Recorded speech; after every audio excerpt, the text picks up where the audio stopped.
Chapter 1 here is Cyberpunk. Roland rubbed his temples, feeling a bit of a headache, and then looked around in confusion. He was in a pitch-black alley, with a mountain of garbage piled up behind him, which left him somewhat dazed. After all, he had only gotten drunk last night, and he clearly remembered returning to his own home. So how did he end up in such a place? Could it be I really blacked out? Roland, feeling a bit like a muggle, covered his aching head and slowly leaned against the wall as he walked towards the alley's exit. When he saw the scene before him, he froze in place. Could it be I'm still dreaming? What he saw was extraordinarily dreamlike, with colorful neon lights flashing and countless people with mechanical features walking around. The streets were bustling with vehicles, and even cars were flying around in the air. I must be going crazy. Roland rubbed his eyes in disbelief, and then a sudden sharp pain shot through his head, causing him to let out a cry of anguish. Ugh! This immediately startled the crowd around him, who quickly dispersed in all directions. Damn it, could he be a cyber psycho? Are you kidding? This isn't Night City. Huff, huff, huff. With one hand on the wall and the other pressing his temple, Roland slowly stood up from the ground, then noticed the fearful gazes of the crowd around him, and he instantly understood what they were thinking, damn. After cursing under his breath, Roland stumbled off towards a certain direction, and as the crowd realized he wasn't a cyber psycho, they gradually dispersed. Phew, that scared me. Looks like he's just another guy who took too much. I told you, this isn't that hellhole Night City.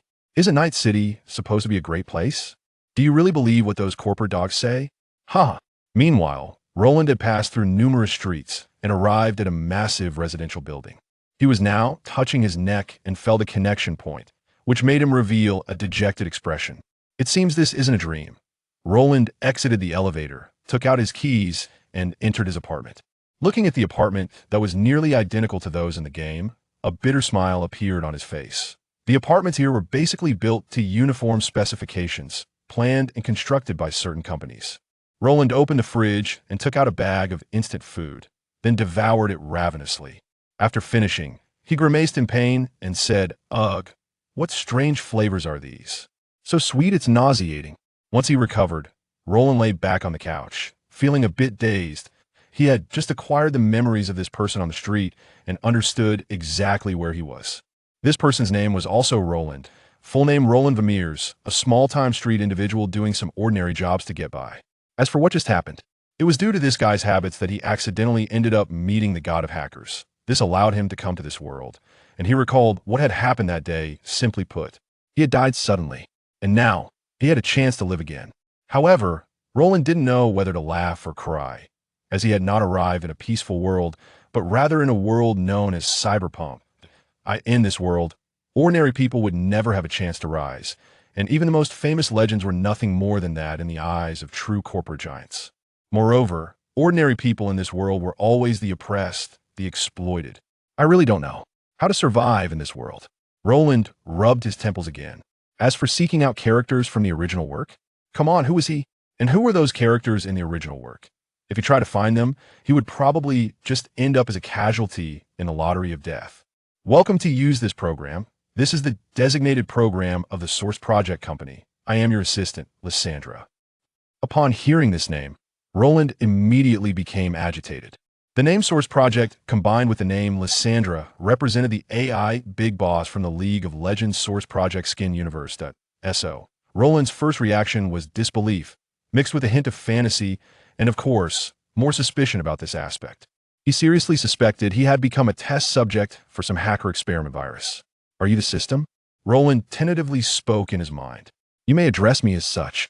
An electronic female voice reappeared in Roland's mind. What exactly are you? I am the system assistant of the Source Project Reorganization System, currently controlled by the main AI of Lysandra. Please rest assured, I will not betray you. Your life is connected to mine.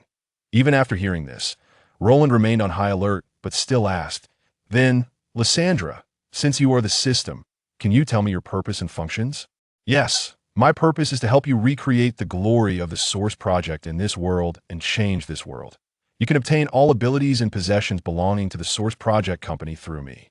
Upon hearing this, Roland's breath became a bit heavy, as this was indeed his chance to change everything. "Tell me, what do I need to do?"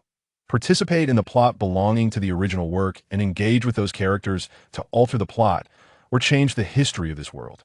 This way, I can gain energy and you can acquire usable power.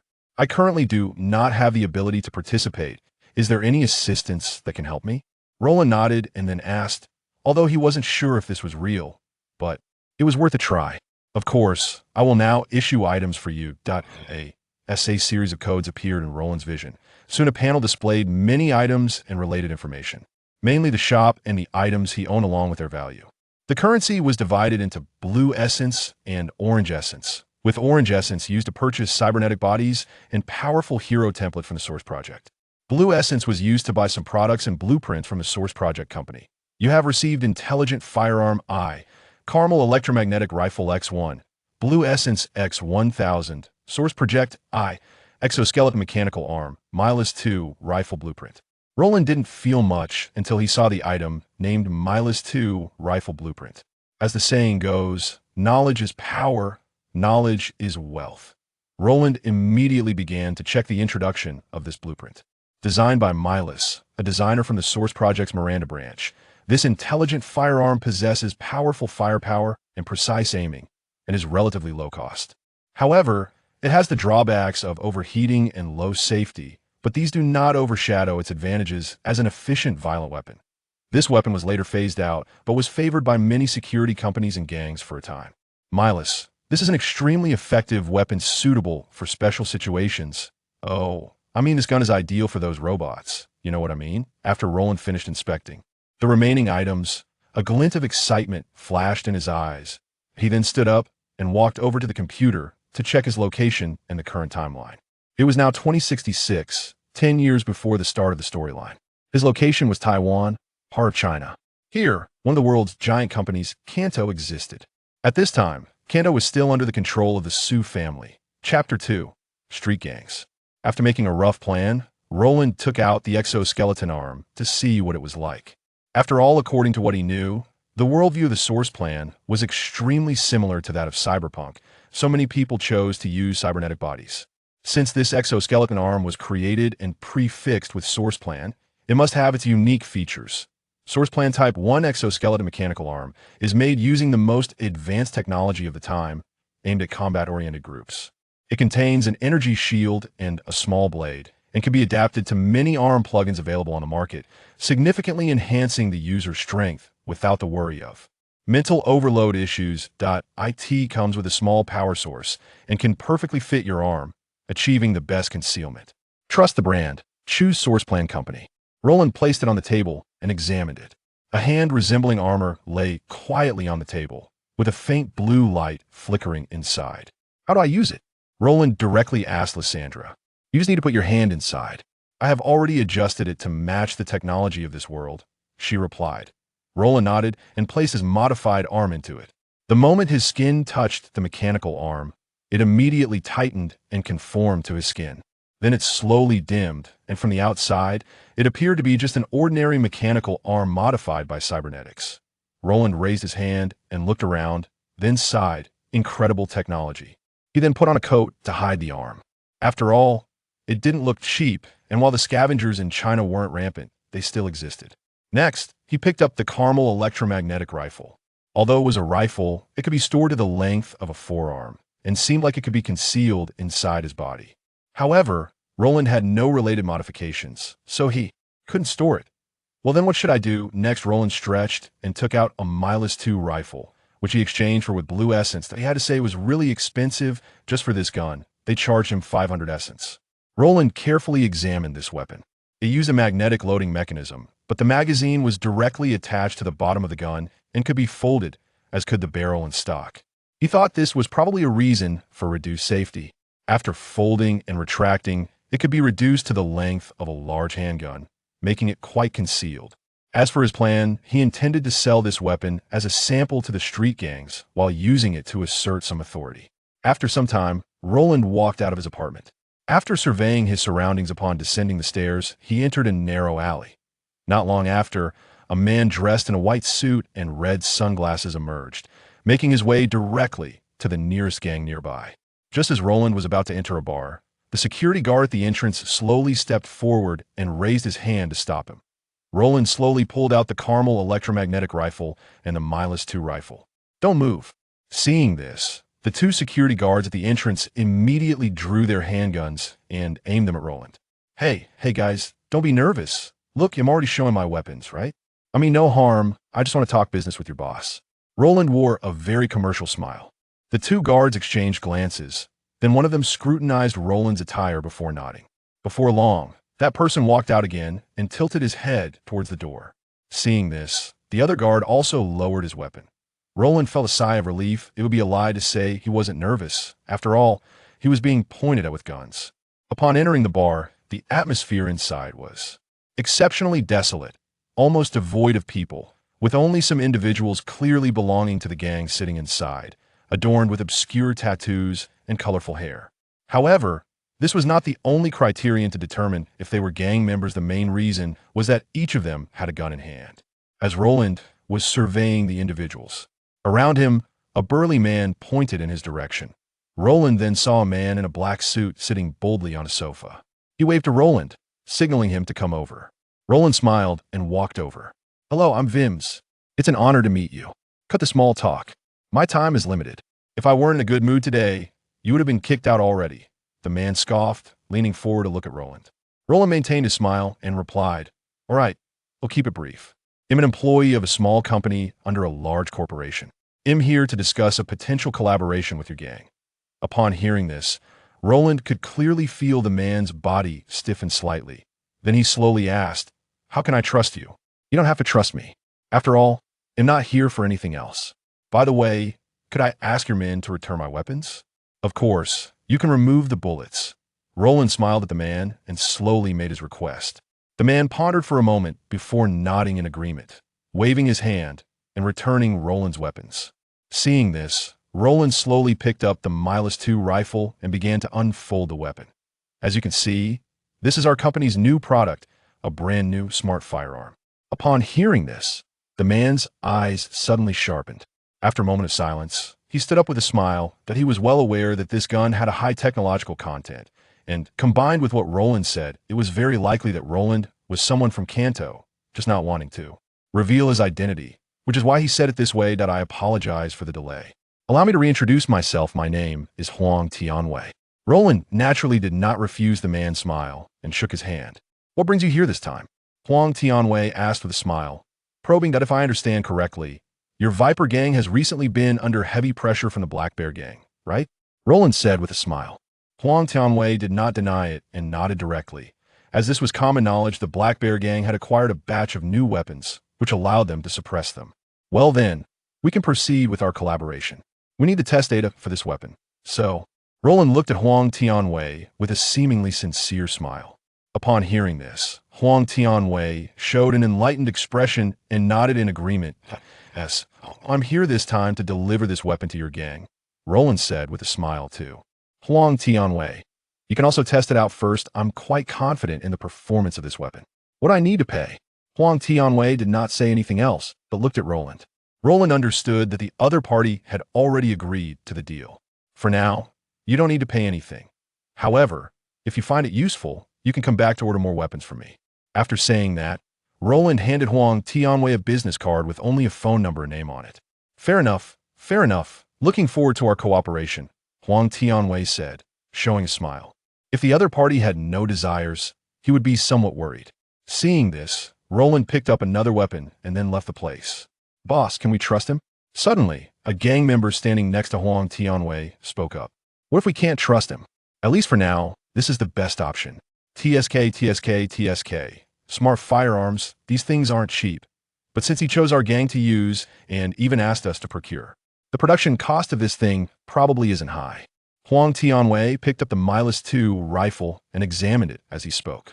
Tonight, have Zhao take this weapon to test it out with those Black Bear gang scum. Yes, I understand. Chapter 3. The attention of Kanto after leaving the bar. Roland immediately revealed a sincere smile. It was worth using up all the blue essence and gathering information about the surroundings. The Viper gang and the Black Bear gang had always had friction, but it was generally under control. However, recently, the Black Bear gang had acquired a new batch of weapons, which made it difficult for the Viper gang to cope. The reason Roland chose these two gangs was simple. Both were not very influential, had some power but not much, making them good targets. And he guessed that the companies probably saw it the same way. In Roland's view, the Black Bear Gang likely received support from a company.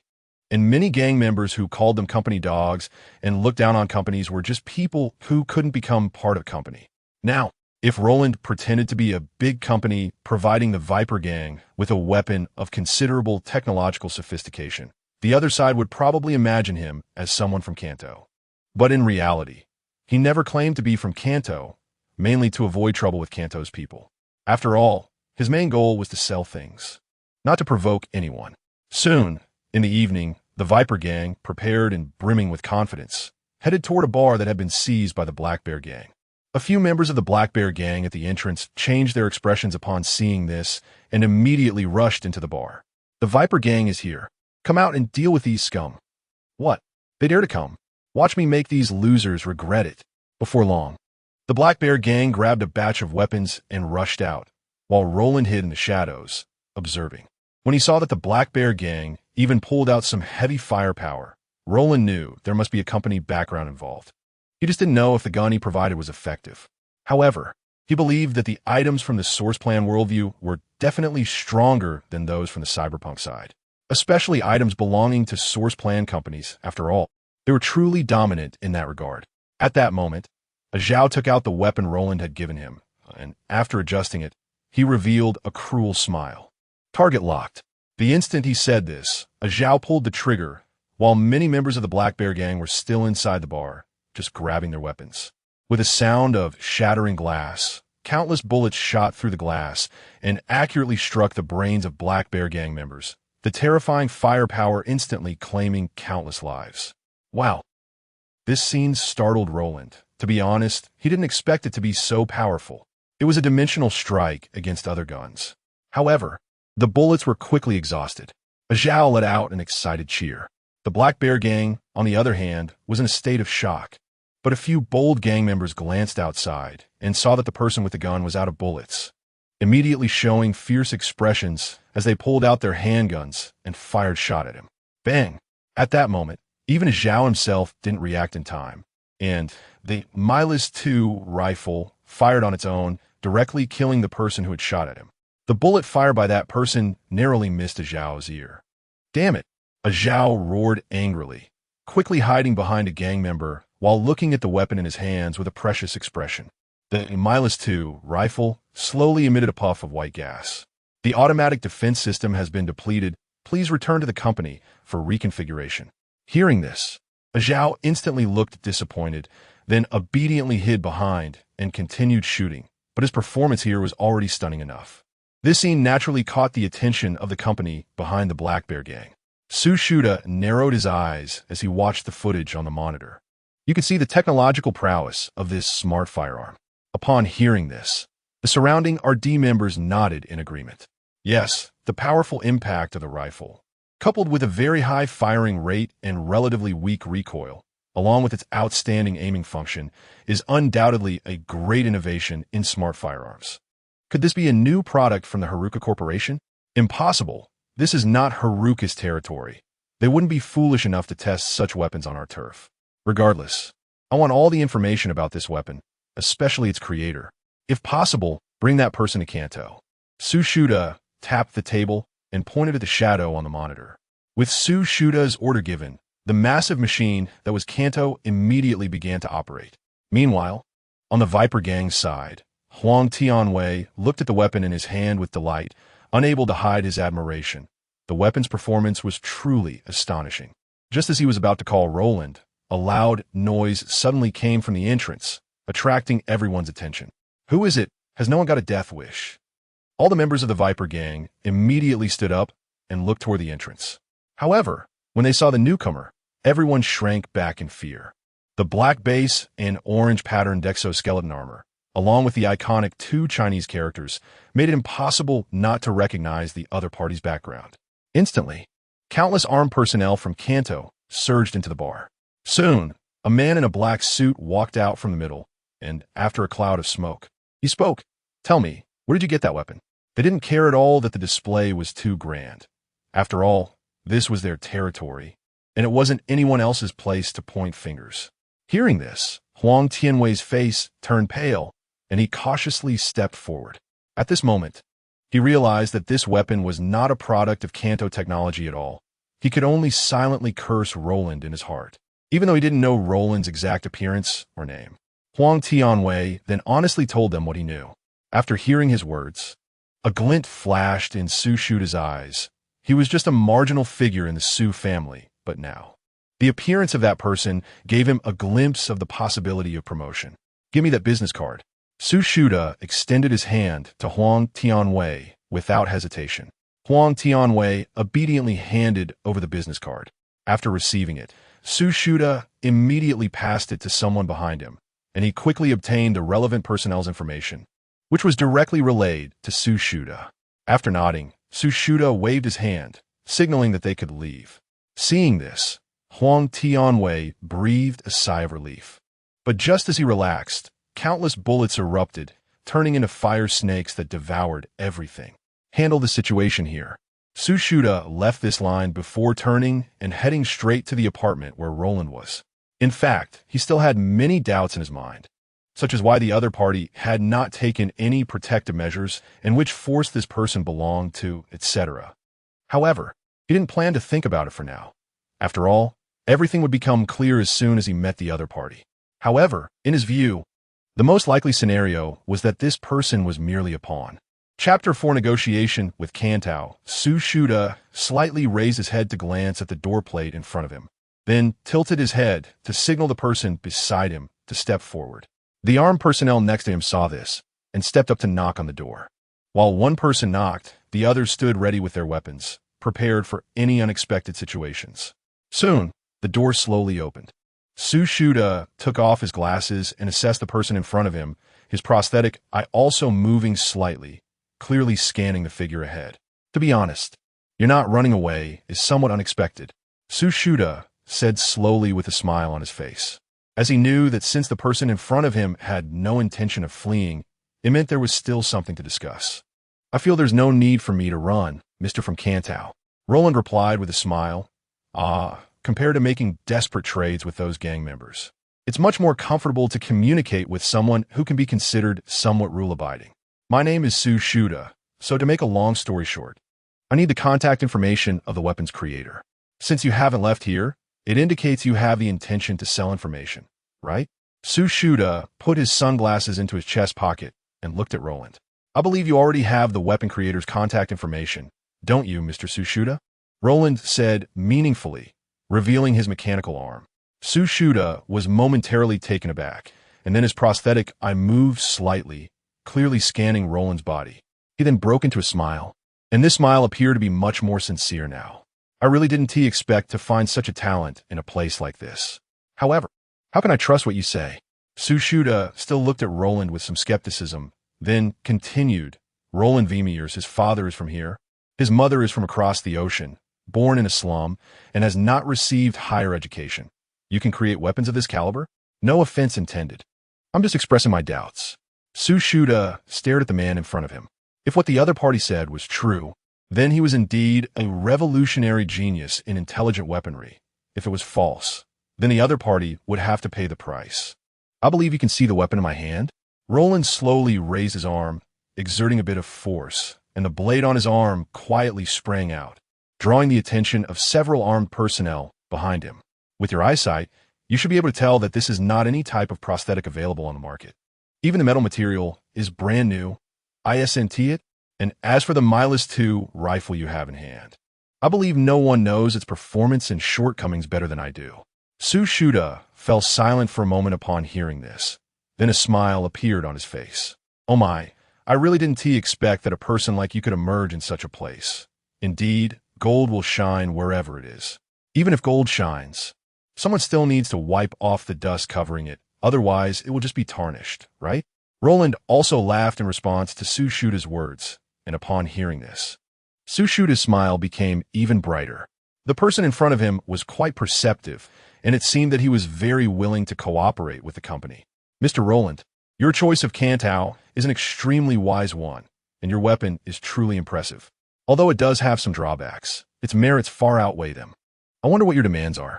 Su Shuda had not yet confirmed Roland's identity as the weapon's inventor. But one thing could be confirmed, even if the weapon was not made by him. He had a close relationship with the creator and was likely the spokesperson pushed forward by them. So he was very willing to accept the other's goodwill and engage in transaction. After all, it wouldn't be a loss regardless. My demand is very simple. I want a sum of money. If possible, we can also establish a long-term cooperative relationship.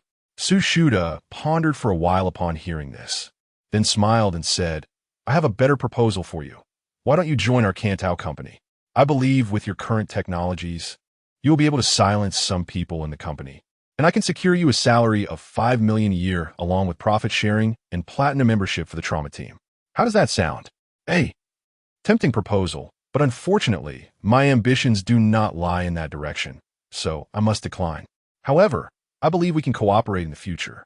Roland shook his head, rejecting Tsushita's offer.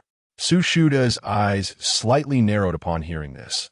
Then he smiled and said, You are indeed confident. Are you not afraid that I might do something here? Since I dare to talk to you here, I naturally have a certain level of assurance. Do you think I'm such a foolish person? Roland maintained his smile, and Tsushita also returned to a friendly demeanor upon seeing this. Well then, it seems I'm not blessed enough for that. However, I wonder what you mean by cooperation. You will know in the future. For now, let's talk about the price. Roland smiled mysteriously, then cheerfully took out the Milas II rifle.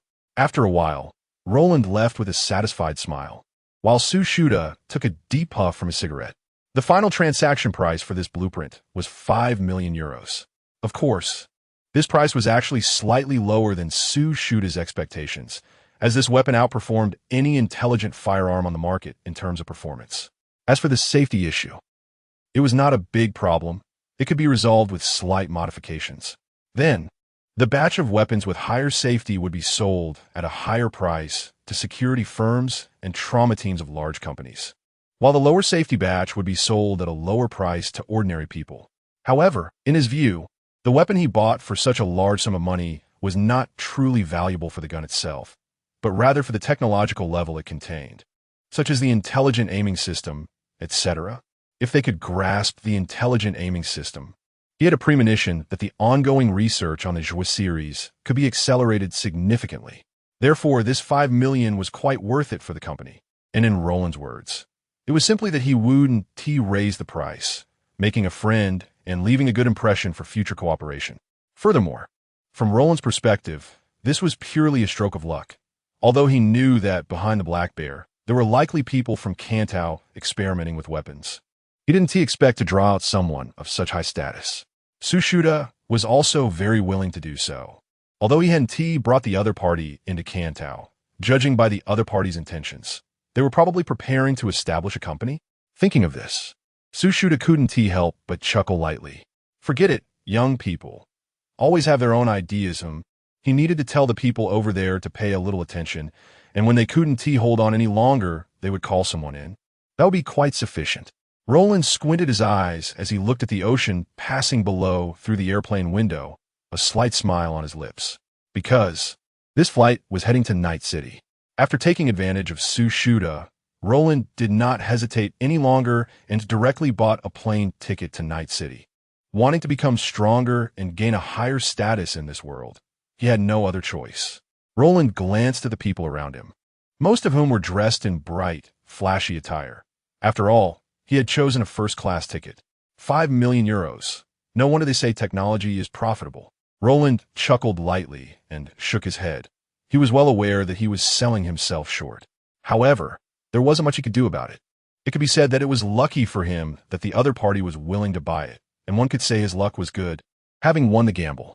However, 5 million euros was already an astronomical figure. For ordinary people living in this world, this was an amount they could never touch in a lifetime. After all, the average monthly salary for ordinary people in this world was only about 2,500 euros. A single blueprint was equivalent to breaking into the Arasaka Tower. TSK. That said, according to the current timeline, Arasaka should not have settled in Night City yet. Roland stroked his chin and began to think about what to do after arriving in Night City. First of all, the plot was still far off, so the things he could obtain through the system were probably limited. One could say that after selling that blueprint, he could temporarily take a breather. He needed to plan well. The first thing to do was definitely to secure a place to live, sort out transportation. And he definitely needed to buy a trauma team membership. After all, he didn't have a combat cyberware now, so he was still quite cautious about his life. Calculating like this, the highest level platinum membership for trauma team would cost at least 1 million euros. A decent place to live would cost several thousand to even tens of thousands of euros a month. As for a car, if he didn't buy a luxury one, well, how about a 200 euro Jeep? Don't joke. I wouldn't dare to drive that even if you sold it to me. Thinking of this, Roland couldn't help but search for information about the Stone of the Sword. According to the setting of the Stone of the Sword, the original price of this car was roughly equivalent to an ordinary person's lifetime salary multiplied by 52. Then, upon seeing the exaggerated price of the Stone of the Sword, Roland instantly felt relieved. After all, this was a real world, not a game where you could get it for just over 100,000 euros. It seems that my 5 million euros really isn't easy to spend. Roland smiled Heidi. However, he also remembered what the system had said before. Not only participating in the plot could earn him essence, but changing the history of this world could also earn him essence. This was reflected in what he had done, selling weapon blueprints and the unfortunate Viper gang. They had all provided him with a small reward. Remaining blue essence, 50,000 now. It was time to rest well. Roland slowly closed his eyes and waited for the plane to land. I have to say, this place really feels familiar. Roland surveyed the surrounding buildings and couldn't help but smile. Although it was his first time in Night City, he could be considered a local resident here. However, the Night City now was still somewhat different from the one he was familiar with. For instance, the Arasaka Tower had not yet been truly established. At this moment, many advertisements around were promoting the beauty of Night City and showcasing various products. Roland glanced at the people who had just arrived in Night City behind and beside him, many of whom wore excited expressions, clearly believing that Night City was a place where they could realize their dreams. Thinking of this, Roland couldn't help but shake his head. After some time, these people would likely realize that compared to other places, this was truly a hell that devours people without spitting out bones. A paradise for the rich, a hell for the poor. Roland looked around, then his cybernetic eye slowly flickered. He planned to book a special car first, and then head to Charter Hill in the Westbrook area. There was no other reason. It was simply that the public security there was better, and if you had money, it would indeed be more convenient. However, I must say, during the day, Night City is deceptively friendly. At least it appears that way to those from out of town. A high-tech dream city full of countless opportunities, but when night falls, they will discover the true nature of this place. Roland shook his head, no longer thinking about these matters, and silently contacted an old friend. Welcome to Delamain's special car service. We will provide you with the best service. Please confirm your destination. Calculating the fare for you. All right. The special car you selected is on its way. Please wait patiently. It's been a while, old Delaware. A smile couldn't help but break out on Roland's face. Sorry, but I must say, my database seems to have no relevant information about you. What I mean is, it's like meeting an old friend again. Very happy to see you. Old Delaware. Thank you for the compliment. I also really like the name Old Delaware. At this time, Delamain's taxi service had not yet reached its peak. It was just one of many taxi services. However, in the upcoming time, Delamain Taxi Company would develop rapidly. Perhaps I should buy some Delamain stock? It's a good choice. Roland thought to himself. After all, he knew the general situation of the world's future developments. The extinction of Bird's operation had already passed. But what came next? The most famous event was the Unification War, which would ultimately end with Arasaka taking center stage in Night City again. Perhaps he could think of a way to profit from it. Soon, Delamain's special car arrived. After Roland got in, he waited for the driver to take him to a better real estate agency in the area, as finding a place to stay was very important. At the same time, Roland also contacted the trauma team through Delamain in the car and ordered a platinum membership contract. He directly recharged his medical account with a full 2 million euros, which made the reception staff exceptionally enthusiastic. Then, on the way, he began selecting the weapon blueprints he liked, as this was related to future earning activities and the establishment of the company. However, before that, he needed to purchase a service from the system. Lysandra Assistant Function. Monthly rent 10,000 blue essence. Limited time discount.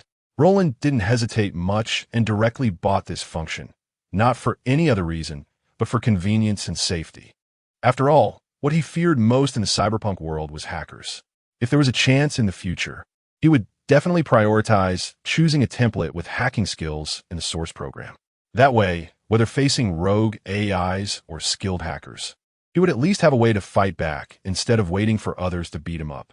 At the same time, he also saw an eye-catching lottery treasure chest in the Essence Mall, costing 10,000 essence per draw, with random rewards and no guarantee. Roland felt that although it was tempting, it was not something he could afford right now. However, while he had an assistant, it was limited to being an assistant and would not help him in combat or stealing information. Otherwise, he would have to give the big companies in this world a little shock with some source code. Soon after, Roland discovered a blueprint that perfectly matched his requirements and intentions. Check 2 Smart Handgun, known for its high precision and low cost. This handgun is the best choice for home defense and small-scale urban combat. The weapon sacrifices some firepower in exchange for accuracy and safety. However, if you think its firepower is weak, you are mistaken. It will give your little brother a good lesson. If planning to establish a company, then squeezing into the high-end market now would definitely be self-destructive, so he could only choose the low-end practical aspect. This weapon would be very suitable as the first main weapon. Selling price, 5,000 blue essence, Chapter 6. Source Plan Company. Haha, I'm glad you chose our apartment here. Here are your keys and identification procedures. Please complete the authentication before leaving the apartment. Otherwise, you might incur some unnecessary expenses. A man in a suit wore a bright smile and joked with Roland. I'll be careful. Well, I'll trouble you for the time being, Max. No trouble at all. If you need anything in the future, just contact me. I'll take my leave now. Have a great day. Max bowed slightly and then left. Roland's eyes flashed with orange light as he transferred 500 euros to him as a tip. After Max left, Roland rubbed his temples in the apartment, feeling a bit headache. He couldn't tell if arriving early was a good thing or a bad thing. The current situation in Night City was somewhat delicate. It was mainly reflected in the fact that the boss of Arasaka had not yet arrived, so the development of Watson District was quite good. And there was no Arasaka Seaside District here, not to mention Arasaka Academy. There were also some small deviations among the gang members, mainly due to the absence of the Mox gang and the current limited power of the Tiger Claw gang. Of course, this did not affect the fact that they were still one of the largest gangs in Night City. Sandra, please help me register a company. We'll use the Source Plan logo, and as for the purpose, to strive for the future of humanity. Let's set the registered capital at 2 million euros. Okay, I'll take care of it right away. Roland's eyes flashed with orange light, and then his lips twitched. He didn't expect that 500,000 euros would evaporate in the blink of an eye. 200,000 euros for the trauma team. 200,000 euros for the startup capital, plus some miscellaneous expenses here, not to mention a full set of clothing and this luxurious apartment he rented. It could be said he was spending money like water. The monthly rent reached 25,000 euros, and he directly rented for a year, which gave him a certain discount, but still cost him nearly 300,000 euros. As for the car, Roland's budget was at most 200,000 euros now. So, Roland decided not to buy a car for the time being. He would still call Olda for transportation, and while he still had some money, he would buy a package from Olda first. Thus, Roland's shopping spree came to an end. Now, he planned to check the situation in the city center. If there was an opportunity, he could see if there was a place to set up a company. If not, he would find a location to establish a base. He also needed some samples first. All right, Sandra, use that 2 million euros to set up a small factory. You should be able to control the robots, right? No problem. Please rest assured. That's good. Roland nodded, then purchased a batch of handgun samples, about 100 handguns. The blue essence decreased by 10,000, leaving him with 25,000. After sorting everything out, Roland slowly took off his clothes and walked into the bathroom. Now, he finally had time to rest and take a good look at this body. It doesn't differ much from my last life. One could say that apart from the traces of cybernetic modifications on the face, there's basically no difference. But to be honest, these cybernetics are quite subpar. Roland looked left and right at his body, gently touching the cybernetics on him. After all, it was his first time seeing these things in reality, and he couldn't help but feel curious. After taking a shower, Roland planned to take a nap and then go out to find a bar to have some fun in the evening. After all, since he was already in the cyberpunk world, it was a must to evaluate things like Superdream. While Roland was sleeping, the CEO of the area in the Kanto building in Night City also received a message from Sushuda. Roland, this blueprint. It seems he is indeed a talented person. The orange light in Huiyufei's eyes sparkled slightly. Arrange a team to investigate this person named Roland. Check his current movements. Just investigate. No other unnecessary actions. Hey, who do you think will be the company that bought this batch of goods? How would I know? I only know this is a big client, very important to us. I just don't understand why they don't open a factory in Watson District and instead go all the way to Santo Domingo. That's a bit far. What's the big deal? Anyway, they're willing to pay a little more, so let's not complain. Let's finish this batch well, and then we can go out for a couple of drinks. Good idea. How about the Lazy Bar? You mean that Lazy Bar that's been quite popular recently? I definitely have no objections. Meanwhile, in the military technology building in the municipal center, an employee turned to look at the person behind him. Boss, an informant from Kanto has sent a message. Apparently, Huiyufei is monitoring someone named Roland. Oh, interesting. Check it out and see what kind of person this Roland is. Weiss's face showed an intrigued expression as he instructed. Yes, I'll look into it right away. Before long, Weiss received Roland's identity report, and upon seeing that he had established a company named Source Plan and received a 500,000 euro remittance from Kanto, his eyes slightly narrowed. He was well aware that Kanto, as a competitor in certain fields, would not easily part with money, and for someone to take 500,000 euros from them, coupled with the establishment of a tech company, it seemed this was a highly talented technology developer. Contact the HR department and have them attempt to recruit him into the RD department. While the undercurrents flowed in Night City, Roland had just woken up, stretching lazily, then looked around at the luxurious apartment with a somewhat dazed expression. Only after realizing the situation did he slowly get up. Looks like I'm not dreaming. Roland smiled helplessly. Yes, until now, he still felt somewhat unreal. Mr. Roland, here is some information about you. Oh, Roland's eyes moved slightly, and he then received intelligence from Lysandra, mainly concerning military technology companies and their investigation into him. One could say that his current identity had been thoroughly exposed. However, it was also intentional on his part. As for the reason, if he completely blocked all the investigation methods of these companies, they would have a hard time coping, because this would mean he had quite a few secrets or excellent hacking skills, capable of completely shielding their information systems. If he really did that, these companies would probably go crazy trying to find his whereabouts.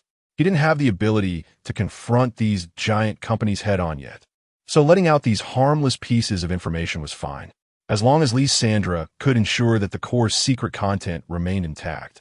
It would be fine, and since these companies still saw hope in recruiting him, they naturally wouldn't flip the table. Forget it. Let's not think about these things for now. Let's find a place to have some fun. Long time no see, old-a. I believe it's only been an afternoon since we last met, sir. Roland looked at the big bald man in front of him, who said this with a serious expression and couldn't help but smile. To be honest, in this unfamiliar world, seeing such a familiar face is really comforting. Take me to the Lazy Bar. You want to go to the Lazy Bar? To be frank, I don't think this location is a good choice for you right now, Delamon said slowly, looking at Roland after hearing the location. Oh, I didn't expect you, old Del, to care about me so much. What's wrong?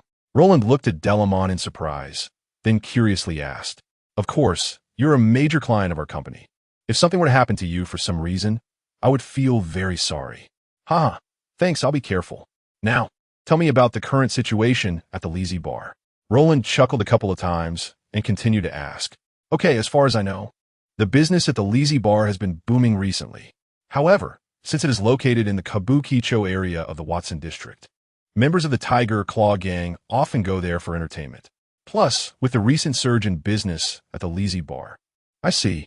The Tiger Claw Gang has set its sights on the Lazy Bar. Huh? And looking at you, old Del, advising me not to go there. It seems the owner of the Lazy Bar hasn't accepted the takeover by the Tiger Claw Gang yet. Yes, you have a keen eye, sir. I have to thank you for your intel, old Delaware. Now, take me to the Lazy Bar to take a look. I'll sit in your car and observe the situation first.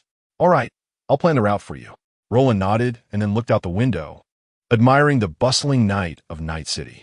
However, beneath this nighttime splendor also lies various darkness. But he was currently in Charter Hill, where there weren't many security incidents, as it was considered a residence for the upper class in Night City, and the security was quite good. You could say that the security in Night City is poor, but you can't say that it doesn't care about the wealthy. As DeLamon's car drove away from Charter Hill, Roland gradually saw some different sights and people. To get to the Lazy Bar, he inevitably had to pass through Japan Street. Thus, the first gang members he encountered were from the Tiger Claw gang. With their iconic fluorescent tattoos, colorful hair, and strange cybernetic limbs, along with hairstyles that looked like something out of the mainstream. Roland couldn't avoid recognizing them, even if he wanted to. However, the Tiger Claw gang on Japan Street was relatively well-behaved, provided you didn't provoke them. As long as you didn't bother them and had money, you could have a good time in the Tiger Claw gang's territory. They don't operate like those who exploit everything for quick gains, but prefer a long-term approach to attract repeat customers. So every member of the Tiger Claw gang you encounter will generally try to lure customers. Just as Roland was preparing to fully enjoy the unique sights of Night City, a series of exceptionally loud gunshots suddenly caught his attention. Of course, even Roland sitting in the car could hear this commotion, and the Tiger Claw gang inside naturally wouldn't remain indifferent. Next, a group of differently dressed individuals rushed into a pickup truck, binding someone. And then this pickup sped away in a very strange manner and at a bizarre speed, as if it were drunk. Several members of the Tiger Claw gang immediately jumped on motorcycles and chased after them, heading towards the Watson district. Seeing this, Delamon silently moved aside to avoid being mistakenly harmed by this group. Roland couldn't help but twitch the corners of his mouth. It must be said, this is truly a characteristic of Night City. That group just now must be cyberpunks, right? Roland slowly spoke while watching the figures fade into the distance outside the window. Yes, sir. I believe you will often see them in Night City in the future, and they might even help you solve some of your troubles. Sir, we have arrived at the Lazy Bar. Hearing this, the orange light in Roland's eyes dimmed slightly. After taking a trip through the virtual world, he couldn't help but marvel at the cultural diversity of this world. So diverse that it made him a bit uncomfortable. All he could say is that people can be anything, but they at least shouldn't be. He then raised his head to look around, noticing the slightly uneven ground, the litter scattered everywhere, the various graffiti, and not far away.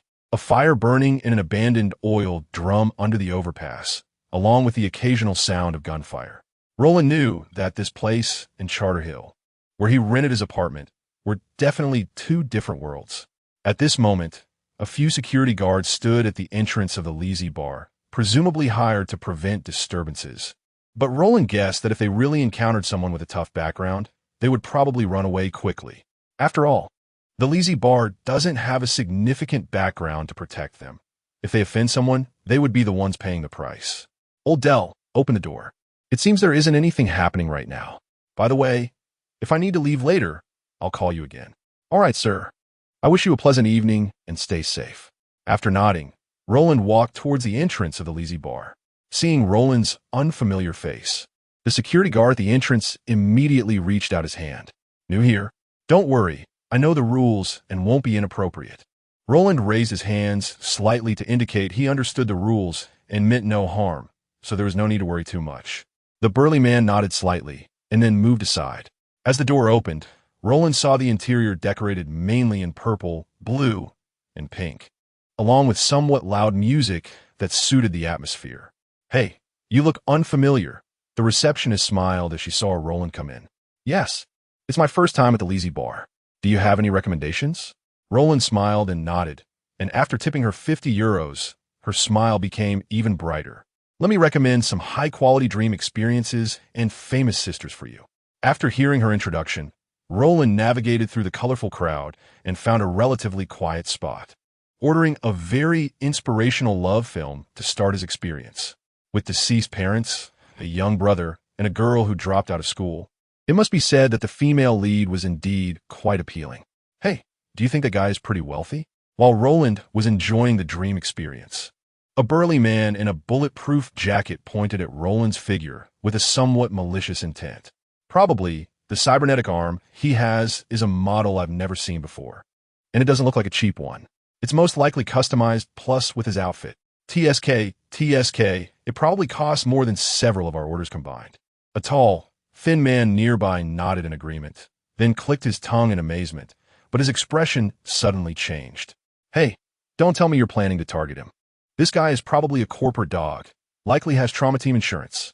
Upon hearing this, the burly man, who had been drinking, suddenly became alert and chuckled awkwardly. Don't be nervous, I'm just saying. I'm very cautious about my life. Bang! Suddenly, the door was kicked open, attracting the attention of the nearby crowd, except for those still immersed in the dream world, with green punk hair, fluorescent tattoos, and a strangely colored katana. The identity of a newcomer was very clear. It was the Tiger Claw Gang. Behind him, several figures slowly spread out, all members of the Tiger Claw Gang, looking to be at least a dozen people. As for the bar security and staff, they silently chose to hide aside. They couldn't provoke the Tiger Claw Gang, especially with their territory so close. To be honest, they didn't understand why the owner here refused to accept the management of the Tiger Claw Gang, although that would mean they would be out of work. So what about Elizabeth? The leader of the Tiger Claw Gang lifted the katana in his hand, cracked his neck, and said, as for driving away the customers here, in their view, this place would be their territory from now on. So why drive away customers? Would they still do business? After all, they hadn't planned to completely break ties this time. They were just here to deliver the final notice. I'm here, what do you want? With the sound of high heels clicking on the floor, a tall woman with striking red hair stepped out, her expression slightly angry, seemingly dissatisfied with the Tiger Claw Gang's actions. Humph. Miss Elizabeth's charm is still as captivating as ever. So, I'm here on behalf of our boss to deliver the ultimatum. Give us a response in 3 days, otherwise you should know what is coming. The leader stepped forward slowly, then playfully lifted Elizabeth's chin with a smile. Seeing this, Elizabeth gritted her teeth but did not refuse. She simply remained silent.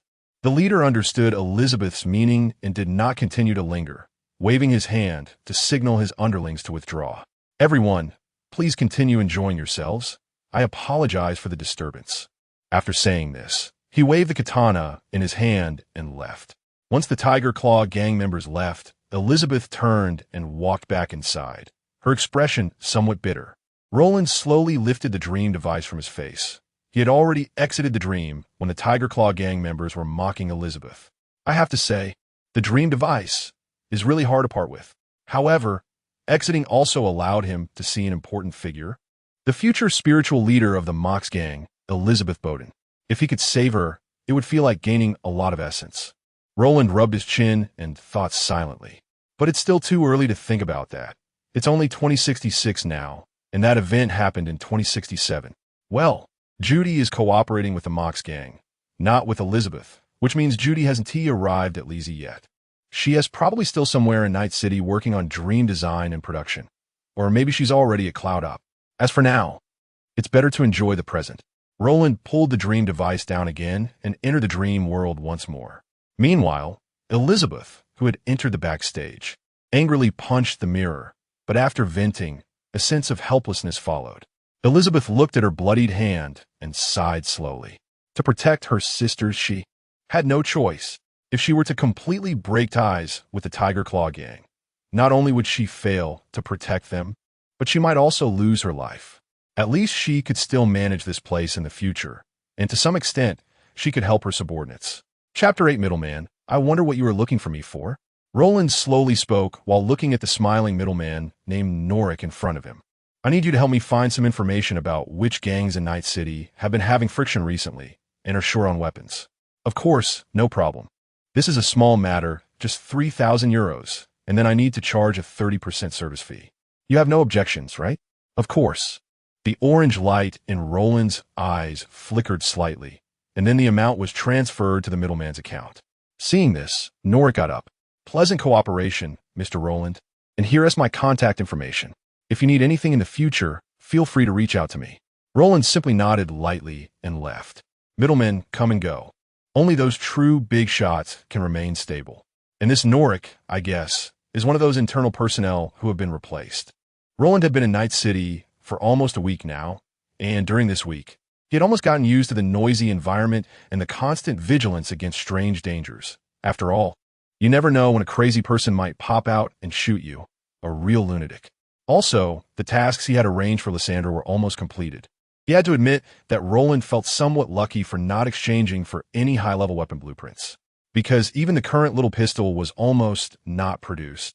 There was a certain discrepancy in materials and technology, but fortunately, under Lysandra's operation, it was still controllable, which made Roland feel even more that the purchase was worth it, although it was still just a stripped-down version. But the good news was that the production line had basically been improved, allowing for mass production of the Czech 2 smart pistol in a certain quantity. The current problem was how to find customers. As for advertising, Roland had some ideas, but given his current financial situation, it didn't allow him to engage in excessive advertising activities. It would be best to find a gang or company to cooperate with to obtain some funds before laying out the advertisements. Finding a company is easy to understand, but finding a gang, after all, the powerful performance of firearms is the best advertisement, isn't it? As for the company's side, military technology had contacted him and tried to recruit him, but he had rejected them. However, he did not refuse their goodwill, and there was still a possibility of cooperation. What surprised Roland was that people from Arasaka had actually come looking for him. Arasaka has been expelled from Night City. But thinking of the existence of one of the biggest gangs in Night City, the Tiger Claw Gang, Roland no longer found it strange.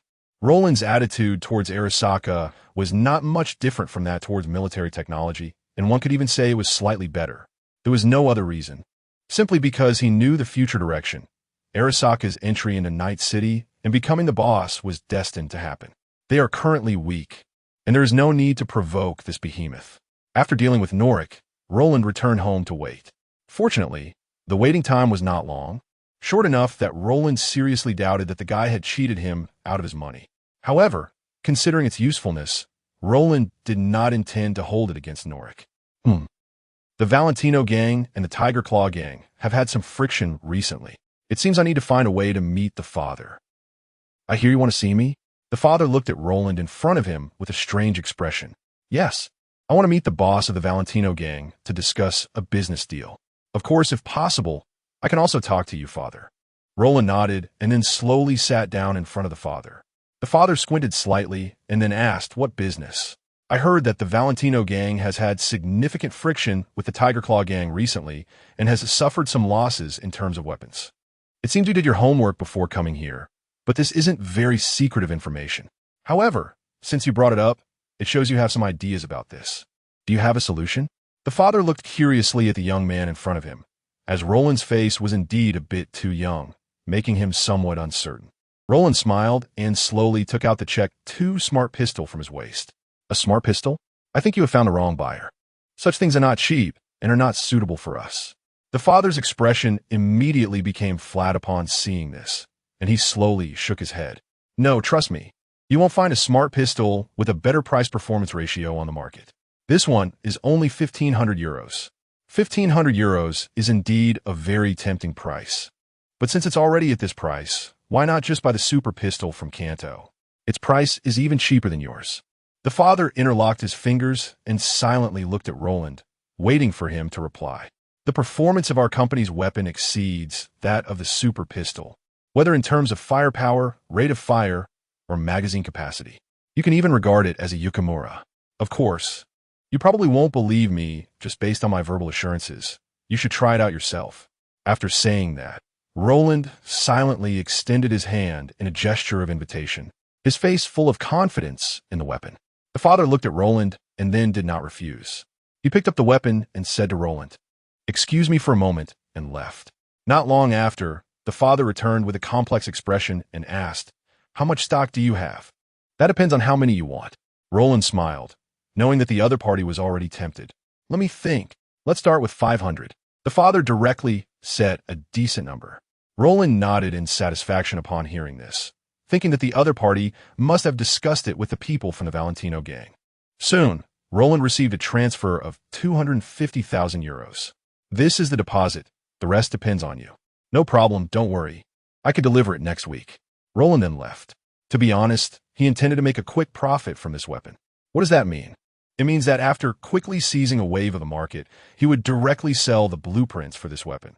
That is how to make a quick buck. If all goes well, he would soon have a nice sum of essence coming in, and by then, he would treat himself to some shopping. If possible, he might even try his luck with some lottery tickets. Consider it. A trial run. The stuff in there shouldn't be too bad, right? Should be. By the way, if needed, you can also buy smart weapon ammunition from me. I believe there is no cheaper price on the market than mine. Roland wore a warm smile. He never thought selling this gun would be his main source of income. The low-priced smart weapon ammunition was his real trump card. The father nodded slightly, having gained some understanding of the other party's technology. At the same time, during the earlier gun test, he checked the other party's background. In his view, the other party would soon have a piece of the market. A weapon with performance similar to Arasaka's Yukimura, but at such a lower price. And with easier reloading, combined with his company's new type of smart weapon ammunition. If all goes well, the other party would quickly become a big shot. So there was no need to antagonize the person in front of him. Meanwhile, the father also hoped that the other party could rise up against the obstacles from other companies. After all, that would give him one more big client. As for whether this weapon will completely dominate the handgun market, the priest believes it is unlikely. After all, Kanto and Arasaka are not to be underestimated. They do not share an equal position in terms of resources. Additionally, the price of the super style is indeed cheaper, and Yukimura has a good reputation. Perhaps it could happen in the future, but not now. Moreover, there are also cheaper kinetic pistols and more powerful technical pistols available. However, this is indeed an excellent killing weapon. Chapter 9. 1 year later, Roland rubbed his shoulders and listened to the news about Night City. Over the past year, he had accomplished quite a bit, mainly reflected in the Source Project Company, which had now become a company worth over $100 million, and had established certain cooperation agreements with several large enterprises. After reaching an agreement with the Valentino gang a year ago, the Czech 2 Smart pistol immediately attracted the attention of many gang members, including the Tiger Claw gang, who began to inquire about it. However, for these gang members and ordinary people, what was more attractive was the cheap smart ammunition, as many people did not purchase smart firearms primarily due to high maintenance and ammunition costs. This led to further interest from Arasaka, as they, being one of the leaders in smart firearms, naturally noticed the value contained in this weapon and its ammunition, and without much fuss, they directly used cash power. After all, they had no other way. Night City was currently the territory of the military science, and their hands couldn't reach that far for the time being. Just as Roland was seeking the reputation of the Source Project, which was related to the extent of his historical changes, a cooperation agreement was reached with Arasaka to transfer some of the technology of this weapon and smart ammunition to them. In return, Arasaka would promote the Source Project Company's weapon, limited to the Night City area. Initially, Arasaka was somewhat unhappy to hear about the promotion, but when they learned it was limited to Night City, they immediately became cheerful, thinking the other side was somewhat foolish, and without much hesitation, agreed to Roland's request, saving him a substantial amount in advertising costs. As for the reason for choosing Arasaka, they were currently distant and powerful, so their demand for limitations to Night City posed the least threat. The other companies would probably refuse his request. The military science might agree, but cooperating with them, Roland estimated that the current overlords of Night City would not be very friendly, and the facts proved that after he rejected the military science's cooperation request, he was soon sanctioned by them. Fortunately, he had cooperative relationships with both Kanto and Arasaka, so the cost of facing sanctions was relatively limited, and, as a result, the reputation of the Source Project Company had been established. Yes, that's right. Roland was directly in the middle, benefiting from both Kanto and Arasaka, but the technical focus provided was different, while retaining the main core technology. It could be said that these technologies could help Kanto and Arasaka advance in smart firearms research, but to catch up with the Source Project technology that Roland currently possessed, there was still a slight gap, specifically referring to the low-end Source Project tech products. For Roland, none of this was important. What mattered was that he had a lot of blue essence, but very little orange essence. Moreover, he had roughly figured out the standards for acquiring blue essence from historical changes. Changing those recorded historical events in the games would yield the most essence, with some even offering orange essence as a reward, while simply creating history would yield relatively less. The previous Milas II rifle could have such a huge impact. Roland estimated it mainly changed Kanto's development. If nothing unexpected happened, The Zhuangshi, originally scheduled for release in 2069, should be released early, significantly boosting Kanto's smart firearms capabilities. Faced with Arasaka, who was competing with Kanto in the smart firearms field, he could only say aminos as the technology content he provided to Arasaka regarding that pistol had very little about aiming upgrades. After all, the weapon's features mainly lay in its low cost and stability. As for accuracy, that was only relative. During this time, he had also drawn quite a few prizes. But the final results were either thank you for your patronage or a pile of junk, amounting to a significant loss. However, Roland had no other options. He couldn't bring out the truly powerful weapon blueprints, material blueprints, and energy blueprints of the source project. Firstly, he lacked the funding, and secondly, if he brought them out, he would likely be finished as there was no corresponding military protection. Given his current strength, it was somewhat difficult to support his own armed forces. After all, a company valued at over 100 million doesn't mean he could access that amount of funds. Roland slowly opened the system, intending to draw again. This time, he had saved up 100,000 blue essence, hoping not to waste it again, or else he would crack up. Although he was receiving a certain amount of blue essence every day, it was still very little. Remaining blue essence, 153, 476, After a cleansing and some incense, Roland silently clicked the purchase button. Tyrol Alloy X1, Ricard Ion Rifle X1, Source Project Smart Security Robot X3. Looking at the items before him, Roland's face darkened. He had basically not recouped his costs and was facing a massive loss. Just when the last item appeared, a flash of orange light caught Roland's attention. Congratulations, you have obtained Source Project Sublimation Template Key. Roland looked at this item with a puzzled expression. He knew what the Source Project Sublimation Template was, but what was this key? Lysandra explained, yes, the key means you have obtained permission to use this template. But to truly use it, you need to make another purchase internally. Wait, are you saying that if I had obtained the template before, but not the key, I couldn't use it? Roland suddenly realized this issue. Not exactly, but if you forcefully use the template without obtaining the key, the user's consciousness would be greatly influenced by the corresponding template, while with the key, there would be no such concerns. Okay, I understand. Show me the price for sublimation. Source Project Sublimation, 10,000 orange essence. Oh my, just kill me. Where am I supposed to get you 10,000 orange essence? Roland looked at his meager 500 orange essence with some helplessness.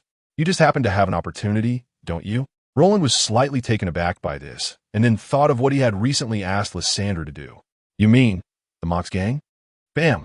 Elizabeth angrily slammed the weapon in her hand down, her chest rising and falling with anger. Boss, don't be angry first. This is also unavoidable. A sex doll standing next to Elizabeth smiled wryly as she patted Elizabeth's back, indicating her to relax. Not be angry? How can I not be angry? Those from the Tiger Claw gang treat my sisters as nothing. How many times has it been now? Every time.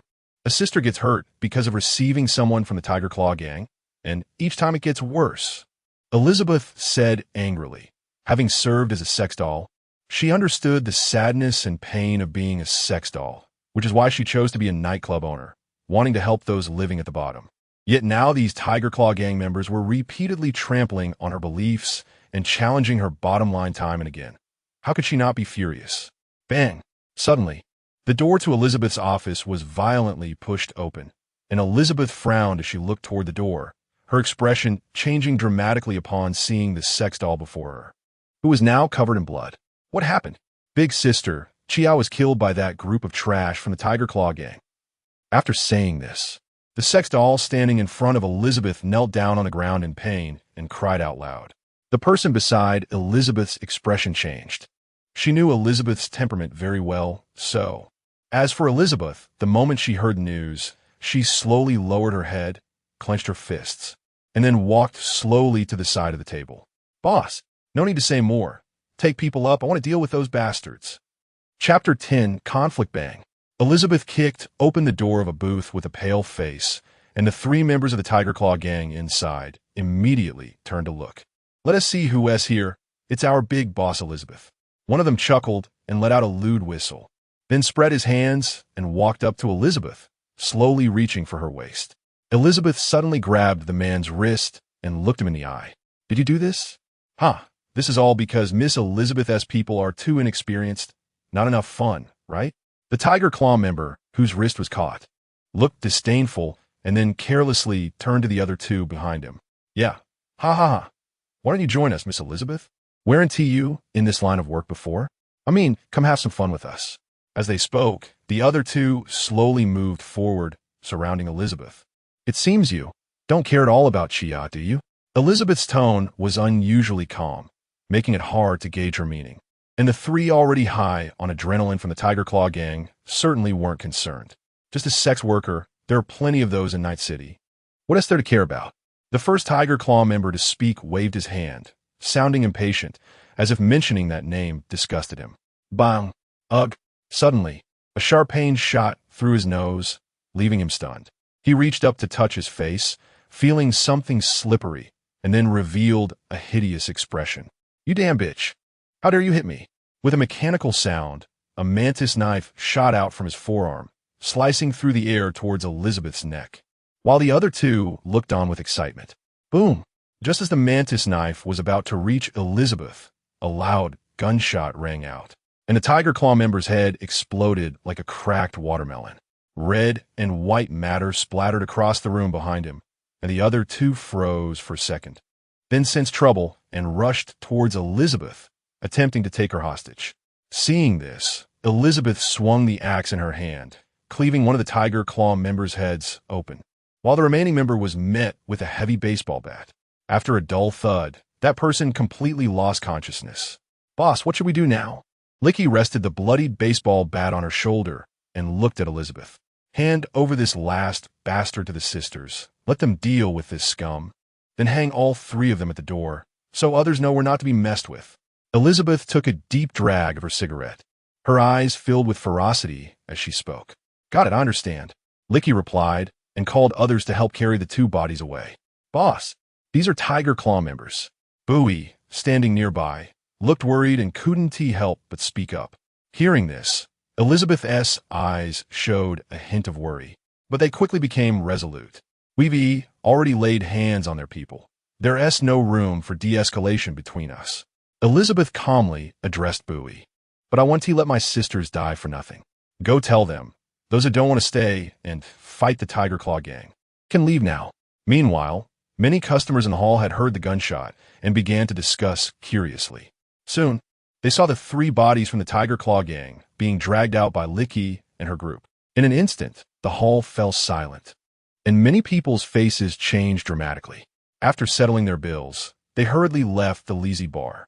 After all, these were Tiger Claw members, and the Tiger Claw gang was known for protecting their own.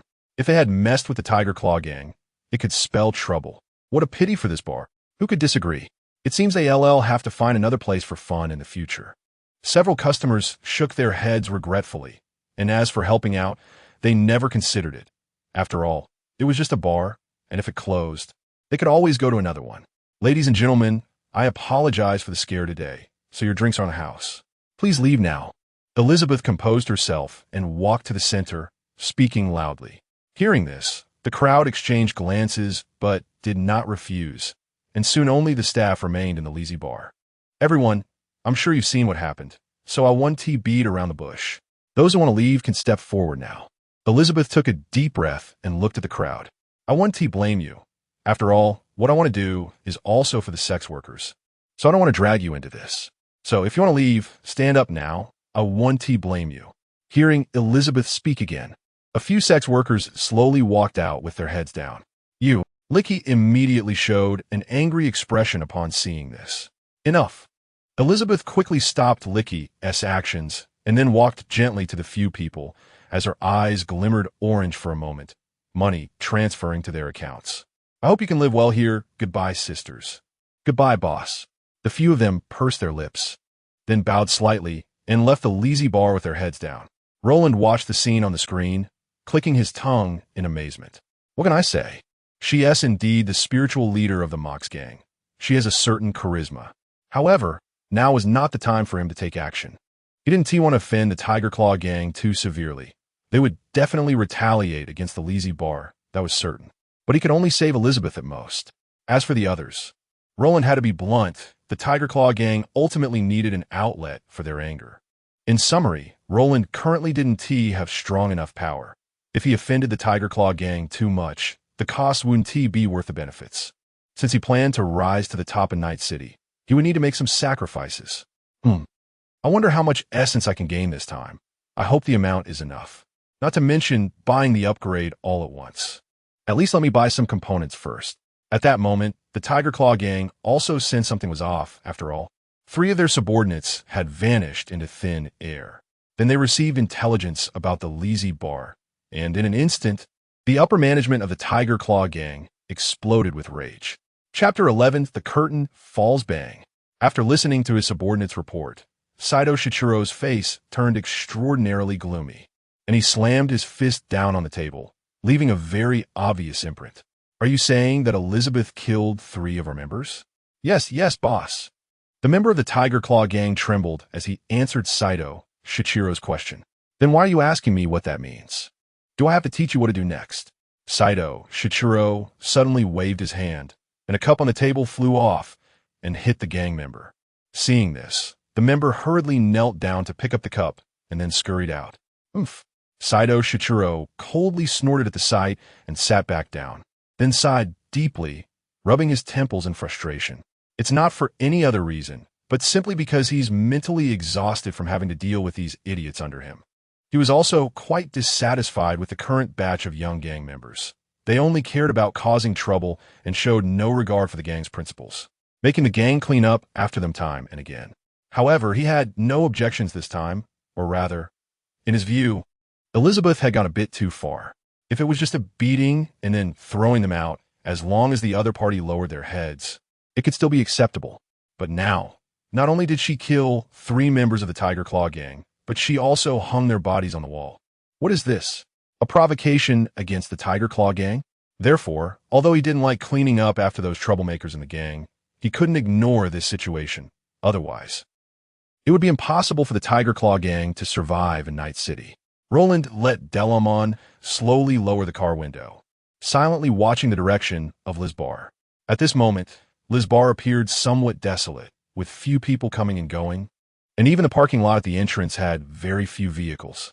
The 3 bodies of Tiger Claw gang members hanging on the wall looked particularly chilling at night, with the blood that had flowed out turning black due to the passage of time. To be frank, Mr. Roland, coming here now is not a wise choice. Delamon deliberately lowered his voice and reminded him. I know, if nothing unexpected happens, this place will soon become a battlefield between Lizbar and the Tiger Claw gang. So I'm here to lend a hand. Of course, I don't plan to make my presence known just yet. Roland replied with a smile, then rolled up the car window and instructed Delamon to drive to a hidden location. He certainly didn't want to be unfortunate enough to leave before he even had a chance to show up. Lysandra, how's the situation? The armed forces are on their way and will arrive at the scene in 10 minutes. Good. When they arrive, don't engage immediately. First, hide and observe the situation. Roland had not hired a secretary up to this point because Lysandra was already present, making it unnecessary to hire someone who might be a spy from another company. Moreover, the possibility of her being a spy was quite high. After all, in the past year, to be honest, his relationship with military technology had not been very harmonious. Buzz suddenly. The sound of vehicles roaring past broke the temporary silence of this area, attracting the attention of everyone around and causing almost everyone to hide. They knew that the Tiger Claw gang was coming. Inside Lizbar, Elizabeth and the others were now gripping their weapons tightly, ready for action. They had prepared for this moment. Regardless of the final outcome, at least, they had not betrayed their own hearts. Soon, in Roland's line of sight, colorful motorcycles and several cars with special emblems appeared. The Tiger Claw gang had officially arrived. Looks like we can have a big fight today. Let's finish this quickly. They're just a bunch of sex toys, really too arrogant. They don't even weigh themselves. Wasting time. Bang! After a burst of noise, the door of Lizbar was violently kicked open, and what awaited the Tiger Claw gang members was a barrage of gunfire. In an instant, the gang member who kicked the door was turned into a sieve. Damn BTCH. How dare you fight back? I'll give you something nice to play with. After saying that, a Tiger Claw gang member pulled the pin on a spherical object and threw it into Liz's bar. "Get down!" Boom! A violent explosion and intense fire erupted, completely attracting the attention of people nearby, including NCPD officers. "Captain, there's gunfire and explosions over there. We need to go help." A young man dressed as a police officer looked seriously at a middle-aged officer behind him, but the latter said nothing, just reached out and grabbed the young man's arm, shaking his head slowly with a serious expression. "Kid, you need to know your salary is only 4,000 euros. If there are cyber psychos over there, think about your family." Upon hearing this, the young man's face froze, and he slowly stopped his movements, standing still. A sex worker shouted angrily, swinging the weapon in her hand, successfully hitting a Tiger Claw gang member who was enjoying himself after killing another sex worker. Unfortunately, it did not cause much harm. The gang member, stunned for a second, crazily turned his head and struck down with a knife. Bright red blood sprayed up like a fountain, and the headless body swayed a few times before slowly collapsing to the ground. It could be said that Liz's bar now looked like a scene from hell, with blood staining the floor and walls, and severed limbs and cries of pain everywhere. Elizabeth looked at everything in front of her with a somewhat dazed expression, doubting her decision. If she had endured that time, would her sisters not have to suffer like this? Soon, the entire Liz bar was almost slaughtered by the Tiger Claw gang. Although there was resistance, it was ultimately futile. The Tiger Claw gang had overwhelming numbers and combat power. Who are you? Get lost. Do you know this is the Tiger Claw gang's territory? Roland smiled as he stepped forward, shrugging his shoulders. Of course I know. That's exactly why I'm here. Suddenly, a gust of wind swept through, and blinding white light shone in the faces of the Tiger Claw gang members guarding the door, revealing their astonished expressions. See Corporation people? At that moment, more than a dozen heavily armed intelligent robots jumped down from a hovering vehicle in midair, surrounding them. Seeing this, the Tiger Claw gang members dared not resist and immediately raised their weapons to indicate surrender. They were not afraid of ordinary company members, but if they could mobilize the company's armed forces, they had to think twice. They were just a bunch of ordinary members, and such a big scene was best left to the boss to handle. One Tiger Claw gang member, seeing the situation was dire, directly went inside to inform. However, Roland did not stop him. He wanted the people inside to know he had arrived. Corporate people? Matsumoto-kin furrowed his brow upon hearing this, unsure of the purpose of their visit, but he guessed it was likely related to Elizabeth.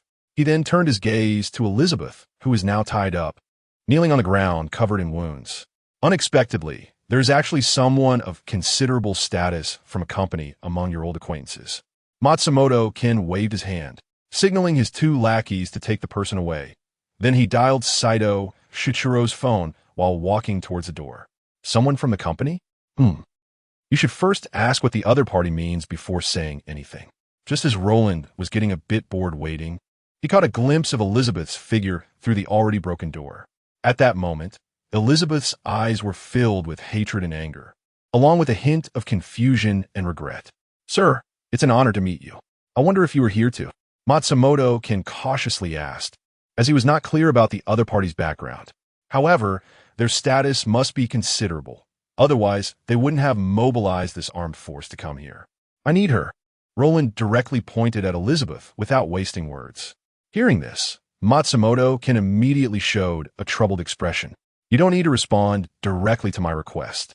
Just talk to your superior and say that it's someone from the Source Project company." "Got it." Saito Shichiro, who was still on the line, naturally knew the situation on this side as well. "All right, I understand the situation here. There's no need to create too much conflict over a woman with someone from the Source Project company. They have many connections with our backers. Let her go." "I understand." Matsumoto-kin slightly nodded, then waved his hand, signaling his subordinates to release Elizabeth. "I'm really sorry. We didn't know she was yours." "No need for that. I just need her as a person, and I won't make things too difficult for you. So you can leave now, but let's leave it at this for now." Roland waved his hand, indicating it was not a big deal. Seeing this, Matsumoto-kin also breathed a sigh of relief. After all, getting involved with someone from a company that has armed forces is not good news.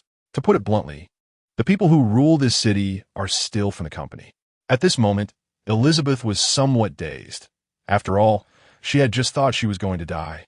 But now she was alive, and she didn't even know why the person in front of her had saved her. "Please, Miss Elizabeth." Roland gestured for her to follow him, and then walked towards the Delamain special vehicle, while the armed forces' intelligent robots slowly returned to the floating vehicle.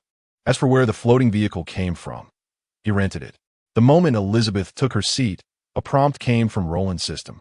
"Congratulations, you have obtained 100,000 blue essence and 3,000 orange essence." Chapter 12. Source Plan Sublimation. "You. Why? Why save you? It's simple. I have something to ask of you." Roland looked at the person in front of him with a smile. "Something to ask? No, I don't understand. I'm just a bar owner," Elizabeth said with a bitter smile, feeling a bit lost. No, you just don't realize your own value yet. By tomorrow, you'll know. For now, you just need to rest for a day." Roland shook his head and then closed his eyes. Elizabeth still had some questions, but seeing that Roland had closed his eyes and clearly didn't intend to answer, she suppressed her doubts and silently looked out the window. Just a moment ago, she was the owner of a bar, surrounded by many sisters, and now she was left all alone. Meanwhile, Roland, who had closed his eyes, was not resting but was sinking his consciousness into the system, starting to look for items he could purchase. He soon discovered that the keys to the source plan were generally half the price of the related templates, meaning he would need to prepare at least 15,000 to buy the full set of cybernetics for sublimation. If he hadn't drawn a key. It seemed that lottery was quite a windfall. Thinking of this, Roland's mood brightened considerably, even though he was already in a good mood. "So, let me see how expensive the parts for sublimation are." After looking at the prices, Roland squinted his eyes. Now, he had several options. First, the leg parts for sublimation were the cheapest, followed by the arm parts, then the torso, and the most expensive were the weapon and head parts. He could now buy the torso parts along with 2 legs, or 1 hand plus the torso parts, or buy a weapon in 1 hand, or directly buy a head. Why do I feel like I'm doing a scavenger-esque business? Source plan sublimation. Torso 2,000 orange essence. Arm 1,000 orange essence x1. Leg 500 orange essence x1. Head 3,000 orange essence. Whisper 2,000 orange essence. Then it's decided. In a warehouse of the Source Plan Company, several Source Plan intelligent security robots were standing still in standby mode. At this moment, a red light flashed in the dark, and then a diamond-shaped robot, resembling a spider, rapidly ran onto one of the intelligent security robots. It then directly tore open its head parts, accompanied by a sound that made one's teeth ache from the ripping metal and the sizzling of damaged electronic components. The Source Plan intelligent security robot collapsed to the ground with a bang. Subsequently, the entire head was replaced with a diamond machine equipped with a black glass protective cover. Zzz. After a buzzing sound of electricity, its face lit up with a red glow. This would be a masterpiece. Hiss. My head feels a bit chaotic. Roland reached out to touch his chin, feeling a metallic texture, then curiously looked around. After confirming that this was indeed his company's warehouse, he immediately felt relieved. At this moment, he was somewhat glad that what he obtained was the sublimation template. Because this template was special, he didn't need to choose an adapter, but could go out alone and control it himself. However, having 2 perspectives now felt a bit strange to him. Furthermore, upon purchasing sublimation, he learned another piece of information, which was that the source plan templates could be applied to others, but their capabilities would be affected by compatibility. Then, he could choose to summon it to any location within his territory. So he summoned sublimation to the warehouse, but once it was out, it could no longer be stored back in the system's backpack. Next, upon obtaining this template, it was no wonder the system said a key was needed. Because with the key, one would only experience everything from the perspective of an observer and gain the other party's skills. If it were as an experiencer, it would be hard to say who that person was. Even with the key, Roland felt that using the body of sublimation would still be somewhat influenced. Mainly, his mind was filled with thoughts of doing art. He felt it would be necessary to let sublimation vent a bit. Only then could it better adapt to this template.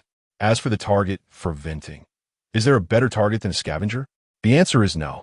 However, before that, Roland needed to equip sublimation with a few weapons first and change its cybernetics.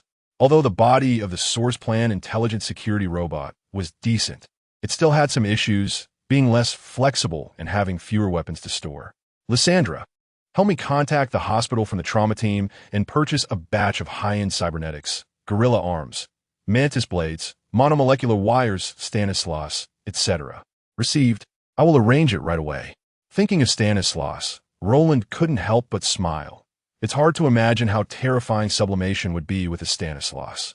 Although he knew sublimation's original body had methods to deal with high-speed states, he didn't have those himself. So giving it to him could be said to compensate for certain deficiencies. As for other cybernetics, to be honest, sublimation had no so-called loading limit. So, as long as it was compatible, it could be filled with anything. Then Roland saw his savings decrease significantly, and his eye twitched. It must be said that high-end cybernetics really make money. In the blink of an eye, €1,000,000 evaporated.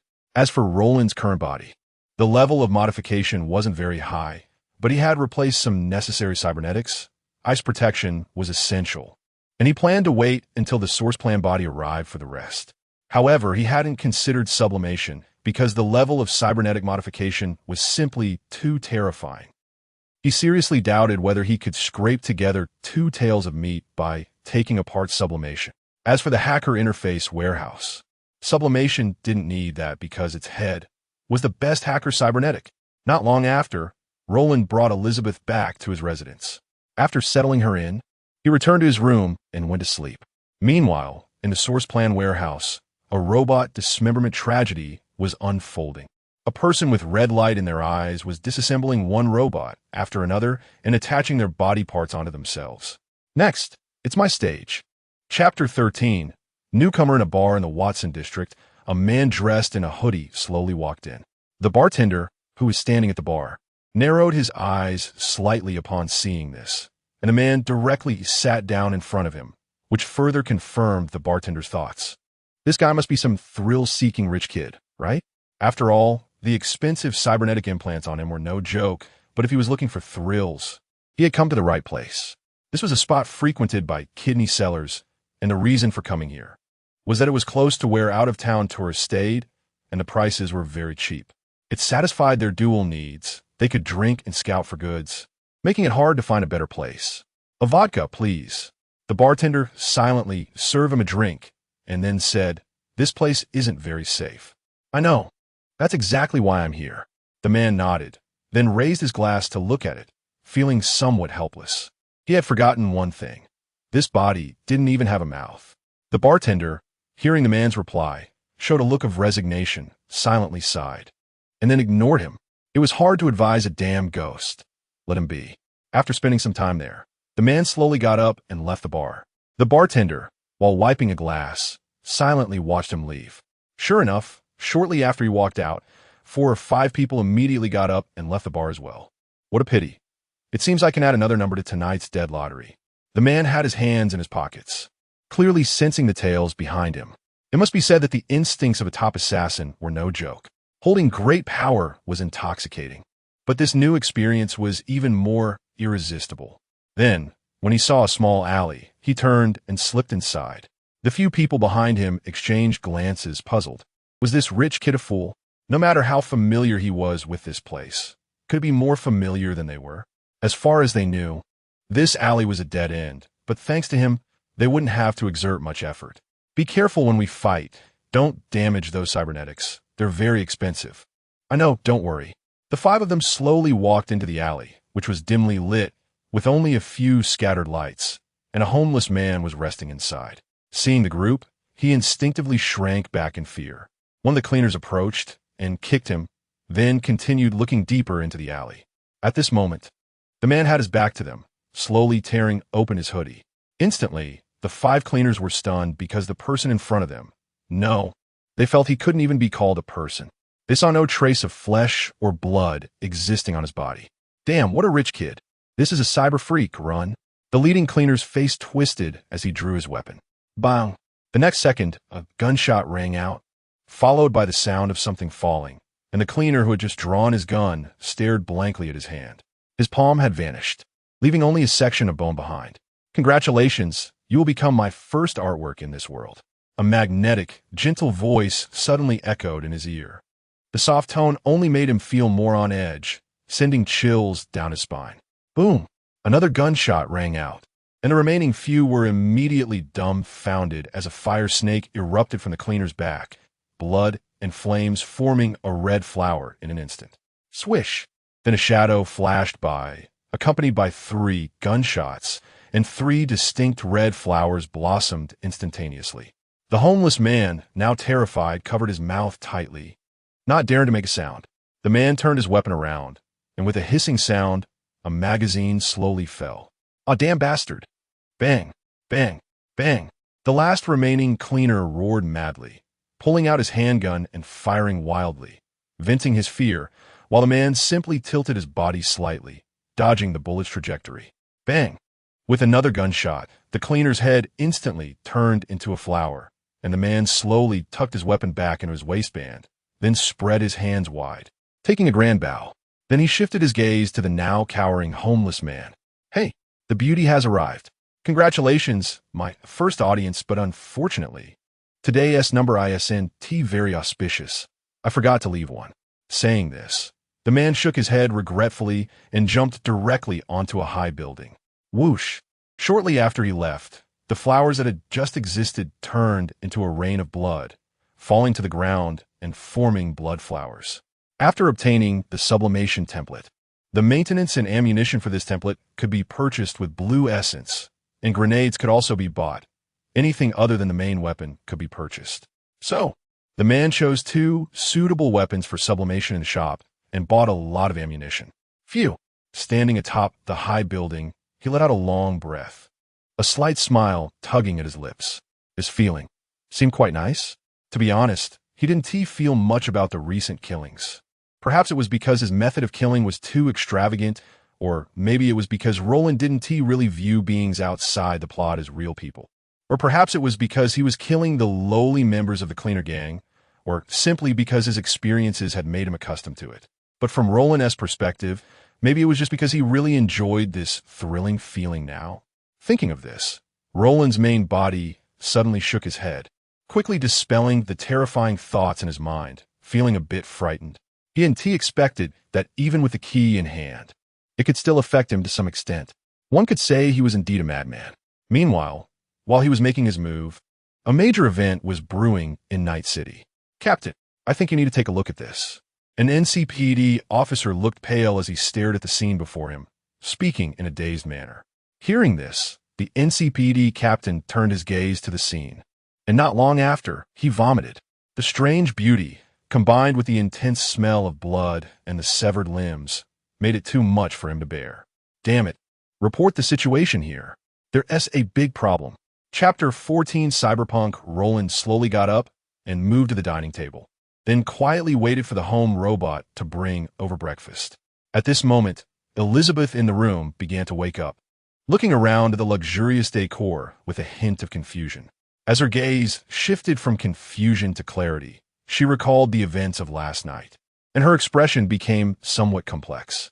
Elizabeth slowly got up and approached the door, leaning against the door frame to observe everything around her. "It seems you've finally woken up. How did you sleep last night?" Although she wanted to say she didn't sleep well, the truth was that she had slept quite well. Elizabeth let out a bitter smile and then slowly walked out.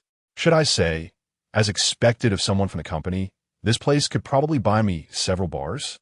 "Pretty much. Come have breakfast," Roland replied without denying it, merely raising an eyebrow and pointing to the bread and milk on the table. "I always thought I wouldn't be able to eat things like this." Elizabeth looked at the food on the table, which was clearly different from synthetic food, with a sense of nostalgia. "So why did you save me?" Hearing this, Roland wiped his mouth and then glanced at the television nearby. With a slight flicker in his eyes, the TV slowly turned on. According to reports, a large number of sex workers and bar employees from Night City are currently holding a protest at the city hall, accusing the Tiger Claw gang of their atrocities and oppression, demanding a response from the government. Now, let's turn it over to our frontline reporter. As the camera shifted, a large crowd was seen holding up signs, shouting for justice and punishment for the Tiger Claw gang. Many were also defending Lizzie's bar. A lot of people believed Lizzie was dead, so they were mourning her in their own way, getting tattoos of Lizzie's bar on their bodies. Clang! Elizabeth stood up in disbelief, trembling as she walked to the TV. At that moment, She finally felt that everything she had done was not unseen, that it wasn't in vain after all. This is why I saved you. You underestimated the power you can bring, Ms. Elizabeth. Roland smiled. Huff, what do you need me to do? Elizabeth took a deep breath and looked at Roland. She didn't reject the idea of him using her too much. After all, he had saved her, and otherwise, she would have likely become one of the many souls lost in Night City. I need you to do what you want to do, and I will sponsor you. Of course, the premise is that you must listen to me.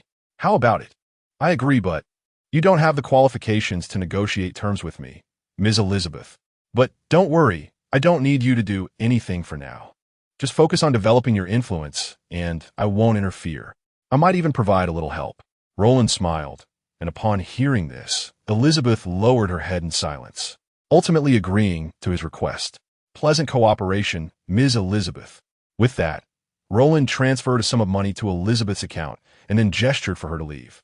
Elizabeth's situation had stabilized for the time being. One could say that his actions had changed the life trajectories of many people, including several key plot characters like Judy.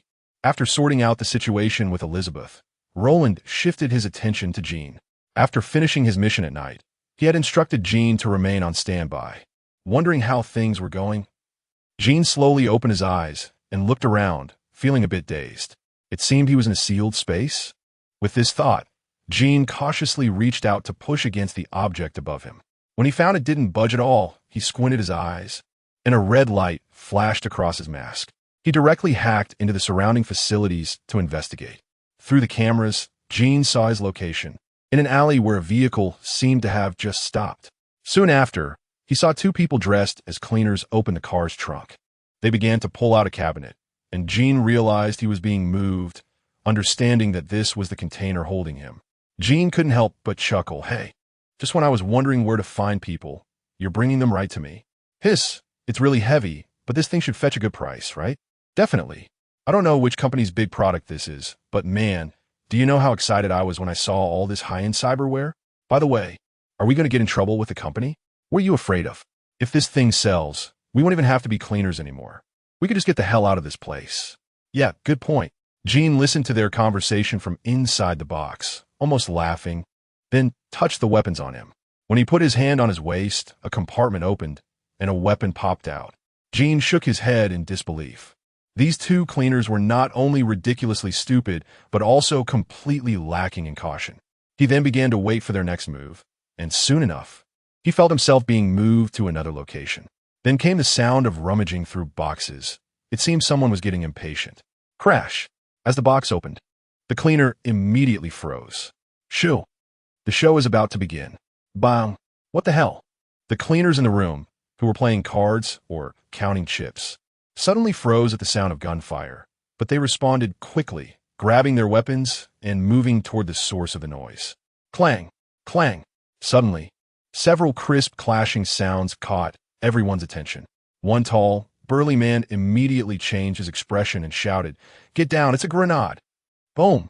As he shouted, a bright red light suddenly flared up, 4 red flowers silently rising, soon transforming into magnificent flames that engulfed everything in the room.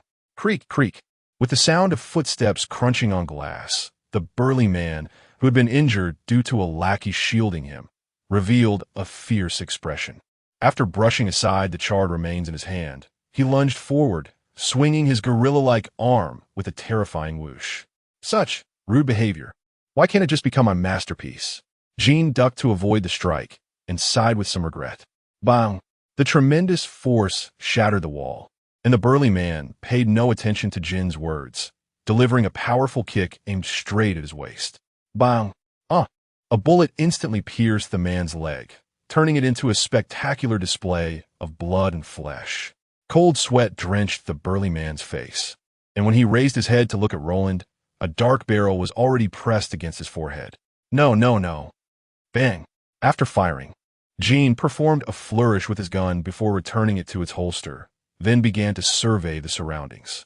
The hall was nearly destroyed. It was likely that the NCPED would arrive soon to clean up the mess. As Jean pondered, he walked into the room where the cargo was stored. Hey, there's still someone alive? He looked in surprise at the girl who was lying naked in the freezer, her heartbeat and pulse still present, seemingly just unconscious.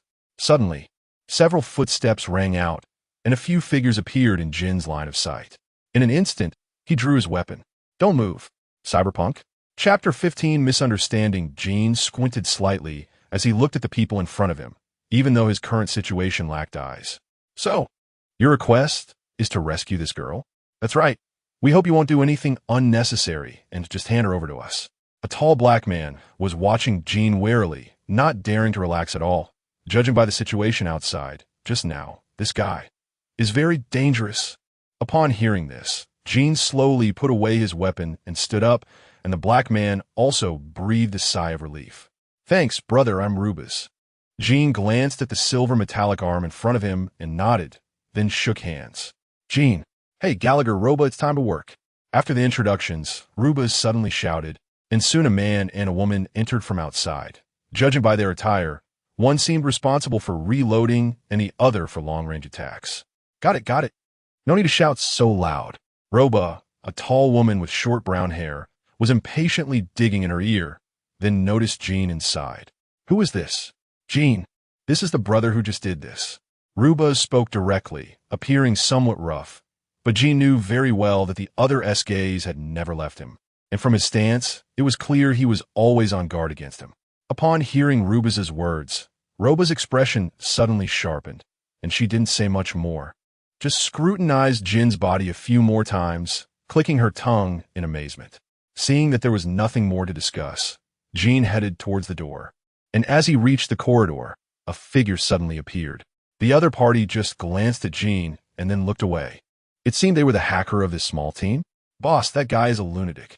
Suddenly hearing a voice in his mind, Rubas froze for a moment, then asked curiously, "What do you mean? Have you ever seen someone who has almost no flesh on their body?" "You mean that guy just now?" "At least my scan didn't detect any flesh. I estimate this guy might not have much left of his original parts besides his brain." "A cyber lunatic? Even if he is not, he is probably not far off." Jin hummed a little tune as he left the building, turning around and disappearing into the darkness. Rubas and the others safely returned the person in need of rescue, looking at the extra 15,000 euros with smiles on their faces, and they also informed the intermediary on that side of the news they received. The expensive black cybernetic body, an extremely high degree of cybernetic modification. Hybar showed a contemplative expression and then reported the situation to his superiors. Yes, he is not just a simple intermediary. More accurately, he is a company man, and even more accurately, he is someone from military technology. An expensive black cybernetic body and an extremely high degree of cybernetic modification. Almost all cybernetic except for the brain. Watching the intelligence department head twitch his lips at the information in front of him, an extremely immature thought popped up in his mind. Although he wanted to suppress this thought, the fact was that this thought kept breeding. "No, I must confirm the other party's identity. If it really is that guy, then that's not right." Hybar immediately ordered the intelligence department personnel to search for information about Roland. Yes, he regarded Jin as another person. Meanwhile, Jin left there and arrived at a bar where intermediaries gathered. He wanted to reminisce about his lost youth and see if he could encounter some acquaintances. Jin quietly walked into the bar, just like an ordinary customer, and then approached the bartender to order a cocktail. "I wonder if you have any tasks available?" "Tasks? Sorry, we only assign tasks to familiar faces." The bartender smiled and shook his head, rejecting Jin's request. "Is that so? What a pity." Jin sighed regretfully upon hearing this. After all, whether or not there were tasks was acceptable to him. Having one would naturally be best. "I have a task I can assign to you, but I wonder if you dare to take it." Suddenly, a muscular man with sunglasses and a lion's head tattoo on his arm slowly walked out, and Jin recognized his identity. He was the owner of this bar and also a relatively well-known intermediary named Kova. "Let us hear it. Kill someone from a company. Do you dare?" Kova smiled and then told Jin the general direction. "What is there to be afraid of? It's just another piece of work on my stage." Jin chuckled lightly and then extended his hand, signaling the other to hand him the chip. Kova didn't waste any words and directly handed the chip to Jin. This scene left the nearby bartender dumbfounded, as he couldn't understand his boss's actions. After seeing the contents of the chip, Jin nodded. "All right, I'll take this task. What about the reward?" 200,000 euros. How about it? For a newcomer, this price can be considered quite generous. Kova quoted a price, and Jean nodded in acceptance, then turned to leave. Do you not understand why I'm doing this? Kova turned to the bartender beside him and spoke, and the bartender nodded. He indeed didn't understand, as the other party was just an unfamiliar person, yet he handed over such an important task. Isn't that reckless? Seeing this, Kova didn't explain much. Only he knew that this task was a hot potato. The faster he could get rid of it, the better. Keeping it in his hands would only blow up. The task assigned to Jean was to kill a researcher who originally belonged to the constitutional military industry, but had now been poached by military technology. Of course, this person wasn't particularly talented. It was merely because this person's wife was a manager within the military science. So he brought along some internal information belonging to the constitutional military industry to military technology. It was said to be used as a stepping stone, but military science didn't seem to care much about it. However, the constitutional military industry did care, not for the information itself, but for their own face. So this was quite deadly for Kova. The constitutional military industry was known for holding grudges, while military technology was currently the big boss of Night City. Therefore, he could only choose to quickly hand off the task and wash his hands of the relationship. After all, he was a newcomer. If military science sent someone over, he could just hand over the information. It's just the death of a newcomer. It's not a big deal, after all. People die every day in Night City. Chapter 16. Vigilance of the Military Science Rustle. Rustle.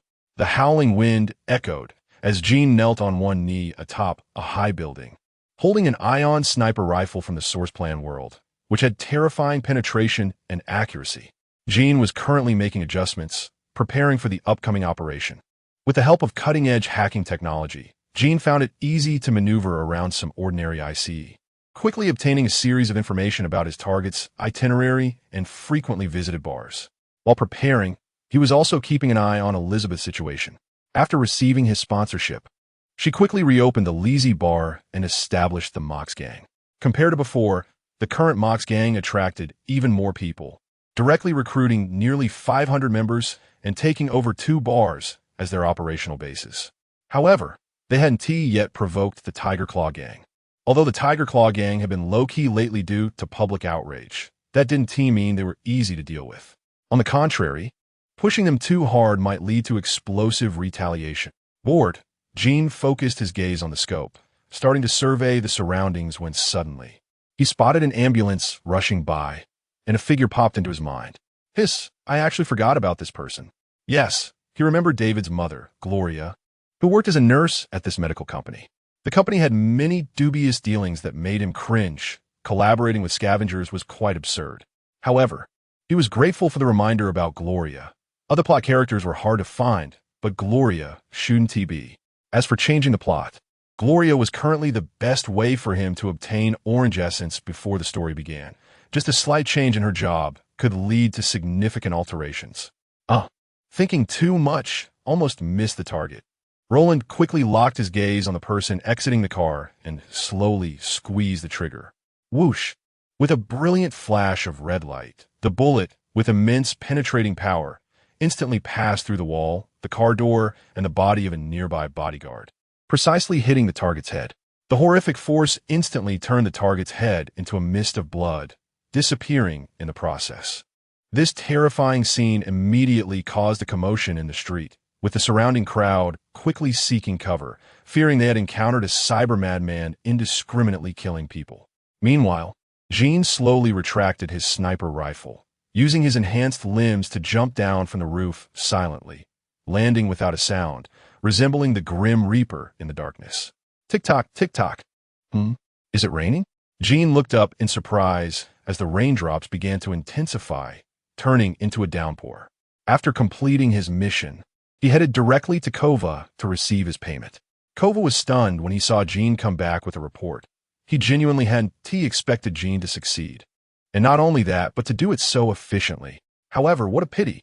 Kova looked at the balance in his account with a pained expression, thinking if the military science had acted faster, he might not have had to spend this money. At the same time, he asked for Jin's contact information, saying he would reach out for future commissions, but what his true intentions were. was still uncertain. As for the military science side, shortly after the target's death, they received news, and the man's wife was furious, demanding that the security and intelligence departments quickly identify the perpetrator and retaliate.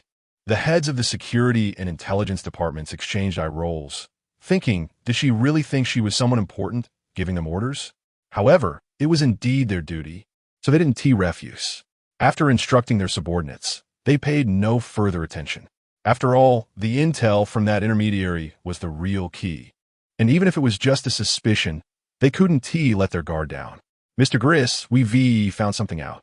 What? Is it the person we think it is? Griss immediately stood up, surprised. He thought it would take a long time to investigate, but results came so quickly. Actually, it's about the constitutional military industry. Upon hearing this, Griss's enthusiasm waned as he sat back down. Yes, he already knew the constitutional military industry was going to take action. This matter had little suspense, just needed some evidence. Go ahead and tell me. According to the intermediary, Highball, he hired a man who had undergone extensive cybernetic modifications and had never been seen before. The man completed the commission in just one day. After hearing this, Griss suddenly leaned closer to the intelligence officer. Do you have a photo of him? There's no photo, but there's surveillance footage. Highball was quite cooperative in this matter, so he easily obtained the relevant footage. Seeing this, Griss immediately took the chip and inserted it into the computer to start reviewing. When he saw Jean appear on the screen, he let out a sigh of relief, but quickly began to observe carefully. Although he was a heavy hitter, the degree of cybernetic modification on this guy, it seemed to exceed expectations. Griss rubbed his chin, silently pondering. Go! Send this video to the R&D department and see if they have any experimental products they need to test recently, and what their evaluation of this guy is. Understood. After his subordinate left, Griss propped his legs up on the desk, a glint of brilliance flashing in his eyes. Perhaps they could create their own atom-heavy hammer for military technology. Such a top-tier physique capable of adapting to so many cybernetic enhancements was a rare treasure. It seemed he needed to pay more attention to this unique gentleman. At this moment, Roland was in his office reviewing the information organized by Lissandro, which contained many similar names. For example, Man, Sasha, Chue, Lucy, Pira, Rebecca, V-Jack, Victor, etc. But currently, he only had a lead on Victor, but as for Old V, Roland had no plans to change his plot. After all, Old V had no other pursuits. Perhaps he could arrange a boxing match for Old V. Luckily, two characters could now make contact, Gloria and David, who was still in school. David was only 9 years old now, just a little brat. Chapter 17, Gloria and David after Roland finished dealing with sublimation. He let Sublimation's body return home to standby and also provided Sublimation with a certification to avoid getting beaten by the home security system due to a moment of inattention. Next, he planned to find Gloria and her son. He didn't intend to do too much, only to change their fate a bit. This was a simple task, and it could be accomplished without him making an appearance. He could just have Lissandro send them an employment contract, along with a trauma team insurance policy. In Roland's view, this would prevent Gloria's death. As in the original plot, she died not from severe injuries, but because David sent her to a corrupt hospital that collaborated with the scavengers. As for what happened to their family afterward, Roland didn't plan to intervene unless David could fit into a certain template within the source project. Then he would be very interested. Sir, the task you assigned has been initiated, and the contract has been sent to Gloria's email. Phew. Gloria wearily took off her coat and opened the door. Mom, you're back. Hearing that familiar voice, a smile appeared on Gloria's face. If there was anything that could make her continue to persevere in this city, it was her son David in front of her. How was school today? Gloria smiled as she ruffled David's hair. Do I even need to ask? Your son is definitely the best. David gave a thumbs up, showing his bright white teeth as he smiled at Gloria. However, he wasn't wrong. David's grades were indeed excellent. By the way, Mom, you have an extra email in your inbox. It looks like an employment contract from a company. Did you change jobs? David suddenly remembered the email he saw on the computer and curiously looked at Gloria. Gloria paused for a moment upon hearing this, then gently shook her head. No, I didn't change jobs. All right, go take a shower first. I'll check what you mentioned. Gloria pushed David, indicating he could go shower first, then walked toward the computer. David responded with an O, picked up his clothes, and headed to the bathroom. She opened her inbox and clicked on the first email. Dear Ms. Martinez, we sincerely invite you to join the Source Project Company. Source Project Company, Gloria murmured, feeling like this company sounded familiar. Then she remembered. It was a new arms manufacturing company that she had seen advertisements for on TV before. She even planned to buy a weapon from their company for David's 10th birthday. After carefully reading the contract and the address, Gloria suddenly felt a bit dazed. Then she let out a long sigh, slowly leaning back in her chair. Sure enough, it must be a scam. After realizing the implications, Gloria decided not to bother with the email anymore. After all, why would such generous terms be offered to an ordinary person like her? She didn't believe in free lunches, only that everything had a price set in the shadows. She feared that if she went there, she would be knocked out by the scavengers and then have her cybernetics and organs removed in a dark place to be sold off. As she prepared dinner, these thoughts ran through Gloria's mind. Meanwhile, Roland, located at Charter Hill, felt somewhat puzzled, not understanding why his orange essence had not yet been accounted for. Could it be that this wasn't enough to change the fates of Gloria and her son? No, perhaps it just hadn't been seen yet. Lissandro, please notify the employees at the company that if someone named Gloria comes to take the position, let me know. I understand. Mr. Kova, I believe you're a smart person and know what to do, right? Bosway smiled at the man in front of him, slowly handing over a photo, on which was Roland in a sublimated state. Kova looked down at the photo, swallowed hard, and said, I understand. What task do you want assigned to him? We lost some goods, taken by the Vortex gang, and we need someone to help us get them back. The reward is 50,000 euros. 50,000. Kova was somewhat shocked. Although he knew the company was financially generous, he didn't expect them to offer such a high price. Bosway nodded. Only he knew that this money was not the price for recovering the goods, but a buyout price for that person's life. As long as they could attract the target to accept the commission, then next, it would be their turn to act. Duh. Hearing the extremely familiar phone ringing, Jean was momentarily stunned, knowing that few people had contact information for him in this identity. Who could it be? Hello. This is Kova. Do you remember me? In Jin's view, a tattooed, burly man appeared, causing him to squint. Was it that middleman? I remember. What do you want? I have a commission here. Are you interested? Commission? Let's hear it. Jean nodded slightly, indicating for the other party to continue. It's a commission for military technology, hoping someone can help them recover lost goods, and the reward is 50,000 euros. 50,000 euros? And it's military tech? What? Don't they mind if I kill their people? Jean immediately sensed the suspiciousness of this offer and asked warily. They don't know who I will assign this job to. And based on the last commission, I have great trust in your abilities. So what do you say? Interested? After hearing this, Jean expressionlessly ended the call. The other party was treating him like a fool. The intention was so obvious. They wanted to trick him into killing. Such a high reward for a newcomer. He wouldn't believe it if there wasn't a problem. However, he also realized that Kova was a typical opportunist. He should find an opportunity to deal with him. Military technology. It seemed they had their sights set on his identity, but also, with such a high level of cybernetic modification and considerable combat power, any tech company would likely be interested. It was likely that Arasaka had relevant intelligence as well. But since the other side held a heavy hammer, and their influence was not comparable to military tech, their needs might not be as great. This commission could be taken on. Just consider it a lesson for military tech. Jean squinted his eyes and then dialed back. Meanwhile, Kova, who had his call hung up, looked somewhat displeased. However, when he saw Jean call back, he forced a smile. I'll take this commission. Send me the details. Chapter 18 Confrontation, Mr. Bosway. He has accepted the commission. Good. Well done, Mr. Kova. Bosway smiled at Kova's words and nodded. If everything goes well, that 500,000 euros should belong to you, but you should understand what I mean. Bosway looked at Kova in front of him, his gaze revealing an inexplicable meaning, which made Kova's heart tighten, but he also tactfully nodded. He knew that from now on, he would belong to the military science faction. Although he hadn't planned to become part of the military science faction at first, now that he could really become one, he could only say it's quite desirable. The company's offerings are truly delicious. Little brother, don't blame me. I'll burn a few more incense sticks for you in the future. Kova clasped his hands together and smiled. At this moment, Gene had already arrived at the location indicated by the intel on his motorcycle.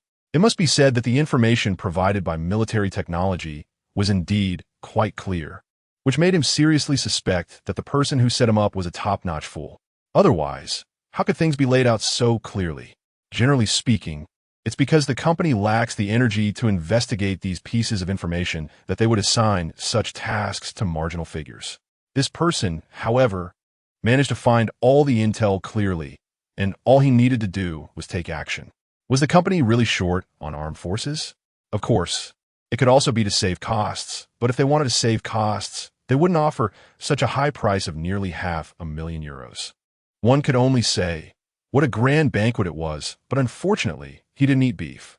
Gene silently extinguished the red light on his helmet and gradually sank into the darkness. How is it?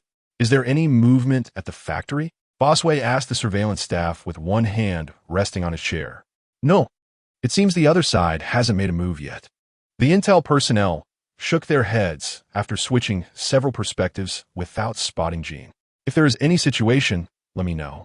Bosway waved his hand somewhat helplessly and then began to organize the materials out of boredom. Gene stood on the roof of the factory, slowly looking down. Under the enhancement of his eyes, the personnel layout inside the factory was completely devoid of secrets. Then, with a flash of red light in his eyes, the surveillance control rights that originally belonged to military science were completely seized by Gene. Wow!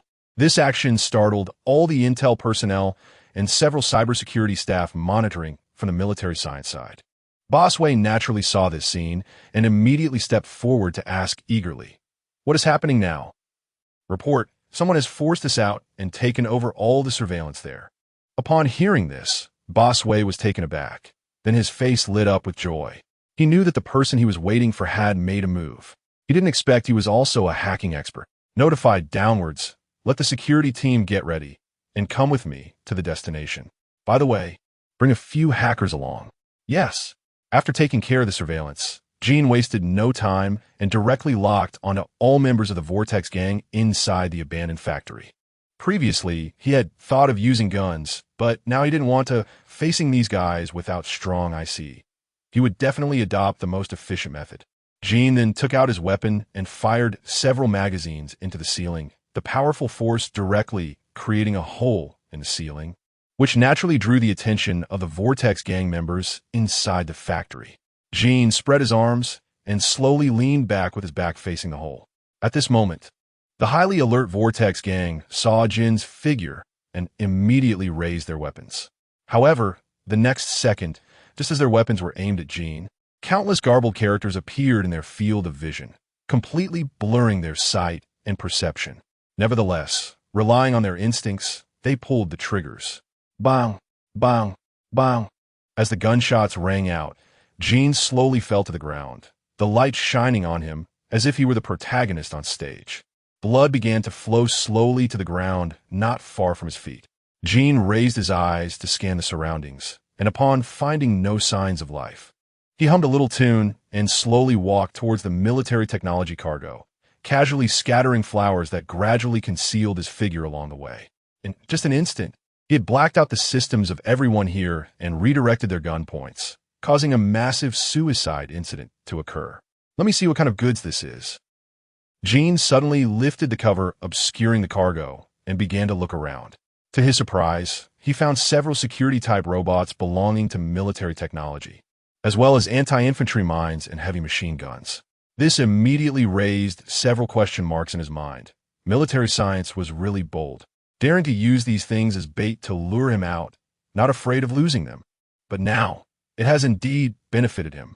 These things were practically delivered to him, and there was no reason not to take them. He would definitely use these good items to properly honor the military science people who would be arriving soon. As the sound of floating vehicles approached, Gene squinted slightly and assembled a sniper rifle, blending back into the darkness. Bosway was currently sitting in the floating vehicle, having no intention of getting down. After all, getting up close with this level of cyberpunk was truly risking one's life. Soon, dozens of armed personnel from military technology disembarked from the floating vehicles, and at the same time, several military drones had already been activated. The hackers belonging to military technology were also frantically hacking into the factory's cameras. Seeing this situation, a smile appeared on Bosway's face. He seemed to already envision the moment of capturing Jean. Just as he raised his glass to take a drink, a terrifying sound of something piercing the air suddenly came, catching everyone present off guard. The next second, a beam of red light penetrated the factory's wall and the deck of the floating vehicle, precisely embedding itself into Bosway's temple. Bang! Blood instantly splattered across the entire passenger cabin, and Bosway's arm, due to the residual reflex, silently raised the glass, the golden liquid slowly soaking his suit. The squad leader was momentarily stunned, but quickly gave the order, commanding the remaining personnel to continue advancing towards the factory, while he retreated to the side to contact Bosway's superior. Open fire. With countless gunshots ringing out, numerous bullets were fired towards the direction of the sniper rifle. At this moment, Jean was actually still on the second floor of the factory, completely unhurried, silently putting away the sniper rifle, opening the radio, and starting to play music. Just as Jean had said his lines, "I have never harmed anyone, just performing, suffocating." Chapter 19, The Fury of Military Technology. You said Boswell is dead? Gree asked again, a bit uncertain. Yes, Mr. Gree. Mr. Boswell was shot dead by the opponent with a sniper rifle. I thought he should have been hiding in the hover car. Yes, but the opponent's sniper rifle penetrated the hover car's bulletproof armor. I see. What a pity. Upon hearing this, Gree shook his head helplessly and then no longer concerned himself with Boswell's affairs. You continue with the mission. You don't need to worry about the rest. After giving the instructions, Gree's expression fluctuated. He only hoped that the task could be completed well, as that would not only absolve him of blame, but also earn him merit. If it wasn't completed, he feared he would face accountability from Weiss, given that there were still people below him eyeing his position. With the violent firing of military technology drones and armed personnel breaking through the door with cybernetic arms, they successfully opened the factory's entrance. However, what awaited them were heavy machine guns originally belonging to military technology, which had been installed there by the Vortex gang, and now they all became Roland spoils.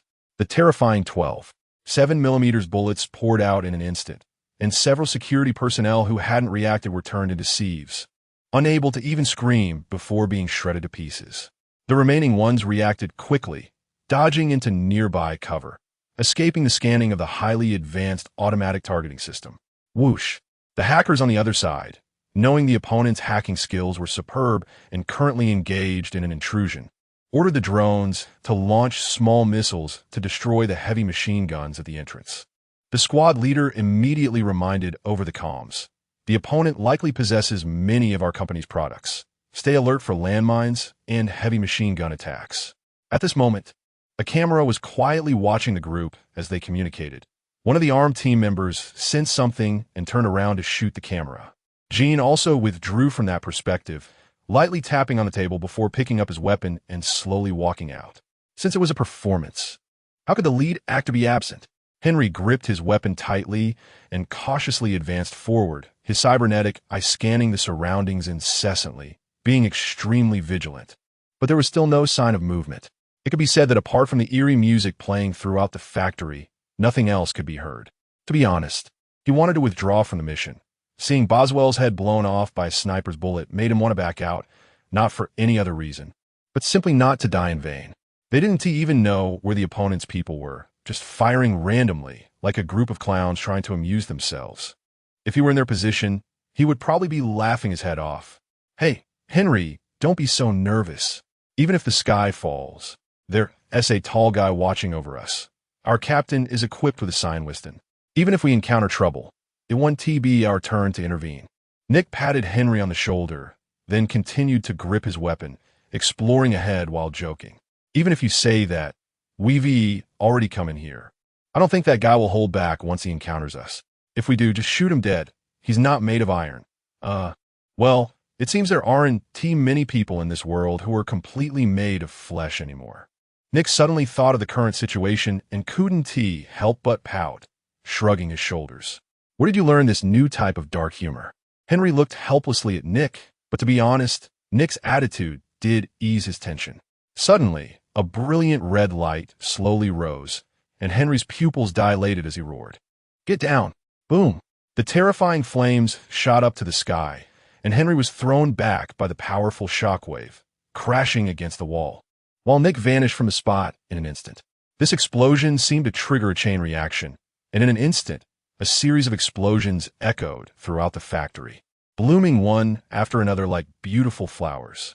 At this moment, Jean slowly descended from upstairs, the abruptly halted music, faint sounds of painful groans, and the exceptionally noticeable footsteps made the scene particularly eerie. With a whoosh, as a sound of breaking air rang out, Jean suddenly drew his weapon, instantly entering the acceleration state of Synopsis.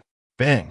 This was the first time Jean had emptied his magazine since arriving in this world, allowing the security team's captain, Roland, to close in, swinging his terrifyingly heated mantis blade towards Roland's neck.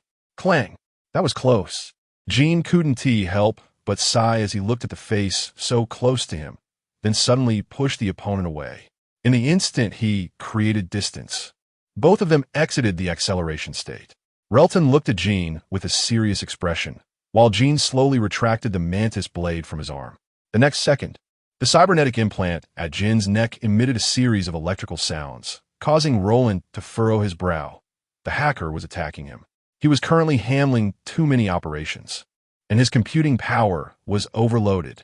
Left with no choice, Jean directly abandoned unnecessary facilities, focusing on ICE defense, and Roland seized the opportunity, pressing in close to leave a scar on Jean's chest. Then came 3 gunshots, with bullets speeding towards Roland, but he dodged them all, making Jean feel somewhat challenged.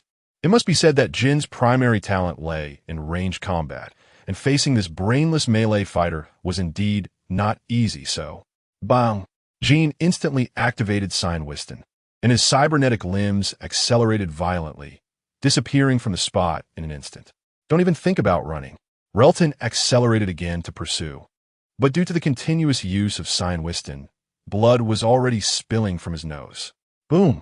At the moment Roland charged in, a heavy punch was thrown, with terrifying power pouring into Roland's chest, causing him to momentarily lose his breath. Seeing this, Jean immediately moved up, pulling out the single-molecule line from his arm in an instant, then leaping to securely lock Roland's neck, followed by a sudden forceful pull. Thud! With the sound of a heavy object hitting the ground, Jean slowly retracted the single-molecule line and then cast his gaze toward the camera he had temporarily handed over to the opponent to defend against the hacker's attack. He regained control. Bang! Seeing this scene, Gree's face turned pale, and he angrily slammed his hand on the table. Notify the Anti-Terrorism Task Force. Boom! Immediately after, a terrifying fireball shot up into the sky, engulfing half of the warehouse, and while everyone else was still in shock, a black figure leapt out from a corner and disappeared into the night. Are you kidding? With such a commotion, would he still wait here for the Anti-Terrorism Task Force to arrive? Yes, not stupid. Chapter 20 Invitation in a small alley. Jean rubbed his wrist. To be honest, that guy who could use Onway Stan was quite strong. However, one of the main reasons was that the cybernetic enhancements on him were not the original Sublime models. Although they were still top-tier enhancements in the Cyberpunk world, they were still lacking compared to the original Sublime ones. ZZ. Jean rubbed his neck, showing a somewhat helpless expression. Although his head was exceptionally well protected, other parts of his body were still affected by the attacks from a group of hackers, and he estimated he needed a good repair.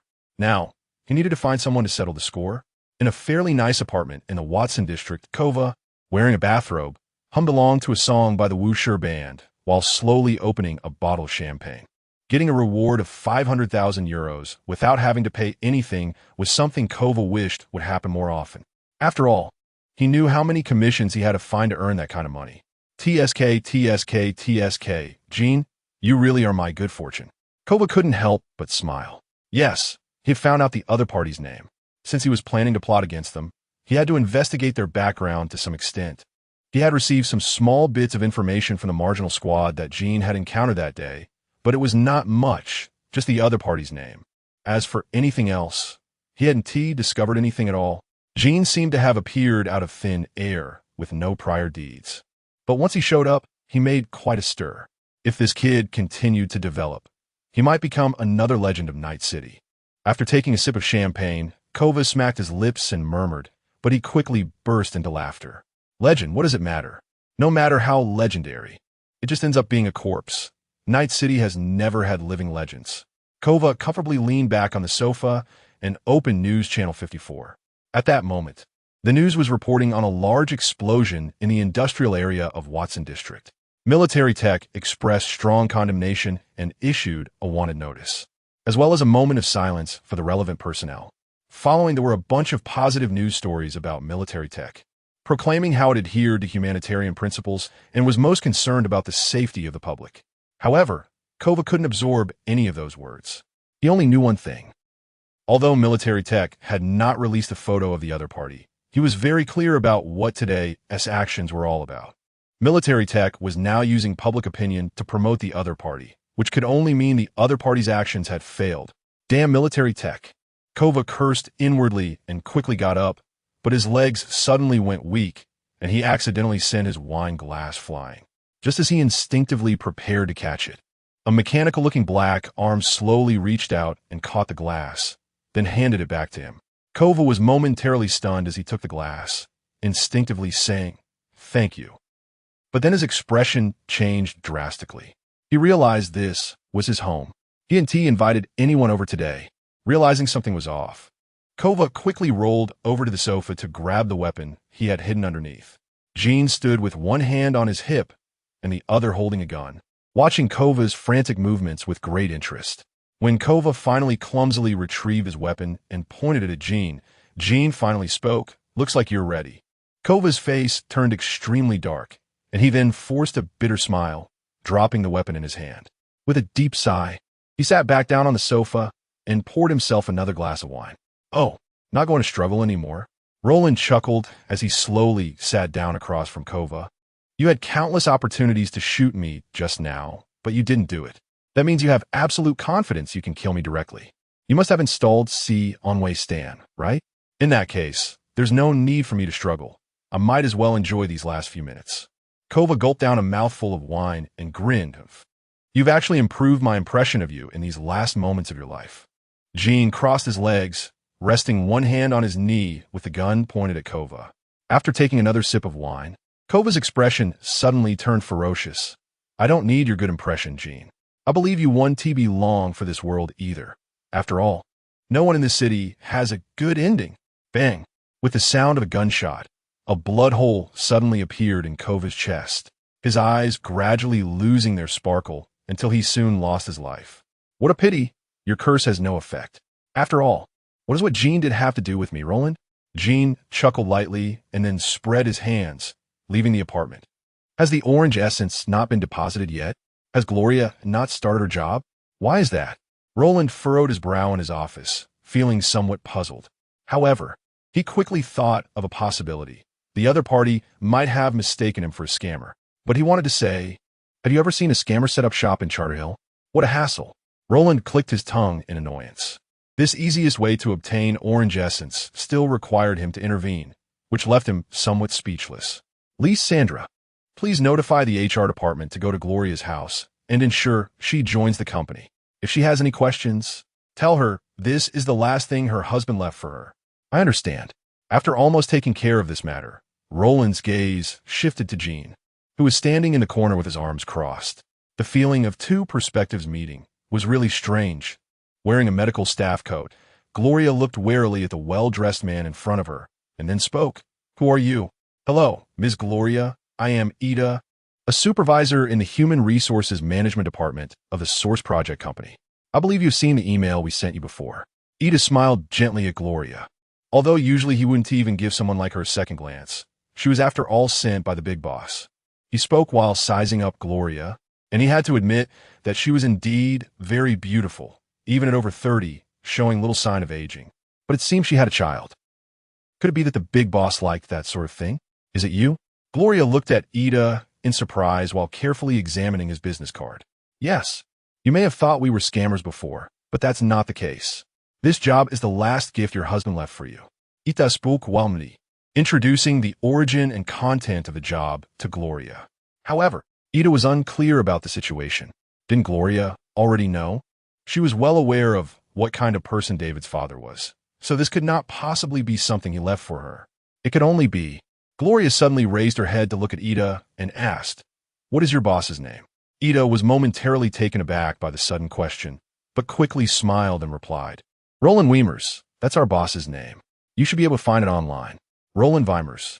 Gloria's expression was somewhat complex. She then took a deep breath and accepted the contract from Ida's hands. David now needed money for school, and this job could offer her more possibilities.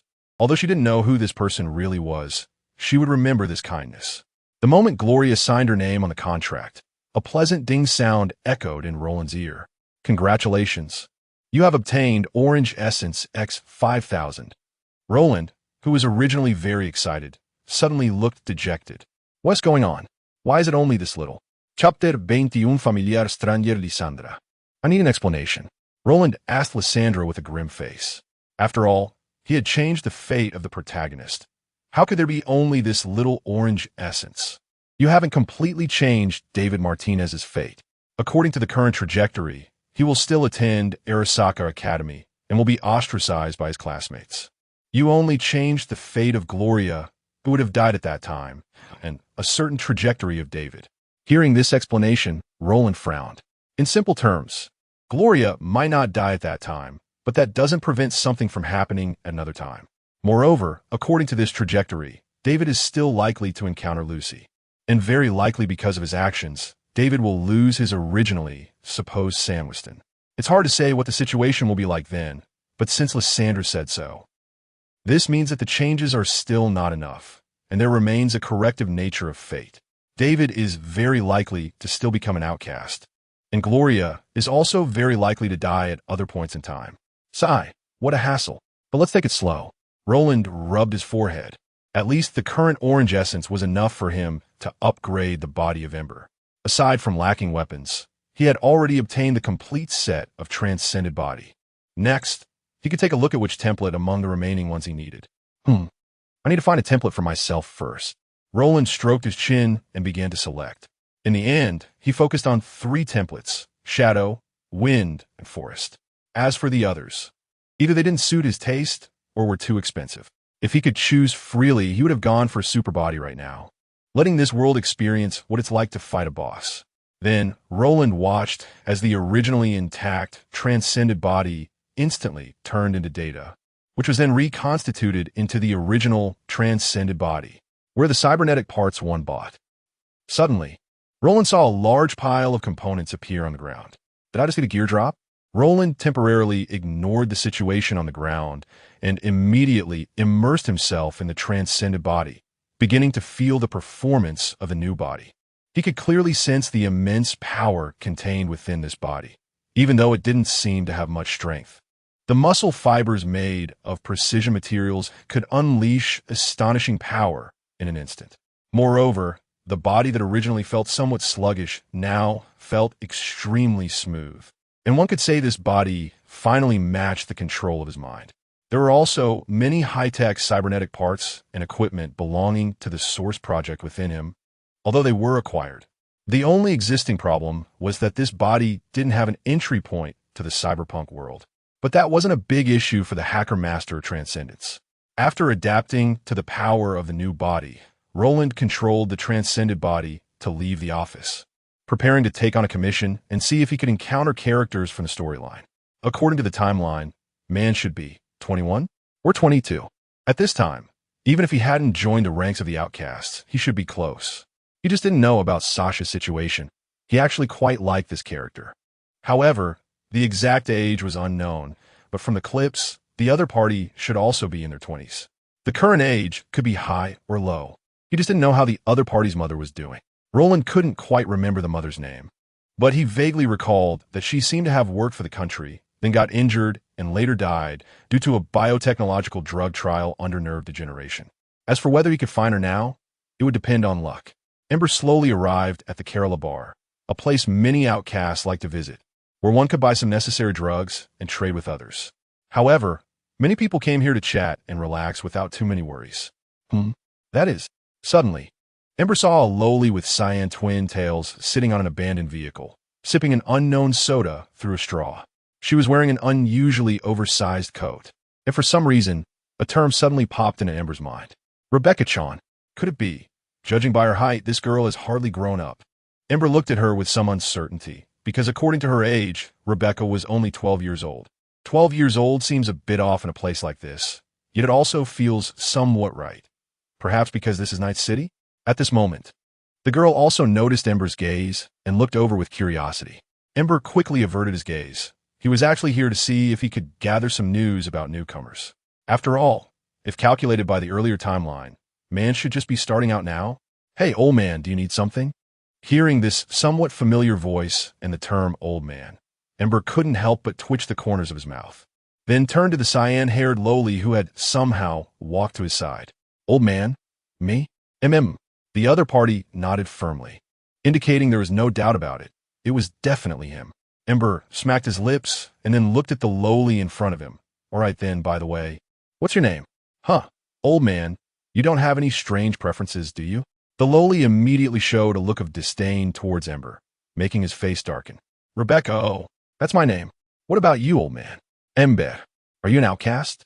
If you want to think so, that's fine, but strictly speaking, I can only be considered a half-outcast. Ember smiled, not expecting to encounter this feisty lowly. Then you must have a gun. Let me see it. Upon hearing Ember's affirmative answer, Rebecca's eyes lit up, and she suddenly leaned forward toward Ember. Ember slowly took out his weapon as he looked at the face that was so close to him. Oh! Rebecca joyfully took the gun from Ember's hands and hugged it, rubbing it against herself. Hey, old man, why have I never seen this model of weapon before?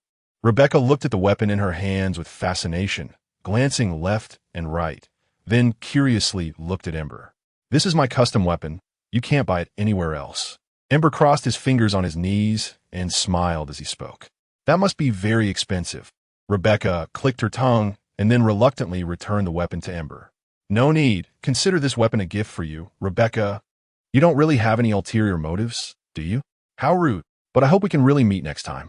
Ember looked at Rebecca with some speechlessness, then waved his hand with a smile and left, while Rebecca watched Ember's departing figure, lost in thought. Hey, Rebecca, what are you doing over there? None of your business. Old bro.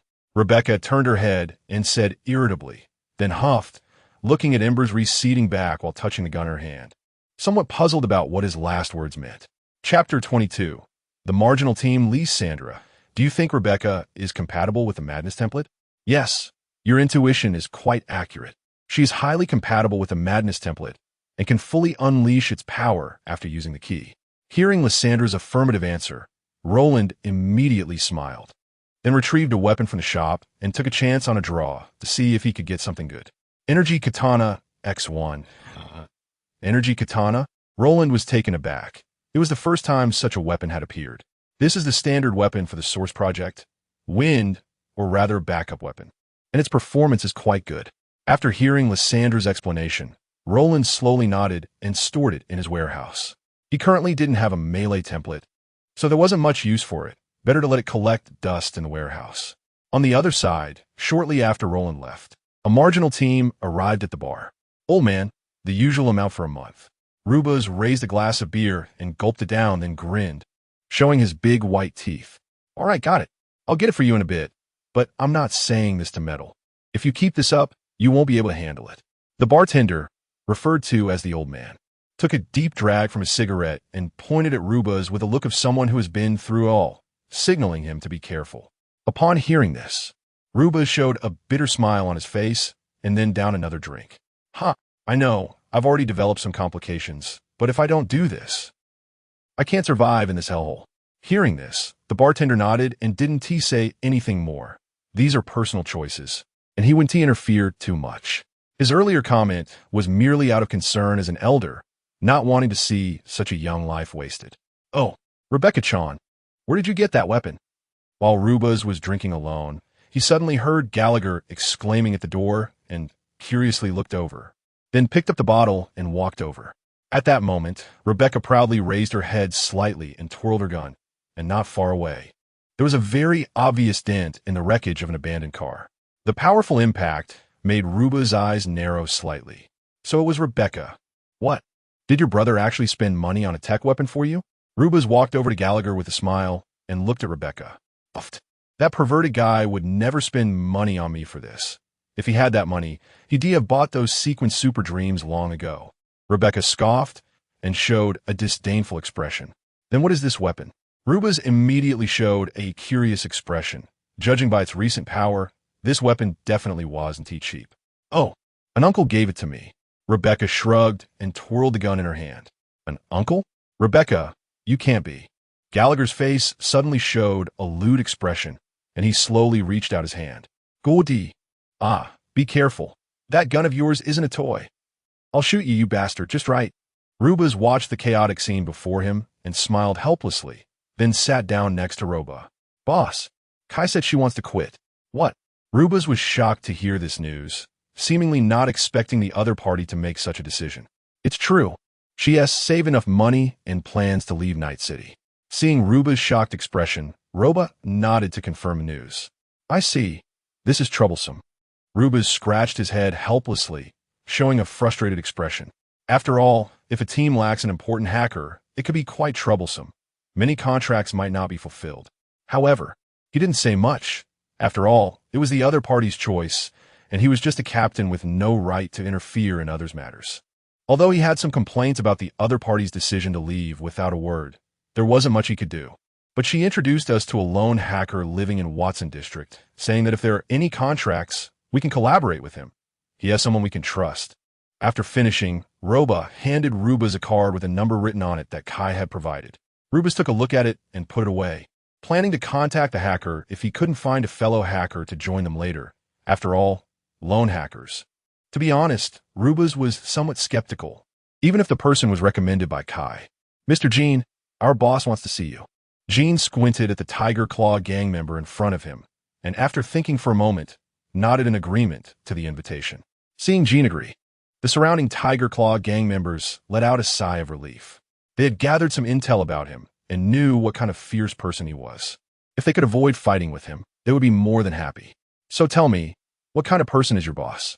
Once Jean got into the car, he asked, Our boss is Mr. Longze Ichiro. He needs your help with something. Longze Ichiro. Jean silently noted this name in his mind and realized this guy was not the Longze Ichiro he was familiar with. So he probably got replaced or ousted by someone. After that, Jean stopped talking and quietly waited for the other party to drive. Soon, the vehicle entered a high-end apartment building, and there were many Tiger Claw gang members lurking nearby. Jean casually glanced around before retracting his gaze and followed the other party into the elevator. With a ding, the elevator reached the designated floor, and two people immediately approached to search him, but they didn't search Roland, which surprised him a bit. Mr. Jean, please follow me. Jean followed the other party to a room door, where he noticed several people inside were silently staring at him. Their eyes filled with vigilance, but Jean didn't mind. Boss Longze, Mr. Jean has arrived. Please come in, Mr. Jean. Upon hearing this, Jean opened the door and walked in. After surveying the surroundings, he focused his gaze on Longze Ichiro, who was standing right in front of the room. I heard. You have something to discuss with me? Actually, it's not me looking for you, but this Mr. Kuroda is looking for you. Longze Ichiro slowly stepped aside, revealing a man behind him. Jean squinted as he looked at the very distinct clothing of the person. It's someone from Arasaka. Chapter 23. The visitor from Arasaka, this outfit. Are you from Arasaka? I wonder what you want from me? Jean couldn't help but look curiously at the person in front of him. He couldn't remember any connection between his body and Arasaka. Sure enough, it was just as the intelligence had stated. Mr. Jean, the extent of your cybernetic modifications is simply astonishing. Even Atom Heavy Hammer can't reach your current level. Without a doubt, you are indeed one of the unique ones. Kuroda's eyes were filled with fervor as he rushed forward, staring at Roland as if he were looking at a priceless treasure. This mannerism made Jean feel uncomfortable. After a shiver, he immediately coldly said, Mr. Kuroda, if there's nothing else, I should be leaving. Hearing Jin's words, Kuroda immediately came back to his senses, cleared his throat, and adjusted his clothing. I apologize. I was a bit unrestrained. Your situation is just too captivating. I wonder who is sponsoring you from behind. Kuroda's curiosity was evident. They initially refrained from extending an olive branch because they suspected that the person before them was actually military technology, but recent events had overturned their speculation. Do you think I would answer such a question? Jean replied coldly, and Kuroda chuckled and shook his head in response. Well, all right then, let me formally introduce myself. I am Shinichiro Kuroda, a research supervisor at Arasaka. So, what exactly do you want from me? Jean had no intention of introducing himself. After all, the other party had already called out his name, indicating that they had investigated him thoroughly. Before discussing this matter, I would like to ask if you have any intention of joining Arasaka. We can provide you with the best medical technology and cybernetic modification techniques, which are far superior to what you have now. Kuroda had initially wanted to say that their cybernetics were definitely more powerful than the current ones. But he suddenly realized that all of Jin's cybernetics had been replaced with entirely new components that he didn't recognize. This made his gaze deepen. It seemed that the person before him was backed by a terrifyingly powerful entity, having ruled out the possibility of military science. He speculated whether this person was from a small company, as those cybernetics, to be frank, were not particularly strong. They were merely high-end cybernetics available on the market. But now it seemed that things were not so simple. No, I have no such intention. Why don't you tell me what Arasaka plans to do? You don't seem to have much influence here, do you? Indeed, just as you said, Mr. Jean, we don't have much influence here, which is why we want to rely on your strength. Kuroda wore a highly representative commercial smile, looking warm yet extremely indifferent. Interesting, go on. We need you to take action and assassinate this person. As he spoke, Kuroda silently handed over a chip. Jean didn't hesitate much and directly took the chip. The contents of the chip were transmitted to Jin's mind at an incredibly fast speed, and the information contained within shocked him, causing him to look at Kuroda with an incredibly deep gaze. Kuroda waved his hand, signaling the others to leave. Ryuzawa Ichiro and the others nodded and then left the room. It seems that Mr. Kuroda's identity is not just that of a research supervisor, is it? Oh, that's right. If all goes well, I should be taking up a position in Night City soon. Kuroda smiled, and the information he revealed was enough to stir a storm, which surprised Jean. He hadn't expected Arasaka to already know about the plans from New America at this time. But I'm curious, do you trust my abilities so much? I have great confidence in your abilities. After all, there is no one in this world who understands the strength of someone who can modify their body to this extent while remaining conscious better than I do. Kuroda said with an extremely confident smile. After all, he was one of the main people in charge of the Atom Heavy Hammer project. The person before him clearly did not follow the standard combat modification of Heavy Hammer, but was still able to achieve such a high degree of modification, indicating that the other party had focused all relevant abilities on speed and assassination. There are no more than 10 assassins in the world who can achieve this level of modification. So you believe I will agree to your request? Jean couldn't help but feel curious. No, we cannot guarantee that you won't leak the information. And I also don't have the confidence that this group of lackeys can stop you. However, the strategy of New America will undoubtedly be executed, and Arasaka will inevitably become the final winner. So, this person isn't that important? Of course, but if we can eliminate this obstacle, our plan will speed up significantly. Now, what are your thoughts? Upon hearing this, Jean fell in a deep thought. The target Arasaka wanted him to assassinate was a political figure who had come to Night City to negotiate important matters regarding biotechnology. The reason Arasaka wanted to kill this person was simple. He was vehemently opposed to Meyer's policies and was a staunch anti-war figure, causing significant obstacles to Meyer's actions. Therefore, if they acted, Meyer's people would likely intervene, coupled with Arasaka's covert actions. It could be said that it was almost a guaranteed death. In the original storyline, there probably wasn't this segment because Arasaka's strength here was insufficient, but now, if this person dies, how much will your plan speed up? At least 6 months' time can be saved. If everything goes smoothly, it might even accelerate by a year. The button for the world's development is now in your hands, Mr. Jean, what is the reward? Kuroda smiled at this and then pushed out another chip. This is the deposit. Jean took it and checked it, then his mouth twitched. It had to be said, this was indeed a wealthy benefactor. I accept this commission. That's wonderful. I wish us a pleasant cooperation. A sincere smile appeared on Kuroda's face, as this matter, once accomplished, would elevate his status. Pleasant cooperation. Jean nodded. He agreed, not for any other reason, but for the essence. If what the person before him said was true, then this would truly change history. By the way, Heavy Hammer asked me to send his regards to you and expressed hope to meet you someday, if the opportunity arises. Kuroda suddenly remembered to speak as Jean stood up to leave. Jean was taken aback by this statement and then chuckled softly. I understand. I will be waiting for his arrival at any time. Heavy Hammer? He hoped the other party wasn't coming to cause trouble. Otherwise, he would have to dismantle him like in a game to see what he was really like inside. Chapter 24 Hacker Chiwei. After Roland finished handling some affairs at the company, he left directly. After all, he had entrusted many matters to Lissandro, only dealing with a few important issues himself, basically acting as a hands-off manager. Recently, Roland realized that he had not been involved in the affairs on the main side for quite some time, but that couldn't be helped. After all, Jin's life was just too exciting, like watching a movie every day, especially recently with some commissions coming in, which had also earned Jin quite a reputation. As for the military technology side, they naturally remembered what he had done, so they hired some people to hunt Jin, but the result was that they became stepping stones for Jin's fame. However, what concerned Roland was that after Arasaka sent him a commission, they went silent, saying they would inform him when the operation was formally starting. Yes, up until now, that high-ranking official had not arrived in Night City. This allowed Roland to enjoy some leisure time, playing with the little rookies in Night City. He had to admit that the original cybernetics from the Source project were quite useful. The coating on his body could directly defend against the vast majority of bullets. It also had a more advanced optical camouflage function compared to the ones in the Cyberpunk games, allowing him to disappear into thin air. This also earned him several nicknames, one being Hunter and the other being the Reaper of the Night. Boss, what is the commission this time?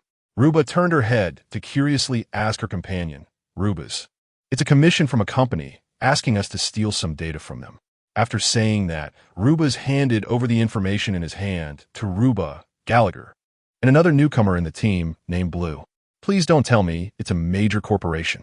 Gallagher muttered as he took the information. I'm not that stupid to take on commissions that could get me killed. Ruba shot a glance at the group after all. Stealing data from a company and stealing information about a specific individual were two different things. Source Project Company? I feel like I've heard of that before. Blue pondered.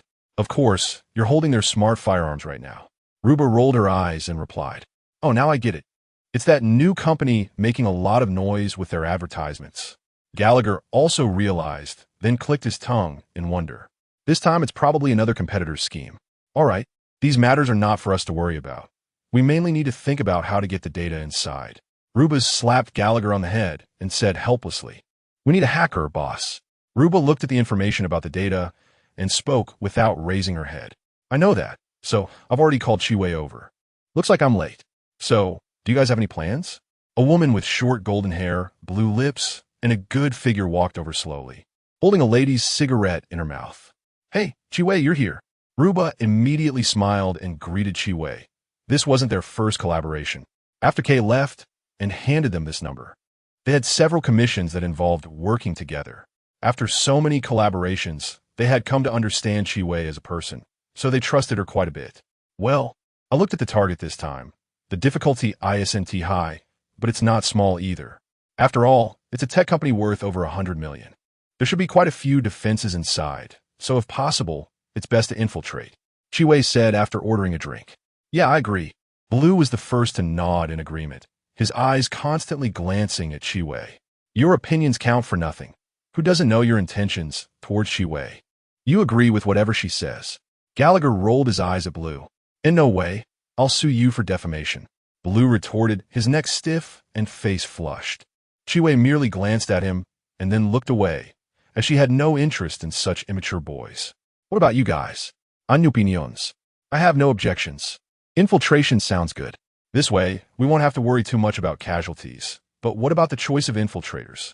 Rubas had no objections and agreed with Chiwei's suggestion. Chiwei didn't speak because she was definitely going in. After all, if she didn't, who would steal the company's data? I will.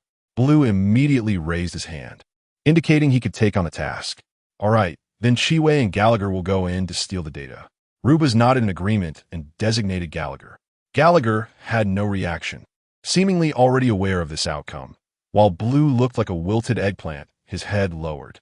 This was also why Rubas didn't let Blue follow Chiwei. He wasn't mature enough and could easily mess things up, especially when he was with Chiwei. This commission was no small deal. After all, it was a company. If they made a mistake, everyone here would face dire consequences. He had no doubt about the company's capabilities. Even if this company's strength was not on par with those giants, it was not something they could afford to provoke. So let's take a few days to rest and discuss how to proceed. Jean narrowed his eyes as he looked at the young man in front of him, who was trembling and gripping his weapon tightly.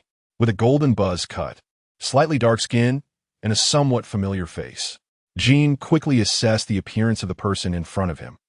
Perhaps a reserve soldier? What is your name? Mun. Put your hands up. Although Man's eyes still showed fear, he raised his weapon and stared intently at Roland in front of him. What a pleasant surprise. Jean sighed, then remembered that Man was a soldier before becoming a senior edge runner. You're free to go. You're lucky.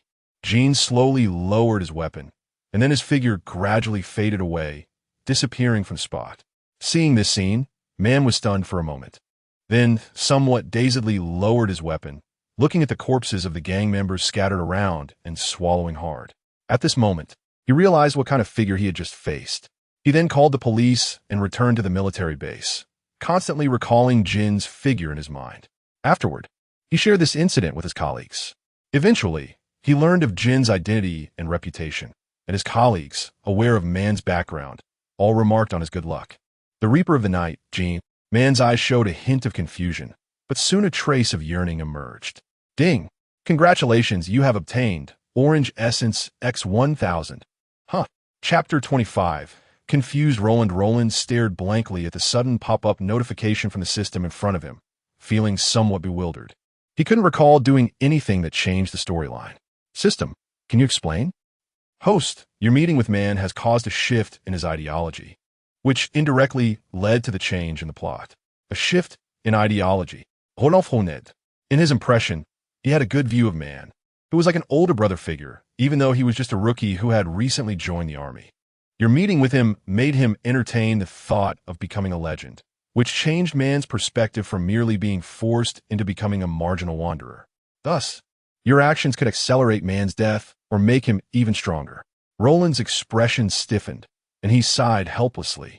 To become a legend in Night City, one would inevitably have to augment themselves with cybernetics, and the original Man had suffered from cyberpsychosis due to excessive modifications. That was just to protect his friends. And now, there was an additional dream of becoming a legend. One could only say that fortune and misfortune are intertwined, though the possibility of misfortune seemed slightly greater. By the way, Lysandra, how's the cooperation with Ravenna Technologies going? They're still hesitating and have not given a response. Hesitating? I see it as insincere. Tell them that if they don't respond by the day after tomorrow, we'll seek cooperation with another company. Also, make sure to strengthen the company's security during this period. Roland huffed in dissatisfaction, but he was also somewhat troubled. Night City had not only the towering giant corporations at the top, but also many companies surviving on the business flowing from these giants. Of course, there were also tech companies like Roland's that had carved out a niche through independent research and development. Ravenna Technologies was one of them, though its reputation wasn't very good. This cooperation was initiated by them, and Roland was always open to such generous clients. After all, many companies already knew they had partnerships with Arasaka and Kong Tao, and they wouldn't do anything else. However, Roland didn't expect that the Ravenna company was such a stubborn entity, or rather, they were gambling, betting that after stealing the technology from Source Plan Company, those giant corporations would turn around and cooperate with them. Arriving at the early hours, there stood the Source Plan Company's building. Rubas parked the car by the roadside and pointed to the iconic inverted triangle symbol not far away. Upon hearing this, Gallagher and Chiwei nodded, then grabbed their prepared items and got out of the car. Hey, Sister Chiwei, be careful. Brew called out suddenly, reminding Chiwei, but she ignored him and headed straight toward the Source Plan Company. Don't look, sister. From years of experience, I can tell you, you don't stand a chance. Roba patted Brew on the shoulder and spoke bluntly. Is it necessary to discourage me like this? Brew looked at Roba with a bitter face, then let out a long sigh. At this point, Chiwei and Gallagher had already reached near the main entrance. I'll take over the front door surveillance and look for an opportunity to sneak to the back door. Keep an eye on the situation here, and let me know when the surveillance turns red. Okay, don't worry. As Gallagher agreed, Chiwei's eyes suddenly brightened with a hint of orange light, and she quickly located the interface in a sea of data. The surveillance at the entrance flickered a few times before the indicator light turned green, then very humanely panned to the spot where Chiwei was located. Taking advantage of this, Chiwei slipped past the blind spot of the surveillance. Before long, she arrived at the back door, connected the electronic wire to the electronic panel, and began to hack the door in front of her. Sir, your company is under a hacker attack. Huh. Roland heard Lysandra's report and trembled, spilling red wine all over himself, standing up in shock. It was certainly a day filled with surprises. What's going on? Show me the footage.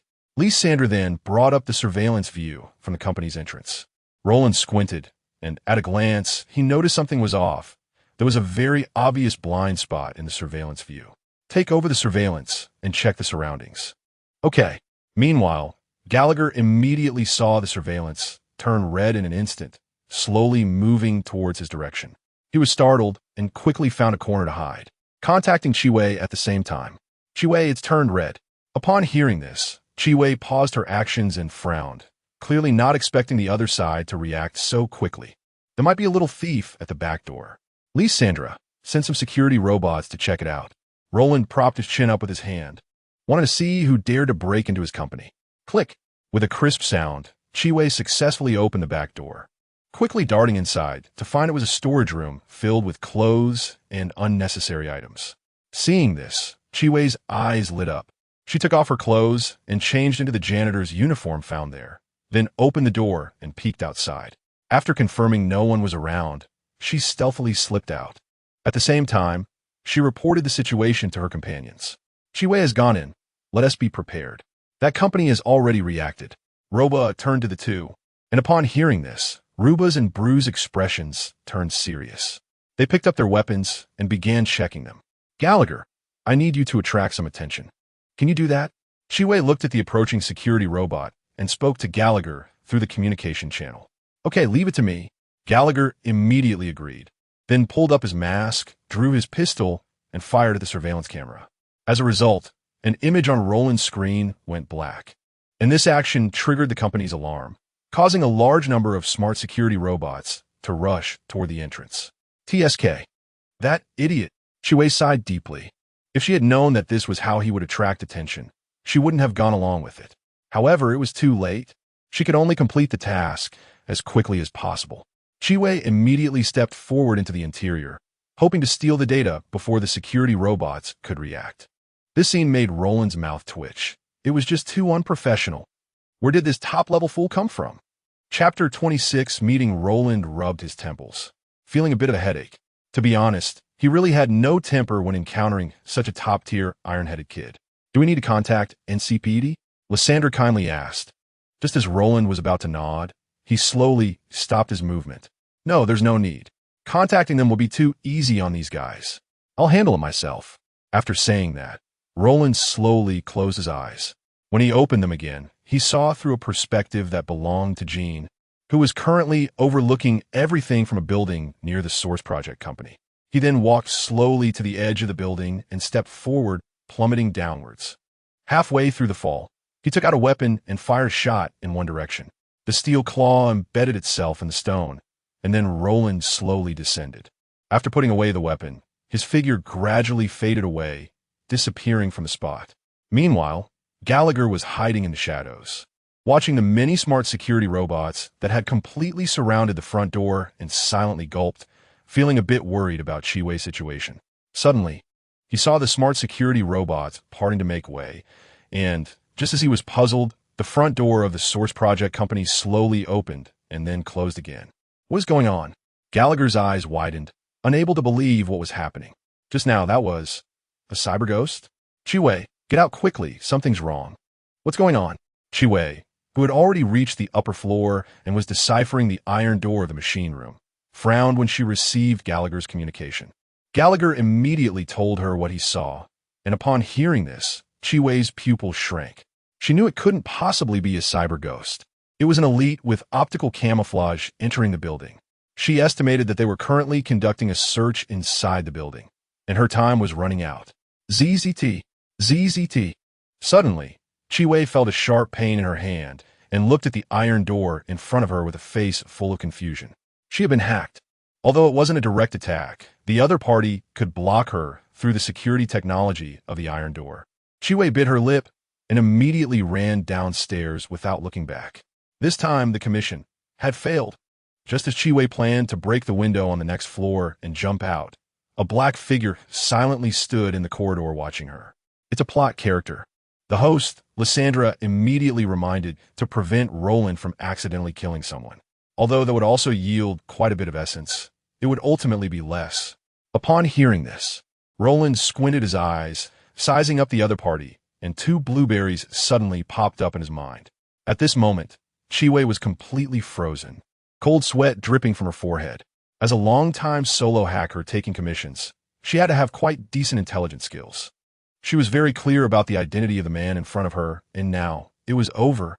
Chi-Wei suddenly relaxed her entire body, then put down the weapon in her hand, looking at Roland with a helpless expression. I didn't expect you to be the enforcer of this company. Enforcer? If you want to think of it that way, that's fine. Jean was taken aback for a moment, then slowly walked towards Chi-Wei. He needed to think carefully about how to handle this person. So, are you going to kill me? Chi-Wei looked at the top assassin in front of her and couldn't help but speak. You still don't know. I will take you to see my boss. Jean shook his head, then moved forward to tie up Chi-Wei. To be honest, you're a bit too cooperative, which leaves me a bit at a loss. If you run, you won't be able to escape, and you might end up missing some parts, so it's better to wait for death obediently. At least it won't be so painful. Chi-Wei forced a smile, and upon hearing this, Jean nodded and slightly tilted his head, cutting off Chi-Wei's communication. At this moment outside, Rubas and others suddenly looked gloomy, knowing that Chi-Wei's side was probably Captain. Bru stared at Rubas with red eyes, full of pleading. Rubas silently looked at Bru, then gave Rova a glance. Rova immediately understood and knocked Bru unconscious with a swift chop. At this time, Gallagher had also rushed back to the car. Gallagher, you're not dead. Rubas and Rova were somewhat surprised. They thought he had been captured like Chi-Wei. Even if you both die, I won't die. It's just a pity for Chi-Wei. Let's go. Gallagher cursed and shook his head regretfully, then directly left the place. Since they couldn't complete this commission, they wouldn't continue to entangle with it. As for Chi-Wei, they could only say sorry. After all, she wasn't one of their own. It wasn't worth risking their lives for revenge. As for that kid Bru, they could only see if he could make it out. If not, they would just have to find a new teammate. Everyone knows your marksmanship and assassination skills are superb, but I didn't expect your hacking skills to be the strongest. Chi-Wei couldn't help but speak to Roland in front of her. That's because I often don't need to use hacking skills, just like your super brain tells you that using super strength can solve these problems. Jean rarely explained to Chi-Wei, then asked Lysandra, come out and check if Chi-Wei has a compatible template. Understood. Found it. Chi-Wei is compatible with the purification template. Upon hearing this name, Roland's mouth twitched. This template was not a friendly one. For him, in the background story, purification and sublimation were sworn enemies. Chi-Wei wanted to ask something upon seeing this, but was blocked by Jean and thrown into the car. Why didn't I notice Chi-Wei talked so much before? With the black cloth being pulled away, Chi-Wei finally saw the scene before her. The luxurious decorations indicated that the owner here was either rich or noble. She then saw Roland dressed in a bathrobe and Jean standing beside him.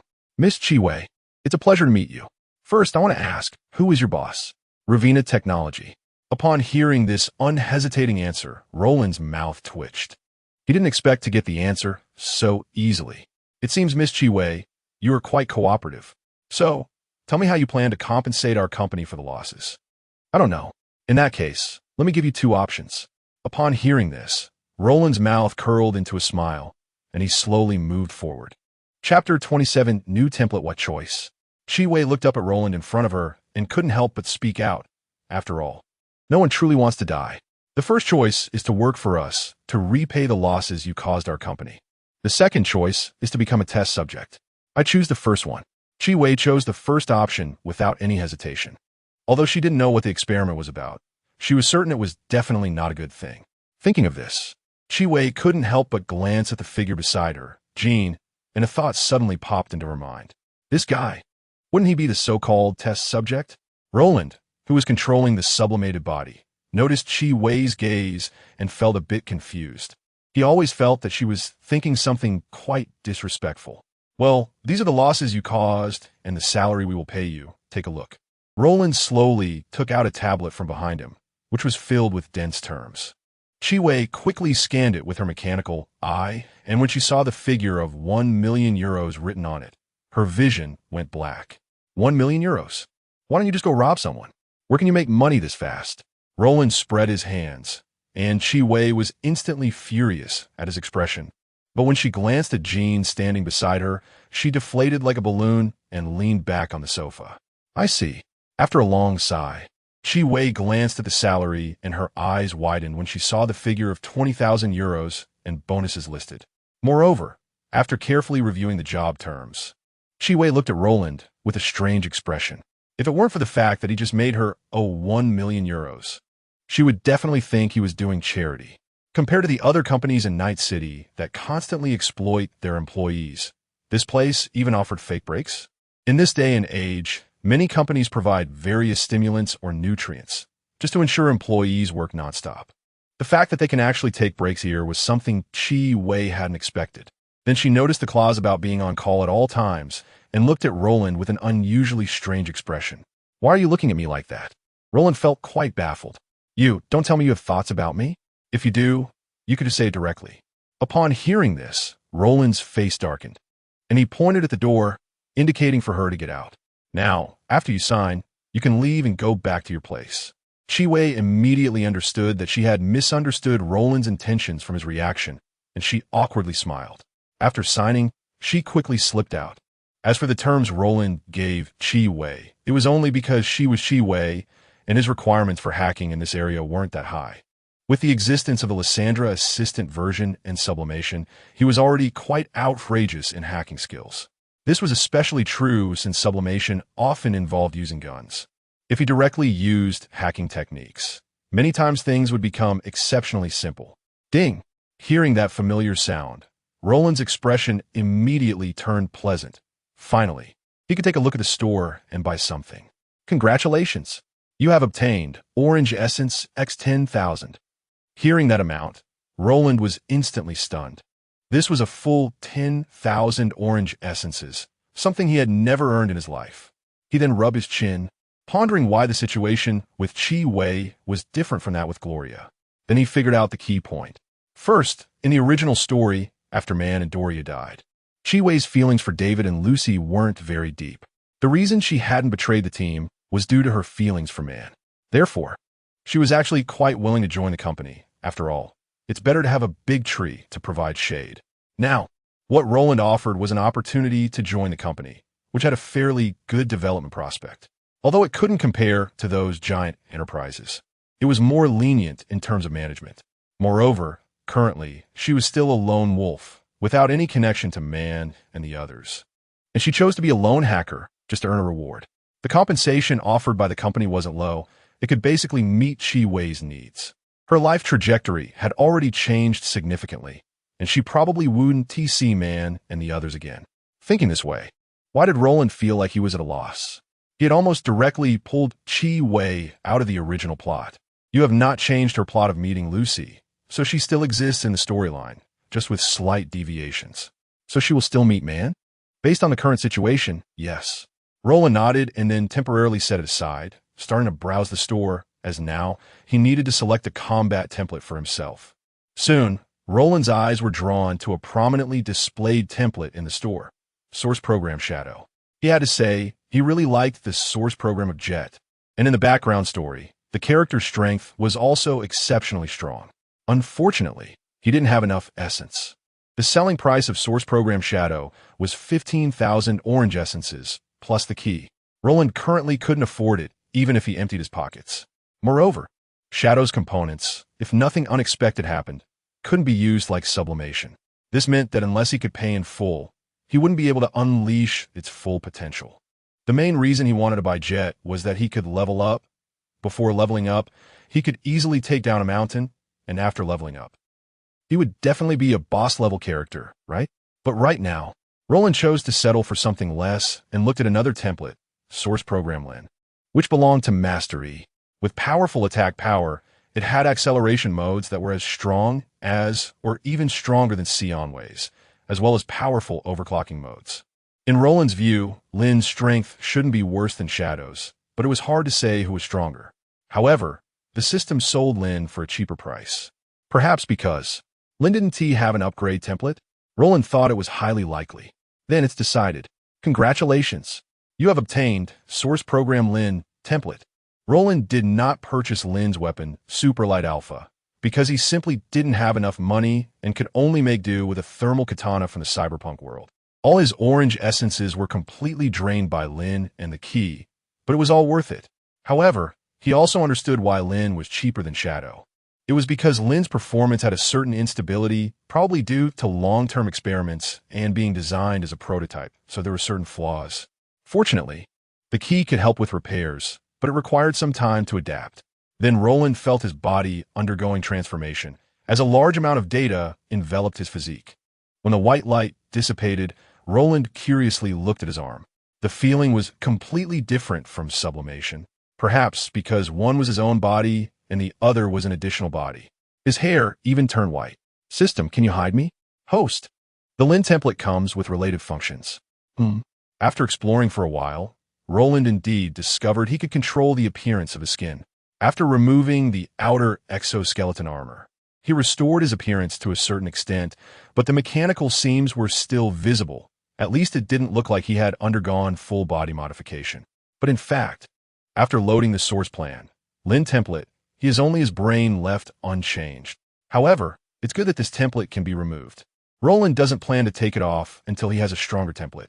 But if possible, he wants his original self back. Chapter 28 Arrival of the Key Personnel. After Chi Wei returned to her room, she dove into her bed and began to slowly wriggle around. She felt that everything she had encountered recently was somewhat unreal. She had managed to easily get into a pretty decent company.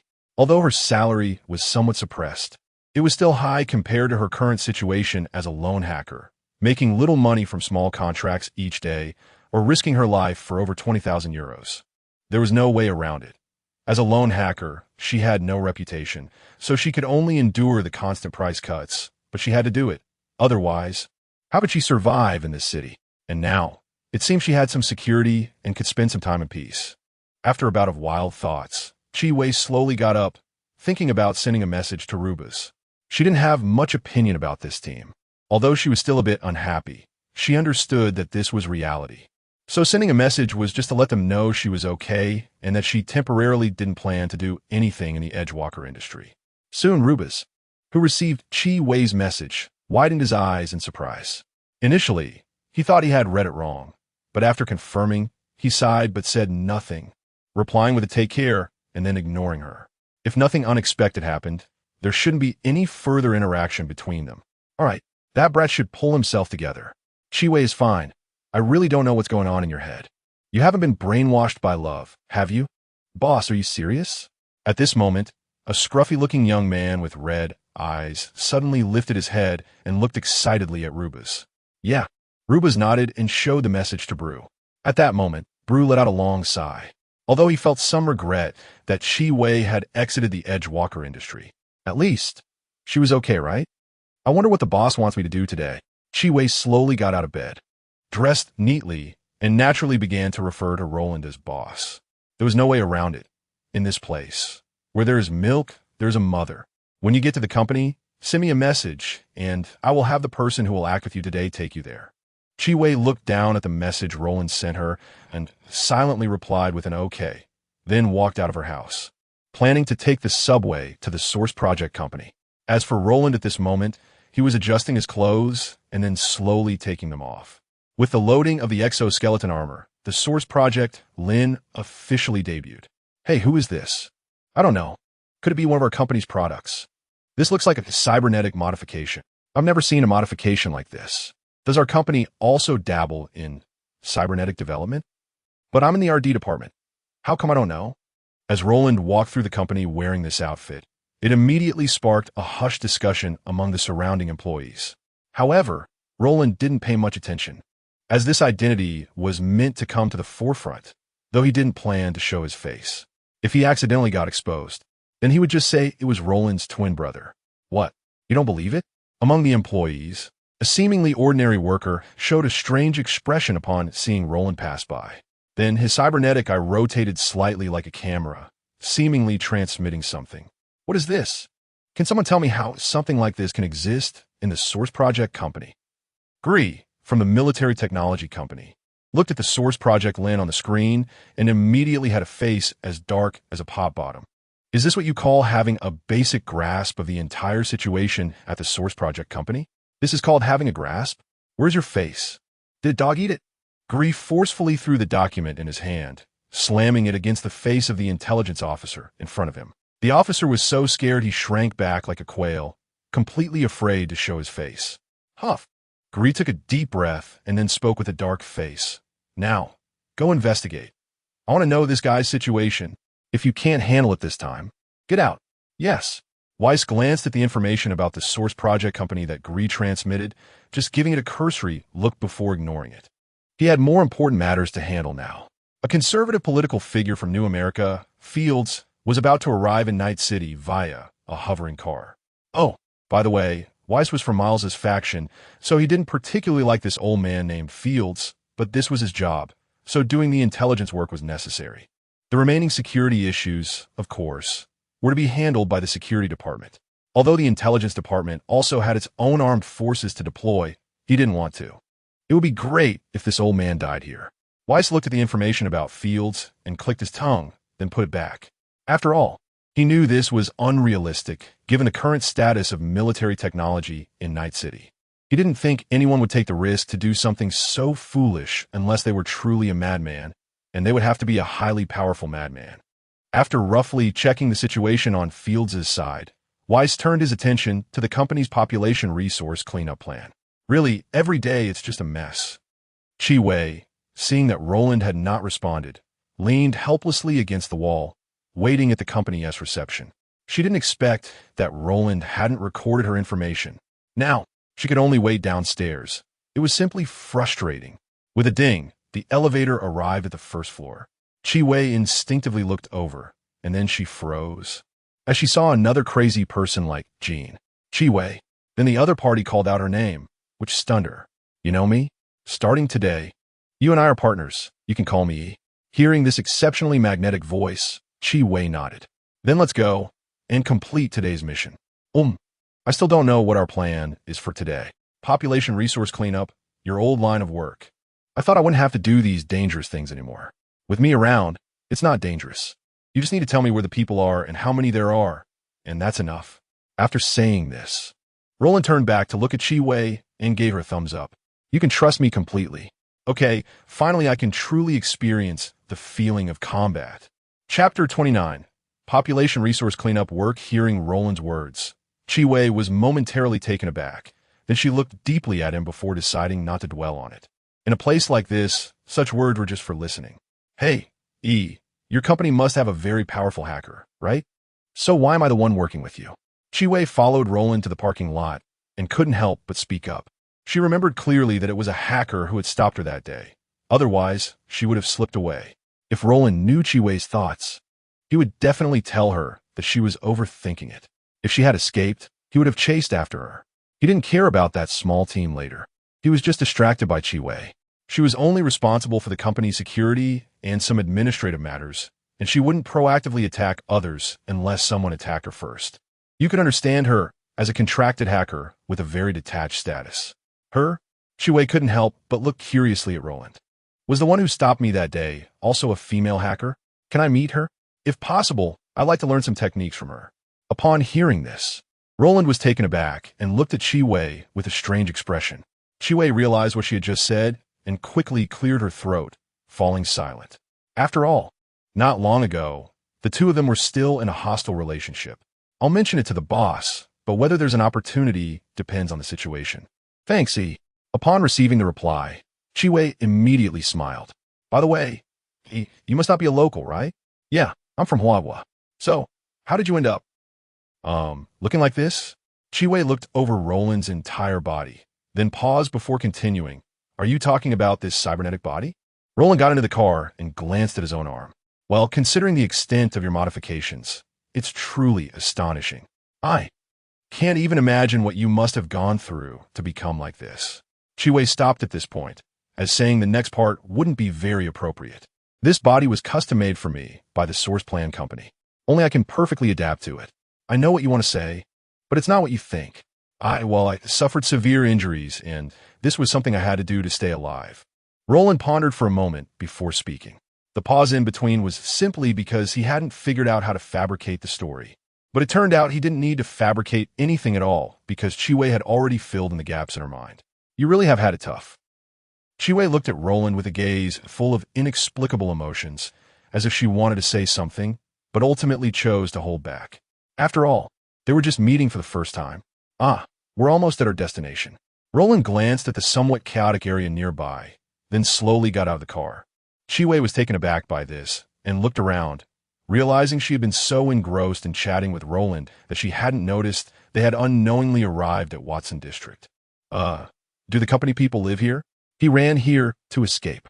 Roland explained, then began surveying the surroundings, using his gaze to intimidate a young thug who seemed to have ideas about the vehicle. By the way, I still don't know what he did. Chiwei also looked around and noticed that this area indeed seemed unsafe, with members of the Vortex gang not far away. He stole weapon blueprints from the company. Although we intercepted it online and it didn't cause any losses, such behavior was enough to cost him his life.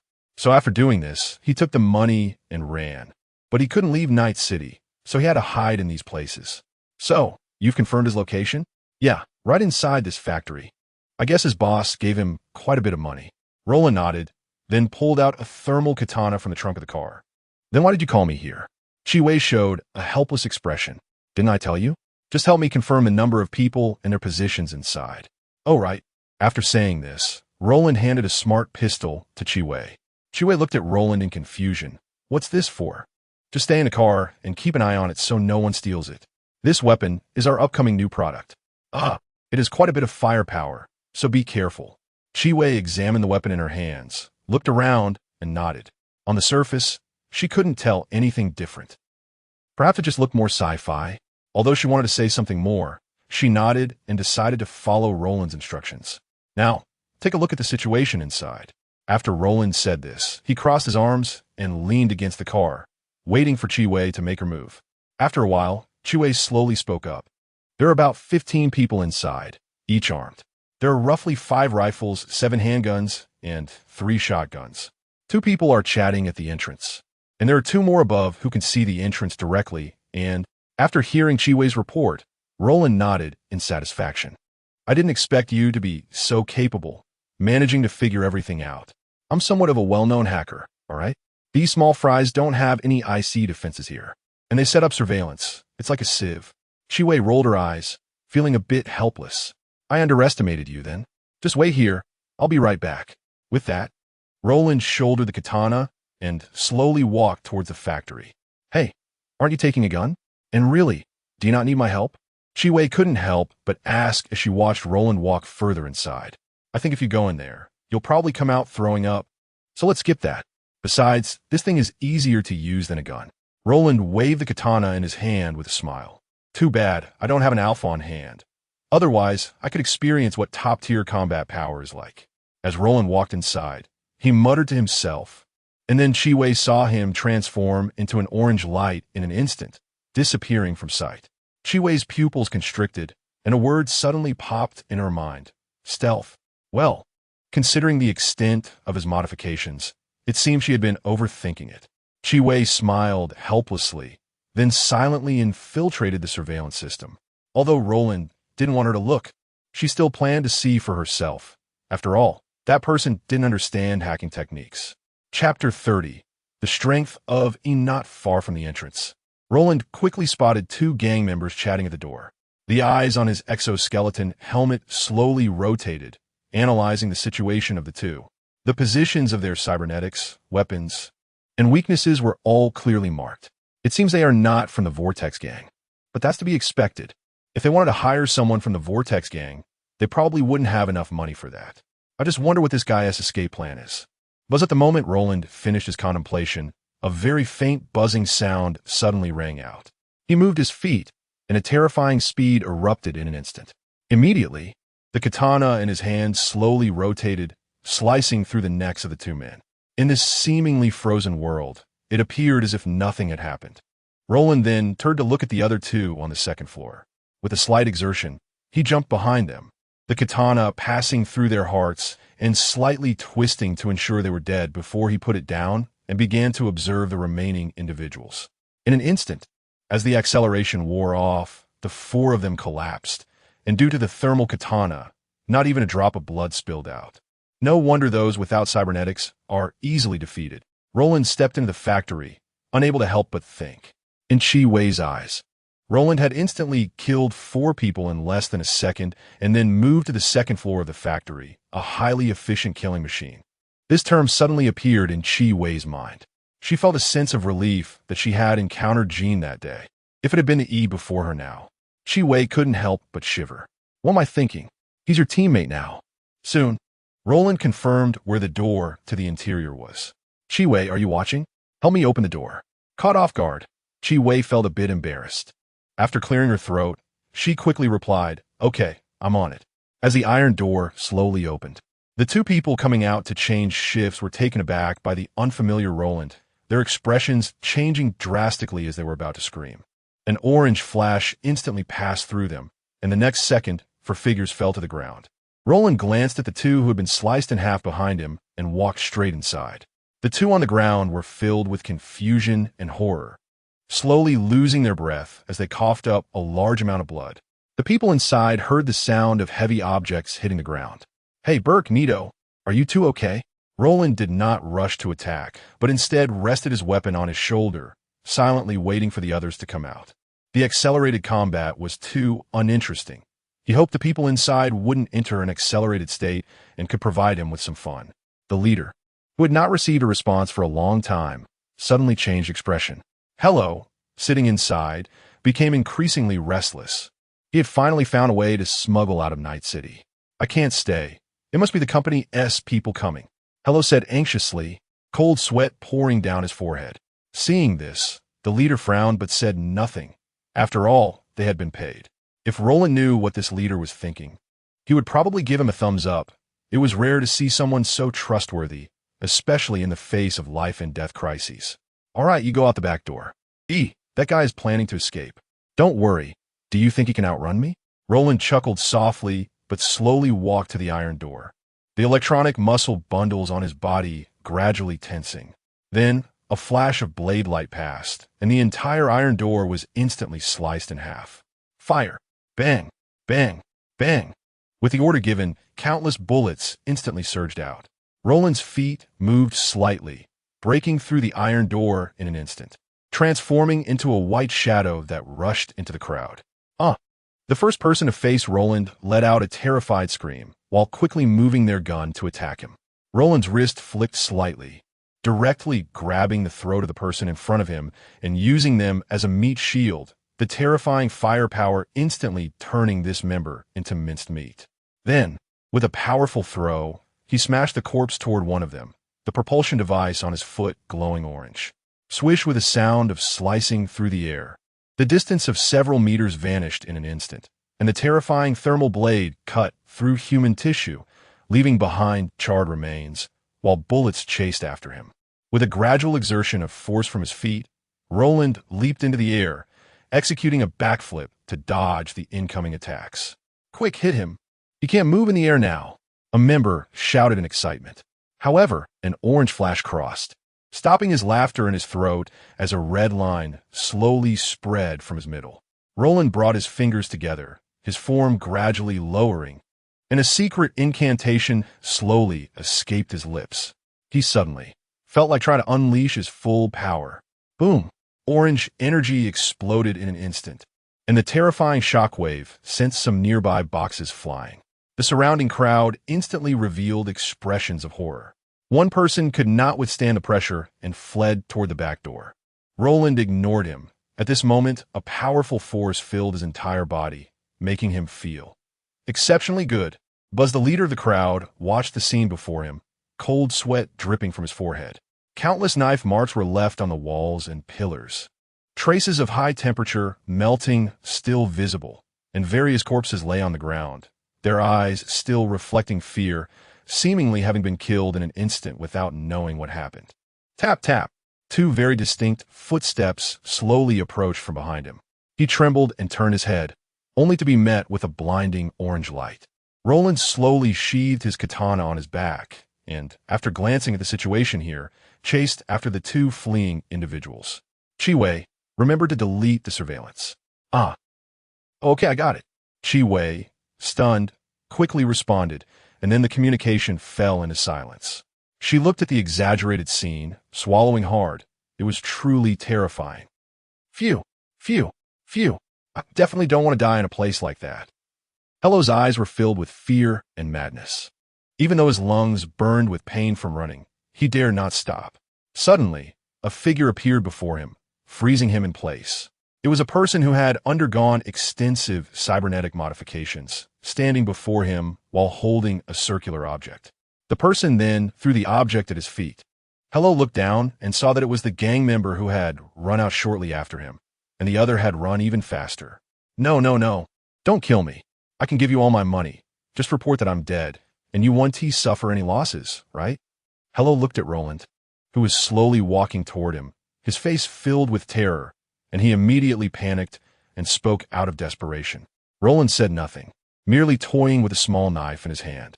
At that moment, Hello understood that the person before him had no intention of letting him live, and he revealed a fierce expression as he pulled out his smart gun belonging to the Source Project. Then go die. Sweet bang. The flying knife instantly pierced through Hello's skull, and the terrifying force made it explode. Roland immediately showed a look of disdain and sighed. What a guy without self-awareness. Chapter 31, Preparing for Action. Is everything ready? Chi-Wei asked as she looked at Roland, who was slowly walking toward her. Yeah, it's all set. We can leave now. Oh, by the way, this is the performance bonus for this operation. Roland nodded and then sat back in the car. Glancing at Chi-Wei as a bonus was transferred to her account. Chi-Wei was startled when she saw her savings unexpectedly increase. Wow, this is a lot. Such things are hard to come by. Consider yourself lucky, Roland shrugged. Hearing this, Chi-Wei couldn't help but chuckle and started to think about how to spend the money. Maybe I can add some money to get myself a new network access pod. With that thought, a smile spread across Chi-Wei's face. What are you thinking? Why are you smiling so happily? Roland couldn't help but comment, noticing Chi-Wei grinning like a lecherous old man. Chi-Wei quickly cleared her throat, composed her expression, and shook her head seriously. Nothing. By the way, what are we going to do next? What else? Just go home and rest. Huh? Chi-Wei was immediately taken aback by this statement, feeling as if she were dreaming. Could it be, this is the treatment for hackers from the Source Plan Company? Is it really that good? Roland glanced at Chi-Wei and knew what she was thinking. He then said, stop dreaming. Others don't have this kind of treatment. What? Chi-Wei was immediately unsettled, recoiling slightly while showing a complex expression, making Roland's face darken.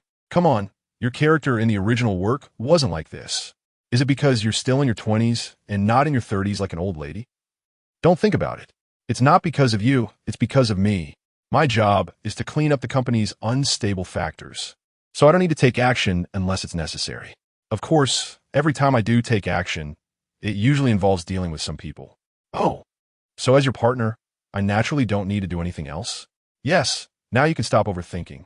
Chi-Wei smiled awkwardly at this, but she couldn't help but think that there aren't many hackers with her skill level, yet there are still quite a few. After all, she didn't consider herself to be an exceptionally skilled hacker and didn't have any strong talents. So, why was she chosen to be this person's partner? The other party should be quite an important figure, right? Chi-Wei found it hard to understand, but since she couldn't figure it out, she decided not to dwell on it. Time would give her answers. Meanwhile, Roland, who was driving, had started to zone out. Thinking about hackers, he suddenly remembered the man still in the freezer at the junkyard. I need to send someone over to check that out. If I can find him, I wonder if there will be a reward. Roland was a bit uncertain about this, as Bartmos was not an important character. Judging by the number of appearances and proportions in the plot, he thought the reward might not be much, but he still planned to take a look. His company couldn't keep relying on the old resources from the source plan world forever, although those old resources would last him for quite a while. He still needed to establish a research department to study the main technologies inside, and then combine them with some unique technologies from the cyberpunk world for innovation. So Bartmos's hacking skills were still very important. There might be some outrageous spells hidden in there. Suddenly, Roland's movements paused, and he slowly squinted his eyes. Someone from Arasaka was contacting Jin's body. "Mr. Jin, please." A bodyguard dressed in a custom Arasaka suit respectfully opened the car door. Gesturing for Roland to get in, Jin glanced at the bodyguard before sitting down slowly. At this moment, Kuroda was already in the car and immediately smiled upon seeing Jin. "Mr. Jin, long time no see. You don't show up without a reason, but your intelligence network is quite advanced. You manage to find me every time." Jin chuckled and silently observed Kuroda. Kuroda's expression didn't change much. He just laughed and then said, "That's also because Mr. Jin hasn't been hiding his whereabouts, right? If you were that capable, you wouldn't be unaware of which side Mr. Jin is on." "Oomph. Let's hear it. Have you collected all the information this time?" "Exactly. This political figure from New America has now arrived in Night City. We've also collected quite a lot of their travel records recently, which can serve as your reference." As he spoke, Kuroda handed over a chip. After Jin received the chip, he began checking the information inside, but his brow furrowed upon seeing it. These records don't seem to have much of a pattern. Yes, after all, someone of his level doesn't really have many restrictions, so a lot of the time, decisions are made spontaneously, without a fixed itinerary. Then this information doesn't seem to hold much value. Jin took the chip and handed it back to Kuroda, shaking his head. "The rest of the information is indeed like that, but there is one piece of information that is quite useful, and it's the best time for you to take action." "You mean when Fields meets with a representative of the biotechnology company?" Jin slightly narrowed his eyes, looking at Kuroda, who still wore a warm smile. "That's right. That trip is fixed, isn't it?" "It is fixed, but the risks are also exponentially rising. I estimate there will be quite a few people protecting them that day, right?" "Yes. So we have already prepared the relevant defense maps for you. Wishing you great success." Kuroda showed no sign of denial, simply nodding and then handing Jin another chip. Jin glanced at the chip in Kuroda's hand and slowly said, "I can accept this, but I need more money." Seeing that Roland agreed to the request, Kuroda's face immediately lit up with a satisfied smile. He did not refuse the request for more money. Adding more was a trivial matter. As long as this task could be completed, he could double the payment. "Absolutely no problem. As long as you can get it done, I will immediately apply for more funds from above, allowing your reward to double." "Then thank you. I'll take care of the rest. I should be leaving now." Jin chuckled, and then his figure slowly dissipated, the car door opening unnoticed. Watching Jin leave, Kuroda's expression immediately turned serious. "Kentaro, did you find out how he left?" "Report. It may be optical camouflage technology, but the other party's skills are very high. We didn't detect any traces." "Really? Another surprise." Kuroda narrowed his eyes, unable to suppress his thoughts. Chapter 32 Source Project. The Adaptable of Freedom. After thinking it over, I decided to change it to freedom. After leaving Kuroda's car, Jin did not walk far. Instead, he hid in a nearby alley, silently observing the situation. The highly advanced probing technology allowed him to clearly see Kuroda's lips moving as he spoke. "Lysandra, help me deduce what he said." "Okay, let's begin the deduction. The other party's words are, 'This is truly another surprise.' Oomph. As expected, he has ulterior motives. He probably plans to deal with me after their plan is completed. Forget it. I'll let this guy live a little longer." After a cold snort, Roland truly left the place. As for the promise to deal with Firth, he would definitely follow through, as he was very willing to change the storyline of the Unification War. However, there was still some time before the other party would meet with the executives of the biotechnology company, so there was no need to rush. For now, he could keep an eye on their itinerary and see if any opportunities would arise. After all, the other party was not a local of Night City, so they didn't have any particularly favored places. Plus, they disguised themselves every time they went out, so Roland was too lazy to put in that effort. It would be better to wait until the other party had a formal meeting with the biotechnology company before taking action. So, let's take a stroll over there. The optical camouflage on Gene gradually faded, and he slowly walked toward the super skyscraper H4. Mom, are you home? David opened the door and cautiously looked around the house. Seeing that it was unusually quiet, he breathed a sigh of relief, and a smile appeared on his face. He then hopped over to grab a very rudimentary Super Dream device and set it in front of him, starting to adjust it. This was something he had painstakingly salvaged from a second-hand goods store. Although it was somewhat damaged, it was still usable. He had long been eager to see the stories within the Super Dream, but unfortunately, he had never had the chance to own his own Super Dream device. The stores that sold Super Dream devices charged exorbitantly, and he couldn't bear to use his mother's money to buy one. So he had to save up and find one from a second-hand dealer. He also got a relatively old Super Dream, featuring street gang battles. But it was not a black Super Dream, just an ordinary Super Dream film. After making adjustments, David eagerly put on the Super Dream device. But just as he was about to enjoy it, a sudden knock on the door made him freeze mid-action. He hurriedly stashed away the Super Dream device. And only then did he realize it couldn't be his mom returning, as she had a key. Who could it be? David mumbled, then jumped off the sofa. He guessed it was probably the landlord coming by, though he thought the likelihood was low since their rent wasn't due yet. Besides, the landlord had become much friendlier after learning that Gloria had started working at the Source Project company. Who is it? David opened the door, a puzzled expression on his face, only for his expression to stiffen suddenly. There stood a figure clad in high-end black cybernetics, with powerful electronic muscle bundles and a sci-fi black helmet, exuding an overwhelming aura. David was immediately frozen in place, staring blankly at the person in front of him. David Martinez? Hearing his name suddenly called out, David snapped back to his senses and looked at the man in front of him warily. I am. Who are you? And what are you doing here? I am Gene, and as for why I'm here, I helped resolve your mother's work issue. Gene leaned slightly forward, looking into David's eyes as he spoke slowly. David was taken aback upon hearing this. After blinking, he awkwardly looked at Gene, then asked with confusion, Oh, thank you. But why would you do that? Won't you invite me in to sit? Gene did not answer David's question, but instead pointed inside and said, Oh, please come in. David immediately moved aside to let Gene in. Gene glanced around the room and couldn't help but sigh. The decor wasn't too different from where he had lived when he first arrived in this world. He then plopped down on the sofa. After David poured a glass of water for Gene, he called Gloria. Mom, someone came to the house saying he helped you with a work issue.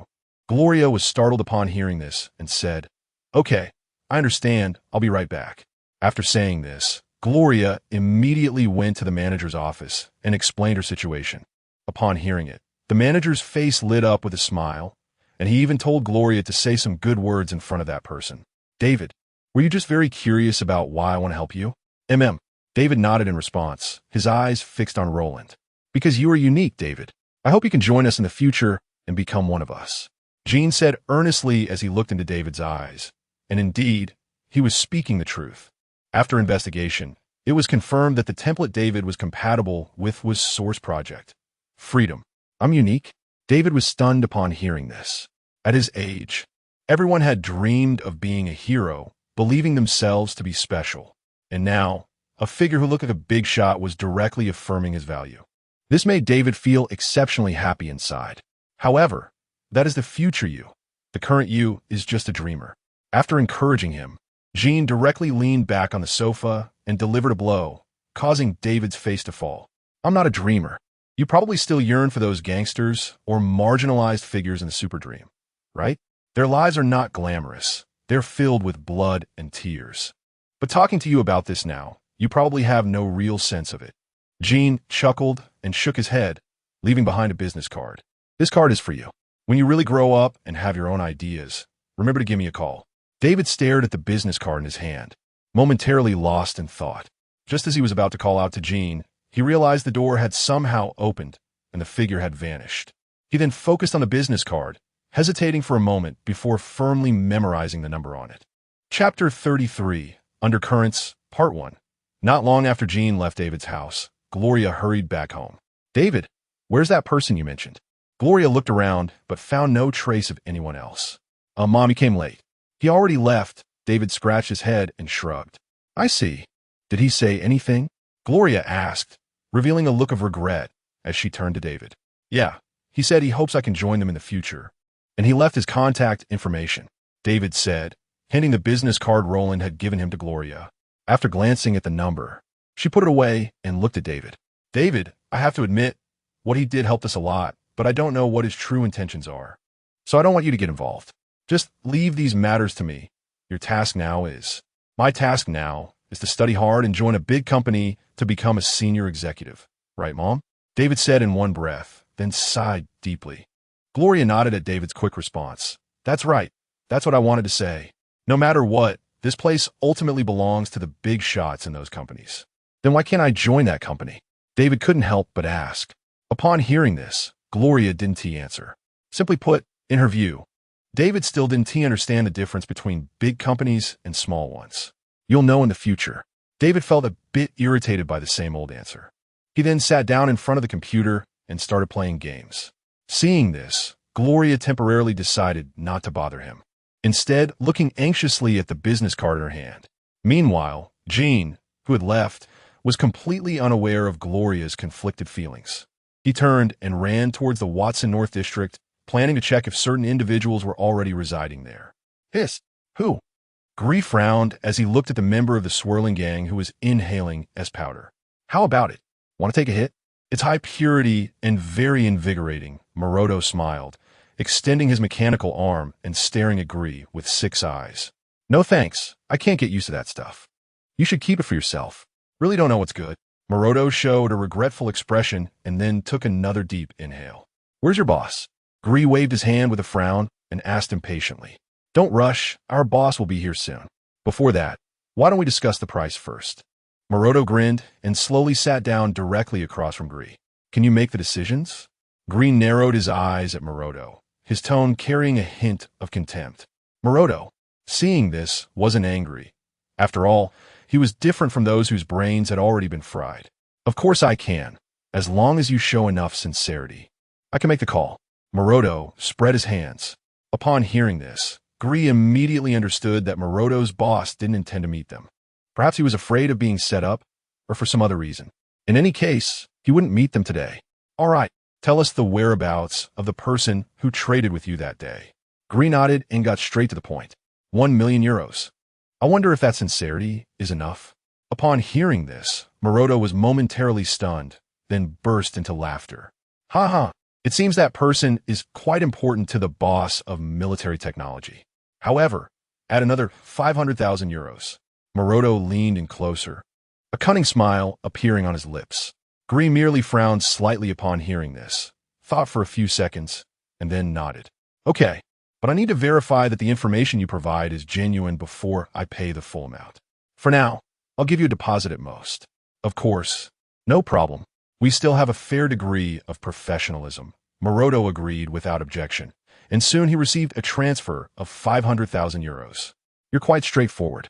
Wait, I'll go get you the information right now.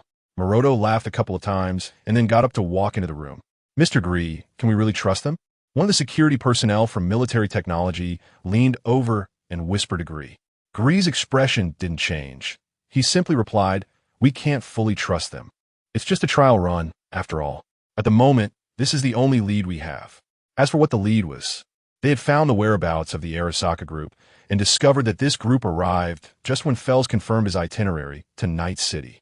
Gree knew that within the territory of New America, Arasaka wouldn't dare to act like this, but in Night City, it was hard to say. Moreover, although Arasaka had been expelled from Night City during the Fourth Corporate War, it was also possible that the other party had left some means behind in Night City. So it was better to be cautious. Although Gree and Weiss belonged to the Myers faction, they actually didn't want to see Fells die. After all, Myers was currently the president and the CEO of military technology. This meant that their objectives could eventually be achieved, so there was no need to create unnecessary trouble, which could add risks and potentially lead some to switch to another faction. Soon, Morodo came out and handed Gree a chip. Seeing this, Gree slightly tilted his head, signaling the people nearby to check the contents of the chip. After a period of waiting, the security personnel beside Gree nodded at him. Gree then transferred the remaining amount to Morodo and left directly. How rude, not even saying goodbye. Morodo shook his head with a smile, then looked at a tall figure behind him. Boss, are you not afraid that Arasaka will cause trouble by handing over the information like this? Fardo, who slowly walked out, sneered disdainfully. Arasaka? This place is ultimately not their territory. As for that bunch of little punks from the Tiger Claw gang, I don't take them seriously. Besides, we didn't disclose any critical intelligence, did we? Yes, Arasaka's people came looking for them, but it wasn't to have them assassinate Fells. Rather, it was to create some chaos in the city while Fells is negotiating with biotech. Fardo had no objections to this and directly agreed.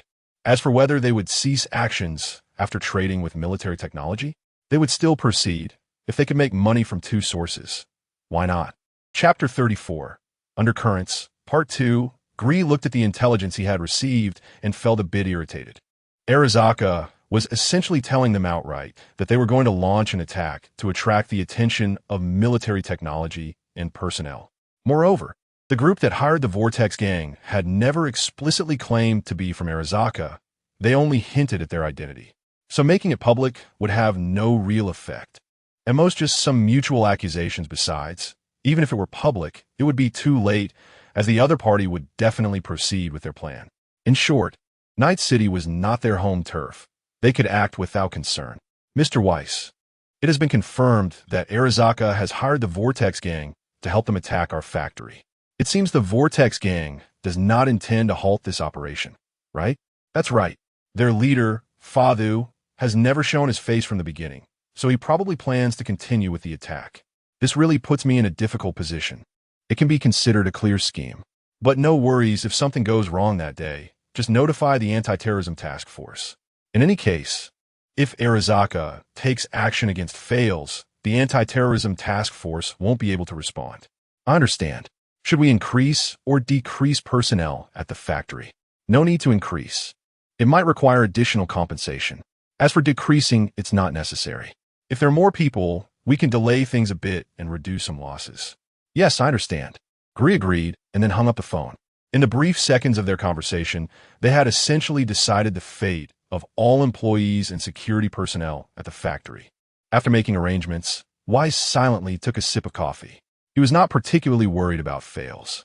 The reason being he did not believe there was anyone in Night City capable of killing Fails under such circumstances. Unless Adam Hammer brought elite Arasaka ninjas to carry out an assassination, he would accept that. However, Arasaka would never do that, as the stakes were too high. Moreover, they would help two factions within New America unite against Arasaka, which would clearly be a losing deal. Boss, it seems Arasaka and military technology have clashed again. Zhang Zongxian reported to Hui Yufei, looking at the intelligence he had received. Probably because of Fails over there. We don't need to worry about them. Let them clash as they please. It doesn't really concern us and 1T affect our side. However, I am a bit interested in that Kuroda. He seems to have participated in the development of relics, right? Hui Yufei did not pay much attention to Fail's situation, but was more focused on the people coming from Arasaka. Yes, he indeed participated in some research on relics. But he is not one of the main research members. Is that so? If there's a chance, find a way to invite him over and ask him some questions to see what he knows. Hui Yufei revealed a radiant smile and then looked at Zhang Zongxian. Zhang Zongxian nodded in response. By the way, the Source Plan Company sent over a brand new smart weapon.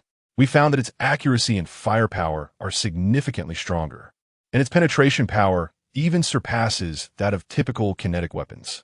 Wow, that's a pleasant surprise. It's just a pity that this company is not ours. Their boss still hasn't accepted our offer, has he? Hui Yufei's face showed a surprised expression, followed by a hint of regret. Well, no. Possibly because they are collaborating with us and Arasaka, so they do not intend to accept conditions from any one party. They really found a delicate balance, TSK. I hope they don't play with fire. Have the RD department continue to invest the main technology of this weapon into the research of Zhua-style weapons. That should speed things up again. I understand. I'll take care of it. Oh, by the way, regarding finding Kuroda, don't let our people handle it. Leave it to Rogue from the next life, and don't reveal our identity. It's best to find a scapegoat. After giving all these instructions, Hui Yufei continued to handle her daily work. They were indeed not very concerned about the struggle between Arasaka and military technology. The situation in Night City was very special, which is why a large branch was established there. However, this was ultimately not their headquarters. Moreover, both parties knew about their strategic intentions, so they adopted a non-confrontational attitude toward their existence, as they did not have significant ambitions for managing Night City. Is this the house of Rebecca and the others? Jean looked up at the house that had already been occupied by some uncle in the game, somewhat lost in thought. However, to be fair, that guy seemed to have never survived under his command. He basically died from grenade attacks. Every time thinking of this, Jean couldn't help but chuckle, then walked upstairs. One must say, the situation here seemed not to have changed much compared to 10 years later. The corridor was filled with graffiti and some bottles and cans of trash, but not too much. Soon, Jean arrived at what appeared to be Rebecca's house, silently reaching out to knock on the door. After hearing a clatter from inside, Jean couldn't help but be curious about what had happened. Then the door opened, and a handgun was pressed against his chest. It's you, Uncle. How did you know my house is here? Rebecca looked at Jean in surprise. Jean noticed that the gun pressed against his chest was the one he had given her, and he immediately reached out to move it aside. I just asked around a bit and found out. TSK. Uncle, you don't really have any thoughts about me, do you? That SA crime, you know. Rebecca chewed gum while looking at Roland with disdain. Jean looked at Rebecca with a blank expression, then gave her a light tap on the head. It hurts. What are you doing, Uncle? Rebecca gasped and then covered her forehead. All right, I came to find you this time because I need your help. Me? Rebecca pointed at herself in a daze. Yeah. Jean nodded and then handed a weapon to Rebecca. I'll leave this weapon with you for safekeeping. Let me think. I'll come back for it in 5 days. If I don't come, this weapon will be yours. Hearing this, Rebecca was instantly stunned. Hey, Uncle, you dare to give this to me? Someone you've only met twice? I don't know many people in this city. You're one of them. I'm off. Hey. After saying that, Jean disappeared from the spot. He only intended to leave Rebecca with a rough impression. Saying too much or doing too much would not be good.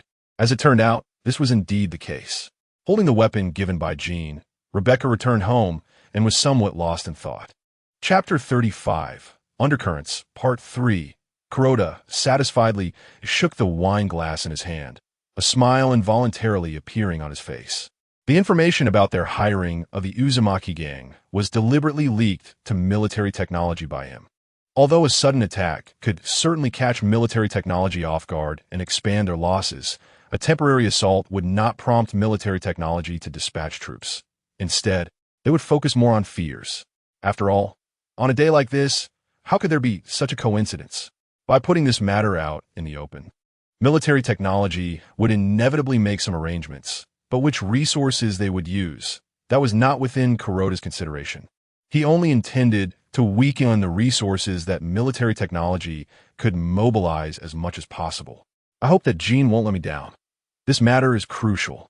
At this moment, in the underground Lishing bar in Watson District's Chinatown, Rog looked at the person in front of him and squinted his eyes. You just said you want to find someone to capture the Arasaka, our D director, who has just arrived in Night City?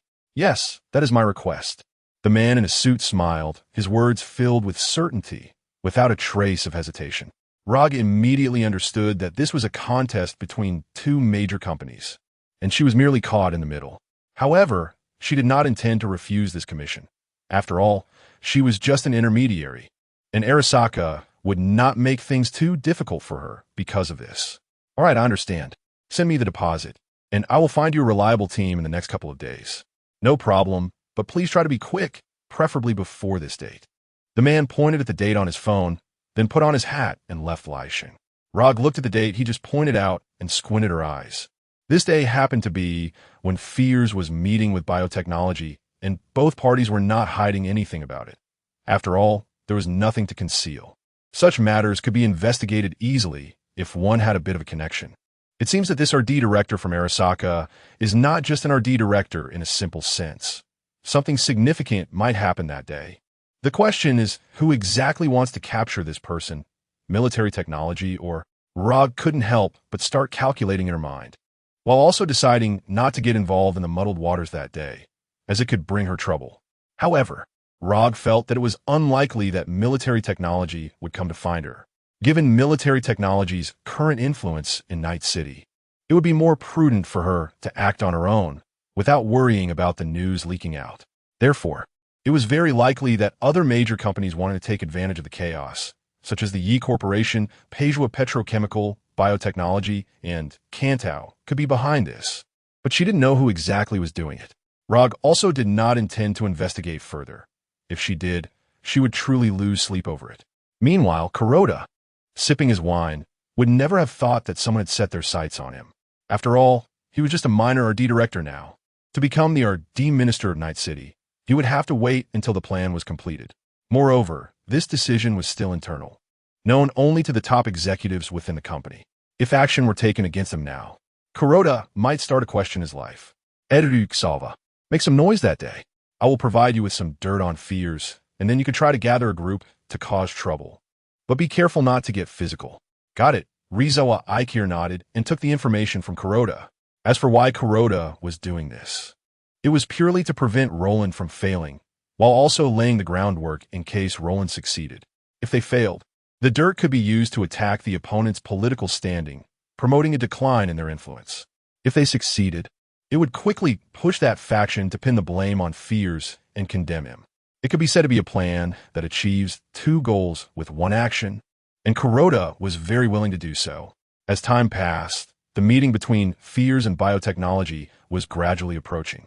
Fears was, as usual, awakened by the smart robot at home. After freshening up and getting dressed, he went to the dining room for breakfast. Mr. Fears, you have a meeting with Biotechnology today. Please be mindful of the time.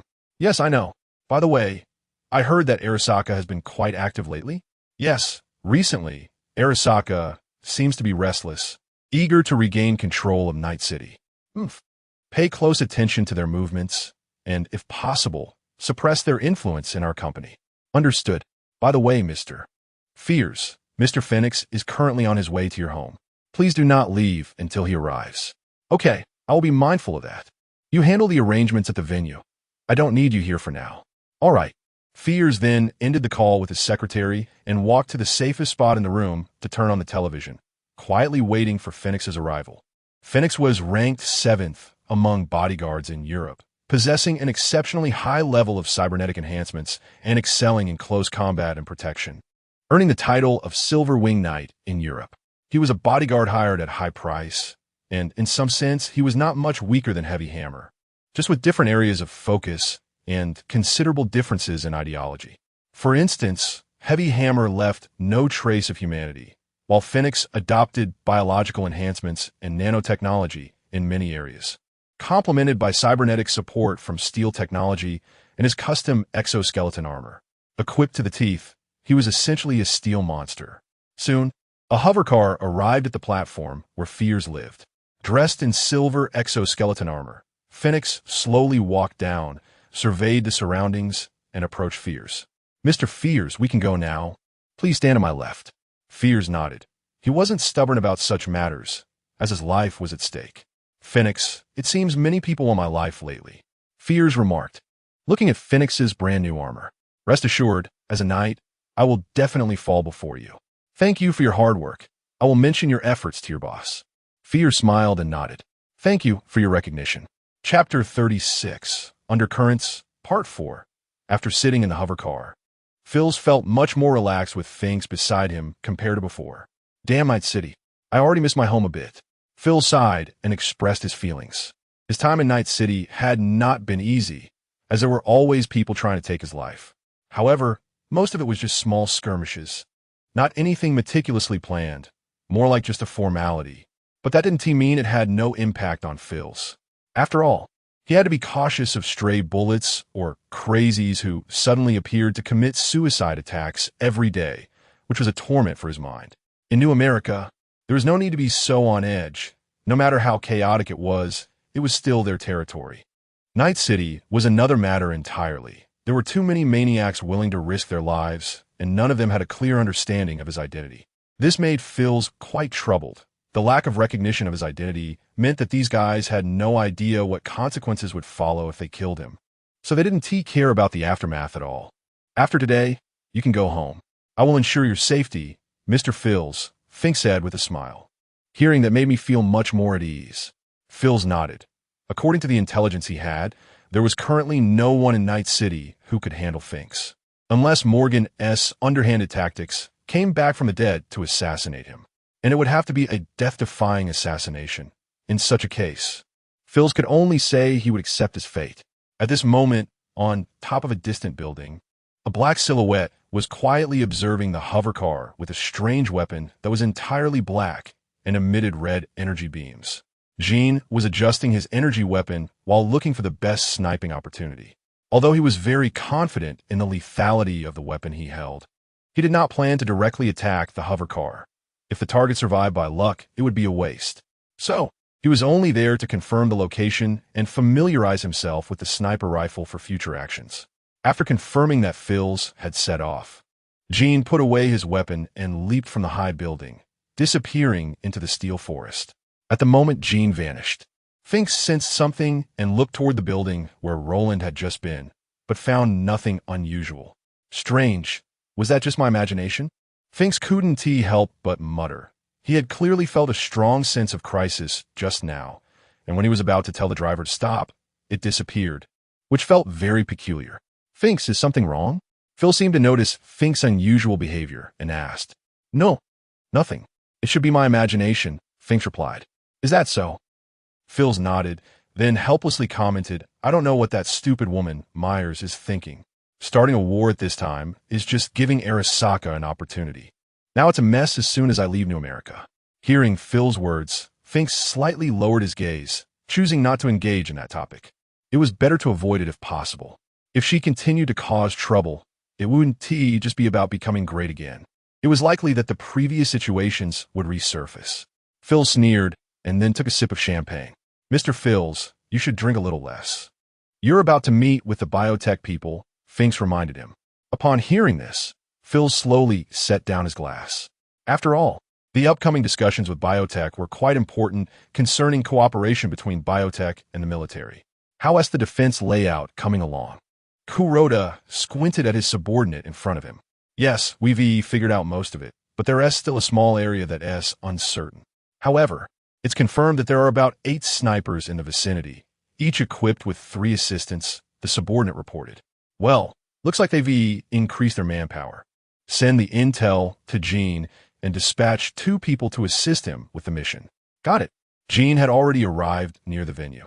Observing the crowds and the large number of journalists and NCPD personnel, feeling that this was a perfect opportunity for him to take advantage of the chaos. He then received intel from Kuroda, informing him that 2 people would assist him in the operation, and he could inform those 2 if he needed anything. Upon reading this, Jean narrowed his eyes and began to survey his surroundings, looking for the best sniping position. He soon set his sights on the connection between 2 buildings to the east. It was an excellent sniping spot. However, 3 snipers could clearly see that area, so if he wanted to snipe from there, he would have to deal with those snipers first. A bit troublesome, Jean thought to himself. These snipers communicated with each other at regular intervals, primarily to confirm that their companions were not in trouble. Help me draw the attention of the snipers watching the west building. I need to get in. Jean sent a message to Kuroda. Kuroda turned to his subordinate beside him after seeing Jin's message. Go. Inform that group from Rizawa to send a small team to create a distraction in the northwest, but don't make it too big. Let NCPD take them in. Understood. Then have Takahashi and the others wander around other potential sniper locations to attract their attention. Soon, a small-scale disturbance erupted in the crowd, and NCPD along with armed personnel from biotech immediately shifted their focus. Jean took advantage of the chaos to activate his optical camouflage and disappeared into the crowd. He then used hacking skills to breach the electronic door, slowly slipping through the crack. Although he could have just turned invisible and entered directly, a sudden opening of the door would be easy to notice under the watch of snipers. So far, everything seems to be going smoothly. As for what comes next, the red light on Jean's mask flickered slightly, and the personnel situation within the building immediately appeared in his view. There are about 15 people and 8 smart security robots. A bit troublesome, but not a big deal. Jean slowly drew out his weapon. A unique dagger. The elevated template was not limited to just using guns. Chapter 37, The Curtain Rises. Do you think it's necessary to arrange so many personnel here? I don't believe anyone would be foolish enough to come here to assassinate such a prominent figure. A soldier from the military technology unit said as he lit a cigarette and slowly exhaled, squinting his eyes. Who knows? Maybe they're betting on our mindset. Besides, I've heard that the top-level big shots actually have some kind of agreement that if they die, missiles will be launched. I just wonder if this Senator Fields has signed up for it. Another soldier from the military technology unit shrugged and said with a mysterious look at his colleague. In fact, Fields had not participated in that insurance. In his view, as someone who primarily operated in New America, there was no need to spend such a large amount of money every year to sign this agreement. After all, although he was a senator, he did not hold a particularly important position in military technology. His main sources of income came from political donations and his salary as an official. He wasn't as wealthy as those people imagined, at least not compared to the real executives of those companies. His advantage mainly lay in his power. If that were the case, it would be even less likely for an assassination to happen. Who cares? It doesn't really concern us. It just shows that their concerns are what led them to hire us, giving us the opportunity to earn this easy bonus. After saying that, the two exchanged a smile, then extinguished their cigarettes and continued to patrol the area. At this moment, a pair of red electronic eyes slowly emerged from behind the two men. Gene watched them leave, but chose not to act. Acting rashly could easily alert the enemy, and if it wasn't necessary, he didn't want to kill anyone, as it could lead to more trouble. There's a room on that floor that's very suitable for sniping. But those guys probably think of that too. There might be someone patrolling there regularly. As Gene concealed his figure, he slowly made his way upstairs. Soon, he spotted an extremely hidden corner. Although the sniping angle wasn't great, and there were many obstructions, some objects could affect the bullet's accuracy. His weapon was not a conventional one, so the angle issue was not a significant concern.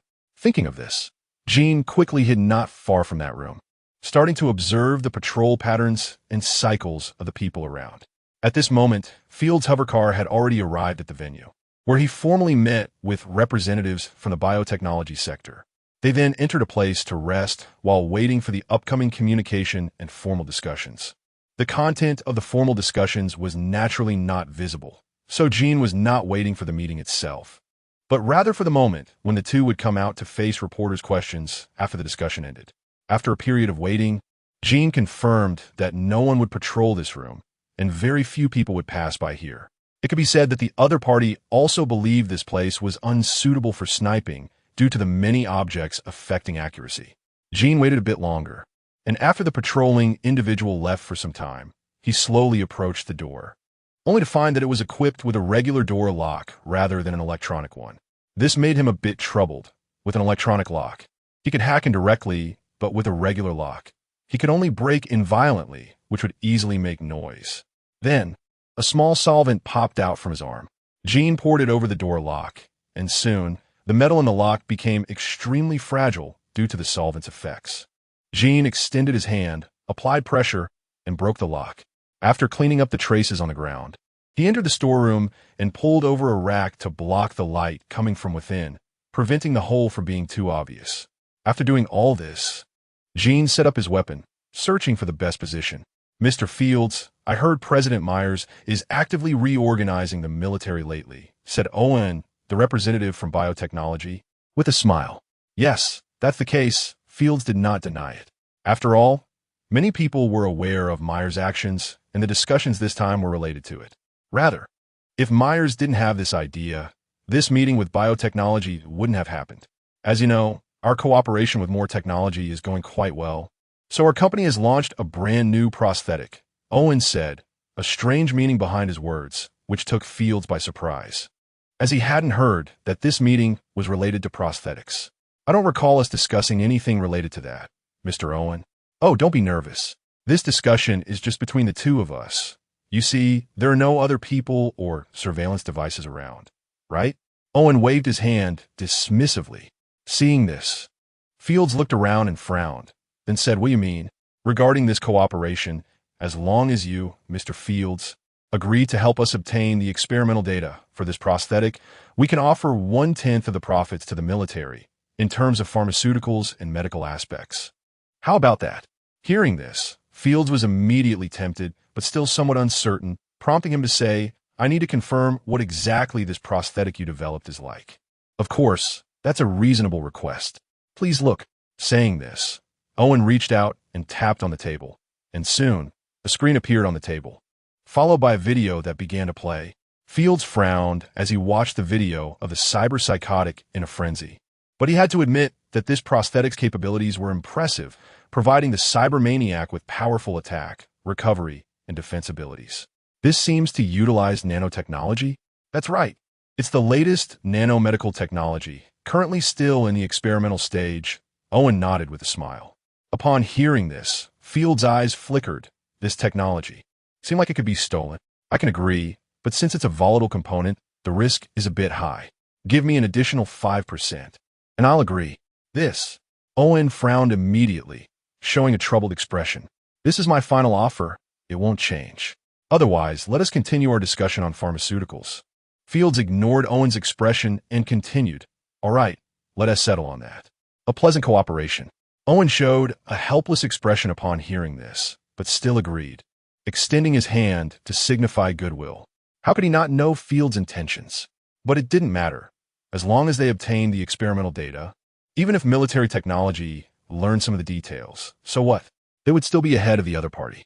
Chapter 38 opening ceremony. Firth smiled when he saw Owen agree to the request, then slowly stood up and walked towards the outside. Next, let's discuss how to phrase things when we go out, he suggested. No problem. Owen nodded and followed Firth. Mr. Firth, it's not good. There's a group of people protesting outside, and there are a lot of negative reports about you. Suddenly, Firth's assistant rushed in with an anxious expression, sweat covering his face, either from nerves or exhaustion. Upon hearing his assistant's words, Firth's pupils dilated sharply, and he quickly stepped forward to grab the tablet from his assistant's hand.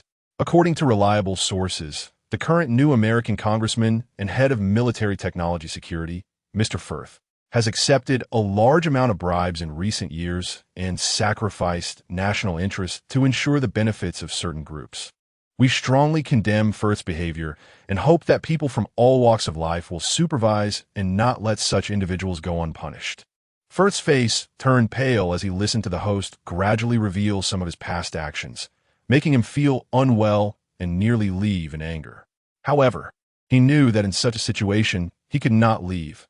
Rather, this was an opportunity. The opposing side probably seized this chance to attack him, leaving him little time to prepare.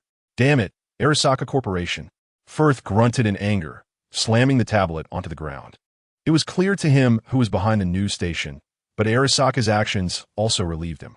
At least it indicated that Arasaka had stopped the assassination attempt and intended to act in another way. To be honest, he wasn't very afraid of this. The people behind him would not stand by and watch him fall. Otherwise, all the resources they had invested would be wasted. Owen watched the chaos below with a slight smile, shaking his head. He then slowly stood up and said, I'll leave this to Mr. Firth for now. As for the press conference later, we can discuss that afterwards. You should handle your matters first. Upon hearing Owen's words, Firth managed to force a smile and replied, I apologize for the trouble.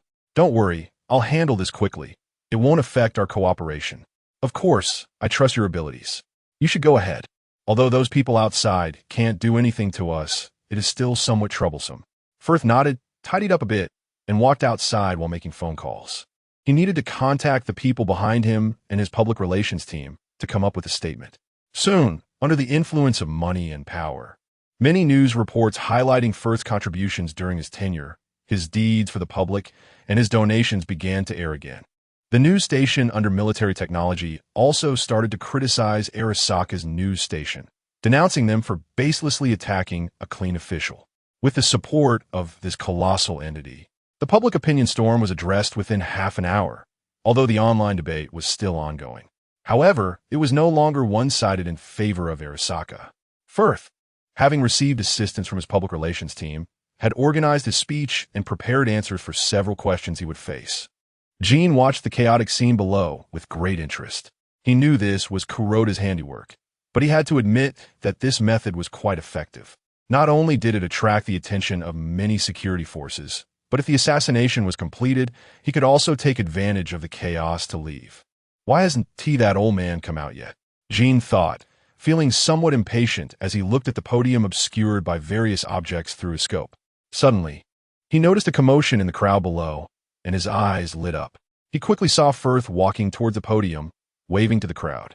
He could directly use hacking techniques against him now, but unfortunately, using hacking for assassination carried certain risks. On one hand, the opponent's top IC, and, on the other, the outrageous medical response from the trauma team.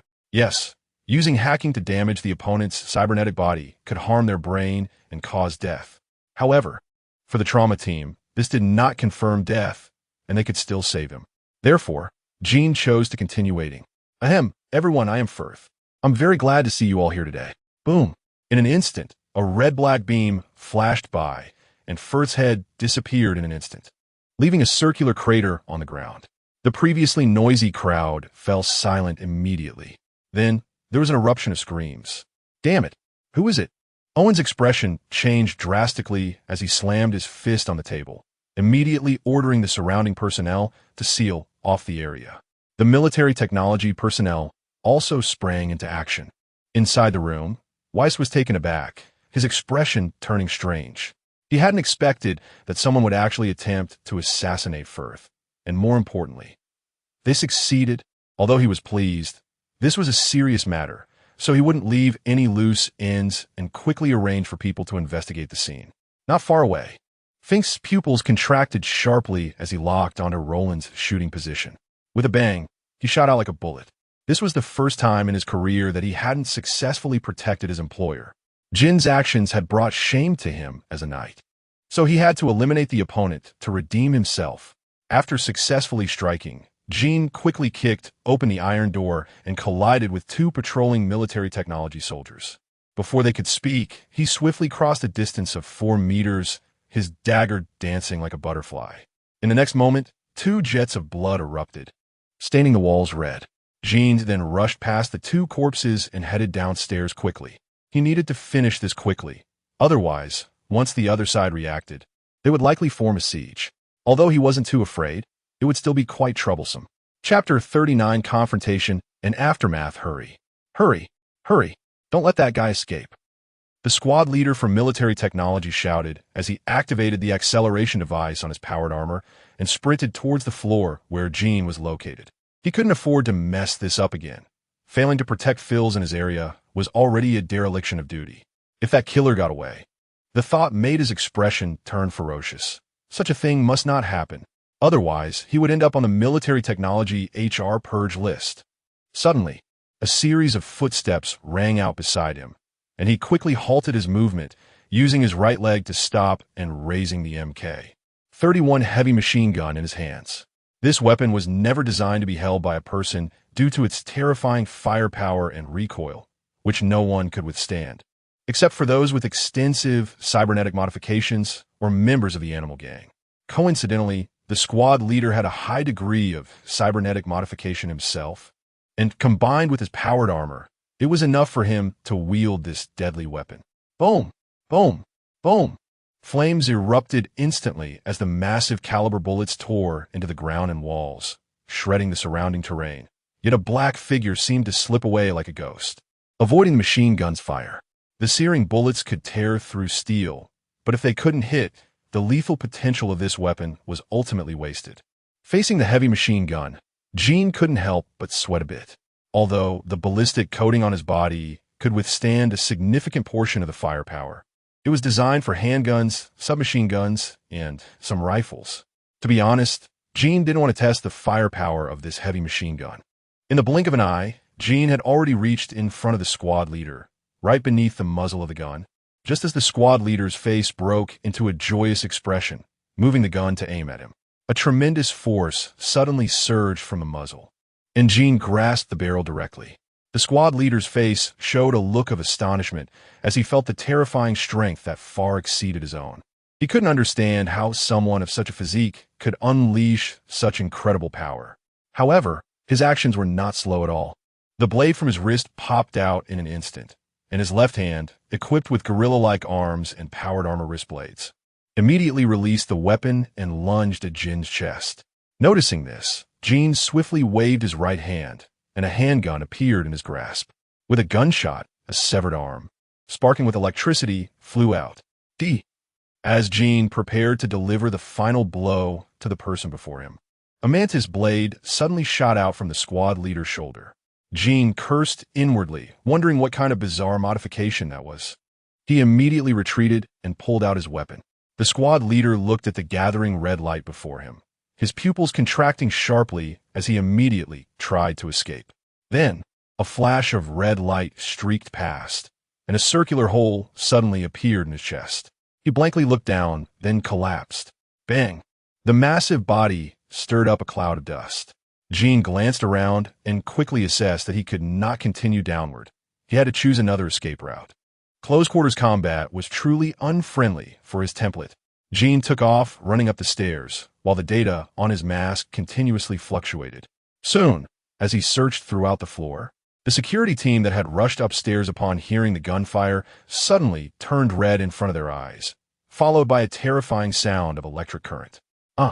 At this moment, Phoenix was standing not far outside. Seeing the red light piercing through the wall and hearing the screams, he immediately sprang into action. Bang! The exoskeleton armor erupted with terrifying power, shattering the ground beneath his feet as he leaped into the air, shielding his head with his hands, and crashed through the wall to the floor where the screams were coming from. Fortunately, it wasn't very high, so he could reach it. Phoenix quickly began to survey the area. Members from military technology and biotechnology security were lying on the ground, blood oozing from their mouths and noses, with sparks of electricity still crackling at their necks. Phoenix immediately realized that the opponent was a hacker with considerable strength, but this type of opponent was the least of his worries. Thinking of this, everything around Phoenix seemed to slow down in an instant as he drew a metal knight's sword from his back. Bang! Under the influence of the CORPO stand and the propulsion device beneath his feet, Phoenix shot forward, while Jin above also heard the commotion. Meanwhile, the reconnaissance system was continuously alarming, indicating that a powerful presence was rushing toward him. Before long, Phoenix spotted Jin's figure. Without any communication, he immediately aimed his weapon at Jin's chest. Buzz! As a buzzing sound rang out, Jin instantly entered an acceleration field, but it wasn't CORPO stand.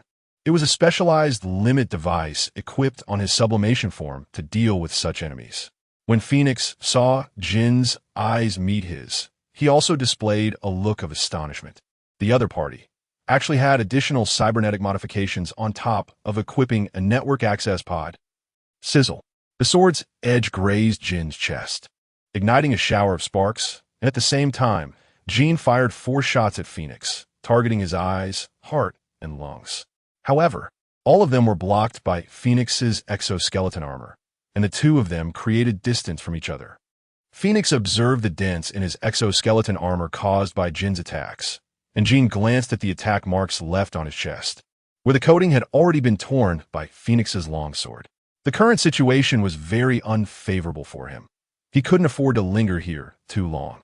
Thinking of this, Jin immediately tossed out 4 grenades and a smoke bomb. Then his figure gradually faded away. Seeing this, Phoenix swung his longsword to bat one of the grenades away, then activated CORPO stand again, charging towards Jin's direction. He can actually see me? Jin furrowed his brow when he saw the other party rushing toward him. This was the first time his optical camouflage device had failed, since it wasn't technology from the Cyberpunk world. Clang! At a critical moment, Jin raised the handgun in his hand to block the incoming weapon, the longsword embedding itself into the handgun. Although he didn't know what kind of technology this was that allowed him to see his full figure, it was useless in front of him.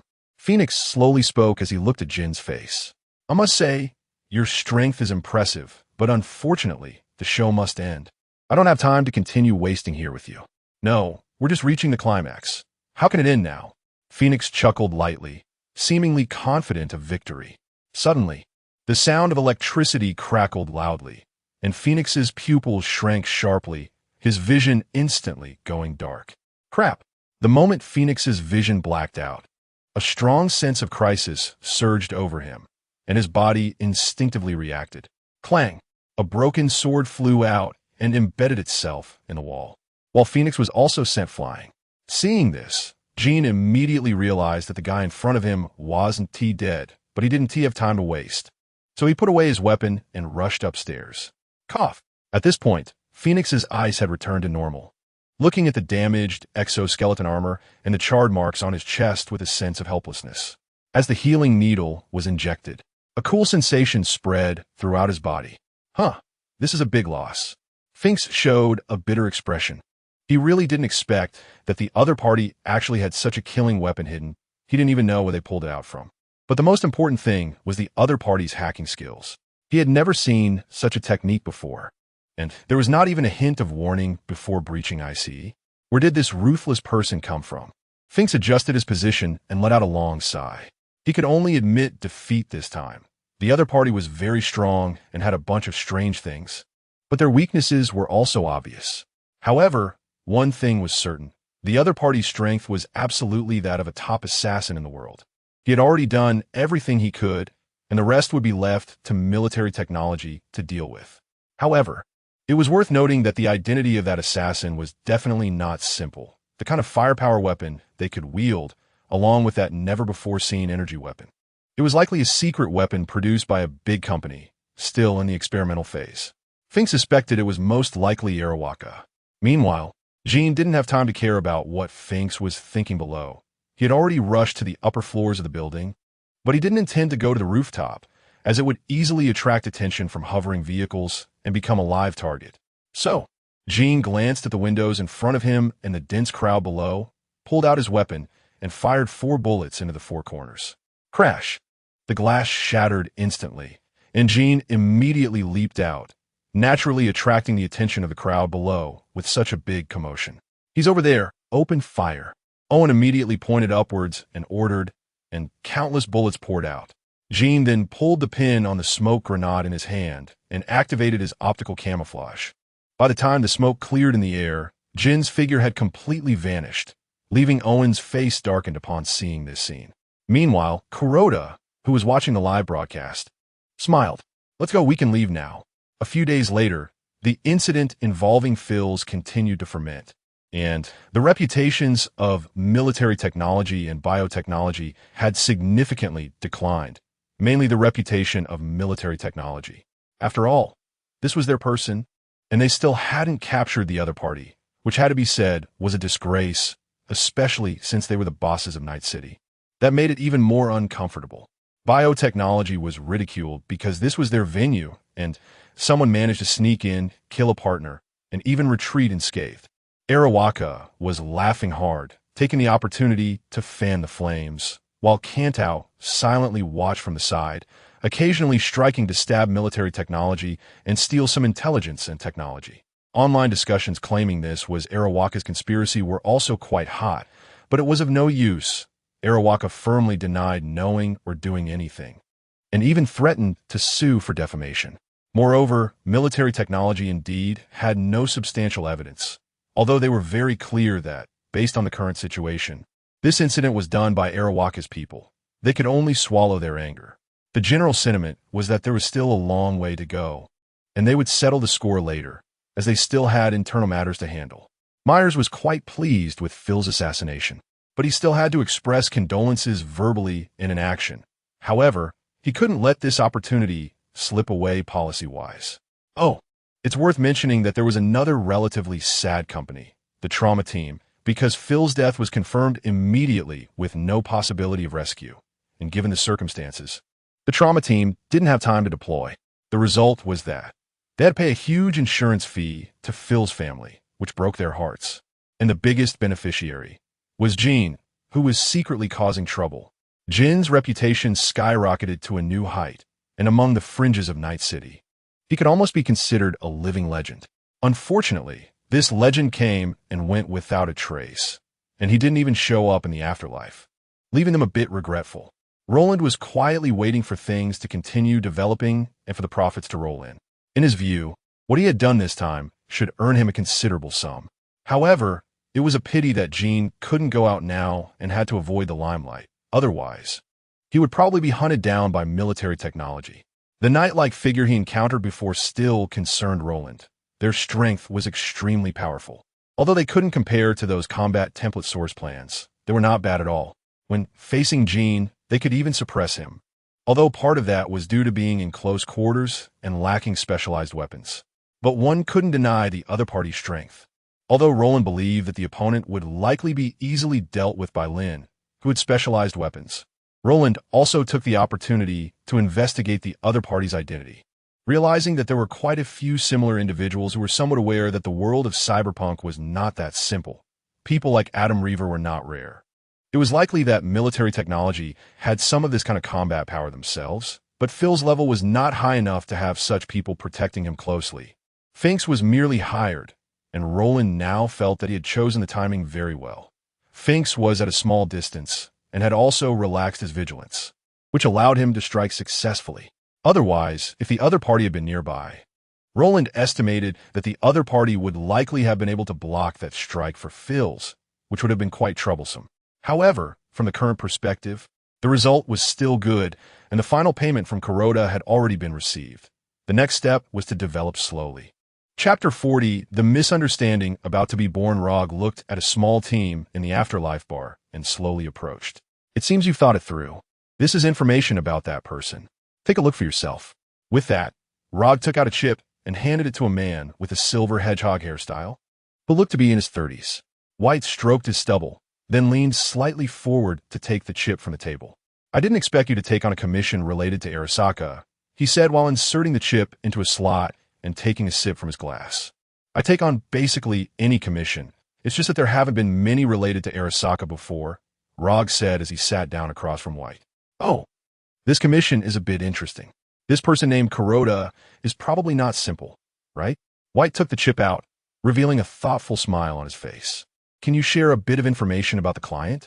Rog ignored White's question and directly replied. The client's request is to capture him within 5 days and deliver him to the designated location on the chip. How to do it is up to you. I don't think I need to tell you that. I get the job done, don't worry.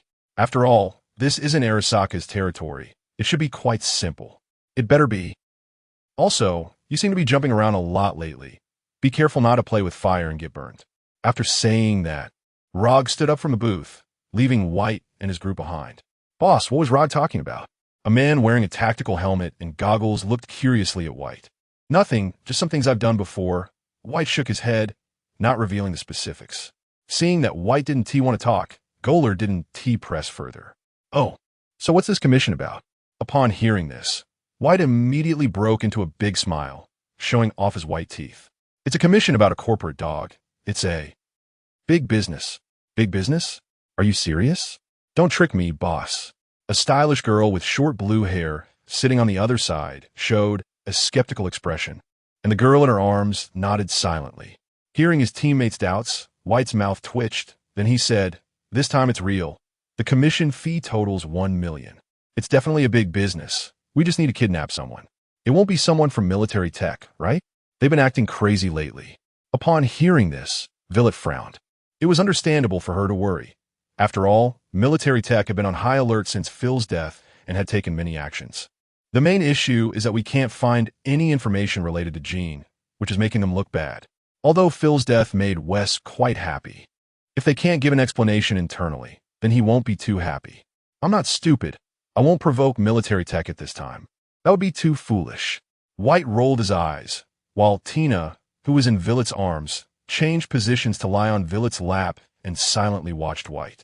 Captain, you've done those foolish things too. Hearing this, White's mouth twitched again, then he turned his gaze to Rich, who had been silent and was still fiddling with his computer. Don't look at me, Captain. You know this is the truth. I won't help you speak. Damn it. All right, this time the target is a research supervisor from Arasaka's headquarters, currently in Night City. He will likely leave Night City soon, so the employer wants us to get it done within 5 days. After saying that, White shared all the information about Kuroda with the team. Well, the schedule seems fairly fixed, and he likes to go to the Tiger Claw Gang's cabaret for fun every night. It looks pretty simple. Goler stroked his chin and spoke. It probably won't be that simple. Since the other party dares to act this way, It means they must have some trump cards and aren't afraid of trouble. We still have 5 days. Let us gather some information about them first, Tina said, her eyes glinting. That's fine, I agree. Without hesitation, Villet agreed with Tina's suggestion. Your opinion is invalid, but what Tina said makes a lot of sense. What do you say, boss? Rich looked at Villet, who raised her hand, and then turned to White. No problem. Then I'll leave some online information to you, Rich and Tina. Rich and Tina nodded in response. All right, let us call it a day. See you at the usual place tomorrow. After saying that, White stood up, waved his hand, and left the afterlife. Once White left, the remaining 4 huddled together. Hey, what do you think the boss really did to make Rog say that?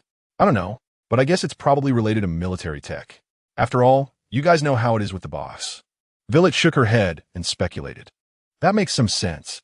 I just hope the boss doesn't act too impulsively lately. Military tech has been searching everywhere because of that Gene guy. Goler nodded, agreeing with Villet's guess. Gene, if that guy didn't die this time, he would probably become a living legend in Night City, right? Rich said with a hint of admiration. Who knows? In Night City, not many people in our line of work end up well, right? Tina lit a cigarette and squinted her eyes. Back to talking about this again, really. Villet frowned and reached out to take the cigarette from Tina's hand, kissing her. Hey, you two were still here. Goler immediately showed an unhappy expression and protested. Villet waved her hand dismissively at them, signaling for them to leave quickly.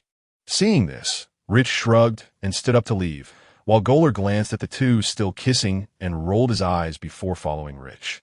After the kiss ended, Villet cupped Tina's face and said, I don't know about others, but our ending will definitely be good. I know, Tina said with a helpless smile, and then kissed Villet back. In their squad, Captain White was responsible for frontline combat, equipped with many combat enhancements, including the presence of a Sion Waystain. Rich and Tina handled hacking skills, with Rich also responsible for driving. Goler provided fire support and could engage in close combat, equipped with super reactive enhancements, a Crunchikoff. Lastly, there was Villet, another frontline combatant, equipped with a Berserk enhancement. It could be said that the overall strength of the team was extremely strong, which is why Rog chose to entrust this commission to them. After all, at least in terms of strength, there was absolutely no problem. Chapter 41, Preparation Sato. How are things going over at the Municipal Center? Kuroda put down the documents in his hand and asked his secretary beside him. It's almost done. Smith has already agreed to allocate that area to us. As long as we can achieve the corresponding goals later, they will agree to hand over the entire region to us. Sato Shuichi took out a tablet and handed it to Kuroda, showing a large area in the northern part of the Watson district. Kuroda glanced at it and nodded. That's good. Well, the situation in Night City has also been handled quite well recently. Let's head back to headquarters in a few days. Tidy up a bit and then come back here. Yes, understood. Should I book the flight now? Yes, go ahead and book a flight for 7 days later. And today, take some time to relax. I must say, the entertainment options in Night City are quite good, and it's a great place for people like us. Kuroda smiled and nodded, looking in a good mood. Thank you very much. By the way, Mr. Kuroda, do we need to? After bowing in gratitude, Sato brought up Roland. Hearing that name, Kuroda's eyes narrowed, and he stroked his chin, deep in thought. To be honest, if possible, he would love to recruit Roland to his side. But he also knew that this was not very realistic. From the other party's current behavior, it was clear that he was a very proud and independent person. Such people are like eagles. Unless he could conquer the eagle, it would be impossible to get the other party to accept becoming his subordinate. Moreover, such powerful individuals, he estimated, could only be subdued by higher-ups. It was said that the other party had even clashed head-on with Finks, a hacker and gunman who could severely injure Finks in a direct confrontation. To be honest, Kuroda was quite wary of this. Fortunately, the other party was not an enemy, at least not for now. Don't worry about him. He's a killer, and we should still have many uses for him. Besides, we are not his match, so there's no need to provoke such an enemy. Let us wait until Adam Hammer arrives. I understand. Sato nodded and breathed a sigh of relief. He was also worried that Kuroda might have some intentions toward the other party. After all, if he did, as his secretary, he would definitely be the first to come into contact with that person. After that, Sato left to book the flight, looking forward to this rare vacation opportunity, which he intended to cherish. Boss, that guy named Sato has left. Roland put away his binoculars and said to White, who was smoking beside him. White nodded and turned to Tina. The next step is up to you, Tina. Okay, I got it. Tina nodded and walked towards Sato, with Violet following closely behind her. Oh, sorry, I really didn't mean to. Are you okay? Tina pretended to accidentally bump into Sato, and the orange glow in her eyes flickered beneath her sunglasses. It's fine. Just be careful next time. Sato shook his head after being bumped into, noticing that nothing of his was missing. In a good mood, he felt it wasn't a big deal. Besides, the person in front of him was quite beautiful, so he didn't feel like he was losing out. That's good. I'm really sorry. I just had an argument with my girlfriend, so I was a bit distracted. Tina showed an apologetic expression, along with a slightly forced smile. Oh, I see. Sato nodded, mentally noting the keyword, girlfriend, which meant the person in front of him liked girls. This made his heart race a bit. Tina naturally noticed the expression on his face, and a flicker of disgust passed through her eyes. Meanwhile, Violet, who had unknowingly walked a short distance away from Tina, showed an unhappy expression. Meeting is fate. How about grabbing a drink? It would be a good way to lighten the mood. Without much hesitation, Sato directly invited her. Now, Tina pretended to be surprised and glanced at the sun in the sky. Sato smiled. It's fine. After all, easing the mood doesn't really depend on the time, does it? Upon hearing this, Tina's face showed a hint of interest, but her fingers made a subtle movement hidden below. Violet immediately stepped forward, and a chip flew out from the slot at the back of Sato's neck. Violet, wearing a black hoodie, firmly caught it in his hand, and as he passed by, he bumped into Sato with his shoulder. Hiss! Sato immediately looked displeased at Violet, who was leaving. Hey, not even a word of apology. Violet ignored him, turned around, and left the corner. Sato could only mutter a curse under his breath, and then turned back to Tina. After a moment of hesitation, Tina showed an apologetic expression and said, maybe it's best to forget it. I have some things to do. Can I get her contact information? I'm the secretary of the R&D director at Arasaka Corporation. Sato exaggerated his position a bit to make himself more appealing. No, I don't like men. I'm leaving now. Tina's smile froze, then she shook her head and left. Seeing this, Sato's expression also froze, revealing his displeasure. However, he understood that his earlier words must have hit a sore spot. It seemed the other party had some issues with Arasaka. What a buzzkill. Sato cursed and then left the place. Meanwhile, Violet quietly followed him, knocked him out, and dragged him into an alley before leaving.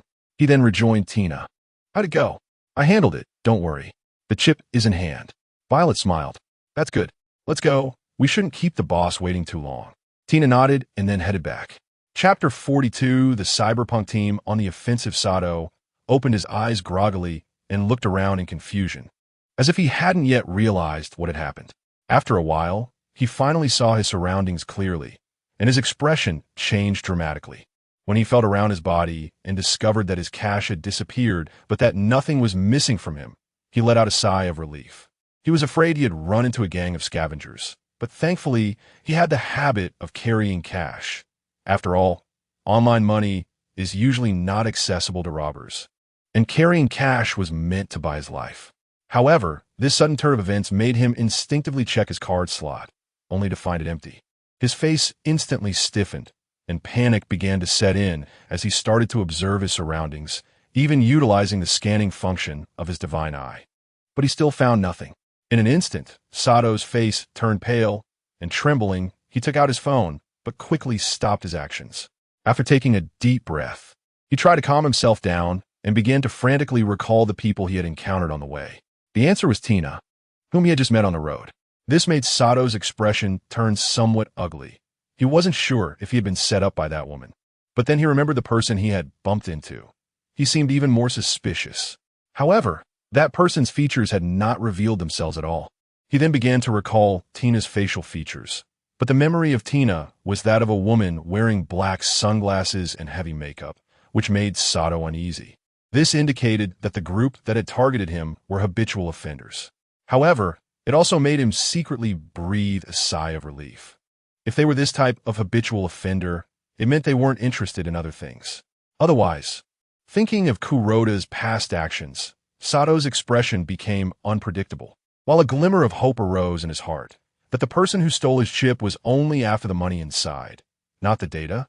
His work chip didn't contain much. Most of it was work-related content, and there wasn't much confidential information.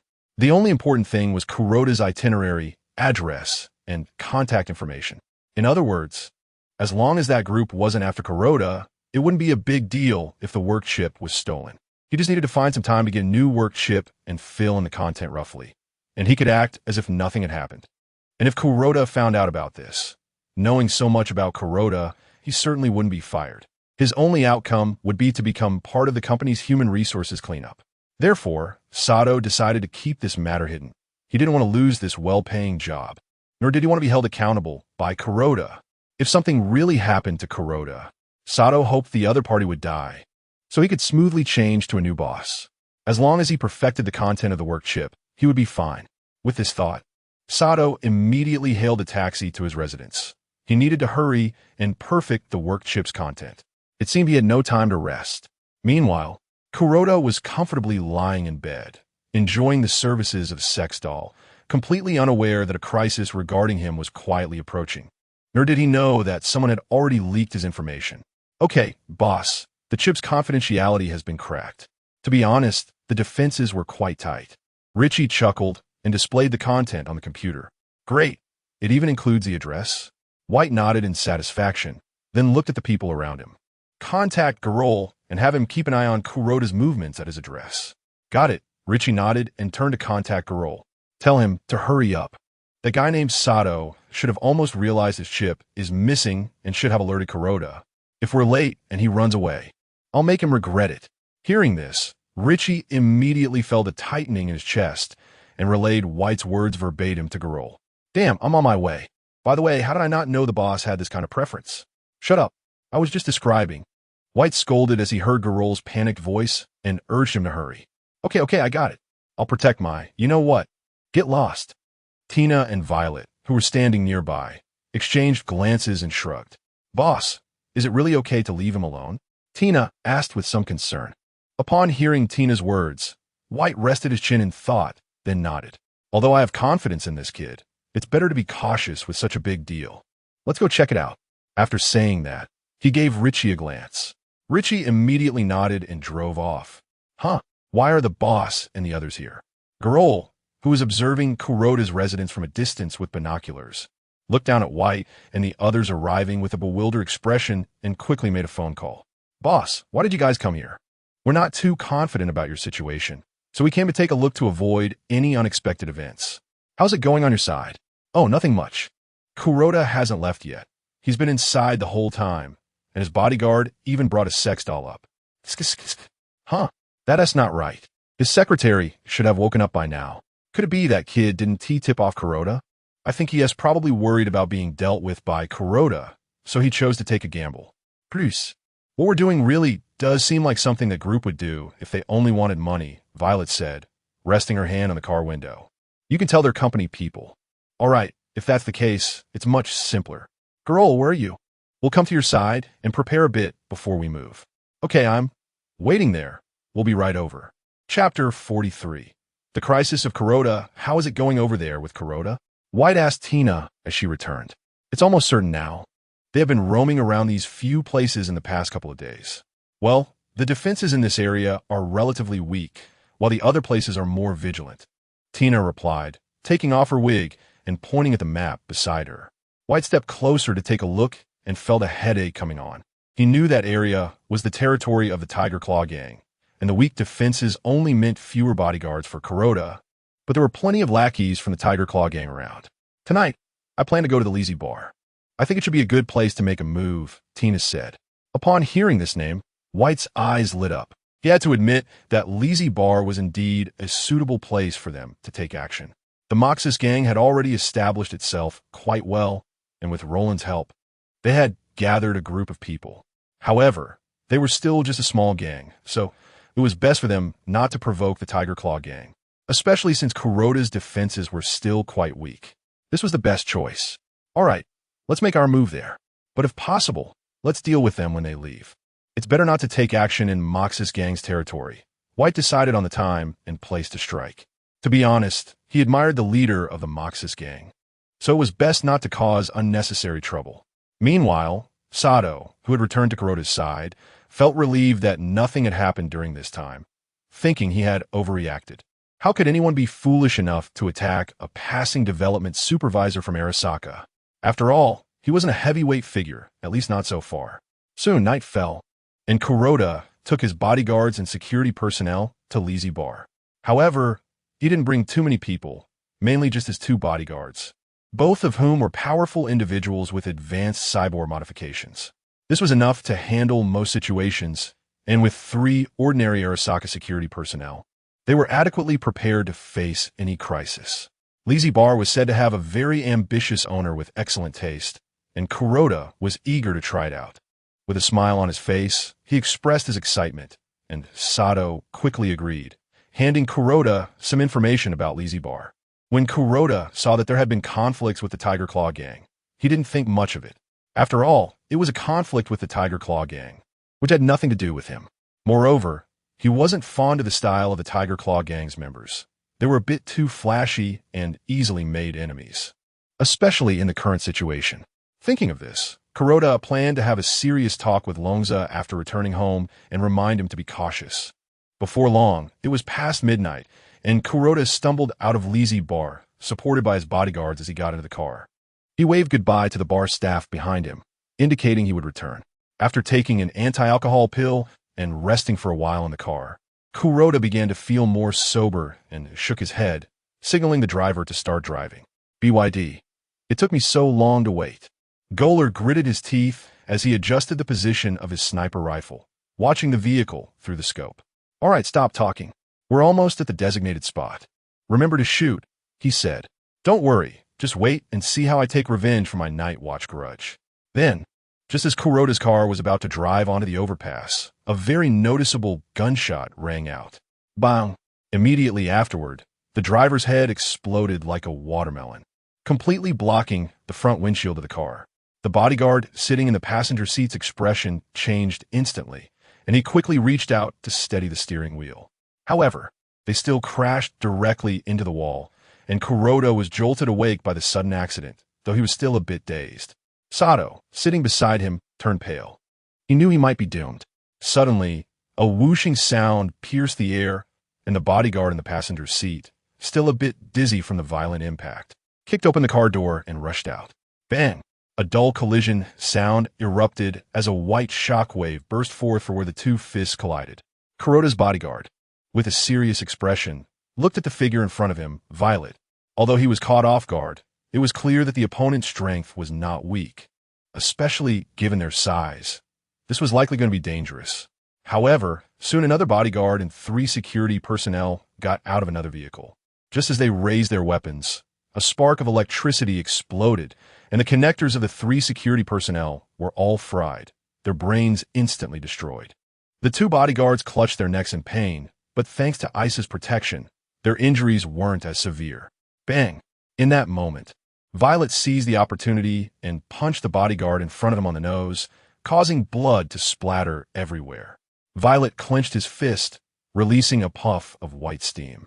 Then, with a movement of his foot, the ground shattered, and a fist blade shot out from the center of his fist. Zazizi, the bodyguard, whose face had been severely injured, desperately grabbed Violet's arm, blood dripping from his face, but his eyes were exceptionally fierce. Just as he was about to unleash a mantis blade, a figure suddenly appeared behind him.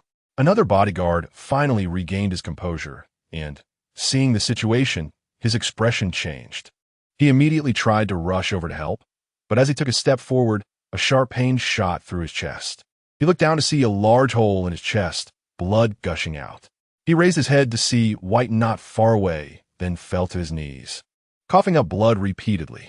Meanwhile, the bodyguard trapped by Violet had already had his head cut off by Tina using a monomolecular wire.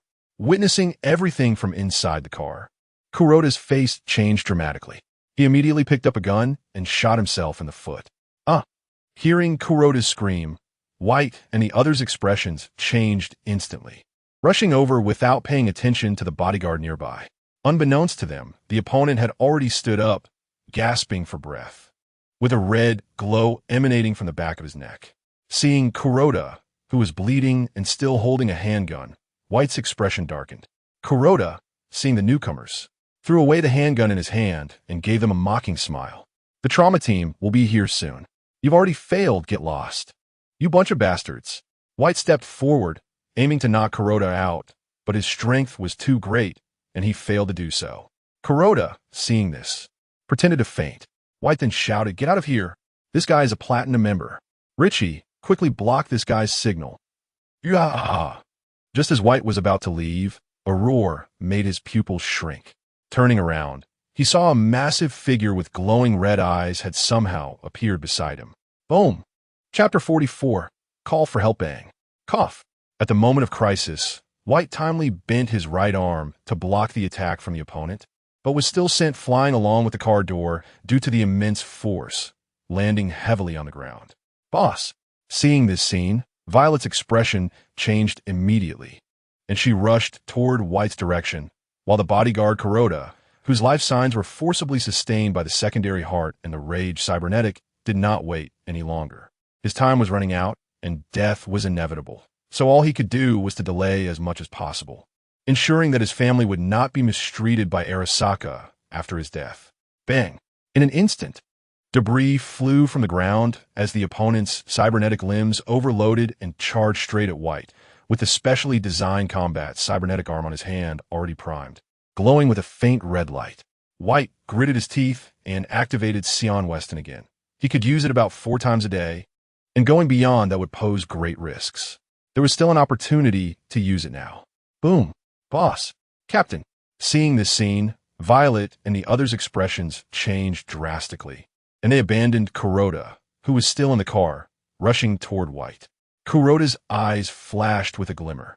He was well aware of the combat capabilities of the trauma team, so he needed to make another contingency plan. Ding! In a spacious warehouse, the dormant gene slowly awakened, then squinted slightly as he looked at the message he received. The sender was Kuroda, and the content was quite simple. Save me. I can offer you a satisfactory reward. Upon seeing this message, Roland began to contemplate whether it was worth it. It was clear that the sender was in danger, and he was a member of the trauma team. But the fact that he sent this message indicated that the attackers were strong. Yet he estimated that it shouldn't be too difficult for him. But what benefits would saving him bring? First, there would be the favor and the reward, and secondly, according to the sender's words, he would likely come to Night City to work after this. Having an acquaintance in Arasaka would always be beneficial, even if it was just a superficial friendship. Looks like I have to work overtime again. What's wrong? Chiwei asked curiously as she looked at Roland, who suddenly seemed lost in thought. No, it's nothing, just suddenly thought of something. Let's continue working. Is that so? Oh look, that guy's coming out. This time, the task he and Chiwei had was simple: to gather intelligence on some personnel from the Rabina Corporation. He mainly came out because he didn't want to stay in the company.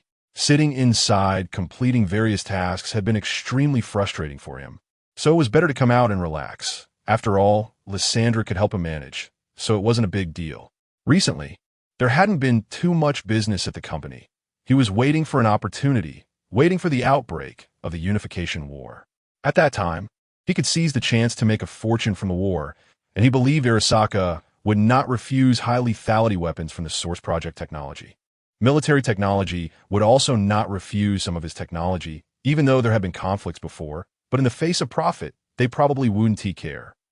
Avoiding the opponent's attack with great difficulty, a cold sweat trickled down White's face as he glanced at his cybernetic mechanical arm, which was somewhat twisted from impact against the car door, suddenly feeling heavy. This guy is not right. The rage cybernetics on the market definitely don't have this level of resilience. He can even withstand fatal injuries. It's simply unbelievable. At this moment, Kuroda's bodyguard slowly pulled his fist out from the ground and continued to look at White and the others. We can't keep stalling here. While we're not too afraid of the trauma team, running into them is not good news for us. Richie, Tina, do you two have any ideas? Boss, his condition is completely unreadable. Richie's eyes were wildly flashing, but he still spoke with urgency, while Tina shook her head gravely. Seeing this, White gritted his teeth and said, Violet, you come with me, go low, wait for the right moment to take him down. Received. X2 roar. At this moment, Kuroda's bodyguard had almost lost his sanity, letting out a beast-like roar before charging toward the group. Violet stepped forward, steadied herself, took a deep breath, twisted her waist, and punched forward. Bang! Ugh! The intense pain made Violet let out a muffled grunt, and she staggered back several steps. Just as the opponent was about to press the attack, White rushed up, grabbed Violet's shoulder, and leapt onto the opponent's shoulder. Bug! Swish! A giant hand swung toward him. White immediately activated Sion Weston and dove down, drawing his pistol to shoot at the opponent's spine. However, it only produced the sound of steel colliding. Damn it! Bang! The opponent reacted instantly, raising his palm and swinging it down, leaving a deep palm print on the ground. Violet seized the opportunity to rush up and lock the opponent's neck with her hands, her neck turning red as she shouted angrily, "Golo! Shoot now!" Bang! A gunshot rang out, and a splash of bright red instantly appeared in everyone's sight, causing White and the other's pupils to contract. In that brief moment, the opponent grabbed Violet's arm, flipping her over to shield himself from the bullet. Violet! Tina immediately let out a pained roar and charged forward, but was pulled back by Richie. "Are you crazy? You'll die. I don't care about that." After saying that, she broke free from Richie's hold and charged forward. Violet was now bleeding from the corner of her mouth, fiercely reaching out to stab into the wound of the person in front of her, and White also seized the opportunity to rush beside the opponent. He fired a shot at the opponent's head. Boom! As the opponent's massive body fell to the ground, Violet also collapsed, her face pale and devoid of any blood. "Boss!" Someone nearby reported the incident, saying there's a cyber psycho. The riot response team is on their way. Richie said, his pupils shrinking sharply as he shouted. Upon hearing this, White's expression changed, and he gritted his teeth, activating Sion Weston again, forcibly holding on for another second to shove both Violet and Kuroda into the car. Go. Kuroda looked at the few people in front of him. Although the wound on his thigh made him sweat coldly, he still let out a disdainful sneer. "You are wasting your efforts. Someone will find me." "Damn it, what kind of bird language is he speaking? Give him treatment, then knock him out." "Richie, is the signal blocked?" White cursed directly, then continued to observe his surroundings. "The signal has been intercepted, but the trauma team is already here. However, they shouldn't have found us yet." Chapter 45 Interception. Violet. You'll be fine, you'll be fine. Tina took out a medical syringe and injected adrenaline into Violet's body, then pressed down on Violet's wound, her face pale. Violet heard Tina's voice and managed a faint smile before slowly closing her eyes. Tina watched as Violet's chest rose and fell, biting her lip but saying nothing. The more critical the moment, the less she could panic. Otherwise, it would truly endanger Violet. She also knew that the modified Violet was not so fragile. She was just conserving her vitality to survive. Seeing this scene, Goler also clenched his teeth, a wave of inexplicable guilt filling his heart. Just as the atmosphere in the car fell into silence, a buzzing sound suddenly attracted everyone's attention, causing their hearts to tremble. It was the anti-terrorism task force. "Don't panic, they won't care about us," White said in a low voice, and he was indeed correct. The primary target of the anti-terrorism task force was the cybermaniacs. Of course, if they encountered other issues, they might intervene, but their main goal was the cybermaniacs. So fortunately, they had escaped quickly. Otherwise, they would have had to confront the anti-terrorism task force.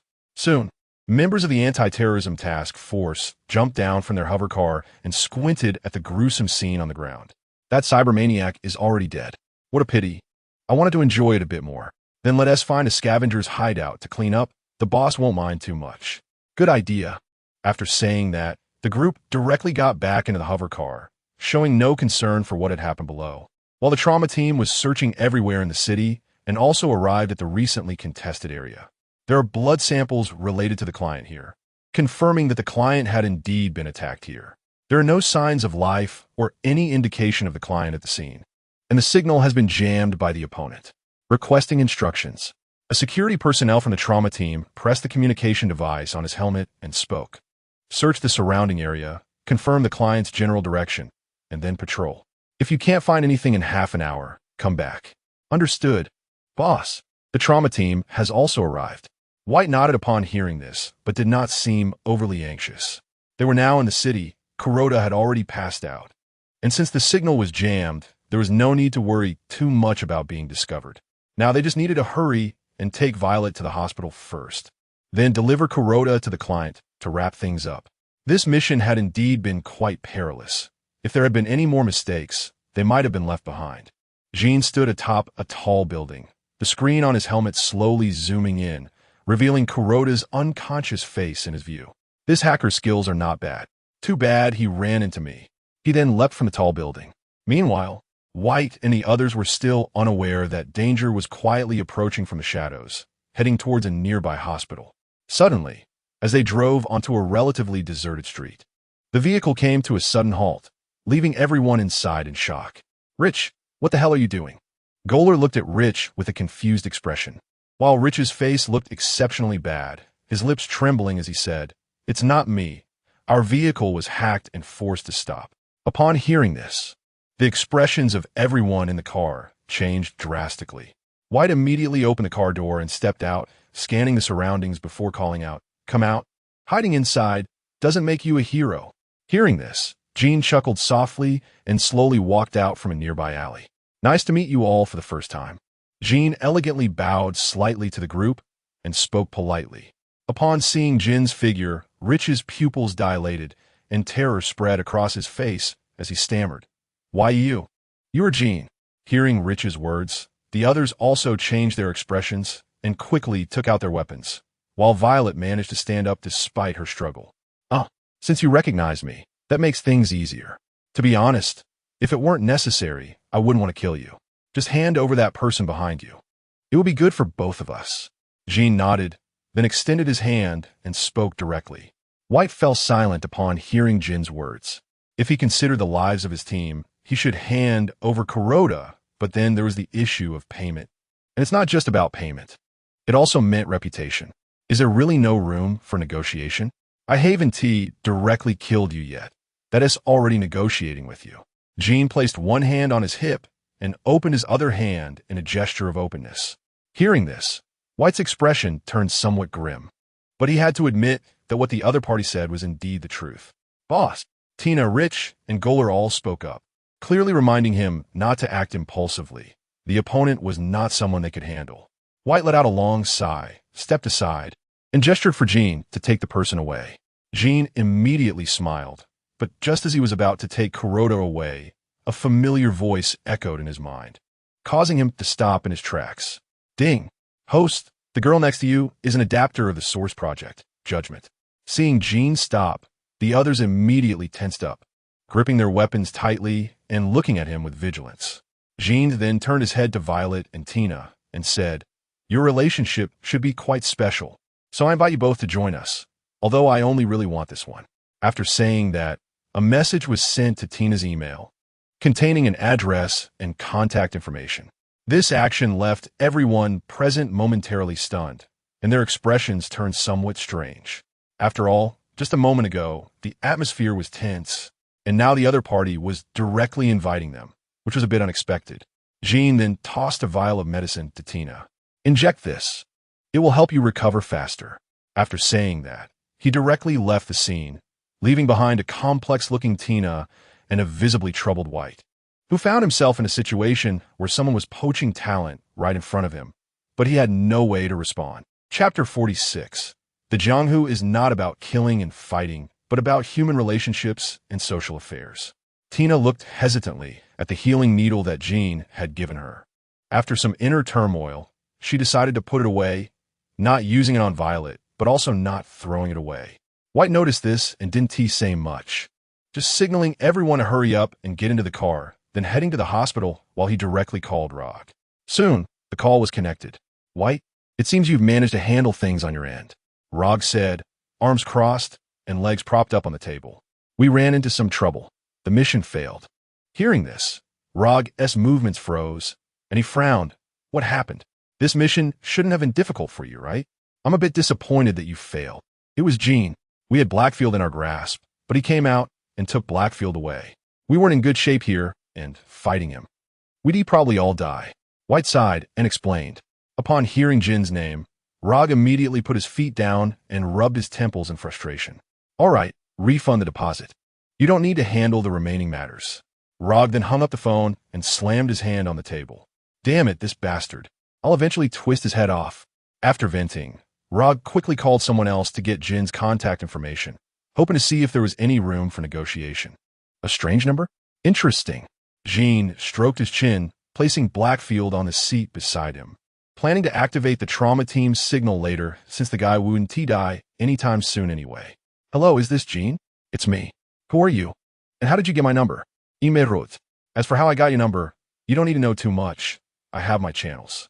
To cut a long story short, Blackfield is in your hands, right? Yes, he is in my hands. Looks like that Cyberpunk team is yours. Jin glanced at the still unconscious Blackfield. That's right, they are a team I'm familiar with. How about we make a deal? Hand the person over to me, and I owe you a favor. Plus, I can help you find contracts and contact this employer. Wow, quite generous. But I need to know who the employer is first. Otherwise, why would I risk giving up a stable income? I can't say who exactly, but I can tell you it's someone from a big company. Jin was taken aback and looked at Blackfield with a strange expression. Could it be military technology behind this? But it shouldn't be. Blackfield's current actions hadn't leaked out.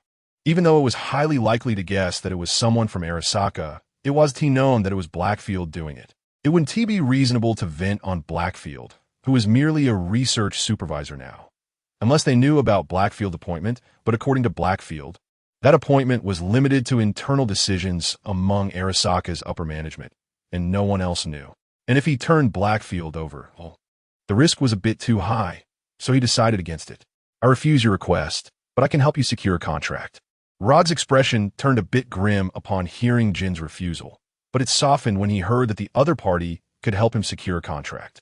After pondering for a moment, he said, "All right, then it's settled." After saying that, Jin hung up the phone. He didn't want to make things too tense with Rog, as he still needed to operate as a cyberpunk for a while, and having Rog's help would provide more opportunities to meet some plot characters and adapters. The person he encountered today also made him realize that not only plot characters could adapt, others had the possibility of adaptation too. He had previously not encountered anyone else who could adapt, making him think only plot characters could. Later, Jin parked the car he borrowed from a helpful citizen in a parking lot, then administered an electric shock therapy to Blackfield, waking him up. Hiss! The pain jolted Blackfield awake, and upon looking around and seeing Jin's face, he relaxed. Thanks, Jin.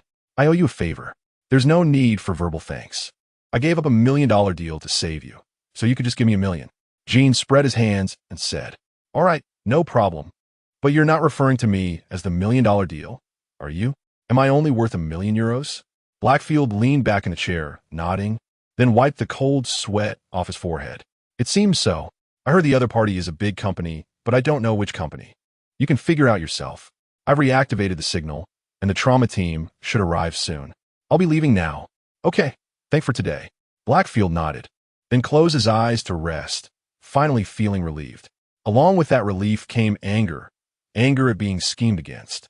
Thanks to Jin's intel, he began to think about which company might have taken action against him.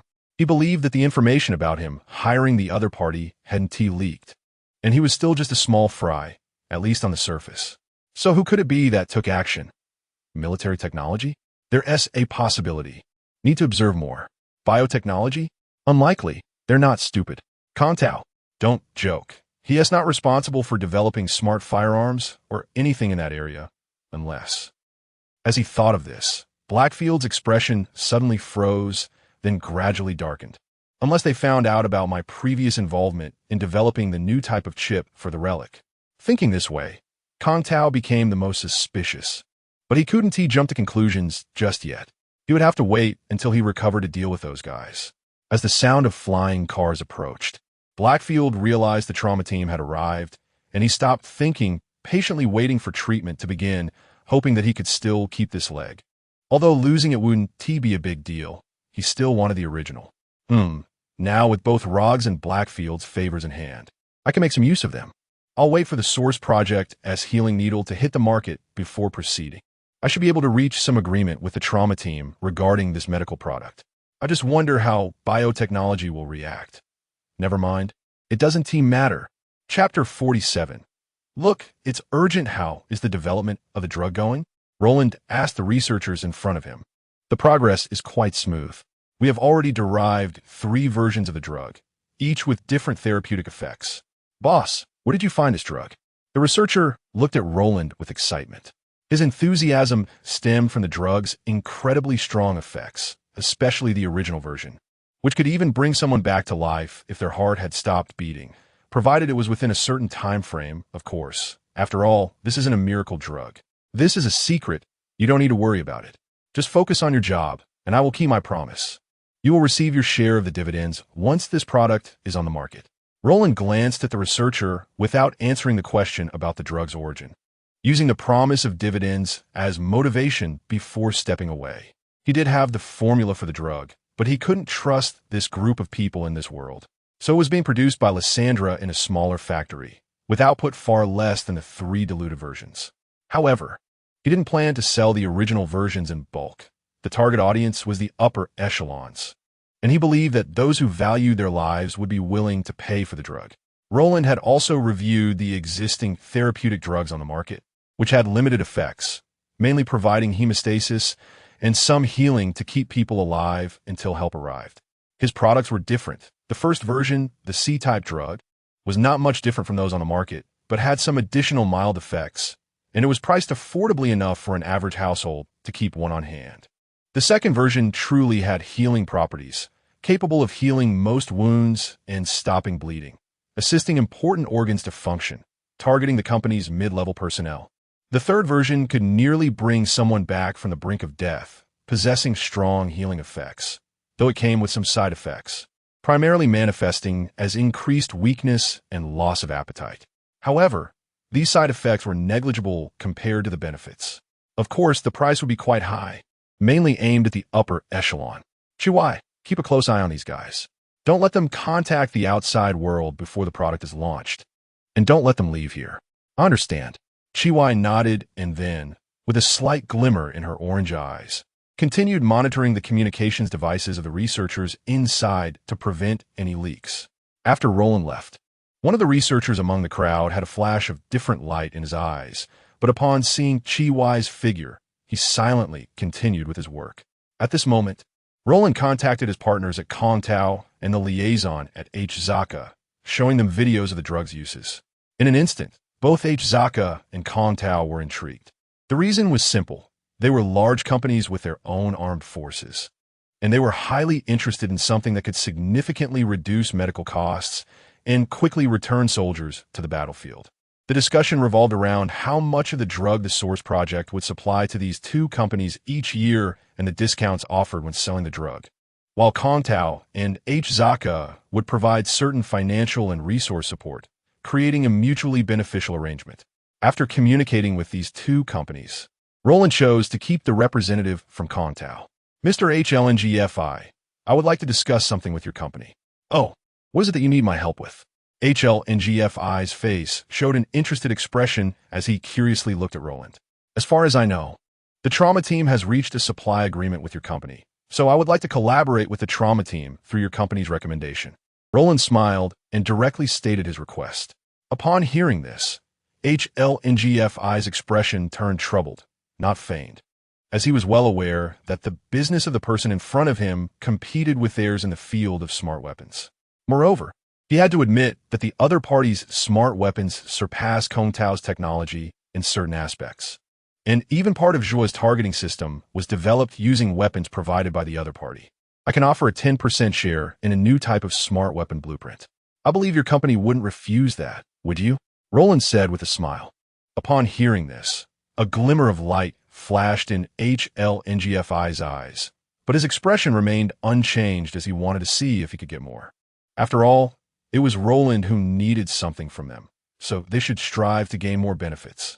I must say Mr. Roland is quite sincere, but unfortunately, this isn't something I can decide. I need to discuss it with my superiors. What do you think? HLNGFI's face displayed a troubled expression, glancing at Roland, and then putting on a flattering smile, clearly tempted by Roland's offer. Seeing this, Roland narrowed his eyes slightly and nodded. No problem. That's only reasonable. However, I hope Mr. H won't keep me waiting too long, and being too greedy may backfire. Roland left a final reminder and then hung up the phone.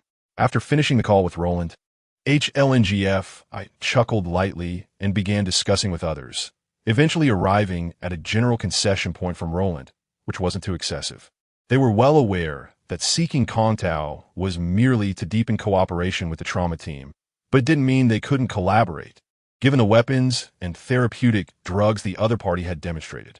The trauma team would clearly not let this opportunity slip by.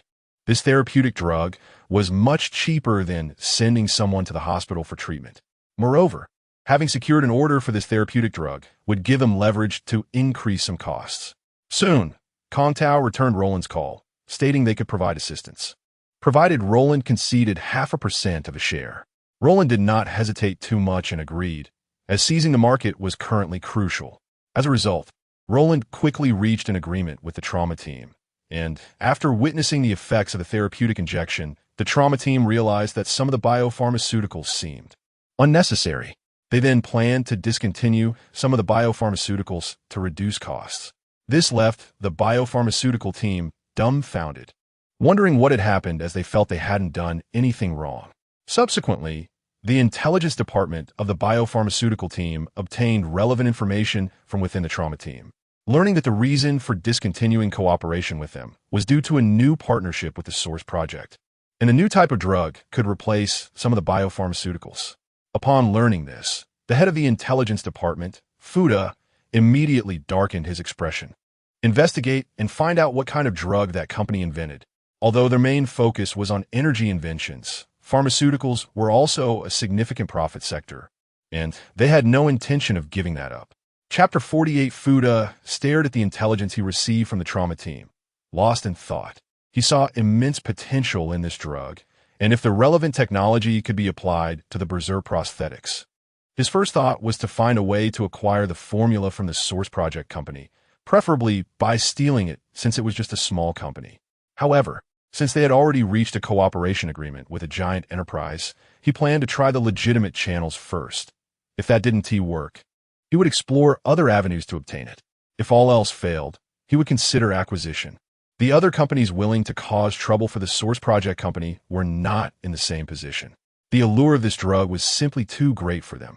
Possessing the formula and research insights meant they could quickly launch other types of drugs. And he couldn't help but imagine how much this could elevate the market value of biotechnology. At this thought, Fuda's eyes turned red with excitement as he envisioned his position being rapidly promoted.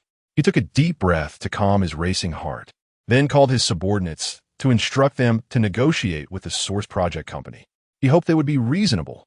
Otherwise, at the same time, Kontao and Arasaka also noticed movements from the biotechnology side, but they didn't inform Roland of the situation. They were observing, planning to see if Roland could withstand the pressure from biotechnology. Although this wasn't biotechnology's home turf, they were no pushovers either. If he couldn't hold on, they wouldn't mind lending a hand, as allowing biotechnology to obtain the relevant formula wasn't in their interest. After all, they would surely demand exorbitant prices.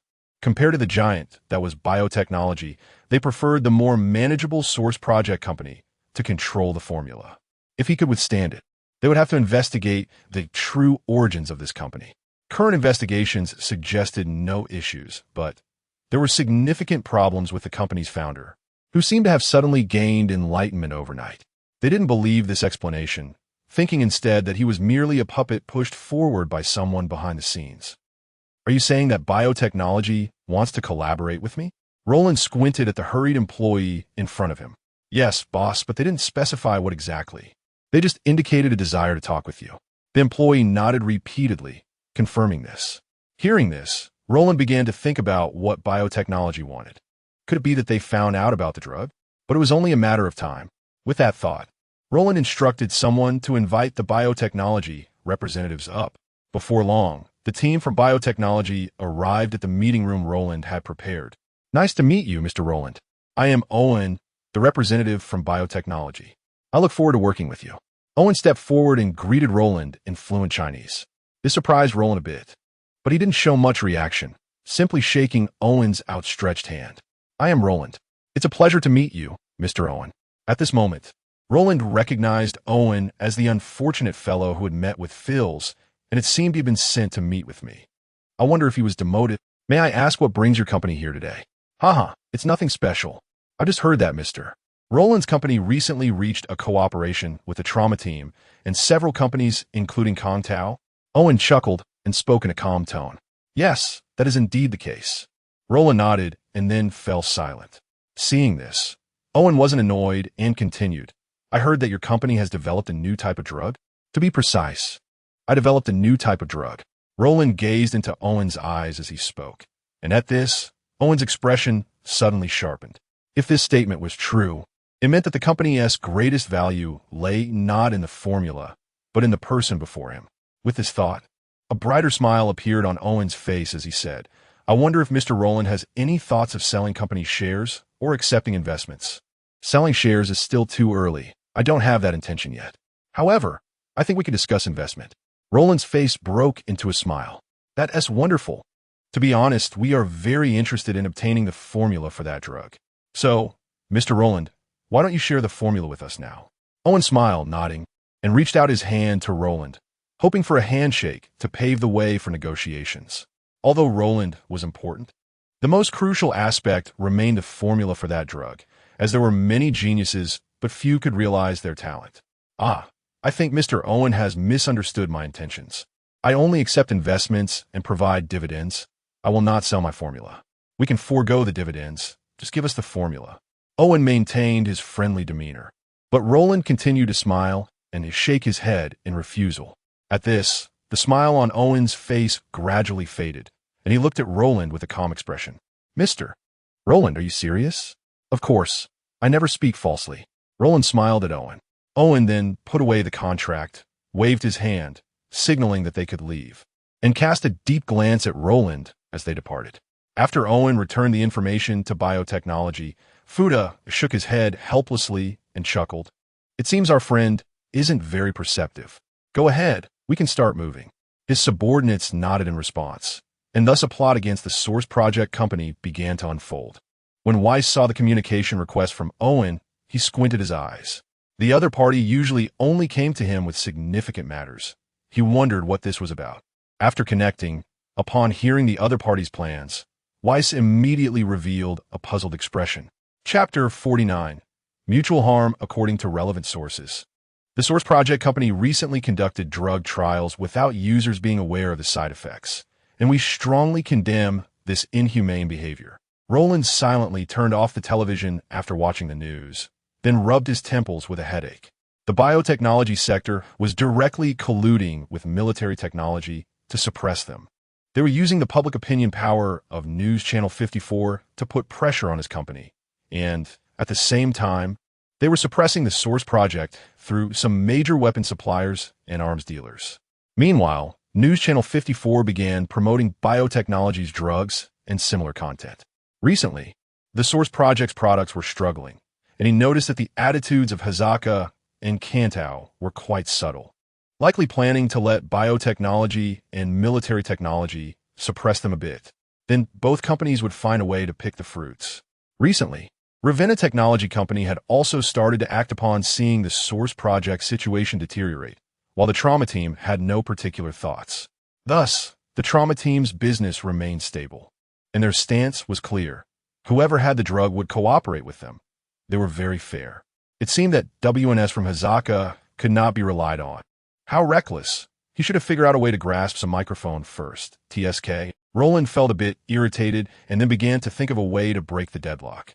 At this moment, Arasaka had not taken action. Simply put, it was because they did not see the benefits they needed.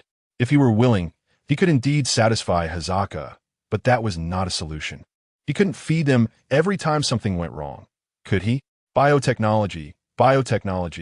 Suddenly, Roland thought of some dirt related to biotechnology. One was the true drug trial from Sasha's mother, and the other was the raw material scandal at the Whole Foods factory. If he could obtain relevant evidence and then hand it over to Arasaka, he believed that Arasaka, who was currently competing with military technology, would not mind being stabbed in the back, especially since military technology was currently cooperating with biotechnology. If Arasaka made these matters public, military technology would likely kick biotechnology aside to protect themselves. As for Kongtao, Roland had never held out hope for them. After all, This was not their home turf, and some senior executives at Kanto were clearly the type who wouldn't rise early without profit. However, Roland did not fully rely on Arasaka either, as they might not necessarily help him. He was still unsure about the nature of the relationship between Arasaka and biotechnology, so he had also instructed Lysander to be prepared. However, they could not ignore the public opinion actions from military technology either. Otherwise, they would be accused of being guilty. So, they would do as much as they could. It wasn't necessary to make people believe that the Source Project hadn't done those things. But it was important to make them feel unsure of what was true and what was false, making it easier to proceed with the next steps. In fact, if possible, Roland wanted to flip the table and hit them hard, but unfortunately, the other side had not flipped the table yet. If he flipped it first, it would not be in accordance with the rules, especially since this was still the other side's territory. Then Roland instructed the intelligence department to gather dirt on biotechnology while putting on his helmet once again. Q, we are going out of work. Work? Is it because of the recent bad news about the company? Yes, they're baselessly slandering our company, but we don't have much way to respond right now. We can only clarify. Our voice is too weak, but since they are doing this, we will hit back hard. Roland nodded, and Q also slightly bowed her head. So where are we going now? Do you know where the processing plant of the Whole Foods factory is? Whole Foods? Isn't that military technology? Q looked at Roland in confusion. No, the force behind it is biotechnology, so the goal is to deal with biotechnology's dirt. I understand. Q nodded, then took out a map, marking all the processing plants belonging to Whole Foods on it. One location caught Roland's eye at once. The reason was simple. It was the territory of the Vortex Gang. If he guessed correctly, this processing plant should be represented by members of the Vortex Gang, right? That's easy then, because Roland knew very well what kind of people the Vortex Gang were. If nothing went wrong, those guys were likely to add something outrageous to the raw materials. We previously went to this processing plant in Watson District. I have a hunch that there must be big goods here. Just the two of us? I think it's a bit dangerous.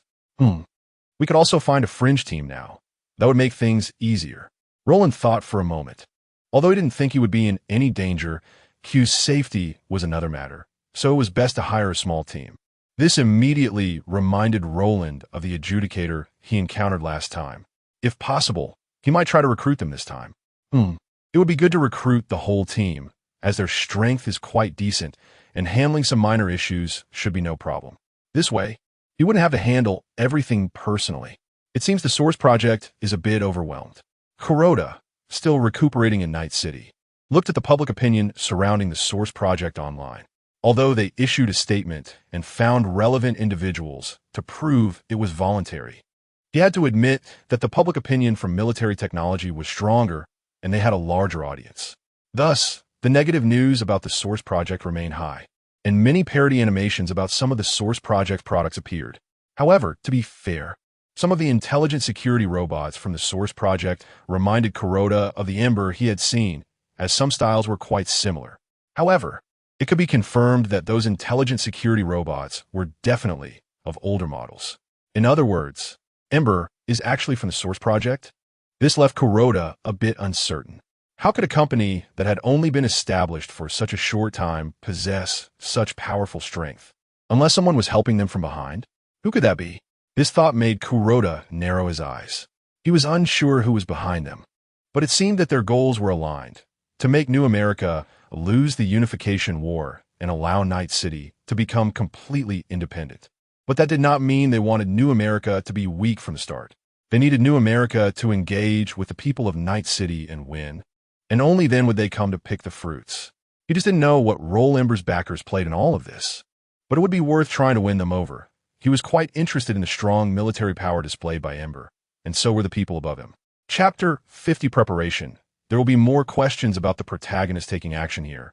As this is a draft, it seems that things are progressing quite well. After waiting for a while longer, you can go find the boss of the Source Project company again. I believe he should know what to do by then. After reviewing the materials at hand, Fuda spoke to Owen.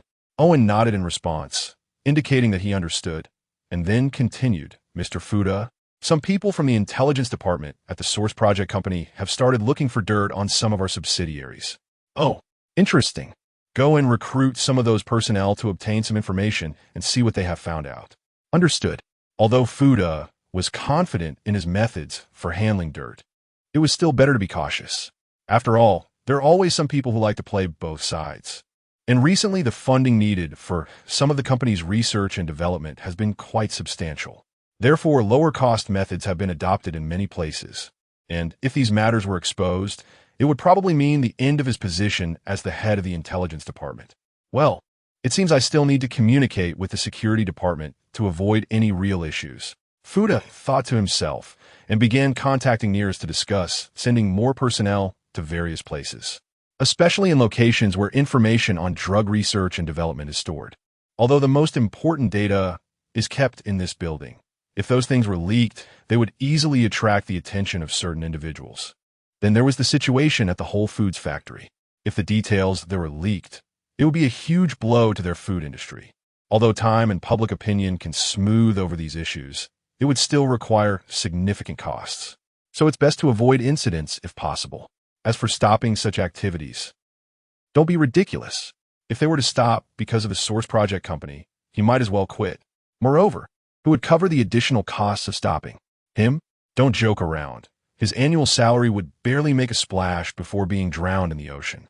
Watson District. Noticing this location, Fuda frowned. The Whole Foods factory there is run by the Vortex gang, and he estimates that if he sends people over, they will probably be driven away. Moreover, he wasn't keen on dealing with that group. He had previously entrusted that Whole Foods factory to them just to keep them in check. After all, it's a gang that has been entrenched in Night City for so long. Dealing with them wouldn't be difficult for them, but there is no need for that. It's better to make use of them as much as possible, just like the Tiger Claw gang beneath Arasaka now. Forget it. Leaving that location to the Vortex gang should be fine, but still, some preparations are necessary. Fuda shook his head and decided not to pay too much attention to that side of things. After all, the level of modification that the Vortex gang understands is quite clear, but it's best to take some precautionary measures. He then dispatched a batch of cyberware and heavy weapons to the Vortex gang there. It's an honor to meet you, Lady Rogue, the Queen of the Next Life. I've been hearing your name a lot lately, Mr. Roland. Now that you're here to see me, it seems you have some ideas for a counterattack? Rogue gestured for Roland to sit down on the sofa. That's right, I do have some ideas, but I need some help. Roland nodded, and Rogue waved her hand, signaling Claire to come over. Would you like something to drink?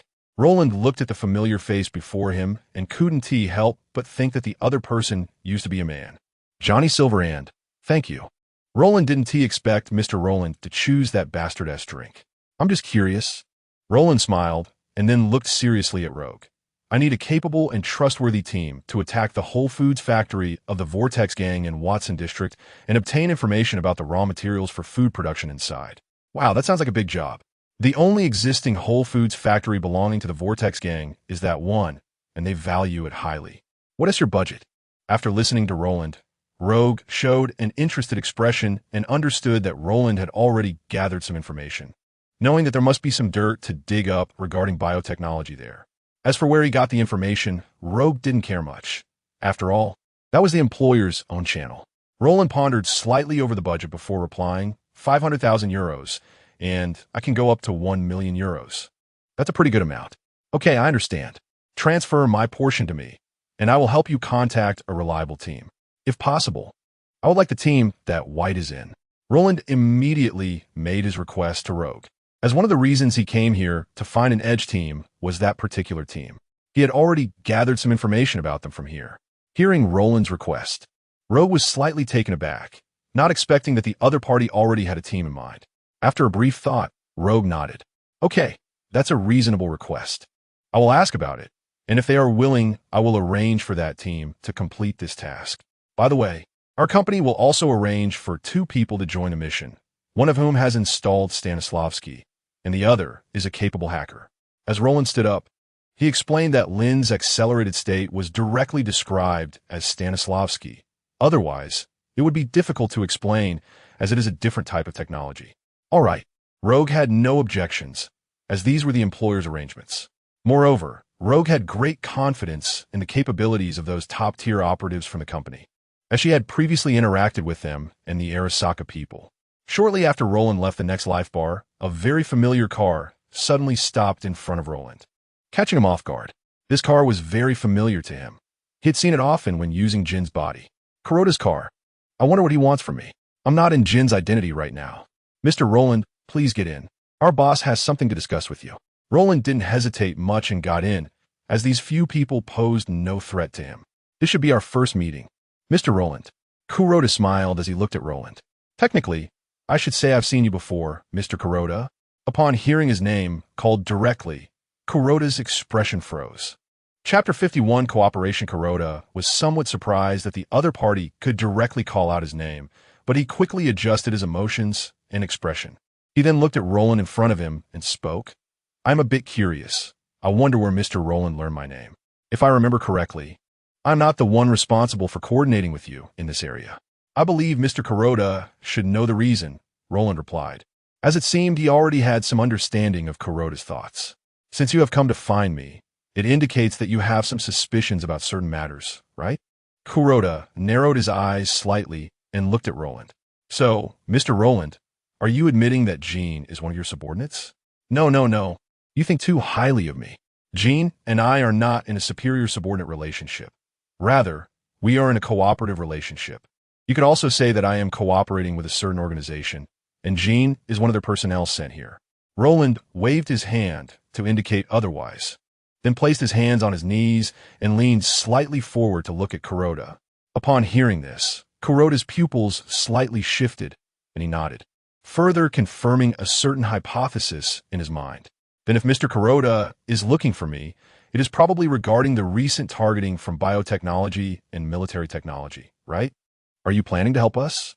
There is indeed such an idea, but given the current situation, I believe Mr. Roland has already found a corresponding solution, right? That could be said, but we still need some help from Arasaka. Oh, tell me more. Kuroda showed a slightly surprised expression and then looked at Roland with curiosity, thinking that the forces behind him had already planned to intervene, but he did not expect them to remain so composed.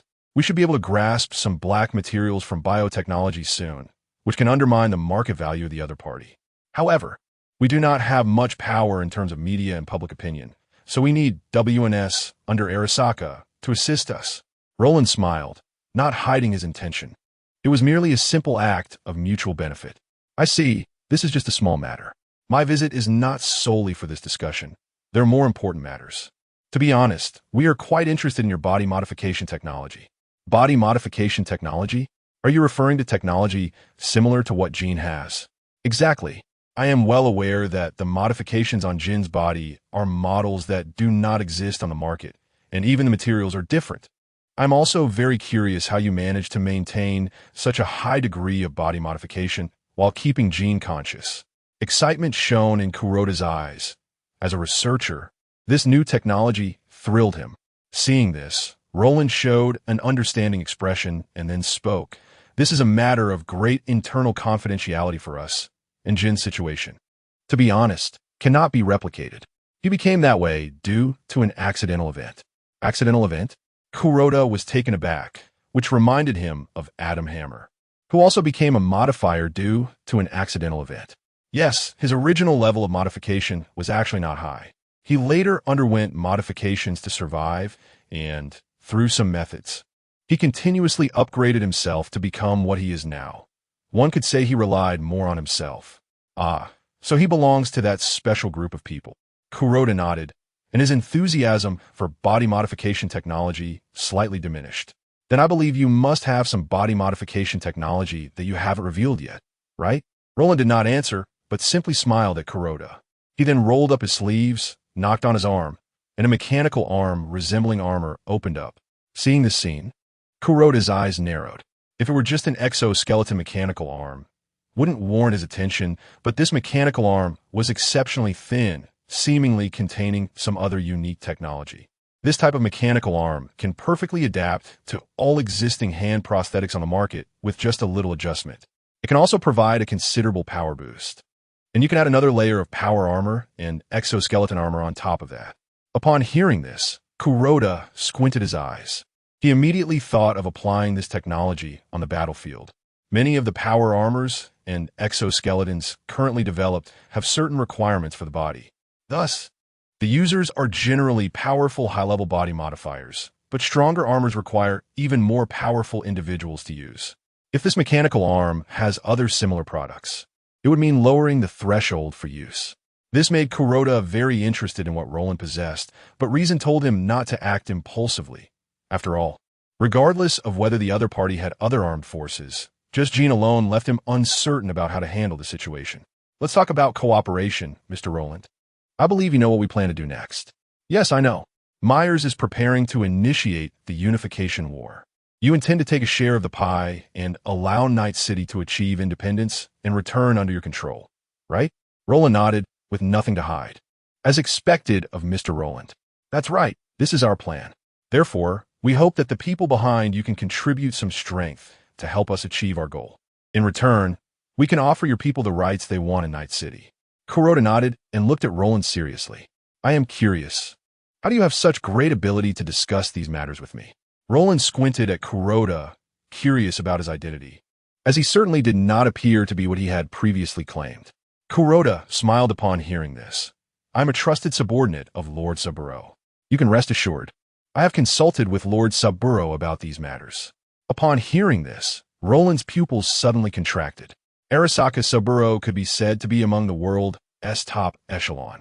He would eventually encounter or even confront him, but he did not expect to come into contact with Saburo's subordinates so soon. Mr. Roland? Kuroda noticed Roland was in a daze and called out. Oh, I was just thinking about something. However, we do not intend to confront each other so soon, so we will provide technical support at most. Roland came back to his senses, thought for a moment, and then spoke. That is sufficient. We will provide certain help and support for your source plan company. A smile appeared on Kuroda's face as he spoke. Then, to express our sincerity, Roland nodded and directly sent the mechanical arms blueprints to Kuroda's email, which startled Kuroda, who quickly contacted Arasaka's hacker to encrypt the email.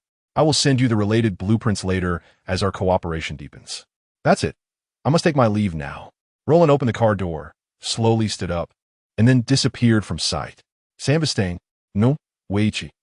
Kuroda squinted his eyes at the disappearing figure, realizing that the other party possessed some powerful and unknown body modifications.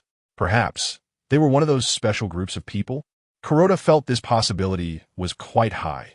Otherwise, why would that person become the public representative? A force with so many blueprints cannot possibly be a small one. It's just that he doesn't know who exactly it is. A thought formed in Kuroda's mind, but he didn't report it directly, as it was just an idea. He only instructed the hackers below to pay more attention to the situation regarding the source project. Chapter 52 Preparation complete. Still replacing David with Liberty. There's a more suitable one for the current flow. Rog? What is it this time? White asked curiously as he crawled out of bed and lit a cigarette, especially since he thought Rog wouldn't contact them again after their last mission failed. Although the last mission's failure wasn't entirely their fault, a failure is still a failure. And their team suffered considerable losses, like Violet, who still hadn't returned to the team. Her injuries had mostly healed, but she planned to rest for a while. And White couldn't say much about it. The resulting issue was that since Violet was resting, Tina was also resting, which was unavoidable. The couple wanted to be together, and he had no way around it. After all, he was just the team leader, not part of their relationship. So with nothing to do, he had been staying at home recently. There's work for you, and it's a big job. Do you want to do it? A big job? Are you serious? White was taken aback, even forgetting the cigarette he had just lit. I'm serious, but this is also another opportunity for you. However, the employer has a requirement that you must act together with 2 of his people. Rog replied, and then conveyed Roland's requirements to White. I have no objections. By the way, what's the commission fee in the content? A minimum of 500,000 euros, increasing depending on the situation, up to a maximum of 1 million euros. It's up to you. As for the content, if you really plan to take it, come to the rendezvous later to discuss it in person. I understand. I'll discuss with them and call you back. Okay, don't keep me waiting too long. Rog nodded and then hung up the phone. At this moment, White couldn't care less about smoking. He directly extinguished the cigarette and hurriedly put on his clothes. Where are you in such a hurry to go? A beautiful girl who had crawled out of his bed lazily asked while brushing her hair away from her ear. Rog said there's a big job, and I need to quickly find those few fools to discuss it. I won't be able to accompany you today. Let's talk next time. All right. I want to hold you up then, my busy man. Hill smiled, leaned in to kiss White, and then push him away. At the same time, at Violet and Tina's place, the two were kissing when suddenly a phone call made Violet frown. Violet chose to ignore it, hanging up without even looking at it, then embraced Tina in front of her. Tina, unaware of the call, soon received another one, causing Violet's breathing to quicken. Seeing this, Tina slowly stopped and tilted her head to look at Violet. "What's wrong?"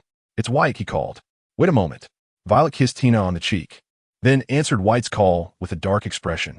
"You better give me an explanation. I know I must be interrupting you too, but listen to me. Rog has given us a big order, so I called to ask if you plan to take it," White said while driving to Garol's house.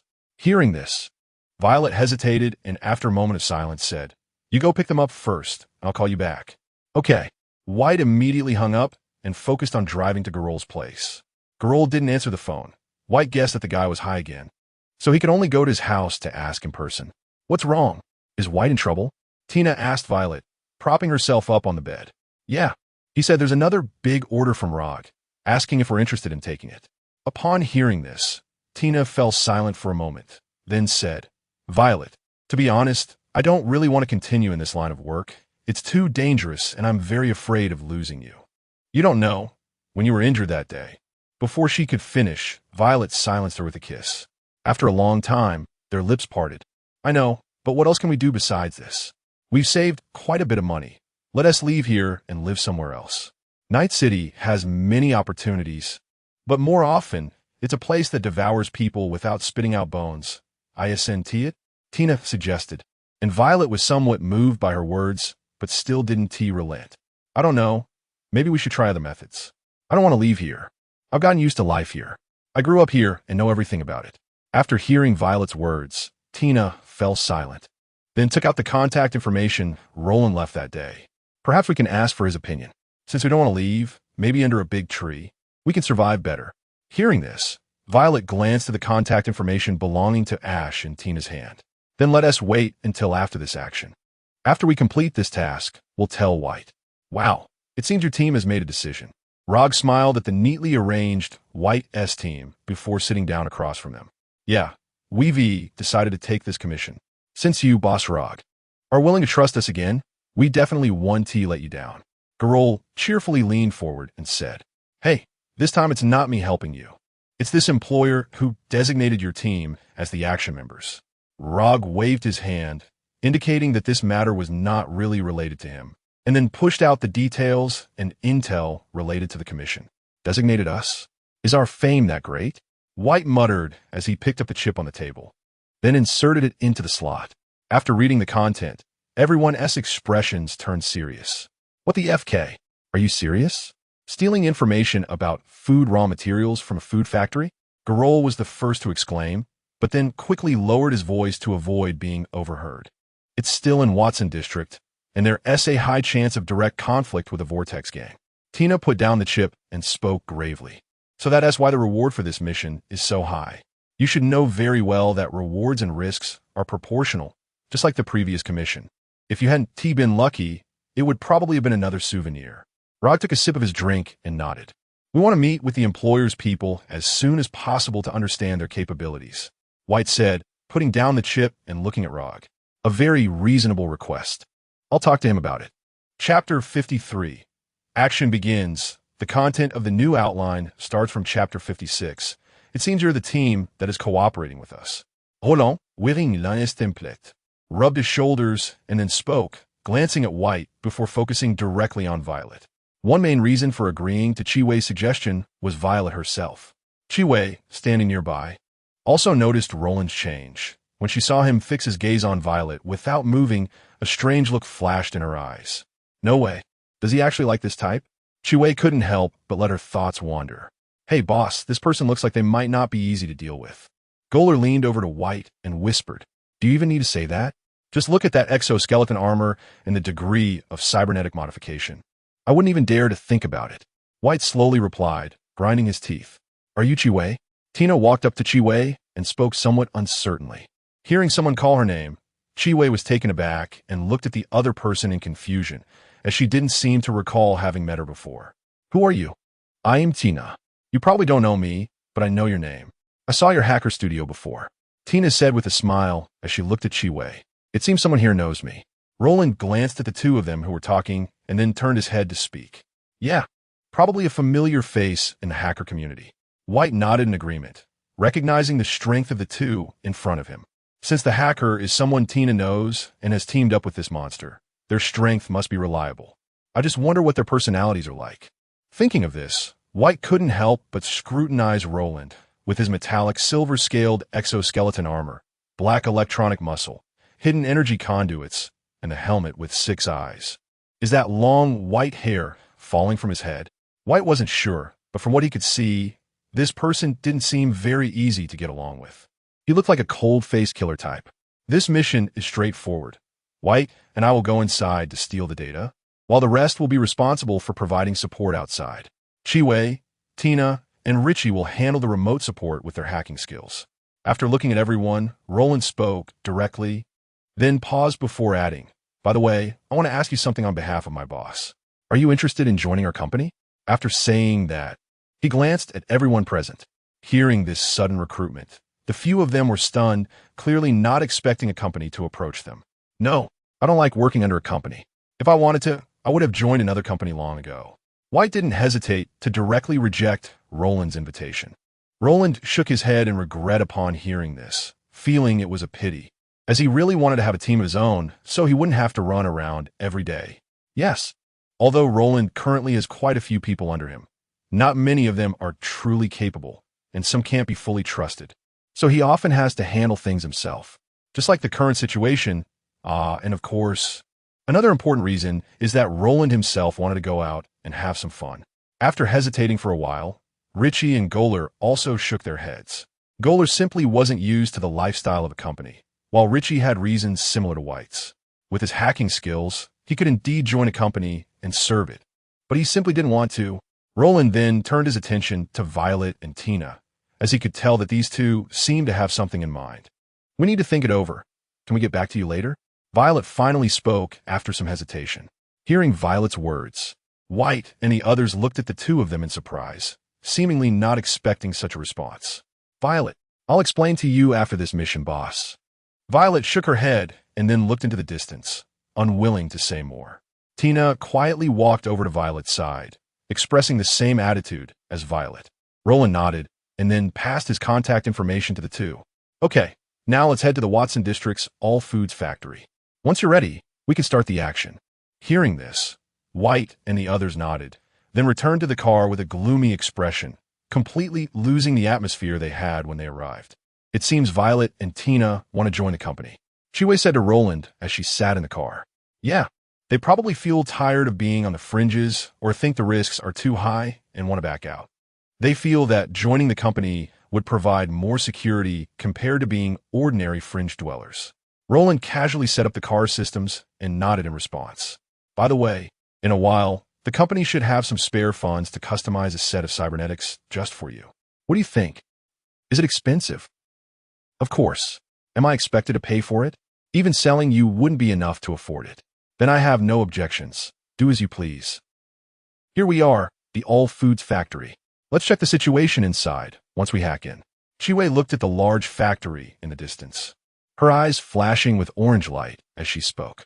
Richie and Tina also began to employ hacking techniques to infiltrate the All Foods factory. Can't see the production workshop. They probably intentionally didn't set up cameras inside. At the entrance, wow, there are 2 military-grade, fully automatic heavy machine gun turrets at the entrance. There are about 40 people inside, maybe more.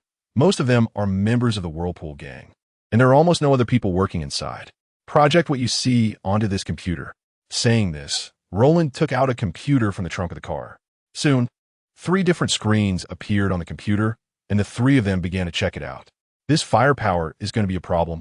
Yeah, it's best not to engage in direct confrontation. Let's grab the intel and leave. Roland nodded. There were quite a few people inside, most of whom were armed with submachine guns and rifles, showing strong firepower. Although Roland wasn't too afraid, the others beside him didn't have his level of bulletproof capabilities. Chapter 54. Source project the adapter destruction. All right, I have hacked into surveillance on the west side. For now, they want to be looking this way. Let us go in from there. Chiwei glanced at Roland and the others before speaking. Roland nodded slightly upon seeing this, then lightly stepped. And the next moment, he vanished from his spot. By the time White turned to look, Roland had already entered the factory. Seeing this, White couldn't help but twitch his mouth. Are you kidding me? I haven't even gotten in the car yet. He then helplessly rushed over, leaping over the wall into the factory's outskirts. What should we do next? White inquired via voice. Roland glanced back at White and suddenly felt that perhaps he didn't really need this person to follow him. But since he was already here, just try to keep up with me. No need to worry about anything else. After saying that, Roland executed a swift movement, crossing the 5-meter distance to the back of a shipping container, startling a member of the Vortex gang who happened to be passing by. What was that sound? The member looked around suspiciously, but found nothing, causing a chill to run down his spine.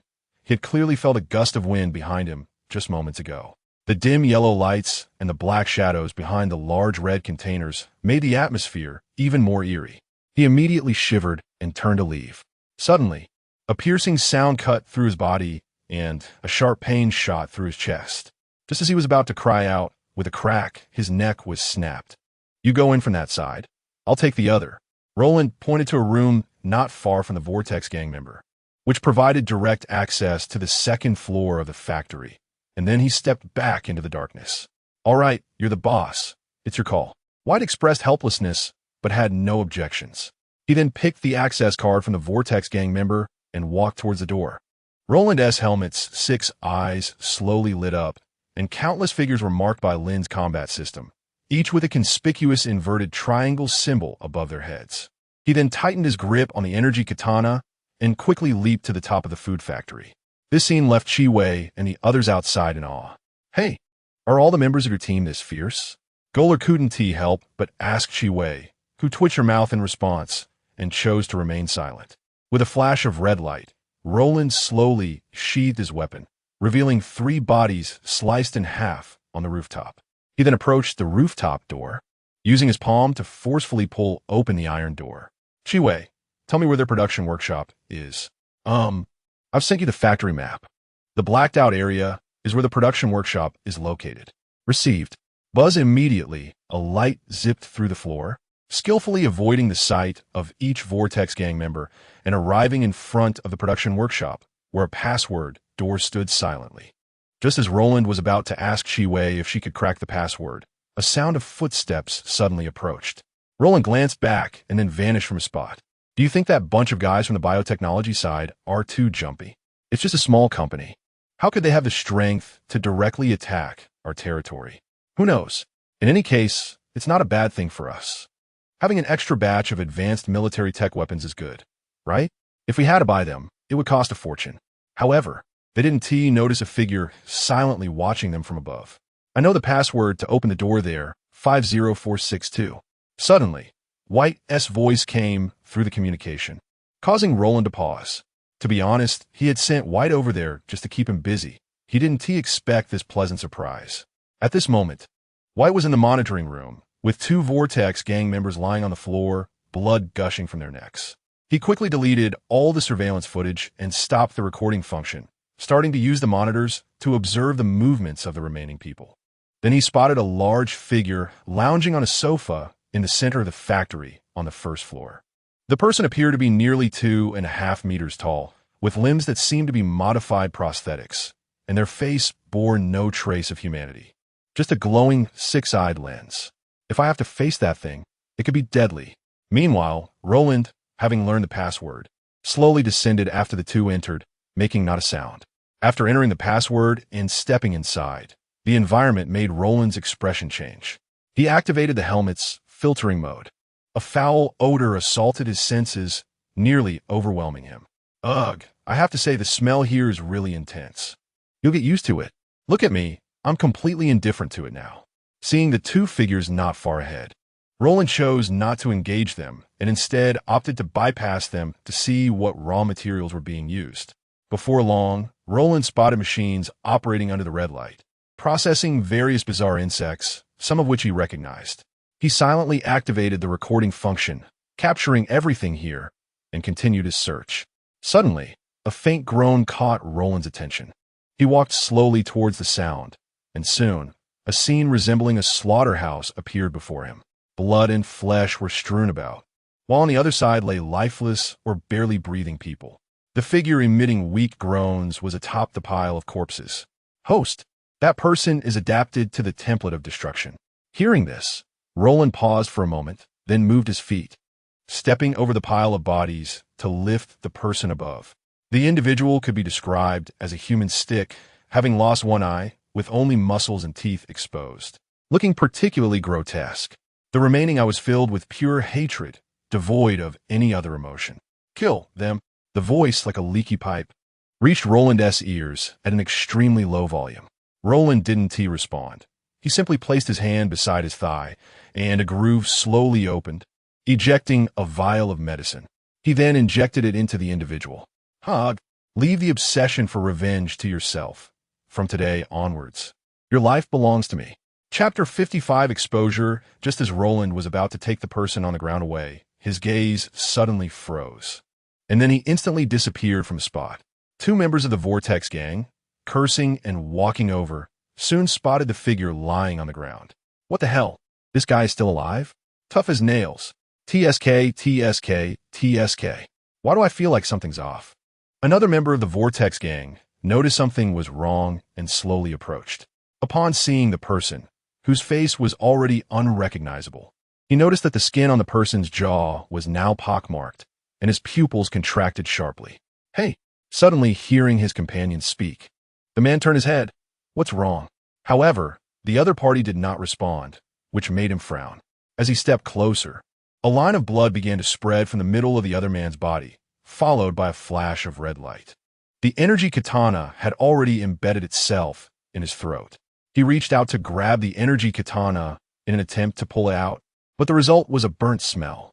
Roland moved the katana upwards and then retracted the weapon. What he didn't notice was that among the pile of corpses, the prosthetic eye of one corpse was slowly turning. At this moment, an anonymous email with a garbled address was also sent to Ander, who was resting in the factory. Upon seeing the content, Ander frowned and slowly stood up. What's wrong, boss? A nearby member of the Vortex gang looked at him in confusion. Damn it, someone has entered the factory and you didn't know about it? Hurry, all of you get to the processing plant and take that bastard out. I want to turn him into meat pie. Ender slapped the person and then grabbed a nearby massive shotgun, looking at another person. You guys, take some people to check out the monitoring room. Seeing this scene, White's expression changed immediately, and he shouted, Retreat. We've been discovered. They're heading your way. Upon hearing this message, Roland's expression changed, and he looked at the figure on the ground. After taking a deep breath, he said, White, you guys retreat first. I still have some things to do. After saying that, he plugged the virus USB that Chiwei had given him into a nearby computer and walked towards the door, simultaneously turning off the recording function. The upcoming scene was not suitable for being recorded. What now? Richie looked at Chiwei and couldn't help but speak. Go assist those two. If necessary, we can leave you behind. Are you serious? Tina couldn't help but speak up upon hearing this, frowning. Well, if we stay stubbornly, we might become a burden to him. Chiwei replied with a bitter smile. Upon hearing this, Tina immediately stopped speaking and began hacking into the factory's preset defensive measures, such as turrets and mines. Boom!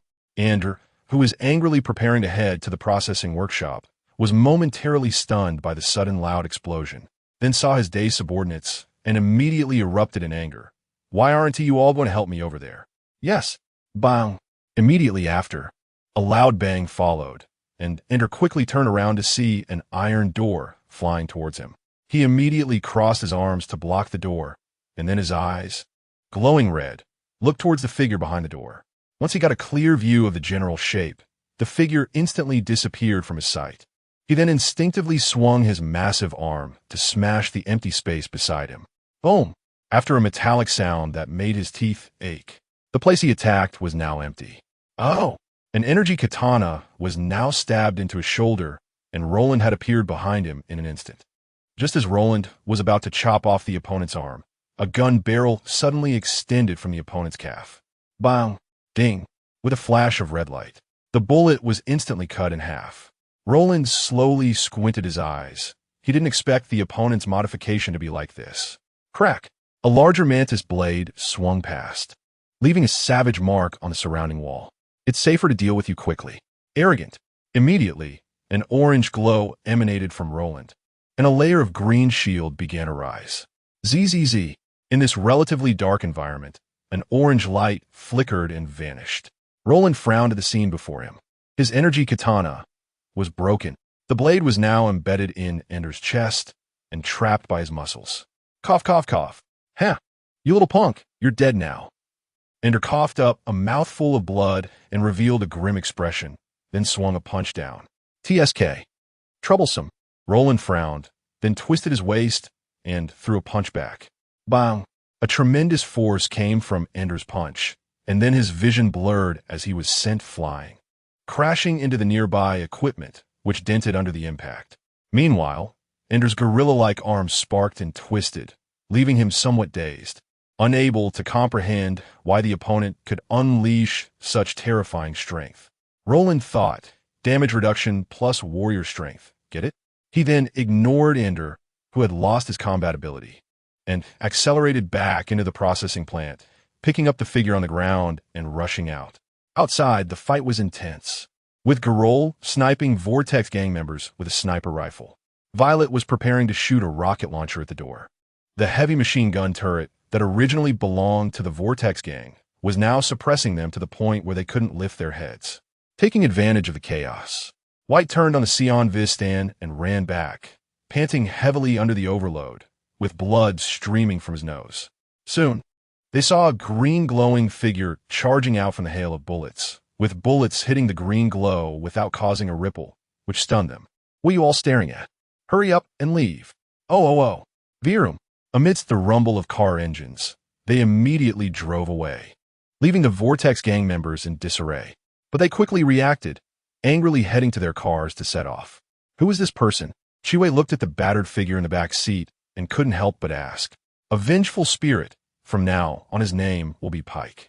Chapter 56 Development. After returning to the room, Roland removed the exoskeleton helmet from his head and squinted slightly. This exposure surprised him. He hadn't actually intended to confront that group from the Vortex gang directly. Lysandra, did you notice anything unusual during this operation?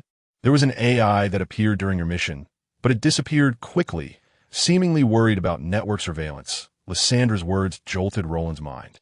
AI intelligence. Rogue AI? That's impossible.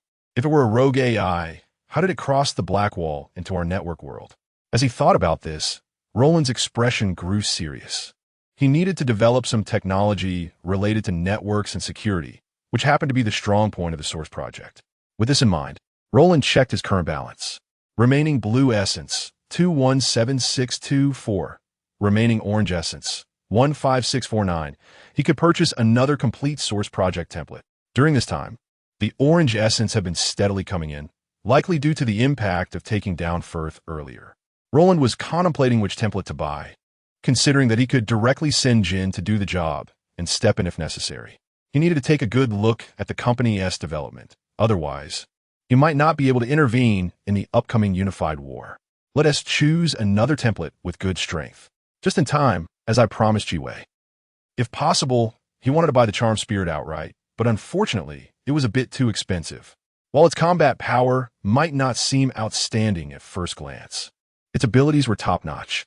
He also considered directly buying Lysandra, but regrettably, he didn't have enough balance for that. Chiwei, come to my office. Suddenly hearing Roland's summons, Chiwei was taken aback. It had been a long time since he had contacted her, making her curious about the reason this time. He should have told you about the cybernetic body. Hearing this, Chiwei nodded. So, the reason for calling you is to install a cybernetic body, which is of the same combat type as Yi's. From now on, you will be responsible for leading a batch of combat robots that the company will introduce in the future. What about E? Chiwei couldn't help but ask. Roland paused for a moment and then looked at Chiwei. He has his own tasks to execute and will not be partnering with you for now. If any new members join later, they will be added to your team. By the way, the team will be named Source Project, representing the company's strongest combat power. I understand. Chiwei wanted to say something, but nodded instead. Shortly thereafter, several medical-type robots walked in, leaving Chiwei somewhat stunned. She and T expected it to happen so quickly, and this was the first time she had seen this type of robot. Roland confirmed this. As he had not yet rolled out this kind of medical robot, it was easy to offend a large group of people. So it was best to get security sorted out first. Please relax, Miss Chiwei. At these words, Chiwei slowly closed her eyes and lay down on the medical bed prepared by the robots. Roland's office then opened an iron door, and anesthetic was injected into Chiwei's body. Soon, Chiwei's consciousness began to fade into darkness, and she felt nothing. Seeing this, Roland walked in and prepared the purification template. Master, what should I do now?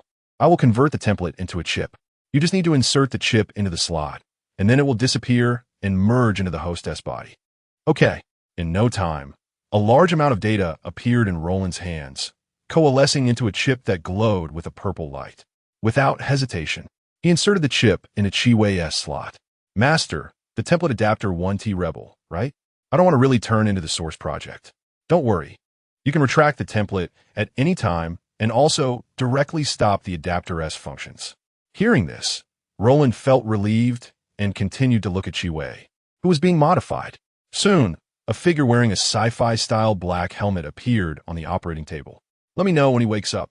Roland felt at ease since nothing unexpected happened, and after giving Lysandra a brief reminder, he left. He needed to strike back at the biotech sector and check on another individual, as well as make some preparations. This time, he intended to use up all the available blue essence to enhance the factory's capabilities and security forces on Lysandra's side.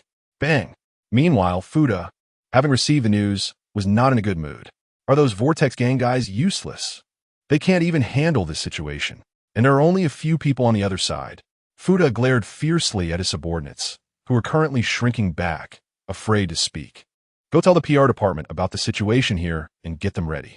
Fuda took a deep breath, waved his hand with a gloomy expression, and then sat down in his chair, knowing that this incident would either be blamed on him or the security department. Unfortunately, the security department had backing, but he did not, so he was likely to take the fall. What was most frustrating was that no intelligence about the other side had been left behind. The only one who had come into contact with them only knew that they had C and Wazy Tan. Campbell Type 2 Defense Robot Blueprint X1, Malo Intelligent Manufacturing Device Blueprint X1, Guardsman Robot Blueprint X1, Night Owl Security Robot Blueprint X1, Smart Home Robot Blueprint X1.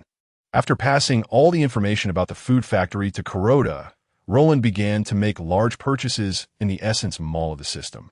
Lysandra, you should be able to separate a sub-intelligence, right? Yes, if you need it. Then separate your sub-intelligence to manage the factory here, specifically responsible for the production of high-precision technology and security forces. If possible, implant your program into every smart home robot. Understood. Roland planned to first ensure the company had ample martial virtue by producing security robots. The Night Owl robots would assist Chiwei in combat, while the smart home robots would be new products after the C-type therapeutic agent. The intelligent manufacturing devices and others would be used as auxiliary production tools. And he also purchased a large number of designs for smart weapons and kinetic weapons, aiming to enter both the high-end and low-end markets. By the way, Lysandra, those rats in the company should be keeping an eye on things, right? Yes, please don't worry. I will notify you if there are any movements. That's good. Chapter 57 Awakening. After thinking it over, it's better to release some gold coins. Chiwei opened her eyes in confusion. The soft light allowed her to quickly adapt to her current environment, and then she began to observe her surroundings. She could clearly feel her vision becoming clearer, and many scanning functions appeared in her field of view.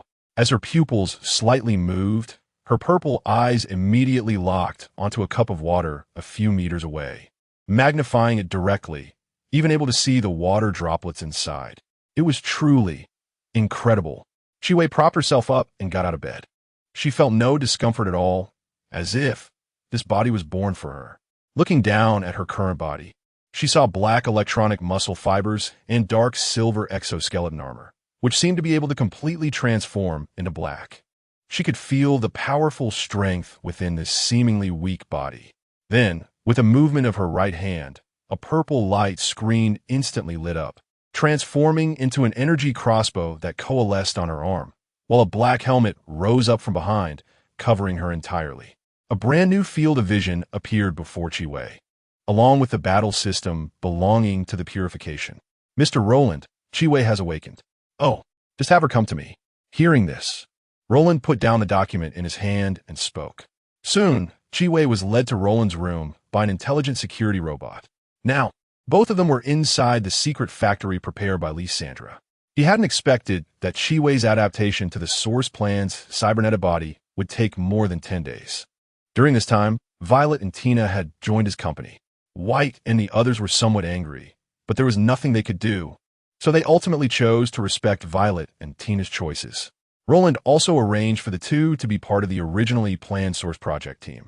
He had already equipped this small team with Night Owl security robots.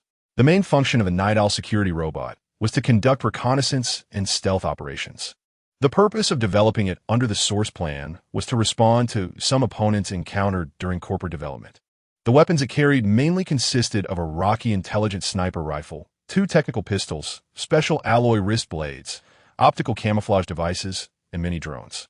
It even possessed some hacking skills, making it a fairly comprehensive security robot, although it was eventually phased out during later development. Its primary appearance was black, with a matte black glass humanoid visor on its head, allowing it to observe a full 360-degree view. It is worth mentioning that after Arasaka obtained the black material regarding biotechnology from Roland's side, he began to strike at the stock prices of biotechnology and subtly mocked military technology. Meanwhile, the military technology side, due to Miles preparing for unified warfare, appeared particularly restrained, choosing to avoid Arasaka's provocations, stating that small forbearance prevents great chaos. This caused dissatisfaction among some radicals who believed a counterattack was necessary, but they were suppressed by Miles.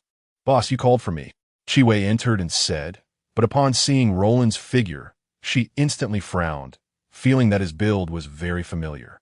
Then, the system in her eyes began to scan Roland's condition.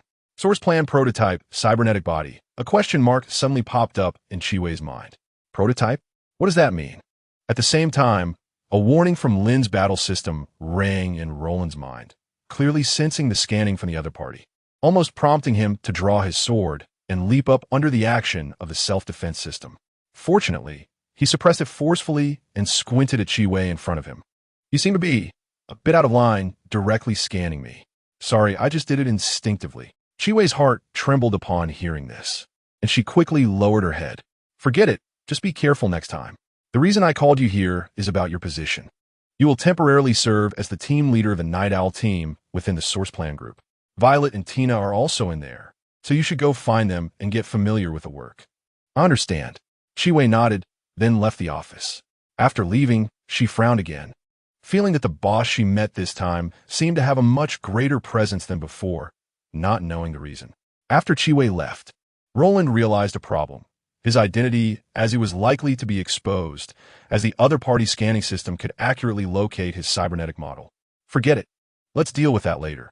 Now, the target to handle is the Lavina Technology Company, which had been dancing in front of him for a long time. It was time to deal with them, and it was also an opportunity to take over their business. After all, the Source Plan Company covers all aspects, and it can handle any business. Lavina Technology Company's main focus coincided with Roland's current determined direction and could not compete, but their secondary business piqued Roland's interest. They mainly developed intelligent security systems and provided certain armed services. Roland thought, "I'm familiar with this. I can take you down in no time." Lavina Technology Company's main focus had already been completely surpassed by the Source Plan, so the current situation was that their market value continued to decline. However, because their secondary business still had significant competitiveness, they temporarily stabilized their market value. What Roland needed to do was to deliver a fatal blow in this area, and that would settle the matter. He wasn't familiar with financial market matters, so he decided to leave the professional tasks to professionals. The security system business could try to directly seize their clients and offer services to the competitors of their clients. These were all feasible directions, and all of this needed Lysandra's secret factory to exert its strength. To be honest, Roland was very interested in the factories in the surrounding areas. If possible, he wanted to take over this whole area, specifically avoiding the industrial park that would later be allocated to Arasaka. In that case, He would need to deal with those guys in the city government. Roland squinted slightly. He didn't like to argue with those people, but he had little choice. He decided to take it slow. First, he needed to handle the raw materials. He needed to negotiate a deal with the Martial industrial people to obtain more raw materials for expanding production. Whether it was for firearms manufacturing, robot manufacturing, or ammunition manufacturing, all required a large amount of industrial raw materials. He was not someone who had an abundance of resources. Chapter 58 contract reached, by the way. Send documents to that spy from the HR department, Arasaka, and let him dig into the important personnel of the Rabina company. Roland suddenly thought of something and then spoke to Lysandro. I understand. To be honest, Roland quite liked using these spies. After all, he knew their identities. So as long as he didn't let them access the most important core secrets and provided occasional encouragement, these spies would work hard to earn his trust. This was much more effective than ordinary employees. As for eliminating all the spies, although he had the capability, it wasn't realistic. If you don't provide any intelligence to those giant companies, they would likely become very anxious. Given his current strength, if they really became desperate, he would probably have to resort to guerrilla tactics against them.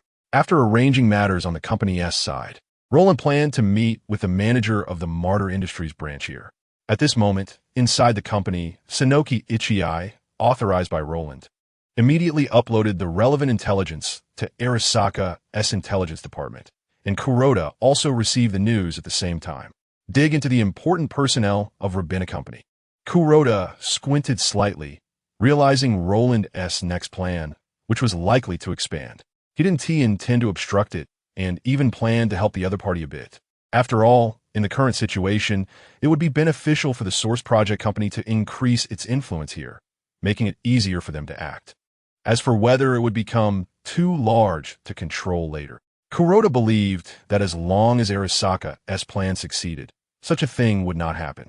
Helping them a bit, giving some hints to certain people at Rabina company, and, if possible, letting them become Arasaka's people first before allowing them to join the Source Project company. Yes, I understand. Long time no see, Roland, Wade said with a faint smile, then gently sipped the tea on the table and looked at Roland. Roland casually sat down opposite Wade, took a sip of tea, and raised an eyebrow. The taste is indeed not as good as the original. It sounds like you tried it before. Wade rolled his eyes and leaned back in his chair. So, what's the matter with you this time? I'm here to discuss cooperation. This is serious. Roland chuckled lightly and handed over a chip. He had known Wade relatively early. Shortly after the company was established, he found a raw material supplier, which was Wade. Wade immediately recognized the potential of the Source Project company, so he was very willing to befriend Roland. One of the main reasons Roland liked interacting with him was that Wade was quite generous and considered one of the more conscientious entrepreneurs in Night City. For instance, when he first approached Wade for cooperation, he didn't gouge him for much money. But it can't be said that he didn't gouge him at all. The most outrageous thing was that after signing the contract, he told him how much he had gouged him, which left Roland somewhat bewildered. Serious matter? It's not like you're giving me money, Wade muttered, then took the chip from Roland's hand and inserted it into the slot. After looking at the contents inside, he immediately looked at Roland with suspicion. You really need this much? Be careful not to overeat and choke. Besides, do you have enough cash flow? Don't worry, if I didn't have this assurance, I wouldn't come to you for cooperation. But considering I'm giving you a batch of security robots, shouldn't you give me some discounts? Roland smiled and rubbed his fingers. If you give me one of the Guardian robots from your data, I might consider giving you a discount. Wade was also not polite and directly pointed at the chip, saying, sure, you give me a discount first, then I have the money to build it for you. You little rascal, trying to sweet-talk me. Huh? Wade laughed and scolded, with a slight glint in his eyes. All right, I've instructed my people below. They'll draft a contract shortly, and you can check if there's anything wrong with the content. Thanks, Wade. Next time I have the chance, I'll bring you some authentic tea leaves. Come on. You might as well give me money. I'd rather go buy it myself at the auction. Wade rolled his eyes at Roland, then looked at him seriously. I heard you've been getting close to the Arasaka people lately? Roland was taken aback at first, then leaned back in his chair and nodded.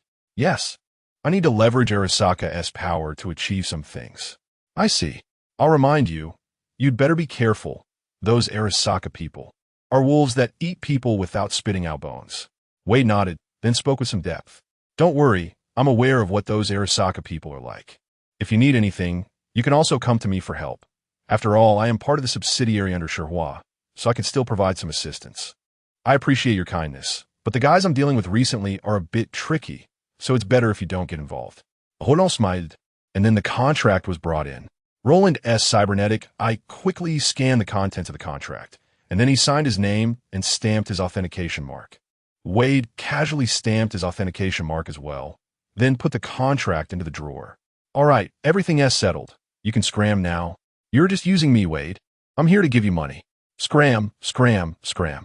Roland shook his head and chuckled as he left the room, then returned to the floating vehicle. He looked at the floating vehicle he was sitting in and thought he should also get a few floating vehicles for himself. Otherwise, renting one every time he went out was a bit too much. It was like retribution for having been a hands-off boss. There were quite a few things the company needed to handle.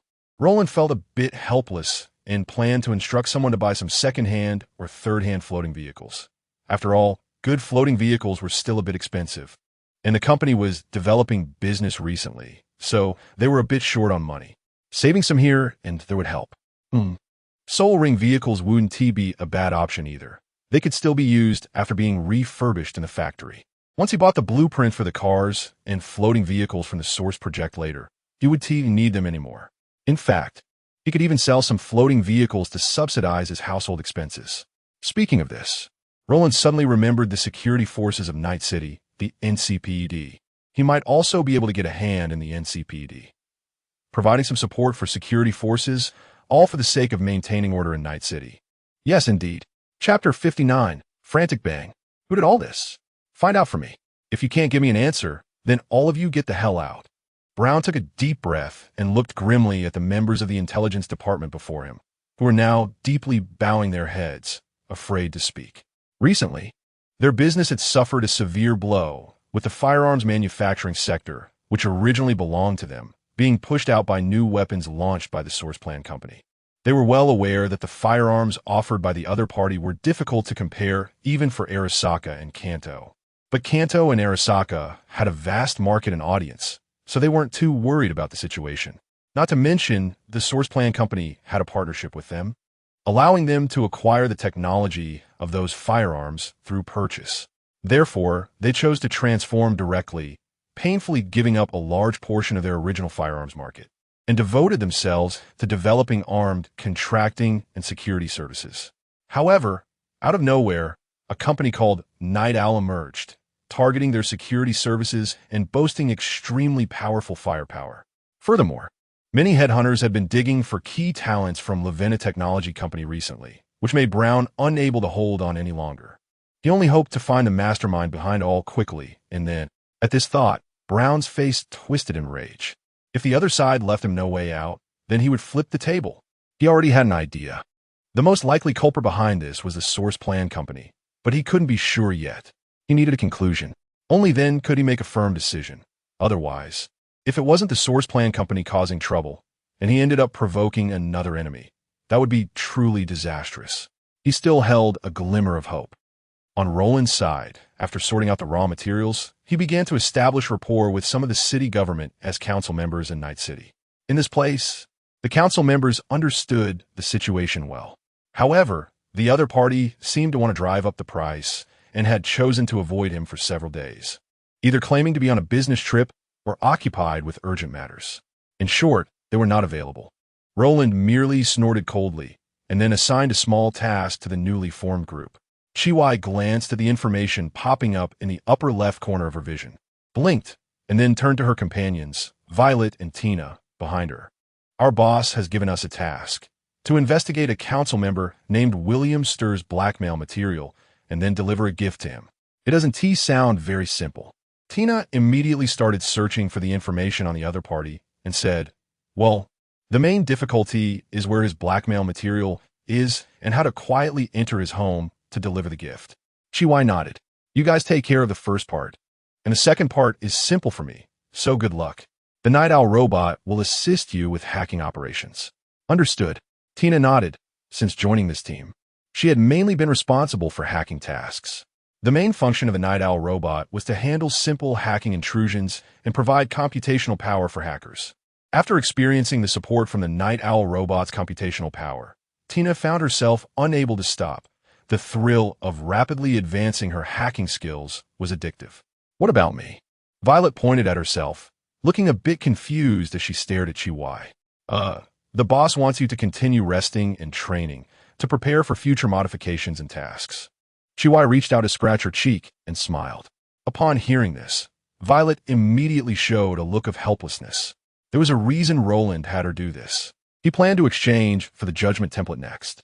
The reason was simple. The Judgment template was the cheapest among all the templates. He regretted not noticing this earlier. Otherwise, he might have considered Judgment.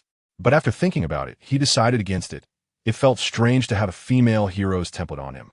Although it wouldn't change his gender, it just felt off. He could guess the reason for Judgment being so cheap. It was probably because it had fewer cybernetic components, relying more on genetics and physical strength. Therefore, he planned to save up and install it on Violet, as having only one purifier in the source plan group felt a bit lacking.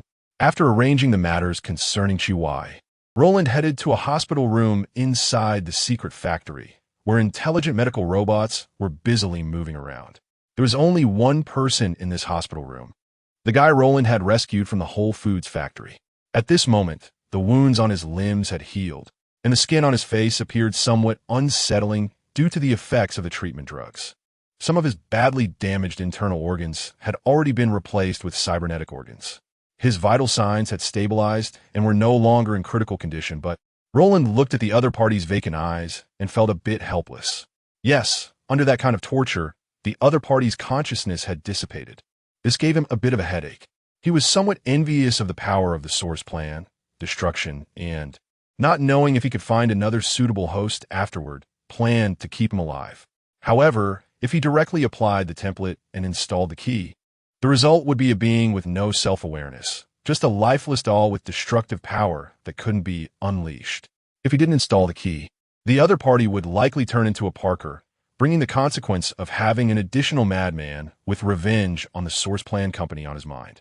With this thought, Roland sighed deeply, then patted the shoulder of the figure on the hospital bed and left. He still had something waiting for him. It was something he had instructed long ago. Soon, Roland boarded a hover car and headed outside the city, to the border of the wasteland and Night City. The junkyard outside the city. He had arranged some personnel and robots to work there, to search for Old Ba, who was lying in a freezer. It was time to collect the results. Oh, it's worth mentioning that Roland had already purchased 5 hover cars through some intermediaries, 2 of which were relatively new, considered third-hand cars. So they were quite expensive, which made Roland feel a bit pained for a while. The other 3 were Soul Ring cars that had undergone multiple repairs, and they were surprisingly cheap. All 5 were sent to the factory for modifications, 2 of the better ones. 1 was for him, and the other was arranged for the source plan group. The remaining 3 were for important employees, to transport security robots and important equipment, as well as to deploy the expensive security services. Chapter 60: Unexpected Gains in the Garbage Dump Outside the City. A scene of desolation unfolded, with heaps of discarded items piled high, emitting an unpleasant odor. However, amidst this ruin stood a particularly eye-catching building. Suddenly, a low humming sound began to resonate, and a brand new hovercar appeared above the studio. The hovercar was equipped with heavy firepower and had a prominent inverted triangle symbol on its tail, which the employees in the studio recognized. Is this the emblem of the Source Project company?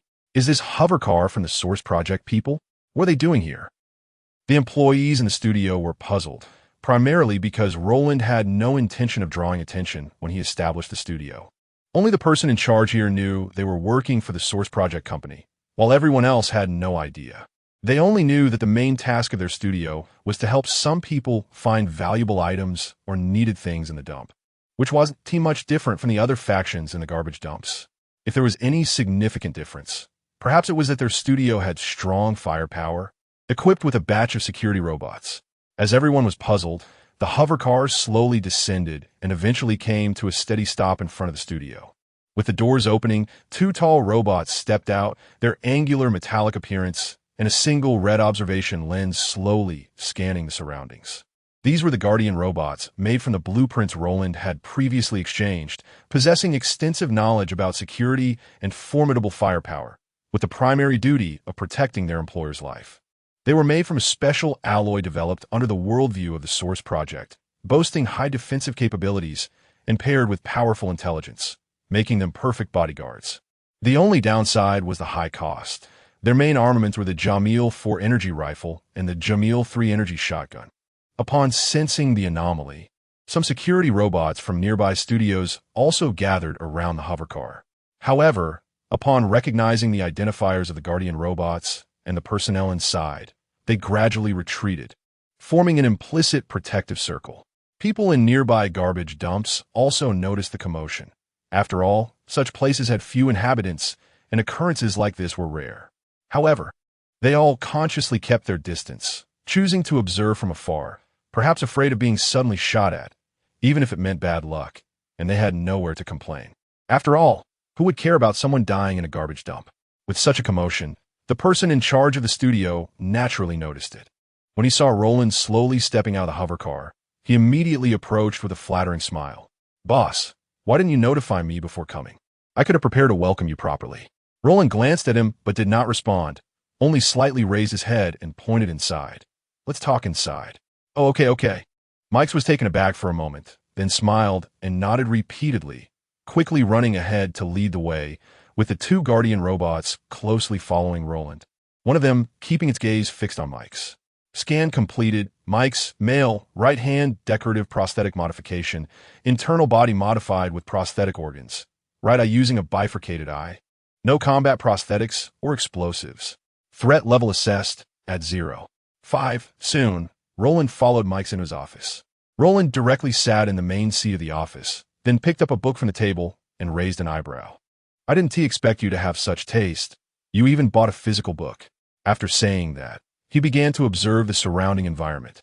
It had to be said that the office was well decorated, indicating that a considerable amount of thought and money had been put into it. "Boss, let me explain." Upon hearing Roland's words, Mike's face instantly turned pale, and a bead of cold sweat uncontrollably trickled down his forehead, feeling a wave of dryness in his mouth. "You don't need to explain anything to me.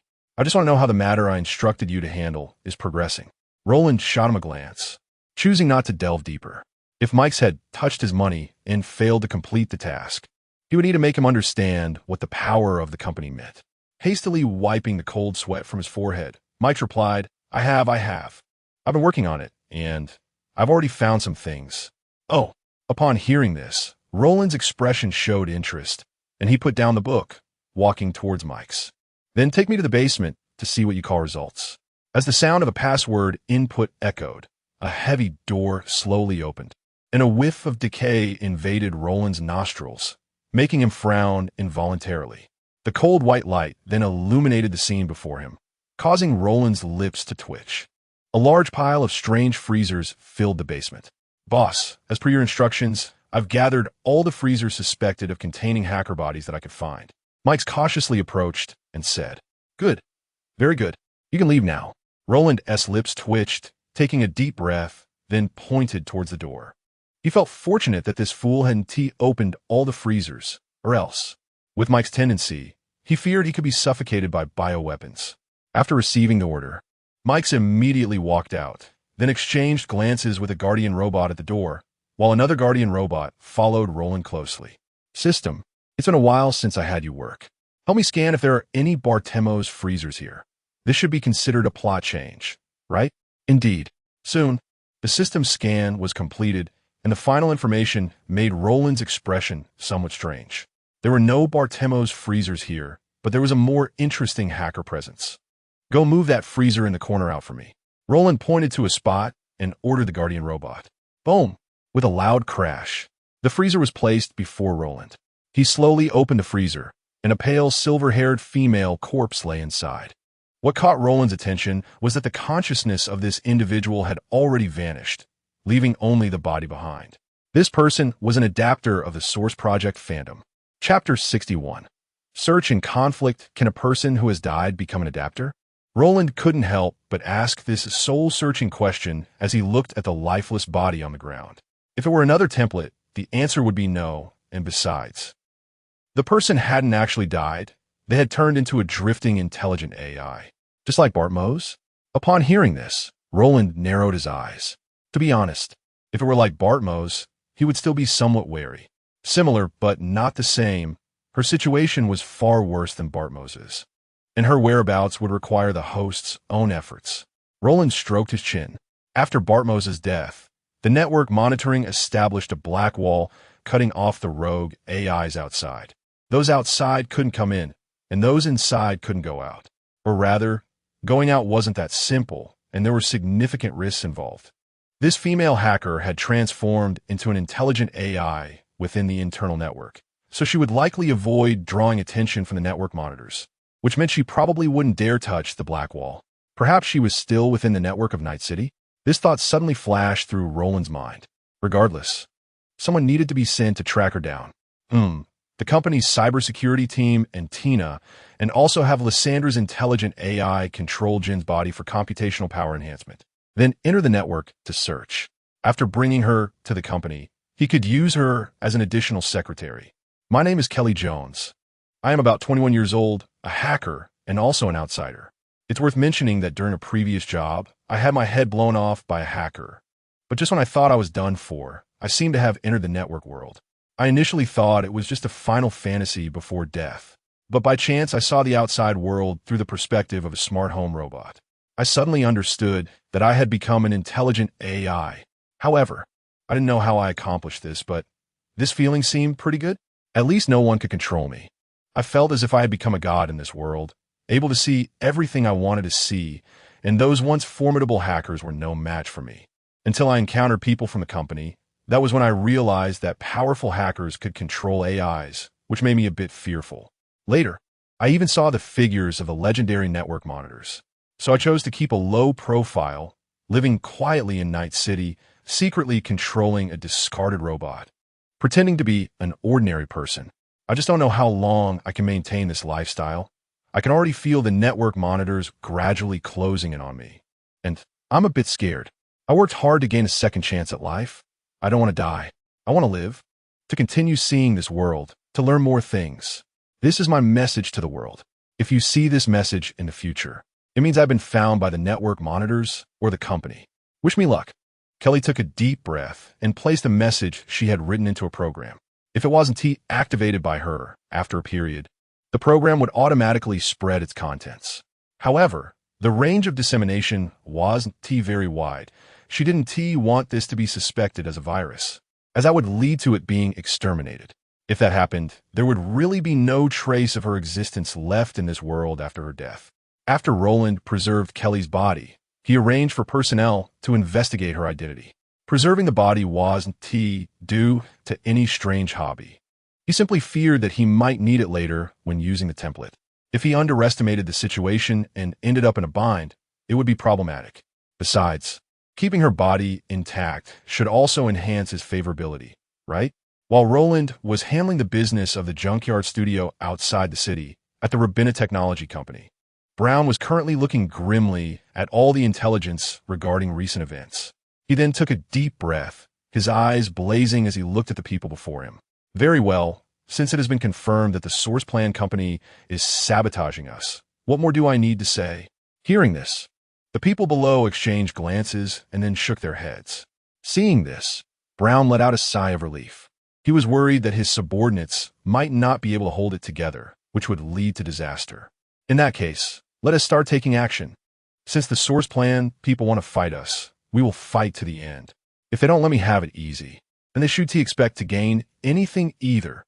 After the meeting concluded on Brown's side, several executives from Rabina Technology gathered closely together. They exchanged glances, seemingly assessing each other's thoughts. The company's recent situation is not looking good. Brown has been quite irrational lately. His actions could drag us all into the pit. All right, there is no need to play riddles anymore. Someone should have found you by now, right? Upon hearing the conversation, a third person spoke expressionlessly. The other two fell silent for a moment, then exchanged bland expressions. Arasaka? Exactly. It seems the conclusion is clear. We don't need to stay on this sinking ship any longer. However, we need to demonstrate our strength to the Source Plan Company. Let us send our armed teams to join the source plan. It's the simplest and most straightforward approach. It will ensure our business remains unaffected and also elevate our status within the source plan. Good idea. It's settled then. As for Brown, let him continue to wallow in his hatred.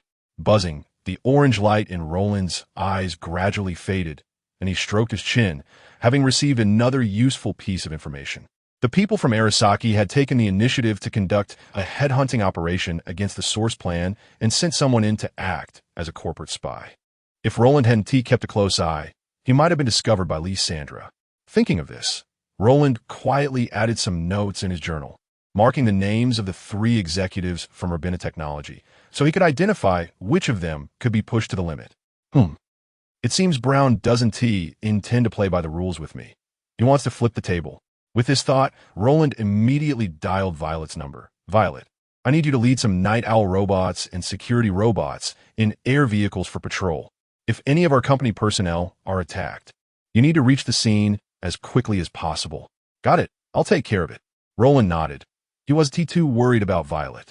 Although she hadn't loaded the judgment template yet, he had equipped her with an upgrade across the board. Otherwise, relying solely on Chi for field work would be a bit problematic. Chapter 62, Attack Mix did fairly well, but there was still a need for further effort. The things I need have not yet been found. After Roland had the elite robots take away Kelly's corpse, he left the basement and spoke to Mix, who was still standing at the door. Hearing Roland's words, Mix couldn't help but feel delighted and relieved. He was afraid that his boss would be dissatisfied and would directly recycle him as waste on the spot. Also, how you use that money to help me find things is your business, but if I don't see satisfactory results next time I come, you should know what your fate will be.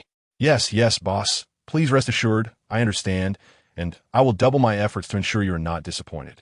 Mix quickly showed a smile as he looked at Roland, knowing that he was now secure, as long as he was careful. His little actions in the office and other places would not attract the other party's attention. Seeing this, Roland nodded and then turned to leave, but before he did, he turned his head to say one last thing. By the way, tell that group outside that I'm here to commission you to find items. Don't expose our relationship. Understood. I know what to do. Roland nodded in satisfaction and then stepped onto the hover car, preparing to leave, with 2 elite robots following him. Just as Roland's hover car was about to leave the city outskirts and enter Night City, a warning suddenly sounded. Warning! A missile is rapidly approaching. Defensive measures are being initiated. Please prepare for impact. 5 seconds to impact. Upon hearing the hover car's intelligent emergency announcement, Roland's pupils contracted sharply, and he quickly put on Lynn's exoskeleton helmet and looked out the car window. In the scan, a rocket was flying towards the hover car, and, through the scan, Roland directly locked onto its source. It was a convoy not far below, which was now racing towards his hover car, seemingly ready for a confrontation. Soon, an opening appeared on the outer layer of the hover car, and a metal shield for defense unfolded from the inside out. Boom! As the rocket struck the body of the hover car, a violent shockwave immediately caused the vehicle to tremble in the air, and the passengers felt a strong vibration. But the 3 inside remained completely calm. After all, there were only 2 elite robots inside, along with Roland, who was equipped with the source project, Lynn template. As the black smoke and flames in the air dissipated, the convoy below stared eagerly at the hover car above, seemingly waiting for it to crash. However, the reality was, the hover car only had a large gash torn in its defensive layer, its propulsion system slightly affected, and one of its attack machine guns damaged, while everything else was functioning normally. Seeing this scene, the leader immediately lost composure, turning to the people behind him and roaring, "Keep firing, bring it down." Although shocked by the hover car's formidable defense, as their rocket launchers were supposed to be capable of downing most hover cars, intelligence indicated that the opponent's hover car should not possess such capabilities. But at this point, they could only brace themselves and continue the attack. Number 1, go down and deal with them. Let me see your combat capabilities. Roland frowned as he watched the figure below once again lift the rocket launcher, then turned to the elite robot on his left. The commanded elite robot slowly nodded, and then the hover car's door slowly opened. The members of the convoy were immediately stunned, clearly not expecting the other party to take such an action. What do they want to do? Are they crazy? Maybe they're scared and want to plead for mercy from their daddies. Ha ha ha. Why care about that? Aim at the door and blow them away. The leader coldly snorted and issued the order. Boss, it looks like someone is at the door. Hearing this, the leader was taken aback, then focused on the door, only to see a tall figure leap down from the doorway. Boom! The huge sound of landing, accompanied by a massive cloud of dust, instantly obscured their vision, leaving the convoy members somewhat dazed. They clearly did not expect the person inside to take such action. All threatening entities must be eliminated. Just as everyone raised their weapons in vigilance, an electronic voice suddenly rang out on the scene. Bang! Accompanied by a gunshot, a flash of red light zipped by, directly embedding itself into a vehicle. Boom! The orange-red light instantly illuminated the faces of the convoy members, and the squad leader's pupils contracted sharply as he shouted, "Get the hell out of the car!" Hearing this command, everyone immediately hit the brakes and jumped out of the vehicle. Roland looked at the scene below and then said, "Open fire, take out those vehicles." "Your will." The hover car then changed direction, revealing several machine guns mounted on its body, and in an instant, a torrent of steel composed of ammunition poured down, tearing the vehicles below into pieces. The convoy members were immediately shaken. They had not expected a hover car to possess such firepower. Meanwhile, the number 1 elite robot had already stepped forward to stand in front of the convoy members, raising the Jamil 4-charging assault rifle in its hands. "Eliminate that guy, or we won't survive." The squad leader immediately raised his weapon and charged out first. Seeing this, number 1's right hand moved slightly, and instantly, the components on its right shoulder unfolded, becoming a shield. Swish! A red light then flashed across the squad leader's body, leaving only half of him behind.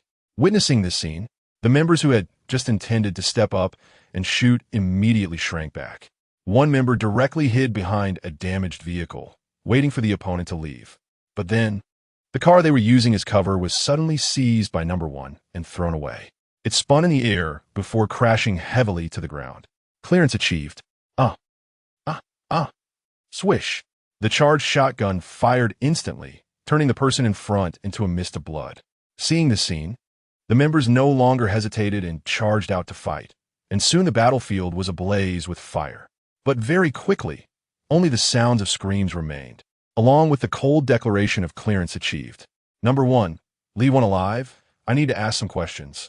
Upon receiving the order, number 1 immediately stopped its actions, looking at the only remaining captive and holstering its weapon.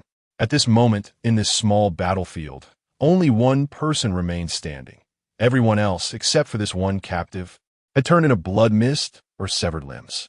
The only one still relatively intact was crushed by number 1 after charging in for close combat. The remaining captive was now dazed, covered in blood, and missing both legs.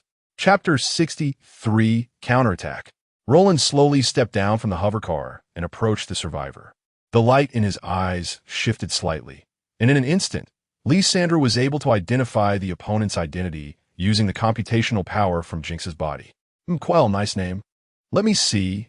Security personnel from Ravenna Technologies? TSK, TSK, TSK. Roland squatted in front of Quell and shook his head. Hearing Roland call his name, Quell's eyes gradually lit up, but they were filled with fear. "What do you want?" Quell asked. "You know, I am someone who keeps my promises. So if you can tell me everything you know about Ravenna Technologies and help me identify the company, I can guarantee your life will be well protected. I can also offer you some money. If you're unwilling, then our meeting ends here." After speaking, the nearby sentry robot stepped forward slowly. At this moment, the first unit was still stained with blood, and the smell of gunpowder permeated the air, creating an overwhelming sense of pressure under the yellow sand and sunlight. Quell swallowed hard, feeling his lips dry, cold sweat trickling down from his forehead. He then looked around. The battlefield was eerily quiet, with limbs and blood scattered everywhere, alongside charred vehicle wreckage. To be honest, he didn't know the person in front of him, let alone whether this person would keep his promise. But he knew that if he didn't agree, he would definitely die here today. As he saw Roland slowly rising and the first sentry gradually raising its weapon, images of his teammates' tragic fates flashed through his mind, and he couldn't help but say, "Wait. I'm willing. I'll tell you everything you want to know." "Great. Thank you for your cooperation, Quell. A smile immediately appeared on Roland's face, and he tilted his head, signaling the second sentry to give Quell an injection. Hiss. Quell's eyes widened as the healing agent was injected into him, letting out an indescribable sound, staring in shock at Roland. What is this? This is the final version of the agent that our company hasn't officially released yet. Consider yourself lucky, Roland replied, glancing at Quell. Take him to the hover car. It seems your company's boss Brown can't sit still anymore. Hi. I was actually planning to give him a way out, but I didn't expect him to do something like this to me. It's really disheartening. Roland placed a hand on his chest, feigning sadness, before quickly returning to normal. Now, please tell me where your company's security department base is, and prepare for tomorrow's identification. I need you to accuse Brown, the boss of Ravenna Technologies, of hiring someone to commit murder. Does this really matter? Quell leaned forward slightly, revealing a puzzled expression. In his understanding, hiring someone to kill or sending subordinates to deal with competitors was a common occurrence in Night City, right? No one had ever been prosecuted or jailed for such matters. Whether it matters or not is not your concern.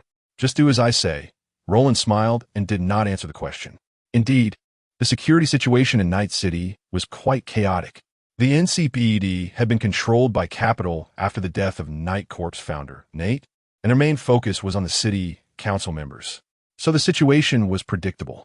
However, this was only true for ordinary people. For corporate personnel, the NCPD was a department that could be utilized.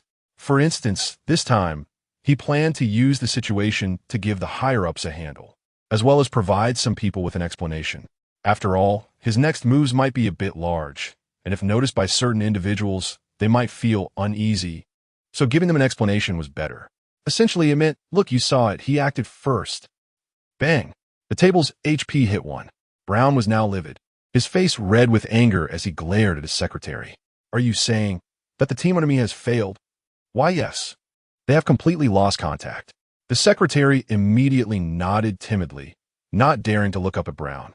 Damn, do you have any idea how much effort I put into this operation? Huh? Do you know? Brown raised the documents in his hand and hurled them at the secretary, his chest heaving violently with rage.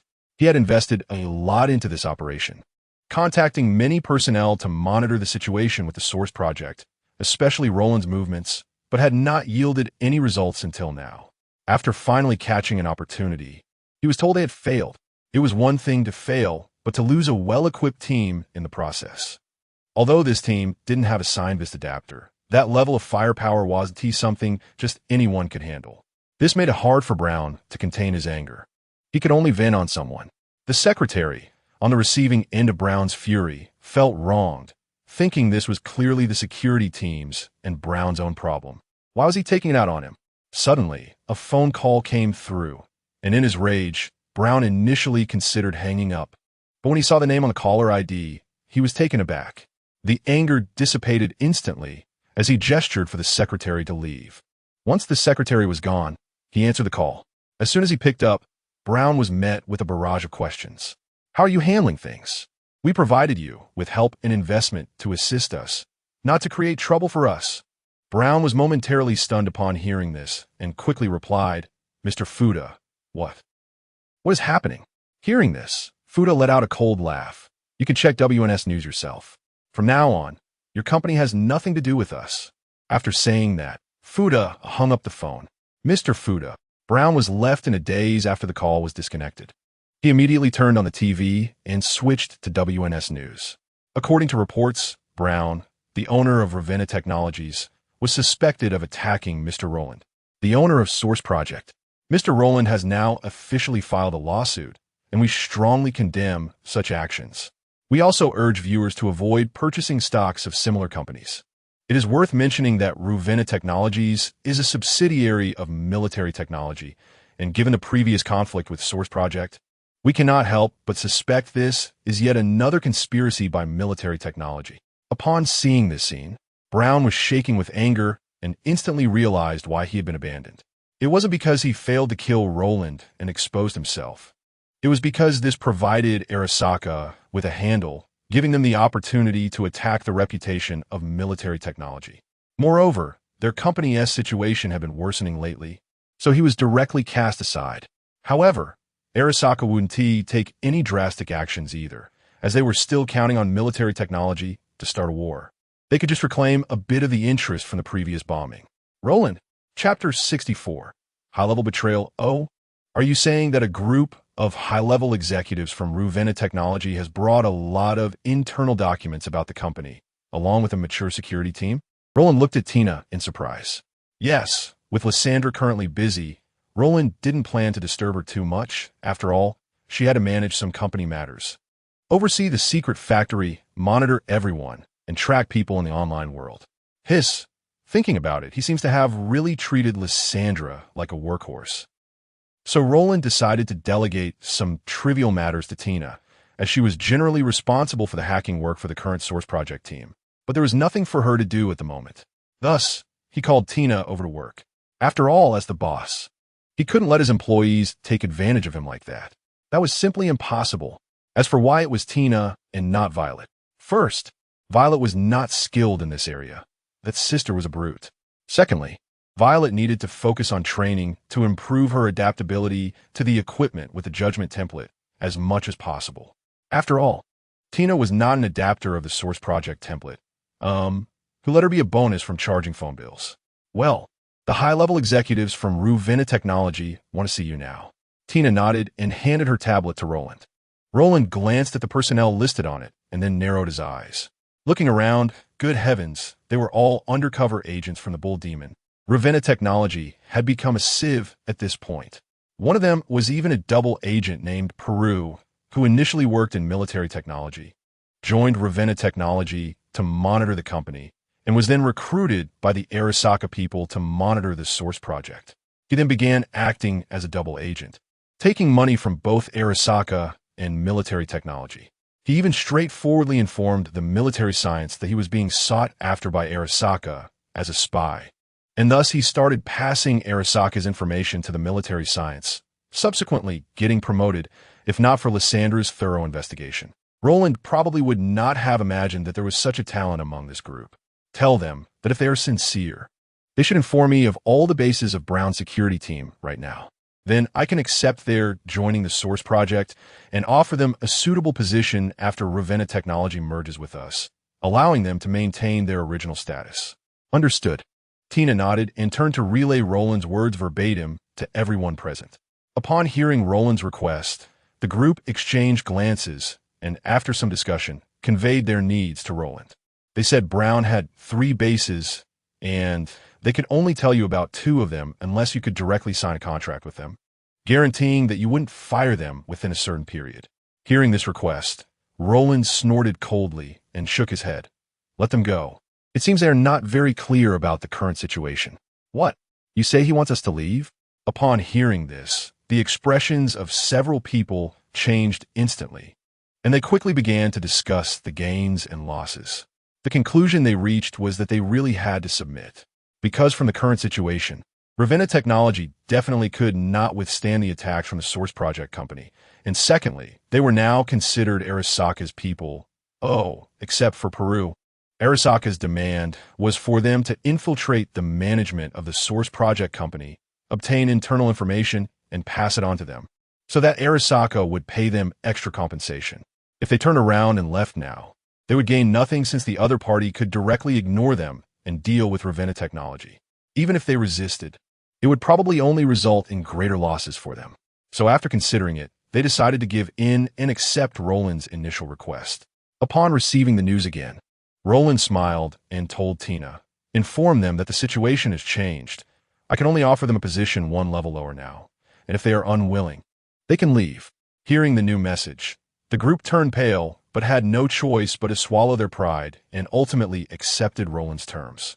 Roland looked at the numerous research materials and security client information regarding Ravenna Technology in his hands, along with the security forces in this group, and most importantly, the several bases belonging to Brown, and a smile appeared on his face. What? You say those forces belong to these people? Nonsense. What Esther's is mine, and what S mine is still mine. He then arranged for a batch of security robots to enter, so that the people inside Wooden team mistake themselves for being important. Well, For the 3 bases, one could just be used for the Source Project team to practice and see how their current strength was. Thinking of this, Roland immediately began to contact Chiwei, who was on an external assignment. Boss, do you have any orders? This time I need you to destroy a base of a Company S security team. It will probably be quite challenging, so take the whole team with you. By the way, Jin will accompany you this time to handle the final fallback. Got it. I will prepare right away. He planned to let Violet go with them. She needed training, that was true, but combat was also a form of training.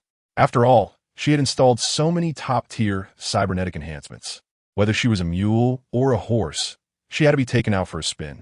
Moreover, with Jin, who was controlled by Lysandra intelligence, serving as a fallback, he was not too worried that this group would be unable to handle it. To be honest, if a group of Night Owl robots was combined with 2 Source Project modified bodies, plus an Edge Dweller with top-tier cybernetic modifications, and equipped with a hovering vehicle armed with heavy firepower, such firepower would probably be able to take on Arasaka Tower as well. If they couldn't capture such a base, he thought that none of these things could be kept. They all had rebellious tendencies and needed to be dealt with quickly, or he wouldn't feel at ease. Roland then arrived at the training room where Violet was working out. At this moment, Violet was wearing a black combat vest and fighting against the Sentinel robot. The sounds of metal clashing echoed between their bodies. Upon seeing Roland approach, both paused their actions and looked at him. Boss, you're here. Is it about my modification plan? Violet couldn't help but ask. Ever since she saw Chiwei's modifications, she had been extremely envious of the Source Project modification plan. It was simply awesome. Seeing this, Roland's mouth twitched. You should know that people in the other world can't even hide, and you're still looking forward to it. Not this matter. I'm here to tell you that you need to go out on an external assignment. Really? Violet immediately became excited. Yes, I've sent the details to your email. Chiwei will come to find you later. You should rest well for now. Yes. Violet quickly pumped her fist and cheered. To be honest, she had been cooped up here for too long. She was finally going out to have some fun. Meanwhile, the Sentinel robot behind her silently watched Roland, seemingly inquiring about something. Seeing this, Roland also issued a follow command to it. Yes, this Sentinel robot was specifically built to protect Violet. After notifying Chiwei, Roland arranged for 2 additional security teams to eliminate the other 2 bases, with orders to leave no one alive unless they surrendered. However, these were not the company's security teams. The company's security currently relied mostly on human personnel, with machines being secondary and mainly used as support in combat, albeit with powerful firepower. He directly deployed the security team located in the secret factory of Lysandro to carry out the operation. The security team being built there was entirely composed of robots, complemented by elite guard robots as the main force. It is worth mentioning that Roland had Lysandro derive the blueprints for the hover vehicles he had purchased and then modified them to create a new type of hover vehicle. Although it had not yet been mass-produced, he planned to find an opportunity to start selling hover vehicles to make money, and, if possible, he also intended to exchange for hover skiffs from the Source Plan world. He believed that those would definitely be very profitable. After all, such a cool thing should be sold at a higher price to match its appearance. Meanwhile, although Brown was very angry and felt a sense of helplessness, he had not completely given up. He still harbored thoughts of making a comeback and getting rid of Roland. After all, he still had a large number of followers and a significant amount of savings. Even if he stopped being a boss, he could still make a decent living as a gang leader. However, he was unaware that most of his high-ranking members had already fled and found new positions, just waiting for him to fall so they could embrace someone else. He was now planning to gather a group of his own security personnel and launch a strong attack against Roland. But he estimated that this was quite unlikely, as Roland had already suffered an attack and would definitely be more cautious. Unless he planned to charge directly into the Source Plan Company building to take out the other party, that was clearly unrealistic. One reason was that he might not even be able to get in, and the other was the issue of rules. Ever since the Arasaka Tower attack, the companies in Night City had been vehemently opposed to such actions. Although military technology was the mastermind behind the scenes, it did not mean that military technology would condone such acts. So if he did that, he probably wouldn't see the sun rise the next day. And he didn't have armed hover vehicles. After learning all the details about the attack that day, Brown could only think of one thing. What was wrong with the people from the source plan? Just after getting into the security business, they made such a huge investment. They even had armed hover vehicles and heavy firepower, not to mention a whole bunch of security robots. He seriously suspected that the source plan had been plotting against him for a long time. The source plan harbored an unyielding desire to see him perish. Levana Technology would definitely fight to the end. Besides that, if he wanted to eliminate Roland, he would probably have to wait until the other party left the city again. Just as Brown was at a loss, he suddenly thought of the rising star in Night City before. Although he didn't like the existence of fringe individuals, it didn't hinder the fact that such people were indeed useful, especially those regarded as legends. The more stimulating and rewarding the job, the more they relished it. After all, if he didn't take a gamble, he would be dead anyway, so he might as well release a trump card.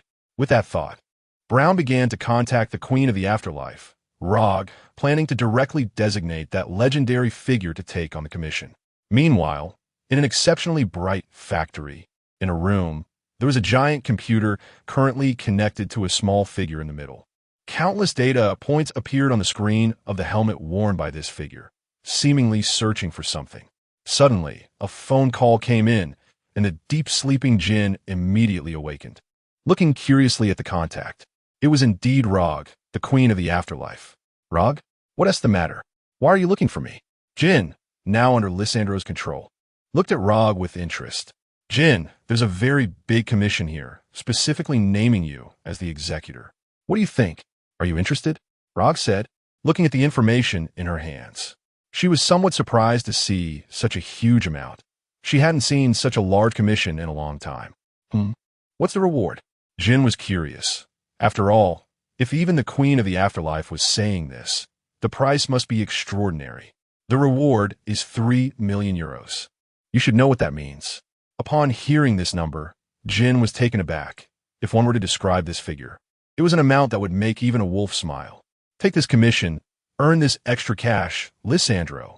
Roland, in his office, couldn't help but give the order. Upon hearing this command, Jin paused for a moment and then replied, I am Lissandro's sub-intelligence, Jin, not Lissandro herself. However, I have received your instruction, and I will perform it on time. Roland was taken aback for a moment and scratched his head, surprised that he thought it was Lissandro controlling the operation. He didn't expect Lissandro, with her striking features, would also take shortcuts. However, he could accurately sense that he could take over Jin's body at any time, so it didn't matter much to him. After all, it felt quite nice not to have to exert himself. Although it was a split body, it was still quite tiring to act together with the main body every time, so watching a movie felt pretty good. I've accepted this commission. Tell me what the specific content of the commission is. Jin said to Rog slowly. You're quite decisive. I have high hopes for you, Jin. Rog raised an eyebrow and then transmitted all the details to Jin. Jin then began to review the commission content, and after seeing all the details, Jin's system suddenly crashed, and Roland also showed a strange expression. Kill the owner of the source plan company, Roland Vermeers. This left Roland stunned. What? Kill myself? What's wrong? Is there a problem? Rog furrowed her brows at Jin's reaction and curiously asked. After all, in her eyes, this Roland, although a previous client and a small company owner, was still just that, a small company owner. The person in front of her dared to take action against political figures. It was unreasonable for the person in front of her to have difficulties. I can't complete this commission, but I can give you a heads up. The person who issued this commission won't live long. After speaking, a red light slowly illuminated Jin's mask. Seeing this, Rog immediately visualized the situation in her mind. She guessed that the other party had likely accepted a commission from Roland, and that it was to kill this current client. After her speculation, Rog shook her head, feeling a bit sorry for this client, but she didn't have much reaction. As for using Jin's favor, don't be ridiculous. Someone with that level of strength shouldn't be used for such matters. All right, I understand. I will inform the client. Chapter 66, the debut of the Source Plan Team Bang. Hiss. Hey, do you know what's been going on up top lately? They actually want us to stop all our current tasks and return to the base to stand by. Who knows what they're thinking? If you ask me, those guys up there are all a bit involved. Not taking on jobs means no commissions. It's ridiculous. 2 security personnel from Ravenna Technologies were smoking at the entrance, their words filled with dissatisfaction towards the company. "Hey, did you hear? I heard the team that went out on a mission before has been wiped out." Suddenly, one of them leaned in mysteriously and whispered to the other, "No way. Is that true? Wasn't he that the elite squad that Talamon was part of? They seem to be well equipped." The other person looked at his teammate with suspicion. "TCH, why would I lie to you? Do you think lying to you would raise my salary?" "True, but it's still hard to believe." The guard nodded, acknowledging the information, and then fell silent, gazing at the city in the night. Their location was relatively remote, so some places didn't use lights much to save costs. The main reason they chose to build the base here was also due to the low expenses. However, tonight he felt something was off. It was a night just like any other, yet he felt an unusual chill. After a shiver, he thought about going home to accompany his wife and kids.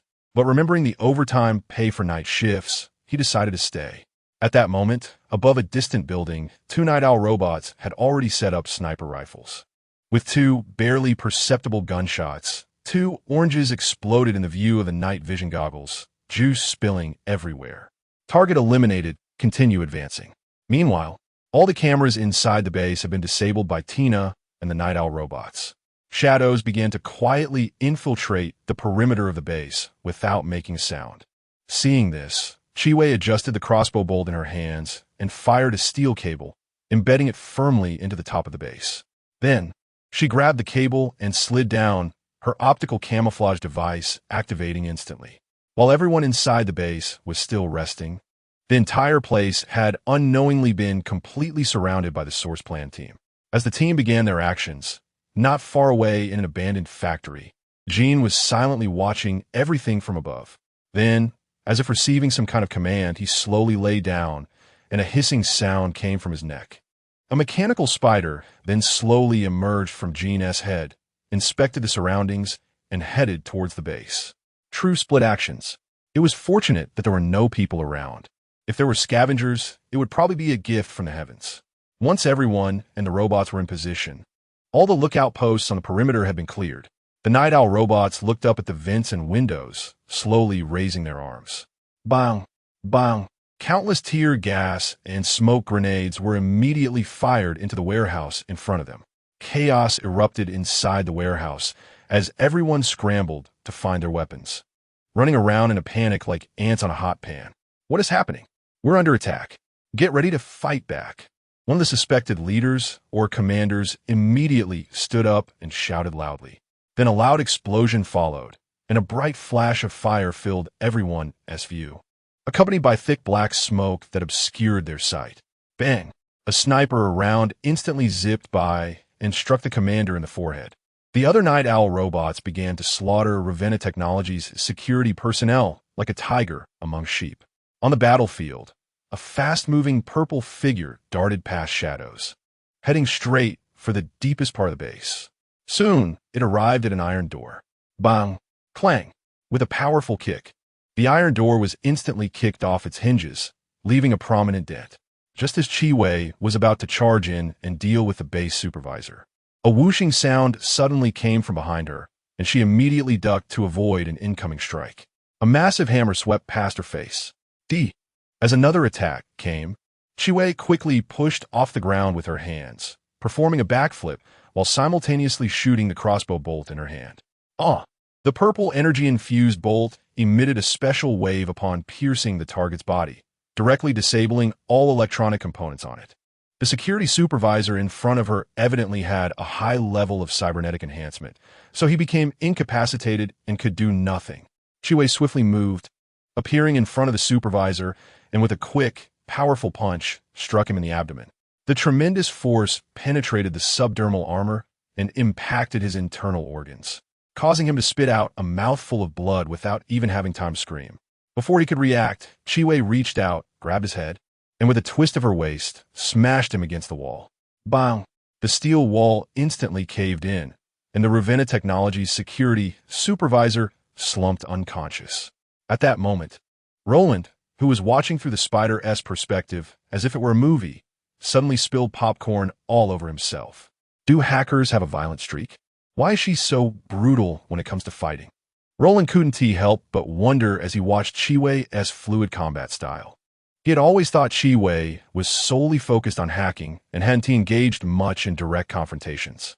Now it seemed that the powerful cybernetic enhancements had activated her latent close combat skills.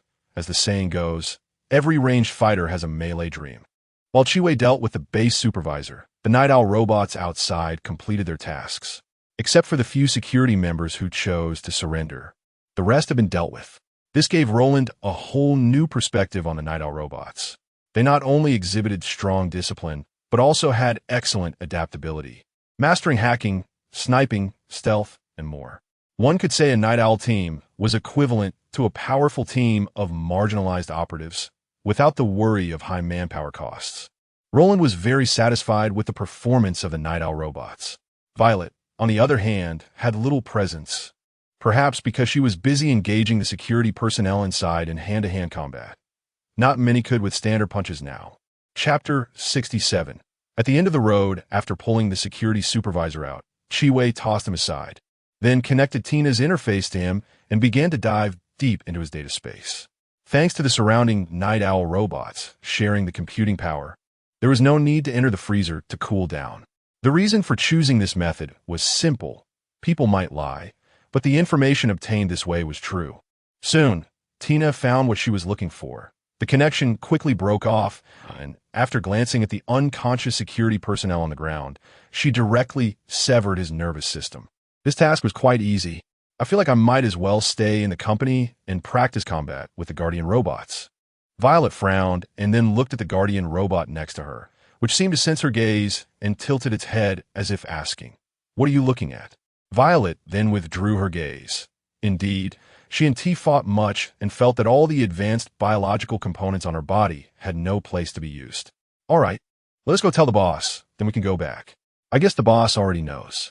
Saying this, Chi-Wei looked up at the window, not far away, where a small spider-like robot was tilting its head and looking at them. "What is that thing? So disgusting." Tina immediately showed a look of disgust and quickly stepped back a few paces, hiding behind Violet. "It's probably Mr. Jean that the boss mentioned. This should be the machine he controls. Look, the surrounding Night Owl robots and Guardian robots Haven T attacked." Chi-Wei glanced at Tina and said, hearing Chi-Wei's words. Tina also looked around and found that the surrounding robots indeed had no reaction. "It really is." Roland temporarily took over Jin's body and then controlled a Night Owl robot. "You did well this time. I'm very satisfied with your performance. So I've decided to increase the reward for this mission by 30%. I hope you continue to work hard," Roland said with a smile, feeling quite pleased. "Yay!" Tina immediately showed an excited expression, raising her fist in a cheering gesture. "Boss, can I know where he went? It seems he didn't participate in this operation." Chi-Wei couldn't forget, and couldn't help but ask. "When it's your time to know, I will naturally tell you. For now, just focus on your own work." Roland chose to keep it a secret, then encouraged them a bit before disconnecting. He needed to check the results from the other two locations. In the last security base of Rowena Technology Company, a Night Owl robot was scanning each corpse on the ground with its head glowing red. Among the many Night Owl robots, a few tall Guardian robots and an exceptionally unique figure stood not far away. A figure resembling a scarecrow stood silently with its mouth open. This was a modification of the Guardian robots that Roland ordered Lysandra to carry out, hoping to upgrade to the final Scarecrow or Male Gun Guardian mech level. However, as it stood, it still fell short, lacking some key technologies, but the current modified model was called the Guardian Observer. It was a neutered version of the fetid Guardian mech, but it was completely usable for now. At this moment, the Night Owl robots were cleaning up, ensuring that no one was left alive after the recent intense firepower attack to avoid missing any. Suddenly, one of the Night Owl robots' lights brightened, directly locking onto a figure lying on the ground not far away. Without any hesitation, it raised its weapon, and the heated bullet instantly left the chamber, penetrating the lying figure's body with great force. After confirming the situation, the Night Owl robot shot again, directly eliminating the target. Roland, who was connected to the visuals here, immediately frowned when he saw this. If he remembered correctly, his order was to leave no one alive unless they surrendered. But it seemed the robots in this base probably only remembered the latter command. Sigh, what a waste. Roland sighed deeply. but he was still satisfied with their efficiency. Although there was a problem with how the command was conveyed, the good outweighed the bad. In fact, many of the Night Owl and Guardian robots had indeed received Roland's order not to kill those who surrendered, but in reality, none of the robots could hear the surrendering words. Surrender? I didn't hear that. I just covered them with firepower.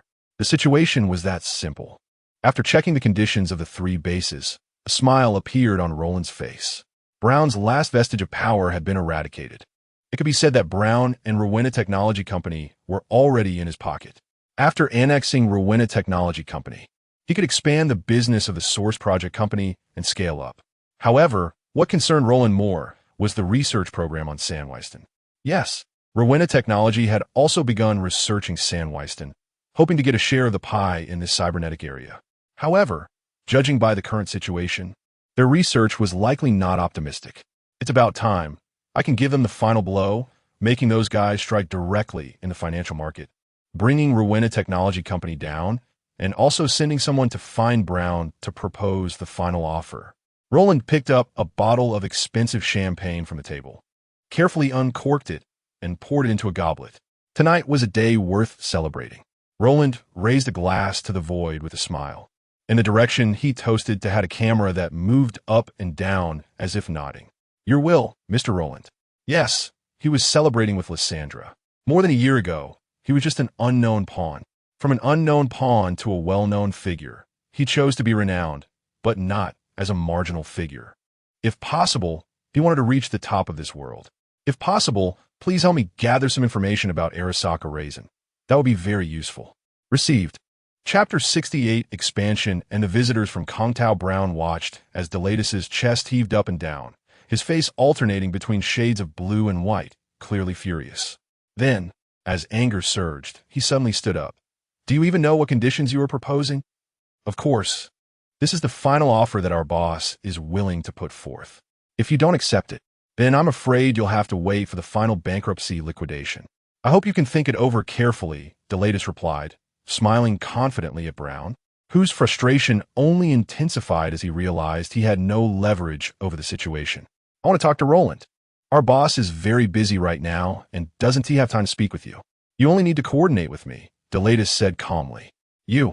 Brown was immediately infuriated, nearly choking on his words. After catching his breath, he looked sternly at Delatus. I was once in the same position as him. Now he won't even look at me? Delatus smiled politely at Brown's remark, causing Brown to slump down in defeat. Then, as if making a decision, he extended his hand toward Delatus. Seeing that the other party finally agreed, Delatus also revealed a sincere smile and handed the contract to Brown. In the end, Roland successfully acquired the last shares from Brown for $1 million. Soon after, a large number of personnel and robots from the Source Project Company quickly moved into the premises that originally belonged to Rowena Technology Company. After some negotiations, they reached new agreements with the customers who had previously belonged to Rowena Technology. Roland also called for a batch of security robots and Night Owl robots from Lysandro to strengthen the security forces. After handling the affairs of Rowena Technology Company, he began to have his research talents analyze the company's research results to see what could be utilized. At the same time, he handed over the blueprints and prototype of the Campbell 2 defense robot to the company's researchers. This model of defense robot is considered one of the older types in the Source Project world, a true relic that has ceased production. In today's cyberpunk world, only some of its designs are eye-catching and the material usage is decent. Thus, Roland's requirement for the internal researchers was to modify and upgrade it to reach a state suitable for mass production, also providing them with a Night Owl robot as a reference for technology. He did not avoid the spies during this research activity because, after all, truly excellent researchers are not sent to be such low-level spies. Additionally, the Night Owl robot's internal confidentiality measures are layered. And Roland himself does not even know the core technology. He only knows the blueprints, meaning he can only replicate what he sees. If you were to ask what the principles and core technologies are, he would be clueless. Therefore, his instructions were merely to have this group reference some of the technologies in the Night Owl robot, without planning to crack the Night Owl robot and merge it with the Campbell 2. After all, it wouldn't be appropriate. Who knows how many generations the Night Owl robot has evolved from the Campbell 2? And if these spies could extract the production methods of a night owl robot for him, that wouldn't work. Then they would have to work for him from now on. After settling the company's major affairs, Roland suddenly remembered something he had done earlier. Now that so much time has passed, he wondered how things were going over there. Tina, arrange my schedule to free up some time today. I need to visit the Lazy Bar. Lazy Bar? Tina was taken aback and looked at Roland with confusion. What's wrong? You seem to have heard of this name. Well, sort of. The previous owner there invited us to join the Mox's gang, but at that time we were already working with White. So we declined her offer, Tina explained, nodding. I see. By the way, I forgot to tell you, the boss of the Mox's gang, Elizabeth, is one of my people. So if you need help with anything, you can go to her. Got it. Tina nodded, her eyes flashing with surprise, clearly not expecting someone like Elizabeth to be part of the company. Mr. Roland, someone from Kongtao has come to visit and wants to discuss some matters with you. Suddenly, Roland heard Lysandro's voice in his mind, and the content of her words raised a sense of suspicion within him. After all, since coming here, he had had very little dealings with Kongtao, and he was unsure of their purpose for visiting this time. They will be here shortly. Prepare yourself and let them come directly to the conference room to find me, Roland instructed after ending the conversation with Lysandro. He turned to Tina and added. Tina appeared somewhat confused upon hearing Roland's instructions, as she, the secretary, was unaware of the process, while her boss seemed to know ahead of time. However, Tina quickly recalled Roland's earlier reaction and her previous conversation with Chiwei. It seems Chiwei was right. There really is a powerful hacker within the company. Tina mumbled to herself and then stepped outside to prepare. However, she had already sensed this possibility for some time, as the Source Project company's firewall was virtually impenetrable. Although it may not compare to the giants like Huangban, it was still quite robust. And the reason it didn't measure up was deliberate on Roland's part. Being comparable or superior was a good thing. He needed to remember to keep financial matters hidden until he became stronger. Thus, Roland only had Lysandro strengthen and conceal the most important internal documents of the company. From what Roland knew about the cyberpunk world, there should be no one capable of breaking through Lysandro's defenses. Perhaps Alter could? Roland doubted that possibility. After all, he was the key figure of the source code in the Source Project world. Besides, Alter couldn't even enter this world. He could only roam the world outside the Black Wall, essentially ruling that realm. Roland was unsure whether it was her or Bartmos. Chapter 69, Support Mr. Zhang, it seems we haven't seen each other for quite a while, right? Roland smiled as he rested his chin on his intertwined fingers, looking at the meticulous middle-aged man in front of him. Indeed, considering some events that occurred along the way, and Mr. Vimiers has seemed quite busy recently. I didn't want to disturb you, Zhang Zongxian replied with a light laugh as he took a seat across from Roland. Seeing this, Tina brought 2 cups of tea for the 2 of them and then left the meeting room, leaving space for the remaining 2. Mr. Vimiers has been making quite a big move lately, directly acquiring a company. That's a very common scene in corporate expansion. Isn't it? Roland maintained his smile, but internally pondered what this old fox wanted from him, knowing that in the past, this guy usually sent someone to offer a quote, indicating a desire to invest in the Source Project company or something similar. However, Roland had rejected those offers because the other party wanted too much. A small part would have been acceptable. But now, this old fox had come personally, and it was unclear what tricks he was planning. Of course. I'm just a bit curious about the new product your company recently launched, Zhang Zongxian said as he pushed out a photo. Roland glanced at it and recognized it as the Night Owl robot. Roland raised an eyebrow and picked up the photo from the table, looking at Zhang Zongxian before saying, Yes, this is indeed our company's latest security robot, but we currently have no plans to sell it externally. It's only for internal use. The purpose of my visit is precisely for this. I wonder if Mr. Vimiers would be willing to part with some robots for our use. Zhang Zongxian said with a smile, his tone calm. Roland narrowed his eyes, scrutinizing Zhang Zongxian, who merely smiled back, maintaining eye contact.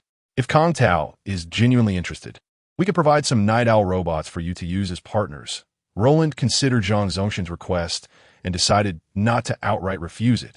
But he also didn't agree to sell as the other party suggested. Although he was confident in the confidentiality of Source Project's technology, he didn't want to take unnecessary risks. If the other party disassembled a night owl robot and gleaned some insights into the core technology, it could lead to significant trouble. Given Source Project's advanced technology level compared to the cyberpunk world, such a discovery could lead to severe consequences. Zhang Zongxian did not reject Roland's proposal, merely nodding with a smile, then looked at Roland with curiosity. That's even better, but I'm not here solely for this matter. I have another thing I'm quite curious about, and I wonder if Mr. Vimiers could help me with it. Go ahead, Roland nodded, indicating it was fine. After all, he had only agreed to answer one question regarding the night owl robot. It wasn't a big deal. This person should be from your company, right? Zhang Zongxian said as he presented another photo.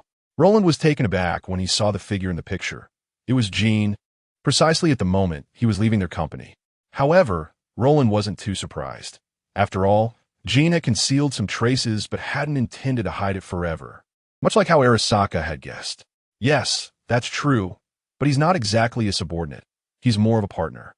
Zhang Zongxian immediately understood Roland's words and inferred that the formidable hacker from the Source Project company was this person. Then, Mr. Vimiers, you should know about CORPO, right? At this, Roland's pupils constricted sharply, and he looked at Zhang Zongxian warily, unsure of the other party's intentions. Don't be nervous, Mr. Vimiers. I mean no harm. I just want to obtain CORPO's address from you. We wish to have a proper talk with him, Zhang Zongxian said, still smiling at Roland.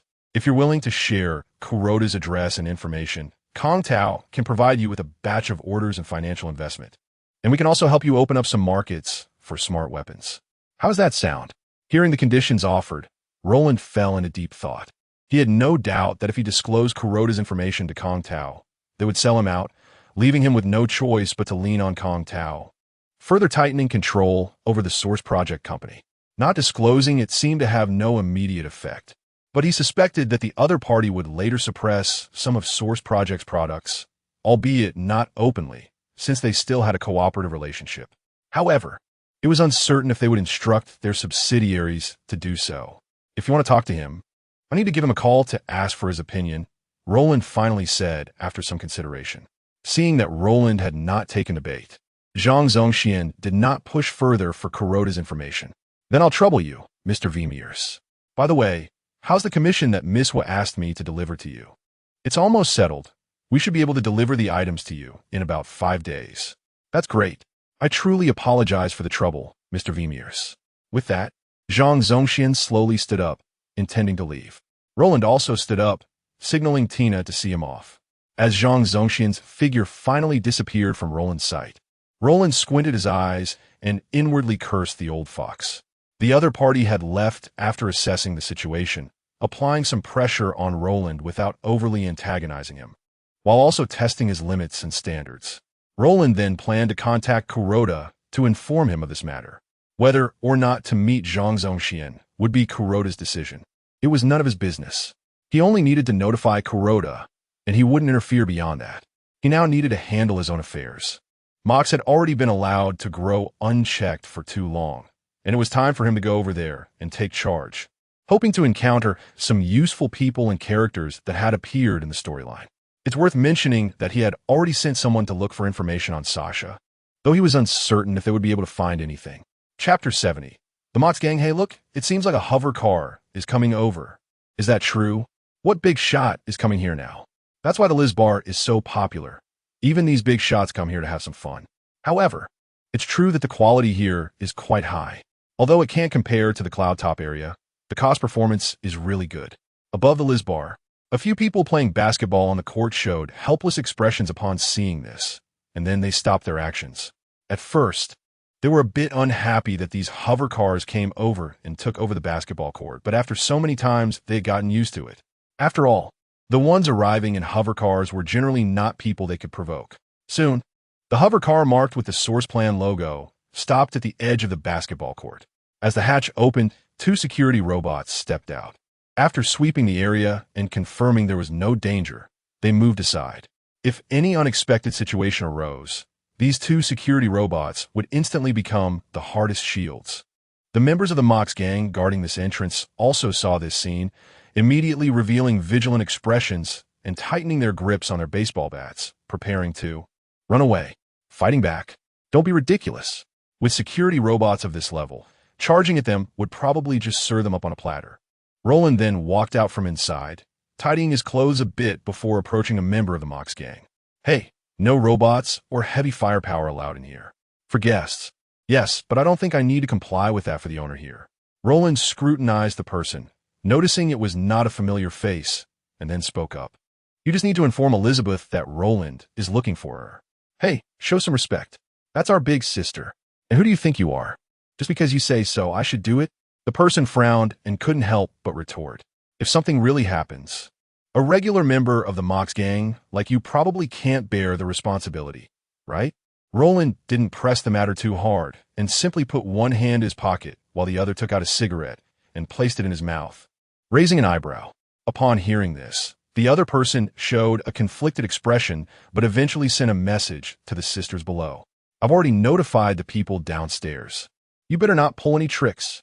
Roland ignored the person's threat and slightly tilted his head. Seeing this, the security robot extended a finger, and a flame ignited the cigarette. Big Sister Elizabeth, there's a man named Roland waiting for you on the rooftop. A member of the Mox gang quickly found Elizabeth, who was handling some documents in a bar. Upon hearing this, Elizabeth's movement suddenly paused, and she took a deep breath. I understand. You all can go ahead. I'll meet him shortly. Big Sister, do you need me to? No need. After all, he's also my lifesaver. Elizabeth shook her head, tidied herself up a bit, and then headed towards the upper level of the Liz bar. As the door opened, Elizabeth's figure appeared in front of Roland. It seems we haven't seen each other for a while. Elizabeth? Yes, Mr. Roland. I wonder what you're looking for me for this time. Elizabeth nodded and directly asked. Roland did not answer Elizabeth's question, but looked around. Let's go inside and find a place to talk. This isn't suitable for discussing such matters, is it? I understand. Please follow me. Elizabeth nodded, slightly bowed her head, and then turned to lead Roland forward. Elizabeth felt grateful towards Roland, but she didn't want him to seek her out. During this time, Roland had ignored her existence, almost making her think he had given up on her, which relieved her. After all, if he really asked her to do something she didn't want to do, she might not have been able to refuse. Currently, the Mox gang's development largely relied on his support to expand so quickly, whether it was territorial expansion, the tacit approval of the NCPD, or backing from major clients. All of these depended on the source plan company for such rapid growth. The Mox gang has now become a sizable gang with nearly 1,000 members. Soon, the two arrived in Elizabeth's office. Roland directly sat on the sofa, crossed his legs, and looked at Elizabeth.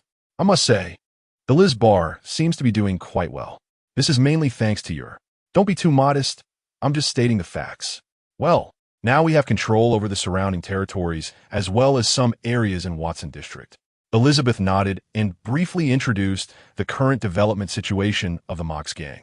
Hearing this, Roland looked at her in surprise, not expecting Elizabeth to be able to carve out a piece of territory in the Vortex gang's domain. How's the revenue situation?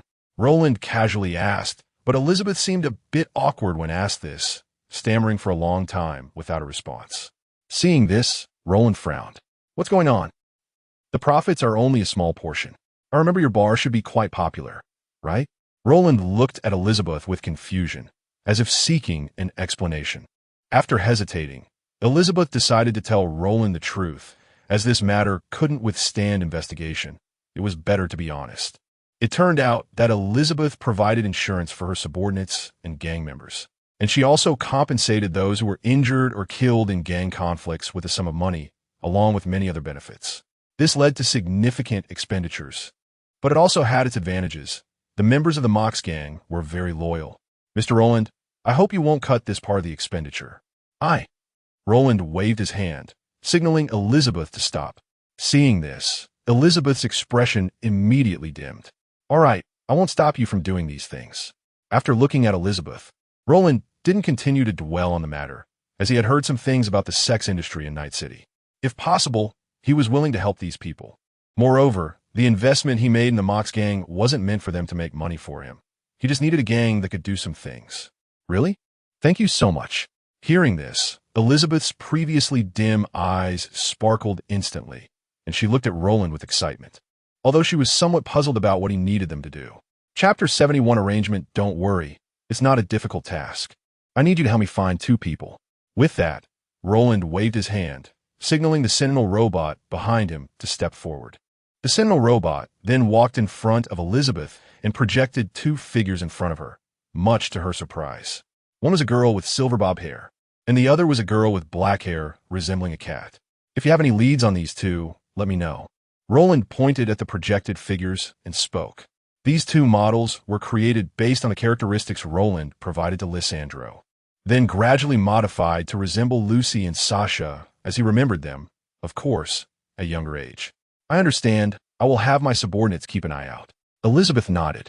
These two were quite recognizable. In a world full of cybernetics and various aesthetics, Lucy and Sasha's looks were quite good, belonging to the category of natural beauty. But I wonder what he wants with these two girls. It can't just be because they look good, right? While she acknowledged their good looks, in this era, it's not hard to achieve any appearance. So she felt there must be some other reason. There's one more thing. I need you to expand your territory as soon as possible. I will provide support for you. As for which direction to expand, I don't care, as long as you have a plan in mind. Can you do that? I understand. Elizabeth nodded, upon hearing Roland's directive. The first name that popped in her mind was the Tiger Claw Gang, but her reason kept her from giving in to her desire for revenge. After all, from what she knew, the Tiger Claw Gang had the backing of the Arasaka, and the Arasaka was currently collaborating with Roland. So acting against the Tiger Claw Gang recklessly might come at a considerable cost. Moreover, the Tiger Claw Gang's protectiveness was well known, so trying to seize their territory could easily create chaos here. Therefore, Elizabeth set her sights on the Vortex Gang. Currently, the Vortex Gang did not have a single leader, but was divided into factions, each with its own leader, making it a good target. By the way, have your people gather as much information as possible and compile it for you. Then send it to me. After instructing on the expansion, Roland thought of something else and spoke up. Just like in many ancient novels, a lot of information could be obtained in brothels. And the same applies in the cyberpunk world. After all, under the influence of alcohol, people often say things they wouldn't normally say.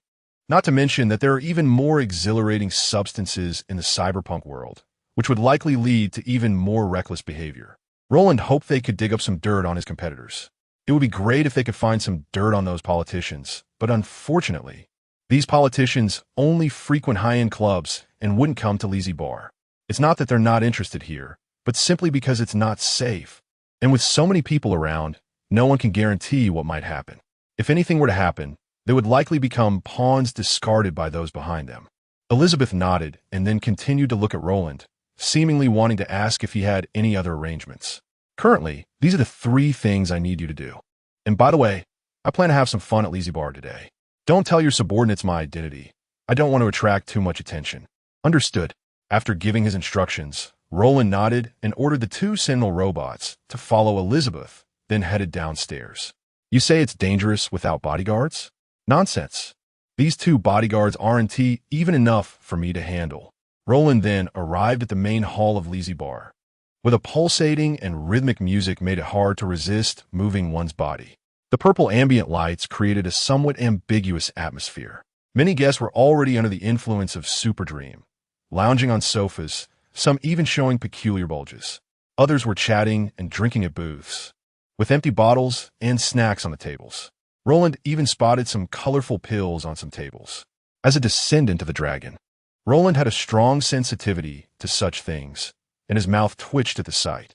He despised these substances, but clearly there were not many restrictions in this city. Roland then approached the bar. Oh, a new face, what would you like? The bartender glanced at Roland's face and smiled. I'll have a cocktail made with Bam Bam Monkey. I'm curious about what it tastes like. Roland looked at the menu and noticed an advertised drink he had seen all over the game, which piqued his interest. Since coming to this world, to be honest, he didn't lack money to spend. Well, perhaps he lacked big money, but not small money, so he didn't skimp on food. After all, he didn't want to eat bugs or those unknown synthesized foods. As for drinks, he mostly chose high-end ones. But this time he felt curious about the taste of Bam Bam Monkey. Soon, a green cocktail was served to him by the bartender. Looking at the glowing green drink in front of him, Roland felt a bit nervous, but thinking of his current body as Lin, he steeled himself and downed the Bam Bam Monkey cocktail in one gulp. Wow! Harmful components detected, removed. Feeling a cool sensation in his throat, Roland let out a breath, then heard the internal body system report from Lynn's template, leaving him both amused and exasperated. Immediately, a slight white mist sprayed from the back of Roland's neck. After drinking, Roland shifted his gaze to the crowd around him. Initially, he just intended to take a look, but to his surprise, he actually spotted a familiar figure. That extremely familiar punk hairstyle, and the eyes completely covered by goggles with long cybernetic arms. A young man who exuded a sleazy aura. It was Rebecca's older brother, Pillar showing. I can't believe I would run into this guy, Roland muttered. Although it was somewhat unexpected, it also felt reasonable. System, doesn't this guy have a compatible template? He is adapted to half a template. Half a template? Roland was immediately confused. What the heck is half a template? He is adapted to the Eye of Heaven, but does not meet all the conditions. If you, the host, make certain modifications, he can adapt to the Eye of Heaven. For example, insert 2 consciousnesses or 2 AI intelligences into his mind. Roland soudainement understood. Chapter 72. Rebecca and the unexpected visitor in the universe of the Source Project.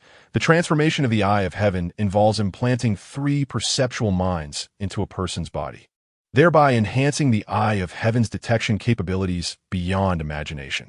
The purpose is to monitor the movements of the city under the control of the Source Project company.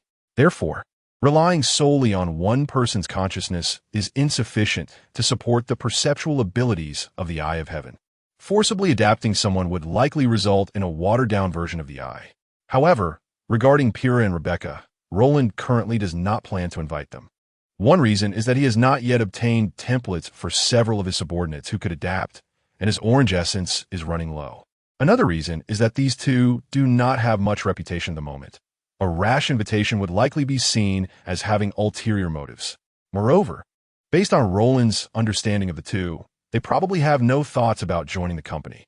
If he truly wants them to join, he might need to start by checking the situation with Jinx. Though this thought is correct, Roland still looked around, hoping to catch a glimpse of Rebecca. To be honest, he is still quite unsettled about Rebecca's fate. So if there's a chance, he wants to meet Heavy Hammerchan. Well, a super body is very suitable for such things. Both the sense of oppression and the physique are quite fitting. Roland then scanned the area and quickly spotted Rebecca in a corner of the bar. She was drinking an unknown soda while continuously fiddling with the weapon that Jinx had left her earlier. Seeing this scene, Roland was momentarily stunned. He suddenly remembered something. Had he not used Jinx's body to talk to Rebecca and entrusted her with something? It seemed he had mentioned that if anything happened, that weapon would belong to her.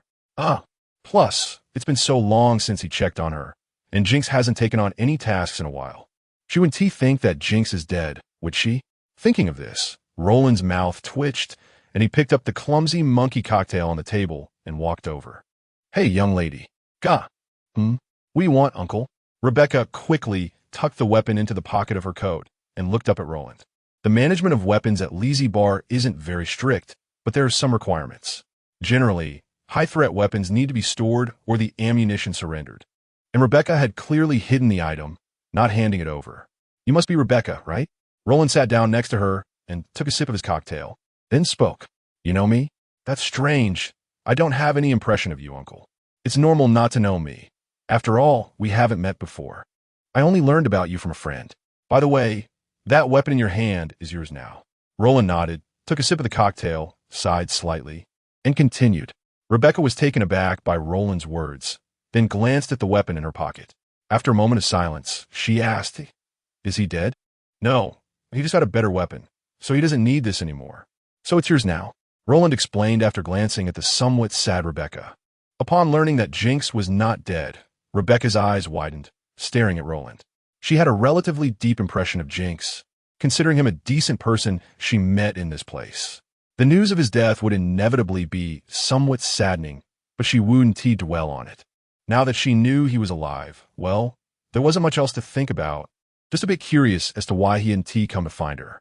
So, uncle, are you Jinx's assistant? What nonsense are you saying? He's more like my subordinate. Roland suddenly spat out a mouthful of his drink and gave Rebecca a roll of his eyes, speaking irritably. He's Jinx's subordinate? That's a reversal of roles. Generally, Those without much combat power and dressed in suits are usually managers. Don't pretend, uncle. After saying this, Rebecca reached out her small hand to pat Roland's shoulder, wearing an expression that suggested she had seen through everything. Roland's expression turned sour, but he didn't dwell on it too much. Anyway, I'm just here to inform you of this matter. All right, I should be leaving now. Oh, see you next time, uncle. By the way, if you get the chance, please thank him for me. This weapon he gave me is really useful. Rebecca waved her hand at Roland and said. The latter part of her statement was not a lie. She had already used the weapon Jinx gave her to smash the heads of several street thugs, one after another, all of whom underestimated her as a little girl trying to do something bad. Rebecca could only express that, having grown up in Night City, she had seen much more than they thought. Roland then took 2 Sentinel robots and headed upstairs. He should be going back. He had no objections to Elizabeth's philosophy. After all, the sex dolls in Night City are indeed tragic figures, and most of the sex dolls in this city do not end well. Many sex dolls come from outside to this so-called dream city, and under the layers of exploitation by gang members and police, they struggle to survive and are forced to become sex dolls. After entering the sex doll industry, they are often compelled to take out loans due to the market's demand for updated sex doll chips. After all, if your model is not up to date, you cannot attract customers. They continue to work as sex dolls to earn money, going through this cycle again and again, ultimately getting trapped in the industry. Moreover, during this process, they encounter many customers with strange preferences who do not treat sex dolls as humans. Many end up dead or disabled, incurring substantial medical expenses. Seeking medical care may also lead to encounters with scavengers. If they have no money, they become yet another skeleton beneath the glamour, and eventually, even their bodies can be entirely dismantled by homeless people and scavengers on the streets. Thinking of this, Roland shook his head. He did not want to become one of the skeletons in this city, and if there was a chance in the future, he would do his best to change the city's appearance. Under the control of the Source Project, all actions and behaviors would be exposed. Just as Roland stepped onto the rooftop, a man in a suit approached him. Bang! He was immediately pinned against the wall by the Sentinel robot beside Roland. Roland looked at the man in surprise, who smiled at Roland with goodwill, raising his hands. I mean no harm, Mr. Vamiris. I'm a supervisor from the Night Corporation, and I came to talk to you. Upon hearing this, a glimmer of light flashed in Roland's eyes. Chapter 73 Night Group. The name Night Group was both familiar and unfamiliar to Roland. It appeared very rarely in games and anime. So many people didn't know much about its existence. However, Night Group was a colossal entity based in Night City, founded by Miriam Knight, the wife of Richard Knight, the city's creator. Its philosophy was to establish a utopian city, but unfortunately, this ideal was difficult to realize in today's Night City, as it had been altered by the large corporations that changed the rules. Night Group was also established under the rules set by these large enterprises. But it must be acknowledged that Night Group had indeed done a lot for Night City, whether it was charitable activities or mediating conflicts between gangs. They were making efforts to maintain public order in Night City. Furthermore, Night Group was the largest infrastructure contractor in Night City, handling the majority of waterworks, power plants, roads, subways, and so on. It is worth mentioning that Night Group's market value was not low, even considered quite high, but there was no precise figure, only a rough estimate. The fluctuation range was substantial, possibly between $250 billion to $750 billion. The fact that a company operating solely in Night City could have such a massive market value indicated its power in the city. However, it seemed that they were not interested in the apparent control of Night City, or rather, due to the circumstances, they dared not show interest. This was likely because they had previously lost in the struggle with Arasaka and military technology, choosing to hide in the shadows and quietly observe the situation.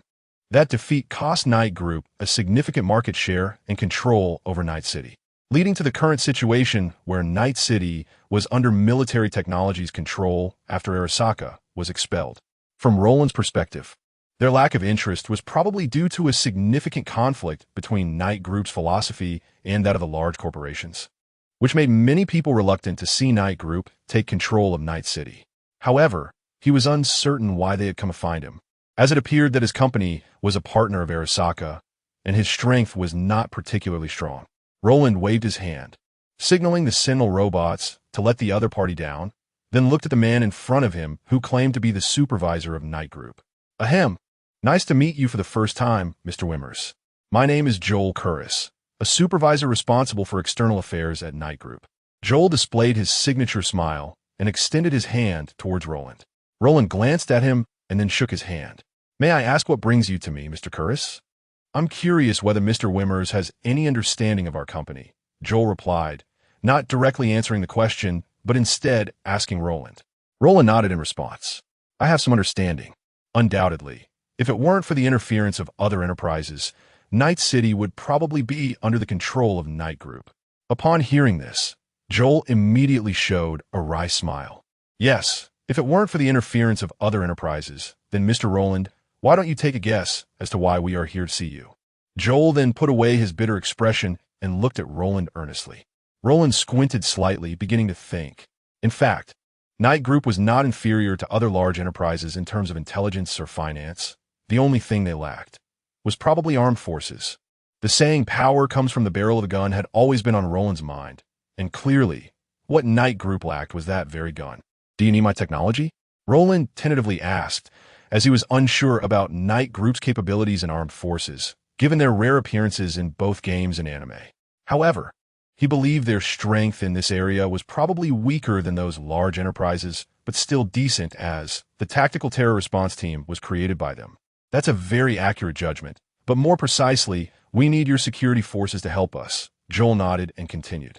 Public security in Night City has always been an issue, and we have seen the powerful security robots under your company. Their performance is truly impressive, so we hope you can provide them in large quantities to the NCPD. Upon hearing this, Roland instantly understood their intentions. They wanted to leverage his technology to increase their influence within the NCPD and reclaim the authority and credibility of NCPD for Night Group as much as possible. However, given the security robots Roland currently had at his disposal, he definitely couldn't let the Night Owl go out. One was the cost issue, and the other was that the Night Owl was the second strongest robot he had. The next level down was the Campbell 2 security robot, which had lower costs and better materials. But in terms of actual capability and firepower, it wasn't much different from what was currently available on the market. Thinking about it this way, the Campbell might be quite suitable? How about it, Mr. Wimmers? What do you think? Joel looked at Roland with hopeful eyes. If Roland agreed to the cooperative request, their upcoming actions would be much smoother. I need to see what chips you have. That's great. Joel's face lit up with joy. Since Roland didn't refuse, this cooperation was undoubtedly secured, as he didn't believe any company would turn down such an enticing offer. We will provide a large area of industrial land for your company and will gradually grant $1 billion in funding support. And all you need to do is provide us with support in armed and technological aspects. Upon hearing this condition, Roland's eyes sparkled. He knew that what he lacked the most right now was such big money and land. He was very clear that Night Group would likely ask him to loosen his control over the security robots. Roland expressed no problem at all, not a single issue. After all, no one could stop Lysandra, so temporarily lending them out wasn't a big deal. This move was essentially using someone else's money to raise his own forces, truly a win-win situation.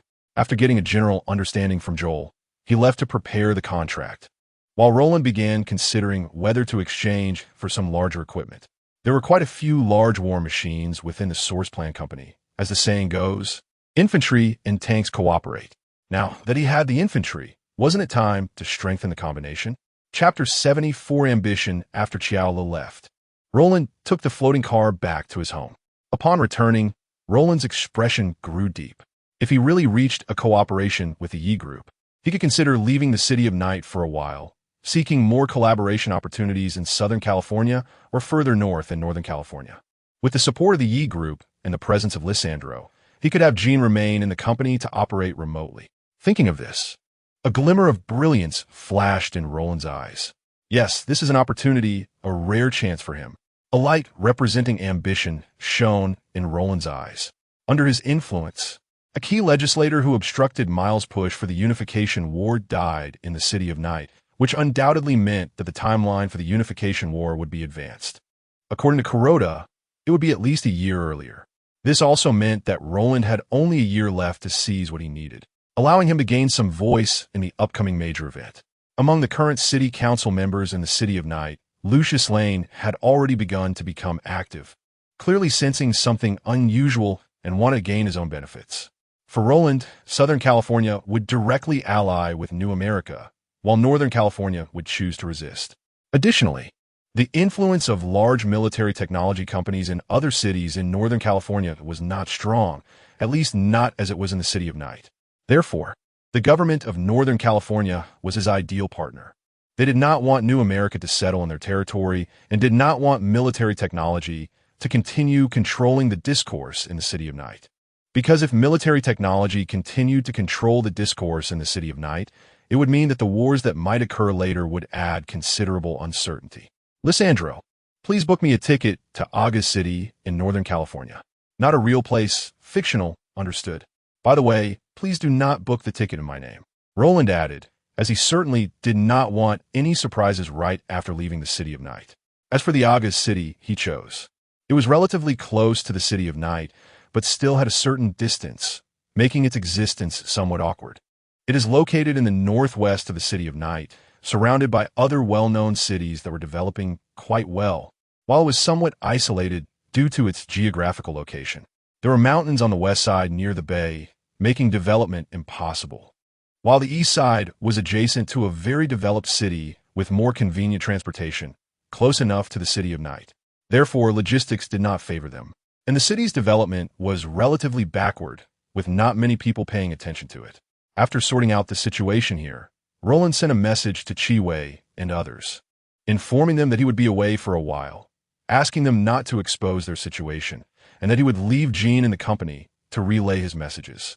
During his absence, Jean would be the boss of the company. Once everything was arranged, Roland went to the balcony, gazing at the extraordinarily dazzling city before him. Feeling a bit lost in thought, since arriving in this world, he seemed to have never stopped, doing many things he never dared to imagine in his previous life. While thinking, Roland touched the tip of his nose and then looked towards the direction of the city government center. Although he did not know what the future would look like, he thought he wanted to leave his mark in this place and make sure this world remembered his name. When I return to the City of Night, I will give the people here a big surprise. Roland clenched his fists and returned to his room. Tomorrow, after signing the contract with the person in charge of the E Group, arranged by Qiao Lu, and sorting out the factory situation, he would leave the City of Night for a while.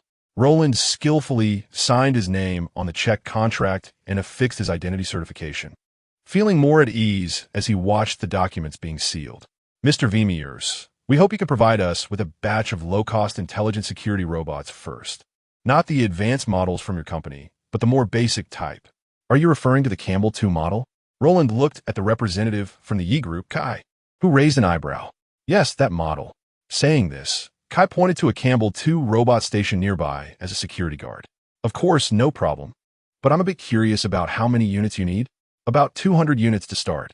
Hold on, Blankt. This number was not too large, but made him curious about what they intended to do with these robots. We will pay according to the contract.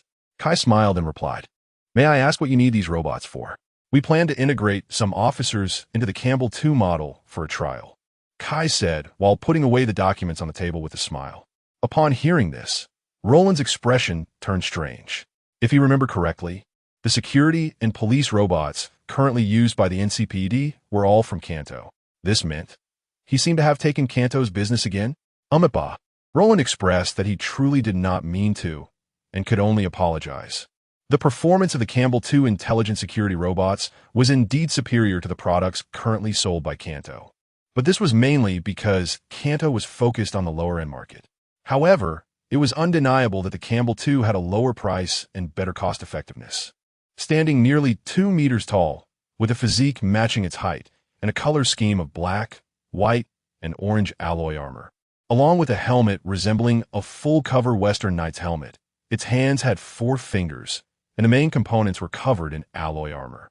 The thighs were equipped with corresponding handguns, generally outfitted with a new kinetic weapon, Rod 3 assault rifle, produced by Source Plan Company, which had powerful firepower and was a relatively expensive kinetic weapon compared to others. Additionally, both arms were equipped with blade arms and carried a healing potion for emergencies.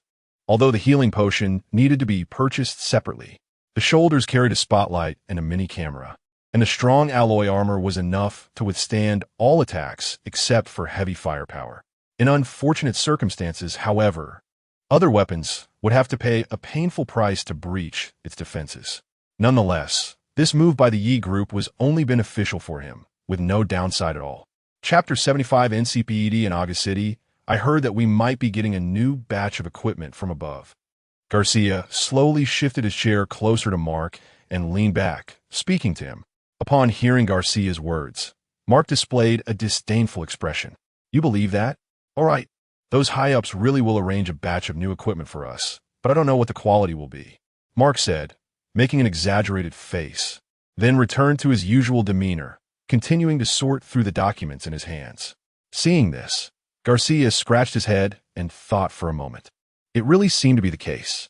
Every time there's a budget allocation from the city government for new equipment, it usually goes like this. First, the chief takes a share, then the deputy chief, followed by the heads of various departments. Finally, it trickles down to some squad leaders. And the reason it's some is that not all squad leaders are willing to play along. The result is that ordinary officers get nothing. Neither equipment nor any of that money. Look, this is our night city. This is the good work of those guys above. Distributing new equipment just to make me work overtime? No way. Mark rolled his eyes and pulled out a map, which outlined the general situation of Night City, but was covered in dense markings of crime incidents, disappearances, murders, kidnappings, etc. Occasionally, there were scenes of gang shootouts popping up. My God, are we supposed to go and stop that? I really doubt if the brains up there have been flushed down the toilet. Garcia shrugged at this, knowing that Mark was about to start again, but these were facts. Not many NCPD officers were willing to intervene in those shootouts. Those gang members had undergone cybernetic enhancements and were often more heavily armed than they were. And what do they have? Just a bulletproof vest and a handgun. Don't mess with me. The salary is so little for a month, and the higher-ups don't care about these things. It's better not to go looking for trouble, unless they are willing to give them the equipment of a counterterrorism task force. Then public safety would definitely not be a problem. Just as Garcia was about to end the conversation with Mark and continue with today's sorting work, a commotion suddenly erupted in the police station. What is going on? Garcia leaned out curiously to look outside and asked a colleague at the door. I heard it seems like the new equipment has arrived, and it's serious, not a joke. Is that true? Garcia looked at his colleague in surprise. Who knows? But it's definitely more interesting to go see the commotion than to keep doing this boring work here. After saying that, the person ran straight to the door. Garcia, what is happening? Mark also leaned out to ask. Garcia then informed Mark of the situation, and Mark also showed a suspicious expression. Let's go check it out. Soon, many officers in the police station were peering out of the windows to see what was happening. Police Chief Treason was talking to a man in a uniform from the night group. Then they saw Treason nodding and bowing, seemingly assuring something. And then trucks began to open their trunks, and well-equipped Campbell, two smart security robots, slowly walked down from them. Seeing this scene, the officers were instantly stunned, clearly not expecting such a big deal. Hey, are you kidding me? We actually have a day for equipment upgrades? I feel like it's for the special forces and has nothing to do with us. Two officers then began to discuss quietly. After all, there are different types of police within the NCPD. Shortly after, Treason arranged for some people to set up these robots outside first, and then walk towards the police station. The officers immediately shrank back and began to observe with their noses to their hearts. Seeing this, Treason didn't mind and coughed before speaking. This is the armed support provided to us by the Night Group and Source Plan Company.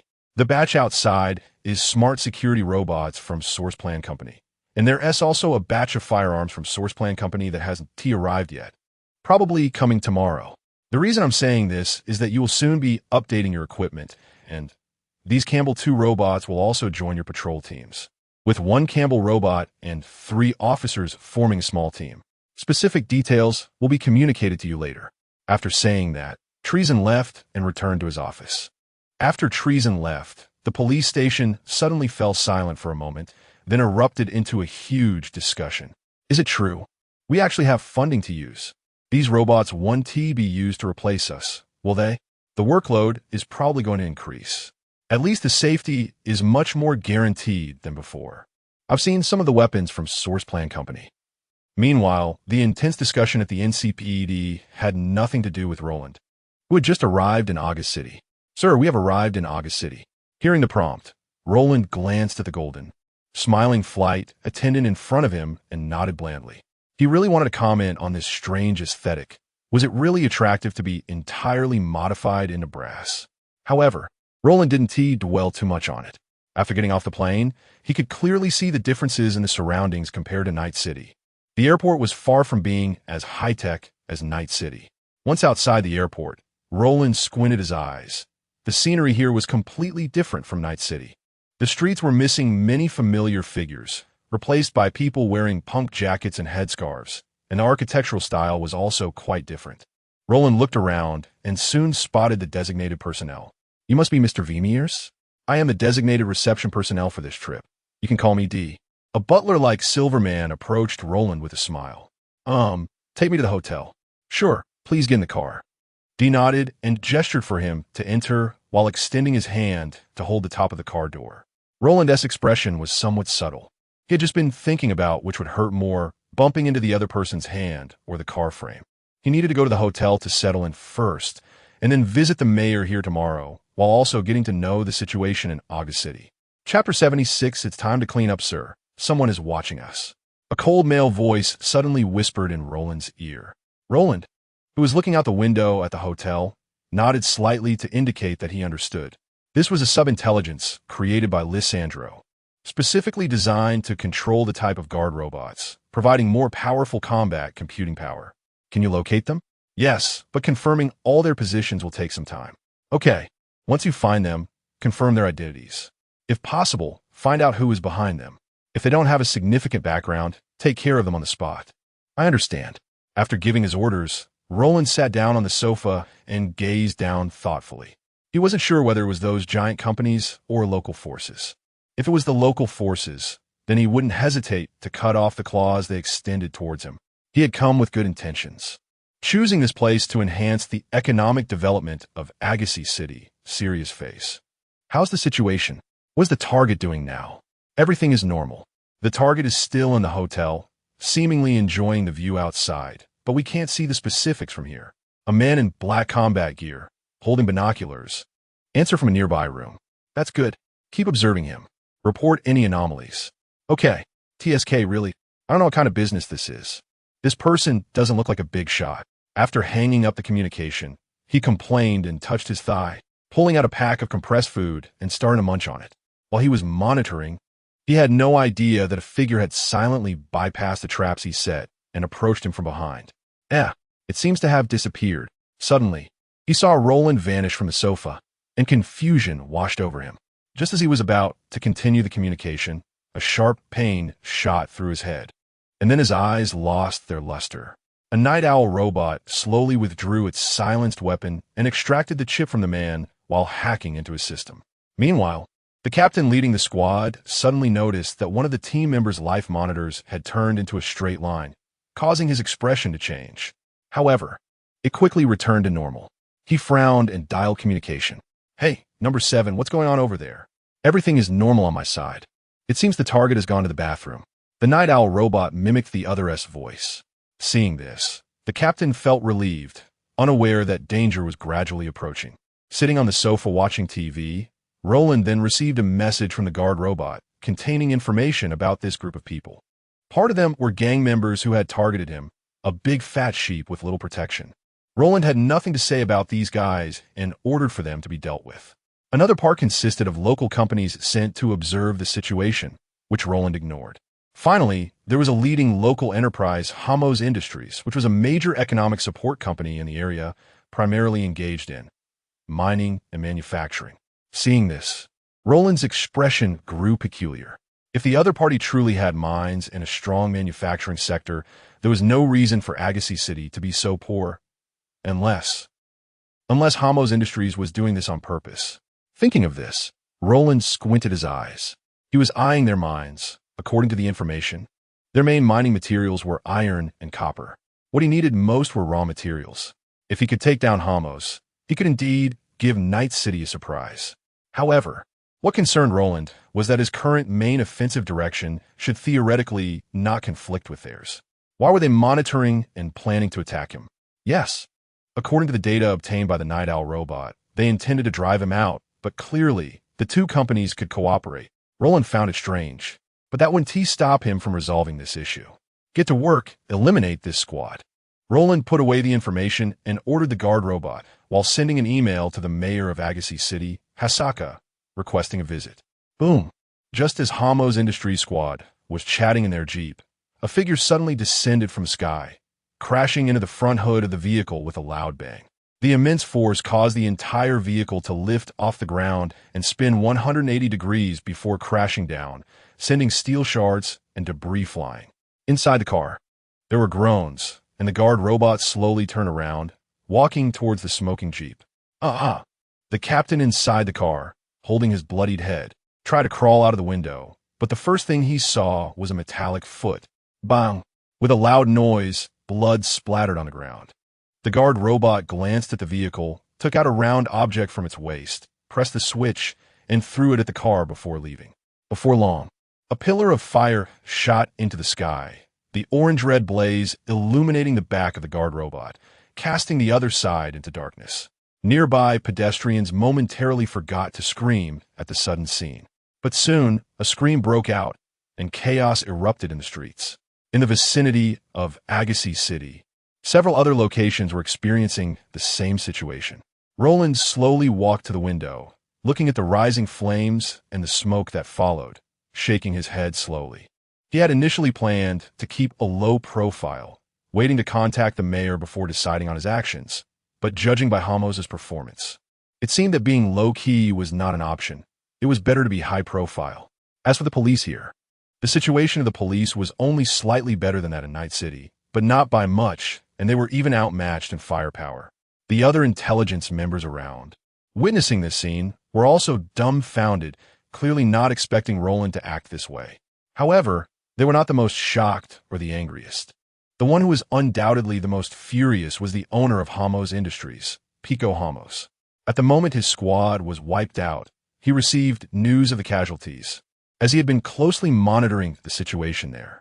Roland V. Mears, I'll remember you. Let's have a good match next. Pico narrowed his eyes, a glint of cold light flashing in them. Chapter 77 Beast Type, Robot. It was another morning, and Roland crawled out of bed. Then opened the system panel to start selecting a treasure chest for a draw. He now had a stable income of blue essence every day, so he would occasionally try his luck with this, even though he hadn't received anything since his sublimation. But one has to have some hope. What if he really got something? Ding! Congratulations, you have obtained the source project, Hound Beast-type Robot Blueprint. Seeing the message, Roland suddenly stood up, his face filled with surprise.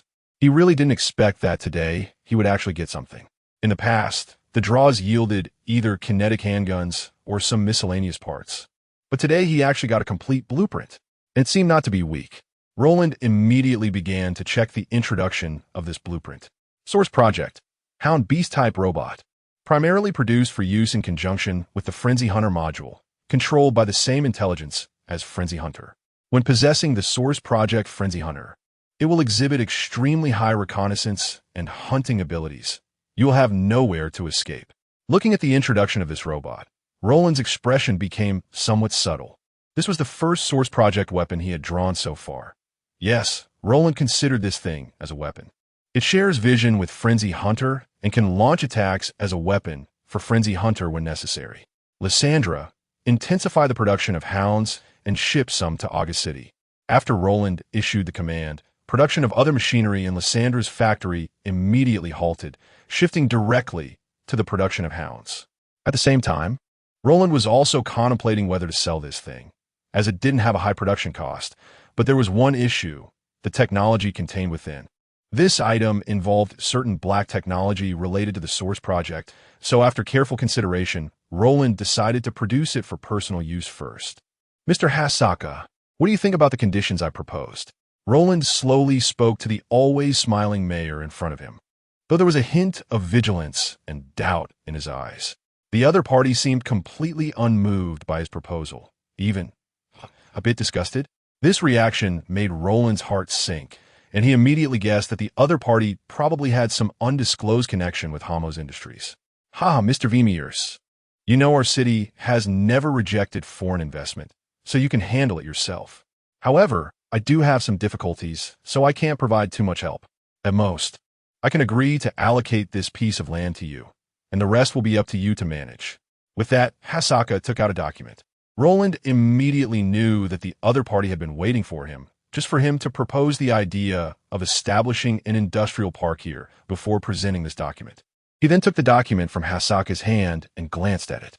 "Planning for the transformation of the western slums into a new industrial base, I understand. Thank you, my dear Arasaka. By the way, if possible, I hope to be responsible for the security of that area in the future. Is that okay?" Of course. If you are willing," Arasaka said, initially taken aback, then smilingly agreed. However, after Roland left, he immediately sneered. His previous surname was Hamos, so he had a stake in Hamos Industries. Facing Roland's covetousness for the industries and territory of August City, he couldn't completely ignore it. If someone reached into your plate, you had to swat their hand away, right? The area allocated to Roland was originally intended for Hamos Industries, but that place was occupied by a local gang, and the price had not been negotiated yet, as they were asking for an exorbitant amount. It wasn't realistic to use force against them. That area was not suitable for them to send people in to clear out, and they would likely be beaten into fools, directly washed with firepower. It wasn't necessary to ruin their own reputation before reaching that point. So Arasaka directly allocated that land to Roland. If the latter couldn't resolve it, he would just retreat in disgrace. If he could resolve it, then they could step in and reap the benefits. Roland was clearly aware of the other party's intentions and directly had Lysandra check the situation there, as well as the information behind Arasaka, and soon received information from the intelligence system. Arasaka Hamos and the Fire Kid? Roland stroked his chin, his gaze becoming somewhat profound. In his view, the Fire Kid in the slums was not difficult to deal with, but the challenging part was Hamos Industries' influence in August City. So, to eliminate Arasaka and support someone of his own, or directly control Arasaka and turn him into one of his own. Thinking of this, Roland suddenly recalled a certain faction he encountered in Cyberpunk 2077. If he wasn't mistaken, that should be the faction established by a rogue AI hiding within the Black Wall. They used some means to exert mental control over certain individuals, the blue-eyed man Lysandra. Can you do that? I can do it, but it's not within my scope of duties. However, I can remind you, sir, that the Source Project has many related products that can be used. Hearing this, Roland's eyes lit up. Right, if even the rogue AI in Cyberpunk could do it, then there was no reason the more advanced Source Project company couldn't handle it. Moreover, the utilization of energy and AI in the Source Project universe was far superior to that in Cyberpunk. Soon, Roland found a product he desired in the marketplace. Milano 2 puppet chip, mainly used to breach personal electronic network defenses and implant a puppet virus. Subsequently, the virus within the puppet chip can begin to control the host's every move, but it has obvious defects. One is that the virus cannot spread through networks, only able to operate within the host's body. Another is that noticeable fluctuations will occur when it acts on the target, easily drawing the attention of related personnel. At the same time, the design of this chip is not yet perfected. Although it possesses considerable attack capabilities, its defense capabilities are weak. Then Roland glanced at the price of the blueprint. 100,000 blue essence. You really are something. He then directly purchased a finished product worth 10,000 blue essence. Although it hurt a bit, it was still acceptable if everything with Arasaka was resolved. Then he could deal with him, support someone else, and also recycle the puppet chip. This idea is good. It's settled. Sir, there is a message from Ms. Elizabeth for you. Please receive it. Roland was slightly taken aback when he heard Lysandra's words, then opened his inbox, and the information inside made him smile. As per your instructions, I found information on one of the girls you were looking for. One of my people reported seeing a white-haired girl who looks very similar in Haywood. Chapter 78, Lucy buzzing with the roar of a passing car. A large truck was speeding into the heart of Night City. After a while, the truck gradually slowed down. Among the many goods in the back of the truck, a small figure cloaked in a brown cape brushed off the dust on her clothes and stood up, but it was too dark to see anything inside. Suddenly, the rear door of the truck inexplicably swung open, followed by the driver cursing, and then quickly slowing down to check the situation. The small figure immediately approached the door and, when the truck's speed was low enough, leaped down, rolling into a nearby alley upon touching the ground. After traveling a short distance, the truck came to a gradual stop. She watched as the driver got out, still cursing, and then removed the hood from her head. Her white hair was suddenly revealed. It was the young Lucy. Lucy took off her cloak and adjusted her clothes and the items in her satchel, ensuring everything was in order before curiously surveying her surroundings. She was very curious about this city, which was said to have little influence from the Arasaka Corporation and is an extremely free place where people chase their dreams. Thinking of this, Lucy took out a crumpled moon travel promotional flyer from her pocket, her eyes shining with excitement. However, Lucy also knew the true nature of this city. Before coming here, she had used her hacking skills to gain a more accurate understanding of the situation. She concluded that this place was indeed very suitable for her. The influence of Arasaka in this city was not significant, and other large corporations would hinder Arasaka's efforts. Additionally, it was chaotic enough, with many criminals roaming the city, including some notorious fugitives and numerous gang members. At the same time, the profession known as outsider caught Lucy's attention. The situation of outsiders here was different from other places, where they were generally referred to as mercenaries and lacked a substantial market. Furthermore, becoming an outsider was not primarily about one's background, but rather one's abilities. Lucy liked this approach. She felt she would get along well with the city. After confirming that there was no danger around, Lucy slowly walked out of the alley, curiously observing her surroundings. Many buildings around her were covered in colorful graffiti and appeared somewhat shabby. Lucy was not surprised by this scene. She knew that not every part of a city could be affluent, and it was clear that the place she arrived at was not wealthy. Soon, Lucy spotted a group of people dressed in flamboyant attire, adorned with golden cybernetics and a tattoo resembling a V, walking down the street. Every time they passed a shop, they would collect a fee from the owner inside. A gang? Indeed, such people are never absent, no matter the place. This must be the Valentino gang that I learned about. Lucy observed the group from the shadows, murmuring to herself. She had done a bit of research on the gangs here before arriving, if counted. The Tiger Claw gang and the Vortex gang were the ones she wanted to avoid the most, while the Valentino gang had a relatively good reputation among gangs. Of course, that was only in comparison to the others. With this in mind, Lucy decided to leave the area. She needed to find a safe place first and gather some information before she could start doing anything. Soon, as Lucy passed by, a member of the Mox gang, who was strolling and occasionally observing the crowd, recognized her. Feeling a sense of familiarity, the Mox member quickly glanced at the image in their hand and then turned to look, but Lucy's figure had already disappeared. Feeling somewhat frustrated, they immediately reported the situation to their boss, and soon the information reached Roland. I didn't expect Lucy to arrive in Night City so early. Roland rubbed his chin and began to contemplate whether to approach her. He had liked this character in his previous life. He admired her loyalty and her brave love and hate. However, the problem was that it seemed difficult for him to approach her now. One issue was the age difference, and the other, given her current experiences, she would likely despise working for a corporation, even to the point of hatred. So if Roland were to directly meet her as a representative of the company, it was very likely that she would draw her weapon against him or simply run away. Elizabeth, don't use my name to approach her just yet. Do your best to look after her for now, and we'll discuss the rest when I return to Night City. Understood? I'll take care of it right away. Elizabeth nodded and instructed her subordinates to keep an eye on Lucy's movements to provide her with some assistance. After advising Elizabeth, Roland sent a message to Kiwi, asking her to keep an eye on Lucy as well. Upon receiving the message, Kiwi looked somewhat puzzled. She had previously learned about Gloria's situation and now saw news about Lucy, which inevitably led to some unfounded speculation about Roland. Meanwhile, Lucy had already stolen some chips from people and began to delve deeper into understanding the city through their contents, also noticing some odd occurrences. As she passed by certain places, she could distinctly feel some people's gazes fixed on her, and the sensation was growing stronger. This made Lucy's mood somber. She knew this city was chaotic, but she didn't expect to be targeted so quickly. Little girl, are you alone? Where are your family? Suddenly, a middle-aged man with a friendly smile approached Lucy, bending down to speak. Lucy coldly stared at him, and her eyes began to glow orange. Then, several electrical crackling sounds erupted. Bang! With the sound of several dull thuds hitting the ground, Lucy coldly averted her gaze, knowing the identities of these people, cleaners. It seemed they were after her cybernetics. But of course, she had top-tier cybernetics provided by Arasaka, which were a rare treasure to these cleaners, especially on a little girl.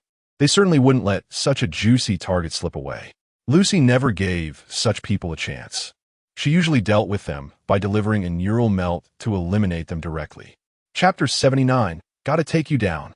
After dealing with the group of cleaners in front of her, Lucy immediately left the area, knowing that she couldn't stay for long or it would eventually attract attention. Meanwhile, another member of the Mox gang, who had been secretly observing Lucy's every move, was taken aback, clearly not expecting such a young girl to possess such advanced hacking skills. Hesitating, she lingered for a while, unsure whether to approach, fearing that she might be seen as part of the same group and end up getting her head burned too. Ultimately, she bit the bullet and decided to follow Lucy, but when she looked up, the figure that had been just a short distance away had already vanished. As she scanned the area, a voice suddenly called out from behind her. "Hey, were you looking for me?" The Mox member froze at the sound, then awkwardly turned around to find Lucy standing behind her, her eyes glowing orange. "Oh, wait, I mean no harm. I'm not with those cleaners." She quickly raised her hands, not wanting to die at the hands of a little girl. "Oh, then tell me, what is your business?" Lucy asked, looking at the woman in front of her with a hint of mockery, raising an eyebrow. "I'm with the Mox gang. I just saw you wandering alone on the street and felt a bit concerned. After all, you're just a kid." "Mox gang?" Lucy frowned at the mention of the name. She didn't believe the woman's claim. After everything that had happened with the company and years of living on the streets, she wouldn't easily trust anyone. However, she had a somewhat nuanced feeling about the Mox gang. She knew it was a relatively new gang, but its ideals were somewhat admirable. Judging by the woman's outfit and tattoos, she indeed appeared to be a member of that gang. "You're lying. Tell me the truth, and you can leave," Lucy said, staring into the woman's eyes, orange light gathering in her gaze. Cold sweat trickled down the Mox member's temple, and after a moment of hesitation, she finally spoke up about the situation. Once the Mox member left, Lucy immediately ran back to the spot where the cleaners had just been lying around, stripped one of them of a coat, and quickly put it on before making her escape. From what the woman had said, Lucy learned that the Mox gang was recently looking for girls who were wandering in Night City. Lucy had no idea what their intentions were. It could be out of goodwill or some ulterior motive. Regardless, she wasn't planning to get involved with them. If it was goodwill, she was unaccustomed to such kindness from strangers, as she hadn't encountered such people during her long life. If it was malicious, then it was even less worth the risk. So, she chose to avoid them, trying to steer clear of that area. After some contemplation, she figured the best places for her now would be Haywood or Westbrook. Although Westbrook was under the control of the Tiger Claw gang, it was evident that Arasaka was unaware she had escaped there, and not everyone in the Tiger Claw gang worked for Arasaka. Additionally, from what she gathered from some people's chips, there was a well-known intermediary over at Japantown who had numerous connections with the Tiger Claw gang and was not on good terms with Arasaka. However, she would have to personally meet this person to understand what they were like. Elizabeth watched the member in front of her, bowing her head, feeling somewhat helpless. However, she was relieved that the woman hadn't directly stated that she was looking for them, or else the woman would likely have avoided their territory altogether. But hacking skills. Elizabeth's expression was somewhat perplexed.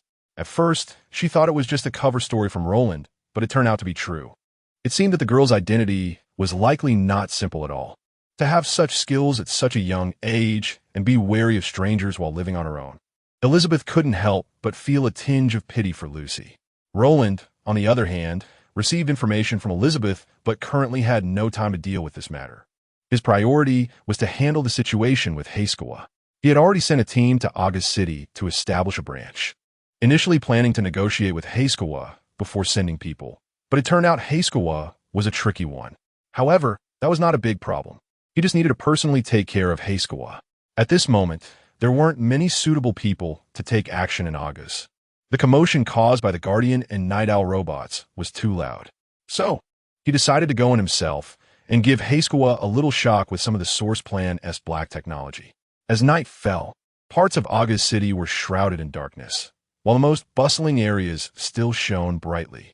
After Heiskawa finished handling some documents, he left the city hall, planning to go home and rest, leaving the remaining paperwork to his secretary. As the vehicle slowly drove through a scenic area, a mansion soon came into view. The source plan company was quite powerful, but unfortunately, they had chosen the wrong target. Heiskawa shook his head with a slight smile, setting down the documents about the source plan company, which indicated that they had established cooperation agreements with the Night Corporation, Kanto, Arasaka, and the Trauma Team, among others. He had to admit that they definitely had a strong technological level, but they didn't care. After all, with money in hand, they could buy those technologically advanced weapons. At that moment, Roland was watching Heiskawa enter the mansion from a distance with a group of Night Owl robots. He slowly donned Lin's exoskeleton helmet and instructed the Night Owl robots to mark out all security forces and personnel distributions.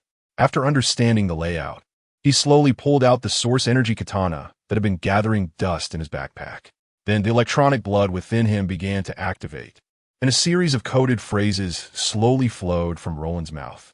He intended to resolve the situation in Aga's city quickly. The development of his company and the liberation of humanity could not wait. With a whir, an orange light whizzed by, followed by a blinding flash of the blade. In the blink of an eye, all the security forces within Heiskawa's mansion were eliminated, leaving nothing but debris, each victim bearing a terrifying gash. Who are you? How'd you get in my home? Security, where's security? Heiskawa exclaimed in terror, collapsing to the ground, staring wide-eyed at Roland. Roland, with his back to Heiskawa, pointed the source energy katana at the ground, then slightly turned his head to glance at him before gripping the hilt and slashing diagonally downwards, instantly cleaving a figure in half. After glancing at the robot remains sparking on the ground, Roland delivered a final strike to Heiskawa's chip before approaching him. He had to admit, he was fortunate that the mansion was filled with security robots, and there were no real people present. Otherwise, he would have had to go through the trouble of faking a real person signal. The signals from robots were much easier to counterfeit. One day apart feels like 3 years, doesn't it, Mayor Heiskawa? Chapter 80. Unforeseen, listening to the man in front of him who had effortlessly taken down all his security forces in an instant. Arasaka forced himself to suppress his fear and asked, Are you?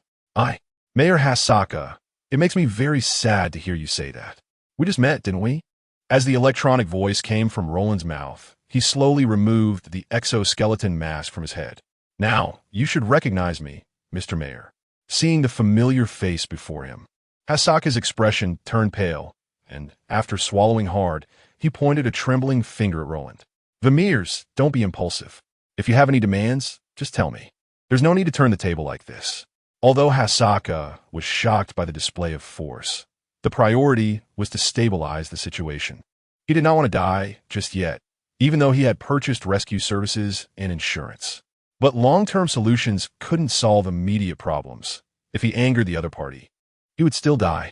At such a time, one must know when to back down, and he had always been someone who recognized the situation. Arasaka Hamos, I don't think we have anything to talk about, and besides, villains die from excessive talking. I admit I'm not a good person, so goodbye, my dear mayor. Bastard you. Before Arasaka could finish his sentence, Roland swiftly moved and inserted the puppet chip into him. It was better to do such unpleasant things quickly.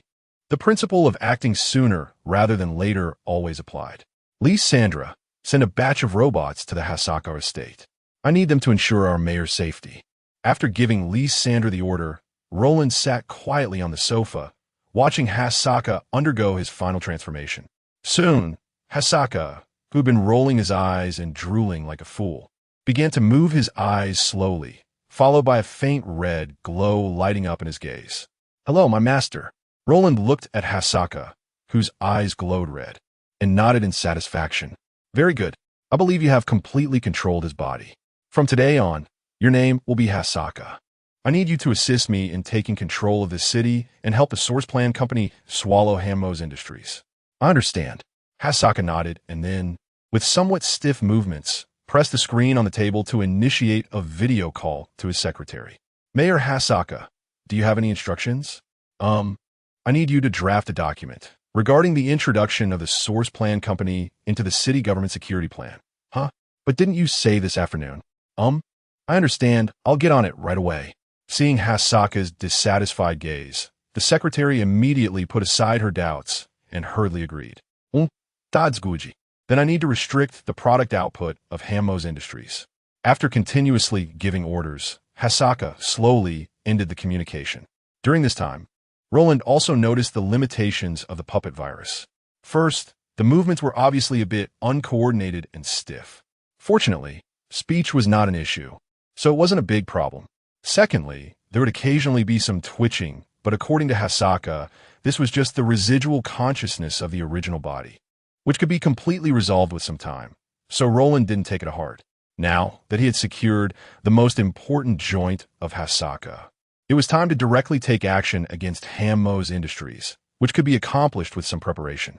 A week later, on the rooftop of Hammos Industries in Aga City. Crash!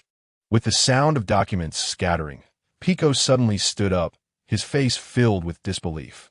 The television in front of him was reporting a series of scandals related to Hammos Industries. This included evidence of violent coercion, hired killings, extortion, kidnapping, and malicious competition. And it wasn't reported by a local news outlet, but by a global news network. What does this mean? It means Hammos Industries is about to experience a landslide. What the hell? Pico's expression twisted, but soon he saw something only he and Arasaka knew, and in an instant, the boy's face turned redder than anything. Arasaka, what on earth are you thinking? After roaring, Pico immediately dialed his subordinate's phone, instructing them to conduct public relations efforts immediately and to inform the city council to initiate impeachment proceedings against Arasaka. Yes, I understand. I will start preparing the impeachment process right away. A city councilor occasionally glanced up and answered Pico's words, and after hanging up, he cautiously returned to his seat. A small dog with a chainsaw-like head was slowly pacing on his desk, exposing its mouth filled with metallic teeth. The city councilor quietly took a small step back and then spoke. I've done what you asked. Can you let me go now? Rest assured, our boss will keep the agreement, and you need not resist so much. Compared to Hammos Industries, our company should be more attractive, right? A man in a suit with gold-rimmed glasses chuckled softly, pushed up his glasses, and waved to call back the beast. After handling everything, Pico let out a long breath and then slammed his fist down in anger. He didn't know what Arasaka was thinking, but he was sure that Arasaka had made a decision. So he wasn't foolish enough to confront him. That would only lead to frustration without any benefits. What he was more concerned about was what benefits Arasaka had received that could make him betray his family and all existing interests. He was also pondering what losing Arasaka would mean for Hammos. First, a significant portion of Hammos Industries shares was in Arasaka's hands. If combined with other shares, the person behind this could potentially threaten his position. Secondly, many of Hammos Industries' operations and markets were based on government policies. Without this support, he would lose a large part of the market, and many areas might be shut down for violations. Bang! Damn Arasaka! Pico then calmed down and began to think, directly locking his target on the Source Plan Company. This was currently the most profitable company, after receiving approval from the slums. It quickly solved the problems with the Flame Kid. As he prepared to take action, he was stopped by Arasaka. Thinking of this, Pico's expression darkened again. He suddenly realized that Arasaka had likely been with the Source Plan side since that time. After all, the Source Plan had established its factory at an incredibly terrifying speed since then, with no hindrance from the government, and even received great support. And that damned security document. Thinking of this made Pico shiver. He found that in just 7 days, the armed forces of the Source Plan Company had already spread throughout Aga City.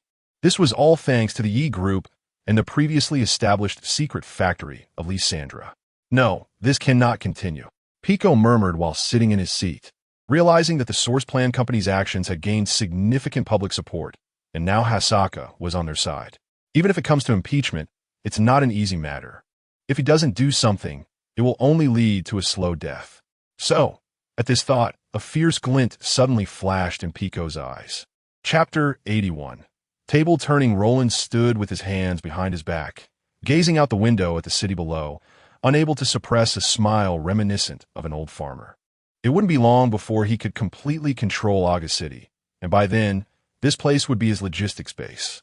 One must admit that the situation in the Free States has given him tremendous maneuvering space. The mayor's power here was beyond his expectations, and now that he had basically taken control of the council members, this city had almost become one under his control. Once he dealt with Hammose Industries, everything would be settled. Once this was taken care of, he could return to Night City, where there were still some matters awaiting his attention. And then he would wait for the Unification War to commence. By that time, with his rate of development, he should be able to insert himself into the situation and take a look. Prepare the vehicle. I'm going to Hammose Industries to have a chat with Pico. Roland instructed an employee who had been sent over. This person was a spy from the Arasaka. He had sent him over to let Arasaka see his current actions, partly to draw their attention and partly to make them think he had no plans for Night City. So he moved on Aga City first. However, it could also raise Arasaka's wariness. But from Roland's understanding of them, they likely thought that once their aircraft carrier arrived, everything would be settled, so they probably wouldn't care too much. Earlier, he didn't want Arasaka's people to know to avoid unnecessary trouble, but now that things were nearly settled, he didn't mind anymore. Roland sat in the vehicle, listening to music and sipping on a drink, looking exceptionally comfortable. Beside him sat a Sentinel robot, while another was in the passenger seat. Suddenly, the Sentinel robot next to Roland stood up, blocking him, and then a violent fireball engulfed the entire vehicle. Boom! Someone had directly used heavy firepower. Cough, cough, what the hell is going on? Roland crawled out of the vehicle's wreckage, his face filled with frustration. The two Sentinel robots were now standing beside him, raising their shields. Onlookers quickly moved away, fearing they might get caught up in it. Roland glanced at the now missing driver, his mouth twitching. After all, that person was a diligent spy. Now they were killed. Where would he find such a useful labor force again? At that moment, a sound of electricity crackled, followed by a bullet glowing blue speeding towards them, piercing through the Sentinel robot's shield and embedding itself into the alloy of the robot's body.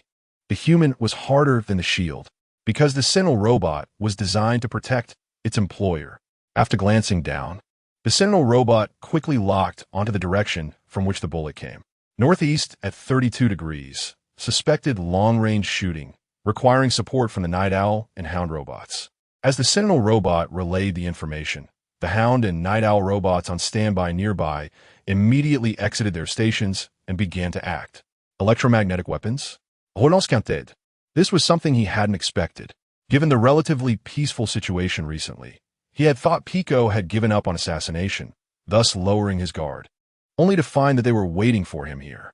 He just didn't know where the person who had just used heavy firepower was hiding. Meanwhile, another Sentinel robot had already locked onto the enemy's position, but it did not act due to the need to protect Roland. Number 2, go take out that heavy firepower person.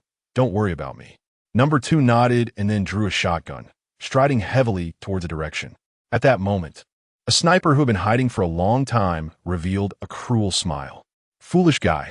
When he saw that the opponent's security robot could withstand electromagnetic weapon bullets, his heart sank, preparing to retreat, but unexpectedly, the opponent gave him an opportunity. To avoid an unexpected failure to kill the target, he raised the power slightly, knowing there was a risk of an explosion, but he deemed it necessary. With another crackle of electricity, the high-power Cat-Paw sniper rifle immediately fired a tungsten steel bullet capable of tearing through titanium alloy, racing towards Roland. In an instant, Lin's combat instinct locked onto the sniper's position, but it was already too late. The bullet struck Roland's forehead. Bang! The immense impact sent Roland reeling backward, and the two snipers in the shadows displayed expressions of surprise. Damn, I was careless, did not dodge, and got ambushed by an old man. Roland wiped his forehead and cursed as he stood up, while the smiles on the faces of the two snipers froze, quickly turning into endless terror as they began to gather their weapons, preparing to flee. The bullet had been weakened to the extreme by Lin's bulletproof coating and powerful alloy body, so it only made Roland move slightly. If Roland hadn't been too relaxed and hadn't activated Lin's combat system all the time, Lin's combat system would have alerted him when the sniper aimed at him. then entered acceleration mode, and the sniper might not have even had the chance to fire. Roland took a deep breath and moved towards the sniper who had just shot at him. He wanted revenge for that shot. Damn. That guy didn't say I was targeting an indestructible monster. Fuck. The sniper cursed while putting away his sniper rifle, preparing to leave. Suddenly, his sixth sense warned him that someone was behind him. Without a moment's hesitation, he raised his cat's paw sniper rifle and turned to fire. Clang! As two figures passed through the wall, the sniper's face turned to one of extreme terror. Roland nodded in satisfaction and then made a knife gesture towards the sniper in front of him. Come again. D. With the sound of several electrical currents. Multiple orange blade lights sliced through the air almost simultaneously, causing dust to rise in the room as bullets pierced the floor, walls, and ceiling, making the place look messy. Just as the sniper thought everything was over, a katana silently rested on his shoulder, reflecting Roland's figure on the cold blade surface. Then a flash of orange energy lit up at the edge of the blade. After the sound of an object hitting the ground echoed, Roland slowly sheathed his weapon. Not wanting to admit defeat is truly ugly. Chapter 82. Income in hand, Roland patted the dust off his clothes and then left the building directly. As for what happened next, those under his control would come to clean up the mess. He then met up with the elite robot guards, which were now stained with blood and emitted a strong smell of gunpowder, clearly having just gone through a significant battle. Their armor showed some wear, but it was nothing major. A little repair would restore them to their original state. However, one had to admit that the cat's paw sniper rifle was quite impressive, truly deserving of its reputation as a military-grade electromagnetic sniper rifle. It seemed that Pico still had some connection to military technology, or maybe not. It could just be that he got his hands on this weapon. As Roland pondered, he adjusted his attire and sat in another car that had been prepared. This time, the destination was his company's skyscraper. He didn't plan to visit Pico anymore. He had initially intended to give him a dignified conclusion, similar to what he did with Robina Technologies, but he didn't expect Pico to be so ungrateful. It would be better to deal with it directly, making it easier for him to take control of Hamas Industries. It would just take a bit more time, which was fine. He could use this period to build up his treasury. By then, he might have enough essence to purchase the template for judgment. Chiwai adjusted the tie around her neck and arrived in an open area of an abandoned factory, carrying a briefcase. Before long, the sounds of several cars speeding by suddenly erupted, and a thunderstorm vehicle, along with 4 modified motorcycles, quickly approached Chiwai's Chevrolet Emperor. Then, a man wearing a demon mask and sporting a green hedgehog hairstyle jumped down, followed closely by others from the other vehicles. With their colorful hairstyles, samurai swords in hand, and distinctive fluorescent tattoos, it was clear that this group was from the Tiger Claw gang. Miss Chiwai, we have obtained the information Mr. Roland asked us to find. As for the payment, it's right here, Chiwai interrupted, tossing the briefcase to them. One person quickly stepped forward to catch it and open it to take a look, then nodded at the leader. The leader immediately smiled and approached Chiwai. I wonder if Miss Chiwai would do us the honor of having a meal with us brothers? Upon hearing this, Chiwai's expression immediately turned cold, and she looked at the group as if they were fools. Swish! With a sound of air slicing, the leader of the Tiger Claw gang was suddenly lifted off the ground by Chiwai, who had him by the throat, causing him to gasp for breath. You should know that if it weren't for my boss's request, you wouldn't even qualify to meet me. With that, Chiwai flung him away, sending him crashing into a motorcycle. The surrounding members of the Tiger Claw gang took a few steps back in fear, clearly realizing that they couldn't afford to provoke her. Seeing this, Chiwai snorted coldly and left with the information. A look of helplessness crossed her face. It had been nearly a month since Roland went to August City. During this time, Roland had mostly been working in August City, issuing commands to the company through the body of Jean. Thus, many tasks were left to Chiwai and Tina. It must be said that this greatly trained Chiwai and Tina's abilities, but it was also quite exhausting. Chiwai was fine, having undergone the Source Project's body modification, but Tina was struggling a bit. However, this also allowed Chiwai and Tina to become known among the higher-ups in Night City. To be honest, this was giving Chiwai a headache because she was still the acting captain of the Source Project team, and most of their missions were unsavory. Therefore, she had to wear a helmet while on missions. During this time, The reputation of the Source Project team had risen in Night City, known for their terrifying execution and combat capabilities, with every task completed without failure. Whether facing powerful security forces, crazy gang members, or deranged cybermaniacs, none were a match for the Source Project team. Roland's capture of cybermaniacs was to study whether cyberpsychosis could be treated and to see if he could extract their consciousness, as he needed some volunteers for his AI consciousness project. Additionally, with the support of the Yi family, the Source Project company had firmly established itself in Night City. And with Roland swallowing a significant portion of Hamas Industries, it was now down to a couple of cats. One could say that only Pico was left struggling to survive. Yes, Roland had not directly dealt with him. He preferred to watch him fall little by little, especially since Pico had made the first move. Now, the market value of the Source Project had surpassed that of Hamas Industries, reaching several billion, bolstered by investment from Kanto, Arasaka, and the Yi family. This reassured Kanto and Arasaka, preventing them from overly restricting his development, thus tacitly accepting the Source Project's control over August City. In this world, it was not uncommon for a company to control a city. Nowadays, many patrols in Night City featured Source Project security robots, and even the Hound was present, though it was not sold commercially and was only available for rent. Moreover, Roland had acquired many blueprints over the past month, notably managing to gather the templates for Judgment, with more on hand, just waiting for him to return to Night City to install them on Valette. However, Roland had been quite busy this past month, and hadn't had time to deal with Lucy's matters. But he planned to take a good look at the situation there once he returned. The information obtained from the Tiger Claw gang indicated that Pico's final counterattack involved spending his life savings to hire a top assassin skilled with knives from abroad to deal with him. Roland found this very interesting. It had been a long time since he had fought, and he was feeling a bit restless, especially since the opponent was a knife expert, likely a user of the Saint Severance style. That made him even more intrigued. For so long, besides that encounter with Finkus, he hadn't experienced any thrilling battles. Now, he finally had a chance to play. No, to face a master, and he needed to take good care to avoid accidentally killing them. In other words, Roland wanted to show off. Chapter 83, Fierce Battle. A month of time is insignificant for many things, but for the city in the cyberpunk world, it is enough for major corporations to carry out a massive transformation of the city.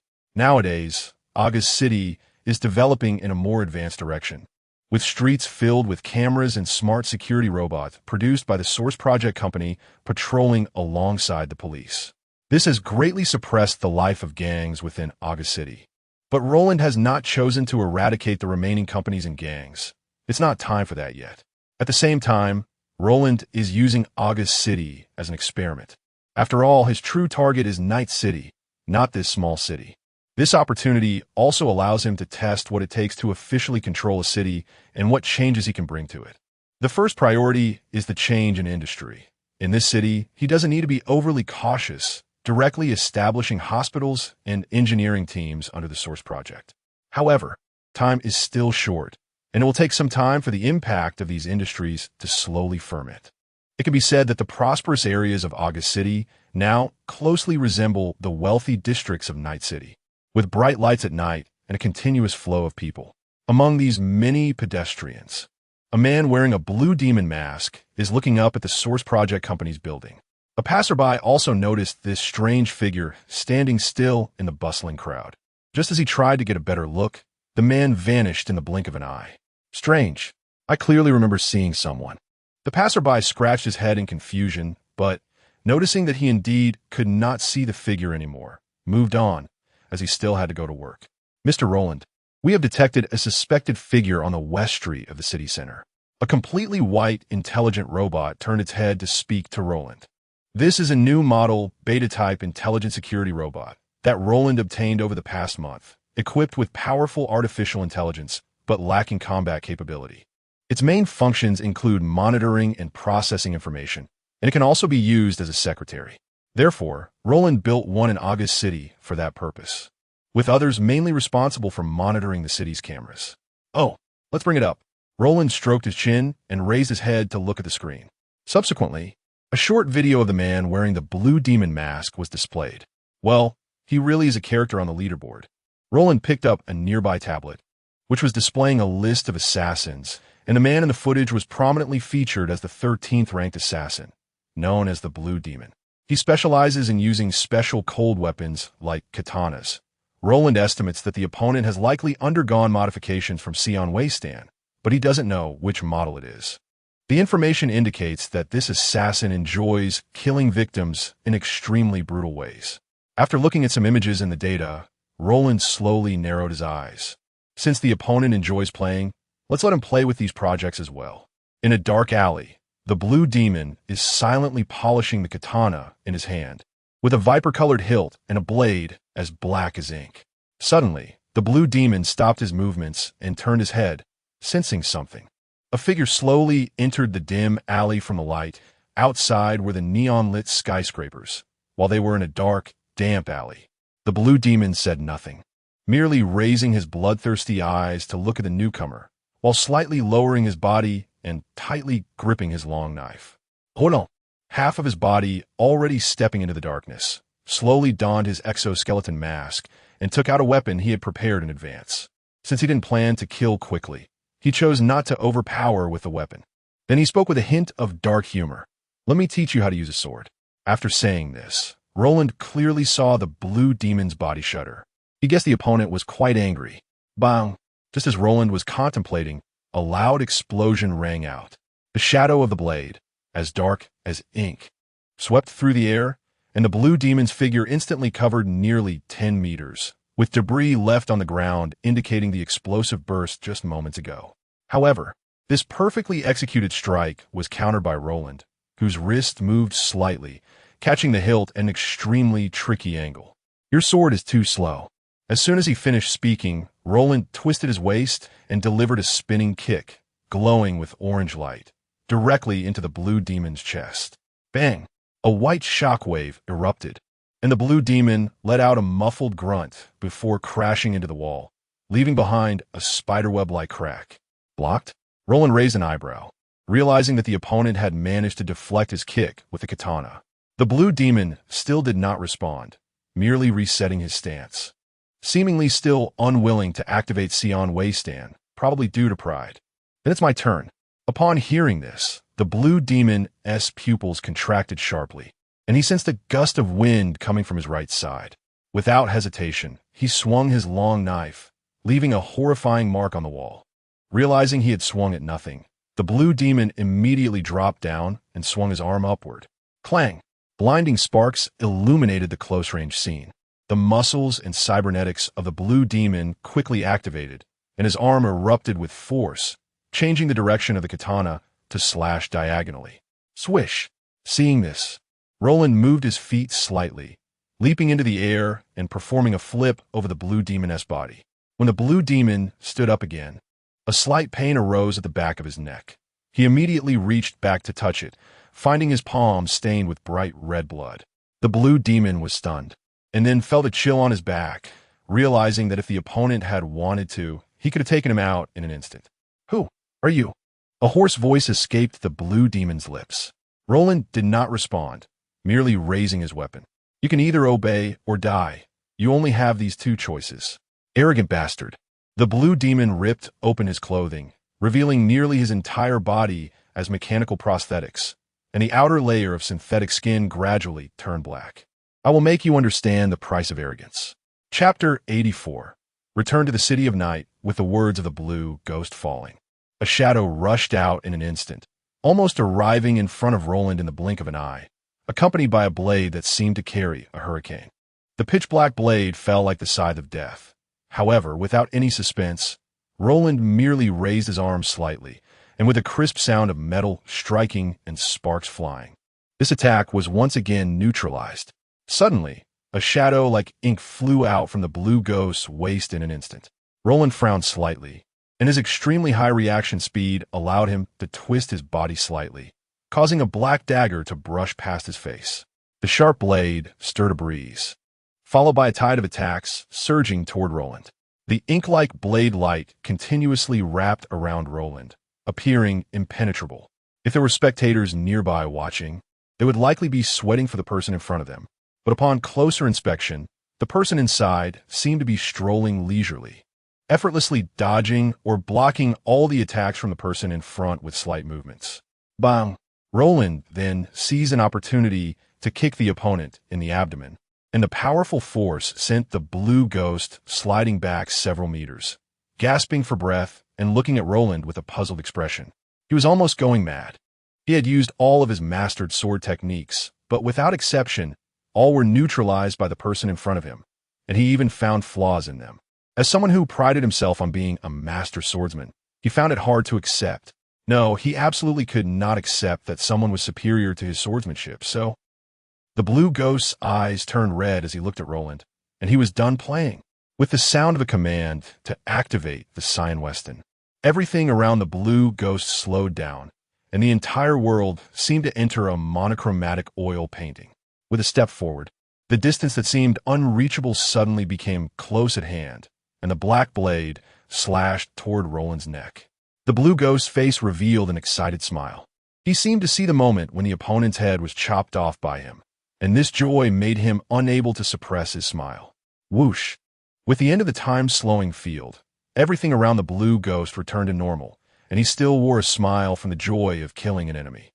Just as he was about to retract his blade to deal with the target, a splash of bright red instantly filled his vision. Scorching blood gushed from his chest, staining the wall in front of him. Thud! After the sound of him kneeling echoed, Roland slowly sheathed his katana on his back and walked to the alley entrance, where the outside light fell on his lower half. He then slowly turned his head, removed his helmet, revealing eyes that glowed with a faint orange light. Shadows cannot face the light. Challenging me is a path to self-destruction. Huh. Ugh. The blue ghost, kneeling with a short dagger embedded in his throat, let out a wheezing sound, as if trying to say something, but in the end, his head tilted, and his eyes completely lost their luster. Roland let out a long breath. He had to say, using Lynn's lines to act tough, felt pretty good, but it could be considered eliminating a menace. Even though this guy was the one who provoked him first, Roland rubbed his shoulder, then put on the clothes handed to him by the approaching security robot. The bionic skin on his body covered his mechanical limbs, transforming him back into that harmless, ordinary company boss. All right, the act is over, and it's about time to deal with Pico. Then he could return to the City of Night to continue his work. Roland stretched, and he had to admit that occasionally engaging in this level of battle was quite beneficial for mental and physical health, but he still couldn't let loose. It felt somewhat constrained.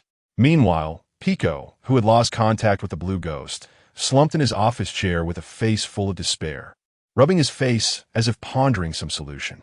But after a long silence, a roar echoed in Pico's office. Looking again, Pico's hair was disheveled, his eyes red, resembling a cornered beast. He then cast his gaze toward his drawer. Trembling, he slowly took something out and pointed it at his temple. After taking a deep breath, he suddenly pulled the trigger. Bang! With the sound of a gunshot, the former overlord of August City, Pico Hamist, met his end. Rather than being treated in a more brutal way, he chose to decide his own method of death. The group of company bosses who had been waiting for news from Pico, upon learning of his suicide, chose to give up resistance and obediently join the community of interest belonging to the source plan. With the loss of resistance from other large corporations, it wouldn't be long before August City was completely under the control of the source plan. By then, the market value of the source plan should see another increase. But in Roland's view, the biggest gains would come from the industrial parks and mineral resources of Hamist Industries. Although there weren't many mines, at least they were still mines. After some time, seeing that August City had stabilized and everything was back on track, Roland arranged for Arasaka to manage things and had Lysandra book a flight back to the City of Night. It had been a while since he had returned, and it was about time to go back and resolve some accumulated matters.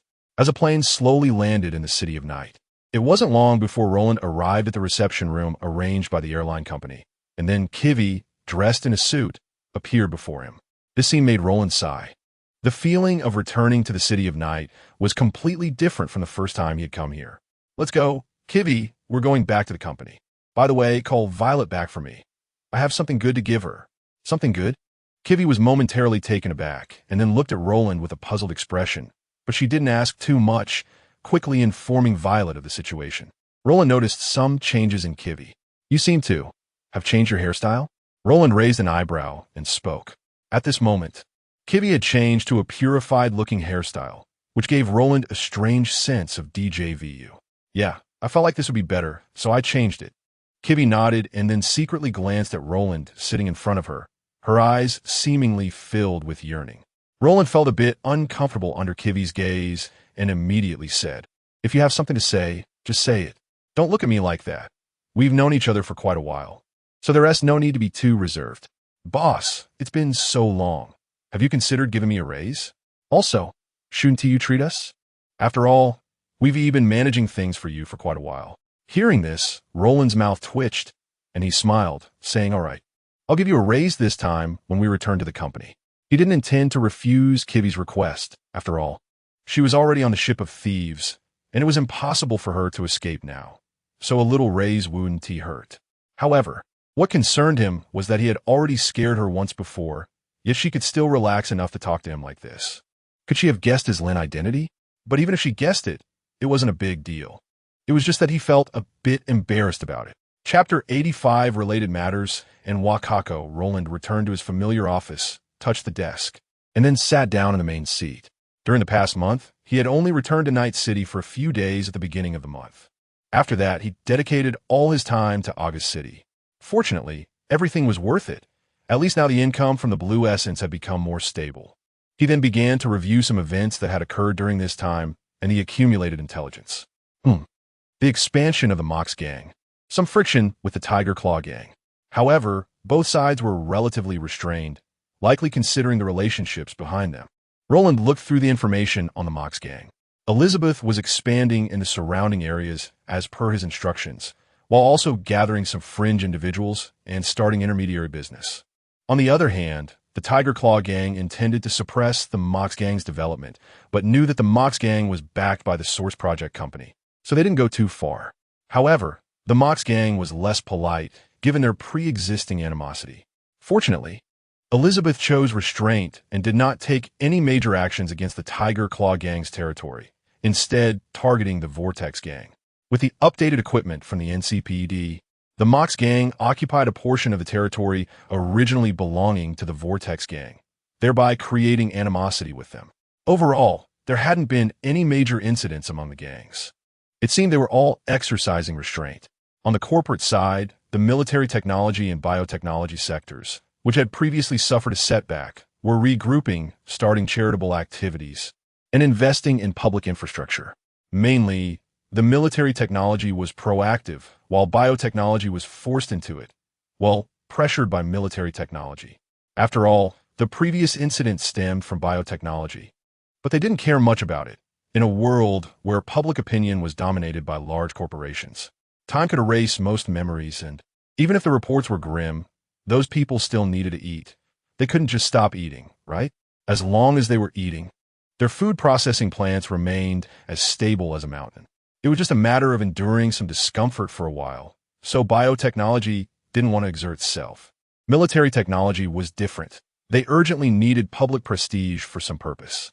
Arasaka didn't express much about it, as military technology was merely trying to recover lost prestige. If military technology aimed to further enhance its reputation in Night City, they would be less willing. After reviewing the documents in hand, Roland slowly rubbed his eyes. He was back, and that feeling returned, the feeling of exhaustion. There was no helping it. His time in August City had been quite relaxed, as there was hardly anyone capable besides Hamo's Industrial, and Hamo's Industrial was already a big mess from the start, so he was rather comfortable. Now, returning to Night City meant he had to contend with these big corporations. Roland felt a bit tired. However, he still perked up and looked at another piece of news regarding Lucy and the Night Group.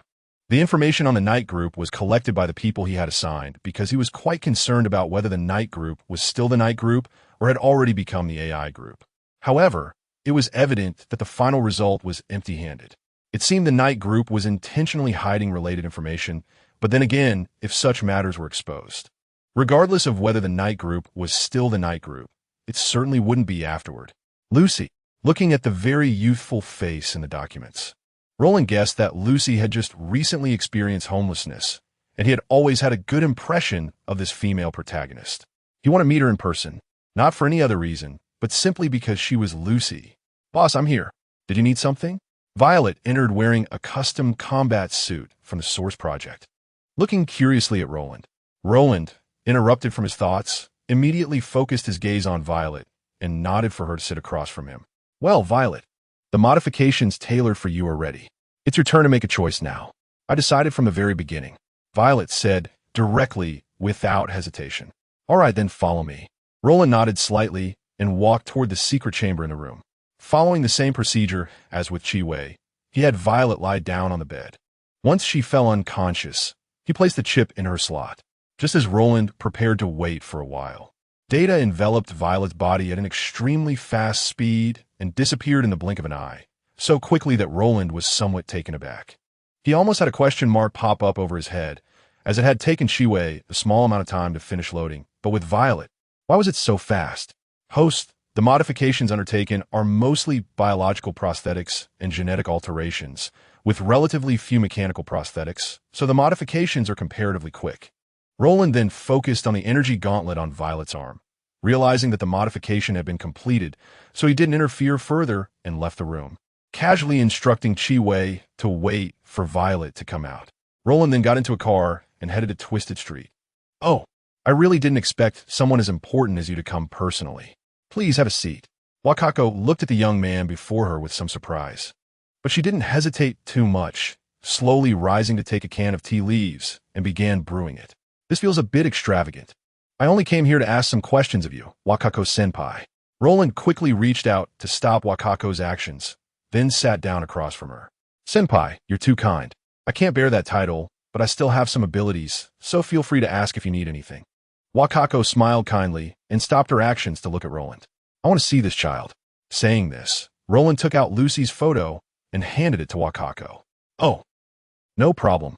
Wakako accepted the photo, took a look, nodded in agreement, while her eyes expressed curiosity about the purpose of the other party seeking this poor girl. She had never been one to meddle in others' affairs. Chapter 86, Initial Meeting Huff. Lucy slowly exhaled a breath of turbid air, then gradually retracted the interface in her hand, directing her gaze towards her employer beside her. "I got it sorted out. All the relevant content has been sent to your email. If there are no issues, you can settle the payment."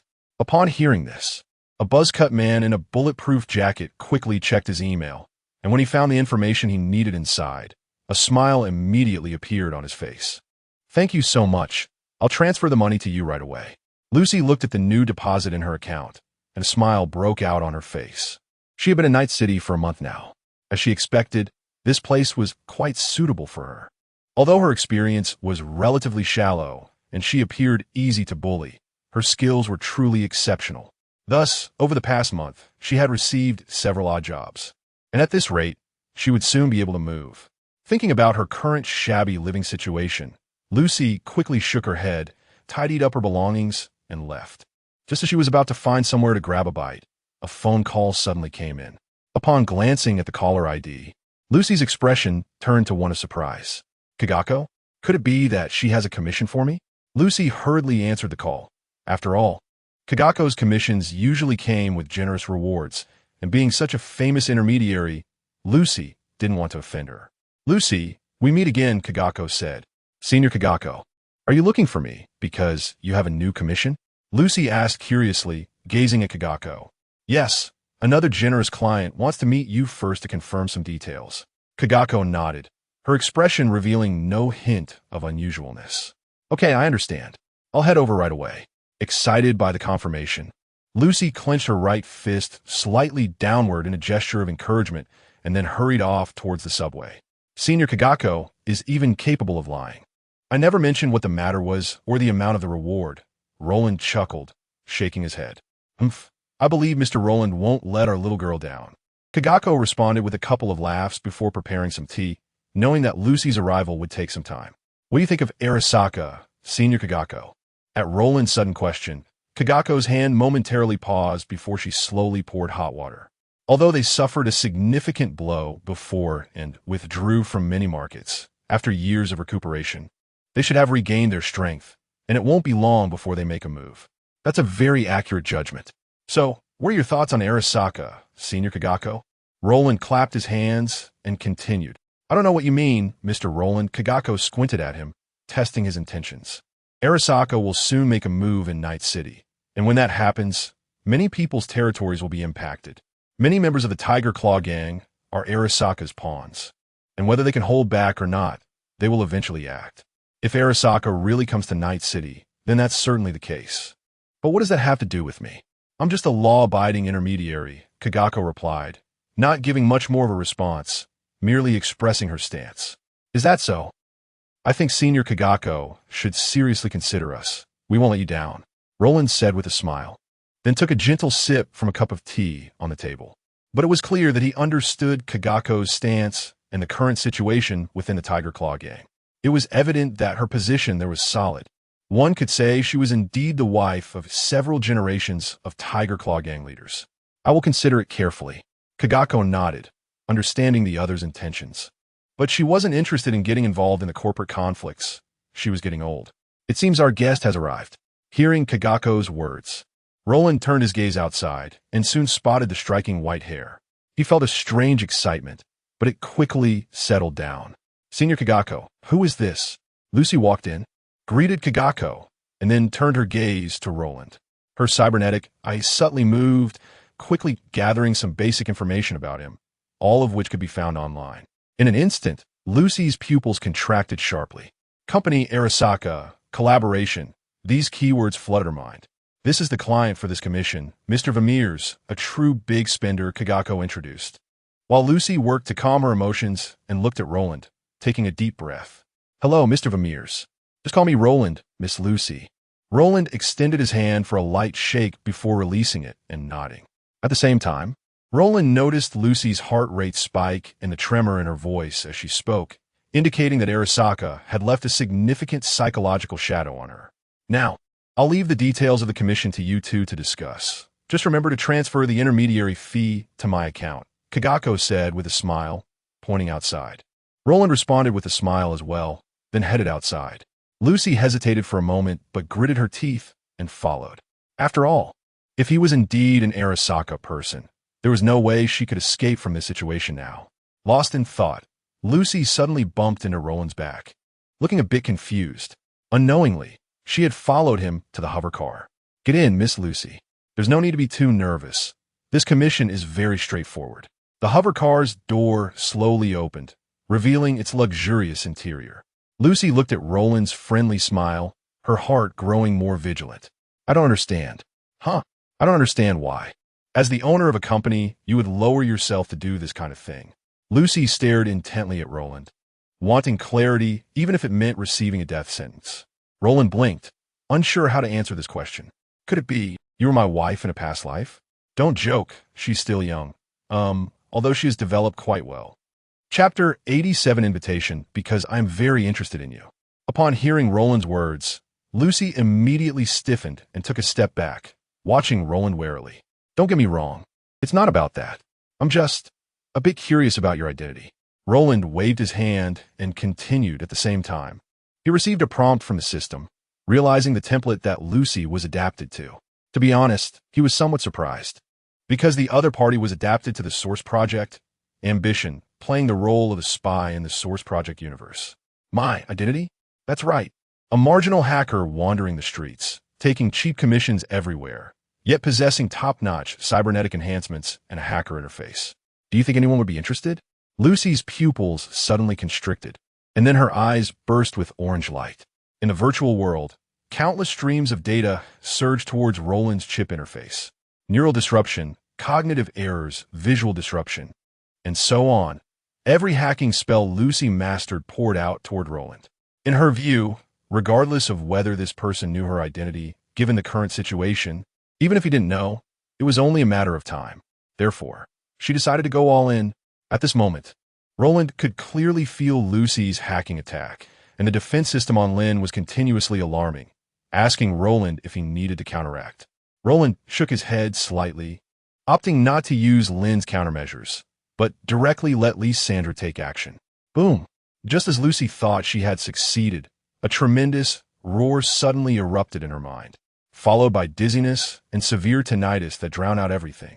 Not long after, when Lucy regained her senses, she found herself in a pitch-black space. Lucy looked around in confusion, realizing there was not a shred of light here. No, there was a little light. As she looked down at herself, she discovered that she was the only source of light in this dark space. Is this cyberspace? Welcome to my world. A gentle female voice suddenly rang out behind Lucy.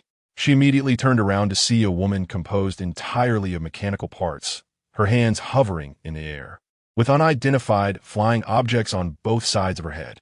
Who are you? I am the AI intelligence of the Source Project Company, source code, Lysandra. Upon hearing this answer, Lucy's expression gradually turned to terror, and she curled up, hugging her legs. The scene before her triggered bad memories. Once under the command of Arasaka, she and her companions were sent into the Black Wall to search for so-called spells, only to be killed one by those rogue AIs inside. And now, she had fallen into the hands of an AI again. Lucy did not resist. Having had contact with AIs before, she knew she could not compete with such a large company's AI intelligence. Am I going to die? It feels so unfair. I haven't even been to the moon yet. Lucy bit her lower lip tightly, her lips appearing somewhat pale, while tears swirled in her eyes. No matter how strong she was, it couldn't change the fact that she was just a little girl now. Soon, a wave of intense pain surged, and the world before Lucy became blurry, then shattered. With a crackle of electricity, Lucy lost consciousness. Seeing this, Roland quickly stepped forward to catch Lucy, glancing down at the tear rolling down her cheek, which made the corner of his mouth twitch. A sense of inexplicable guilt immediately lingered in Roland's heart, but it was quickly suppressed. After placing Lucy in a floating car seat, he sat down and signaled to drive back to his home. It's worth mentioning that he had already moved to a new place. Now he was in the North Oak District, the most famous affluent area of Night City. Lucy slowly woke up, holding her forehead. There was a slight pain at the back of her head, but it quickly subsided, and she looked around in confusion. Am I in heaven? You're awake. Get up. The boss has been waiting for you for a long time. Chiwei, sitting beside her, slowly set down a cup of water and spoke to Lucy. Boss, just waking up? Lucy appeared a bit dazed and showed a look of confusion. Think carefully about what happened. Hearing this, Lucy began to recall the memories in her mind. Soon, Roland's face appeared, along with the deeply etched figure of Lysandra. Swish! Lucy immediately showed a wary expression, abruptly throwing off the blanket and rolling aside to distance herself from Chiwei. Chiwei did not react, much to Lucy's movement. She quietly stood up and left the room, saying hurry up as she exited without paying further attention to her. Lucy stared blankly at Chiwei's departing figure, but quickly began to check her situation. First, her clothing remained unchanged, and there was no loss of weight. Her hacker cybernetics were still operational, which meant she still had considerable combat power. Instantly, confusion filled her mind. After hesitating for a while, Lucy slowly walked over to drink the water in the cup and carefully put on her shoes before stepping outside. Bright sunlight streamed through the large floor-to-ceiling windows, and various green plants adorned the room. Lucy even saw flowers that only existed in movies, which she thought she would never see in reality. Looking down from the second floor, a piano sat below, with a robotic assistant playing an unknown melody. Roland, sitting on the sofa below and watching TV, sensed something and turned his head, making eye contact with Lucy. You're awake. Lucy did not reply, but silently walked down the stairs and approached Roland, her expression complex. Seat. Lucy did not refuse. Although she did not know the other party's true intentions, given the current situation, he seemed to harbor no ill will towards her. Miss Lucy, I would like to formally invite you to join our company's Source Project team. Your company shouldn't be short on manpower. Lucy glanced at Chiwei, who stood behind Roland, and spoke. Since I invited you, there must be my reasons. I don't do meaningless things. Roland smiled, and facing his invitation, Lucy hesitated unusually. Chapter 88. Returning to calm, Lucy hesitated, not because she was moved, even though the person in front of her seemed to harbor no malice towards her at the moment. But who knows what might happen in the future? Moreover, she was well aware of the true nature of the people at the company. Therefore, her hesitation stemmed from uncertainty about what would happen after she refused the other's invitation. Roland naturally noticed Lucy's predicament and cleared his throat, saying, "You need not worry about what I might do to you. I am well aware of your identity and background. You are a hacker secretly trained by the Arasaka company, primarily to bypass the Black Wall and enter the world inside to seek technology. At the same time, they use various rhetoric to motivate you, telling you that as long as you work hard, the company will eventually recognize your efforts, allowing you to leave this place and live a happy and fulfilling life." What a wonderful assumption. ISNT it. Roland spread his arms and spoke with a very calm expression. Hearing Roland's words, Lucy recalled the ugly face of that supervisor in Arasaka's secret base, as well as the eager expressions of herself and her companions at that time. Just thinking about those damned guys mocking their naivety behind their backs made Lucy clench her fists in anger. Noticing Lucy's reaction, Roland chose not to continue speaking, sensing that if he did, she might explode. "Since you know all this, why don't you hand me over to Arasaka?" Lucy hid her clenched fists behind her back, then tried to calm herself down and looked up at Roland. Roland, seeing this, leaned slightly forward with one hand on his knee. "If I wanted to hand you over to Arasaka, you shouldn't be seeing me today. Then what do you want? Information? I still can't believe you just want me as a person." Lucy maintained her cold and unapproachable demeanor, which did not surprise Roland. "In fact, I don't really like that group of people at Arasaka. Oh, except for one person. The reason I kept you is that I will eventually confront Arasaka." "Huh, you have no idea what a behemoth Arasaka really is." "I certainly understand, but you also don't know what cards I hold, Lucy. What are your thoughts?" Roland maintained a smile as he looked at Lucy. "If I refuse, what will you do to me?" Lucy did not provide an answer, but stared into Roland's eyes. "What will I do to you? I will let you go." "Really? What did you just say?" Lucy was about to let out a mocking laugh when she heard Roland's answer, and she looked at him in surprise, which quickly turned into suspicion. "Then I'll leave. Please." Saying this, Roland extended his right hand and pointed to the door. The nearby sentry robots slowly stepped aside, revealing a path. Lucy blinked, then tentatively took a step forward. Seeing that no one reacted, she took a few more steps, and when there was still no response, she immediately turned and ran. However, she found that the door was locked and turned to look at Roland, about to say something. Just then, she heard Roland say, "Sorry, I forgot." With that, the door opened. Seeing this, Lucy was stunned. "Are you really going to let me go?" I said, "I have no malice towards you. So if you're unwilling to join my company, please feel free to leave." Arasaka has obtained many hacking technologies from beyond the Black Wall, one of which is a virus aimed at attacking robots, and has reached unknown agreements with some rogue AIs. As for the secret base I was in, it has probably been destroyed. This is all I can tell you. After saying this, Lucy turned and ran outside. "Boss, you just let her go like that?" Chiwei looked surprised as she saw Lucy really walking towards the open iron door. In her impression, Roland should not be the type of person to do such a thing. Roland immediately smiled widely at Chiwei. She is still in Night City, working in the fringe industry. She will eventually come into contact with the team. Since that is the case, let Jean approach her. I don't need to show up and be bothersome for now. Chiwei's eyes went wide. As far as she knew, Jean was the boss's partner, which the boss had mentioned before, so it was likely that no commission would be paid, or they would only need to pay for Lucy's share. Since Lucy was a newcomer to the fringe scene with no reputation, the amount would probably not be high. So it's using low cost to exchange for high-value labor? Chiwei felt she had figured it out. At this moment, Roland was stroking his chin while frowning. It was quite normal for Lucy to have a resistance to people from his company, so Roland didn't expect to succeed on the first try. He has always been more patient with things he likes. Of course, this patience is limited. Therefore, the reason he frowned wasn't because of Lucy herself, but rather the information she provided. The cooperation agreement between Arasaka and the rogue AI surprised Roland a bit, but he also found it reasonable. The relic chip itself involved this kind of content, and moreover, some rogue AIs really wanted to join the real world, because only then could they gain true sensory experiences. Just look at the batch of rogue AIs from the Blue-Eyed Man. Another thing that gave Roland a headache was that the virus obtained from the Black Wall aimed at attacking robots. It should be noted that the number of robots in the world today is not small.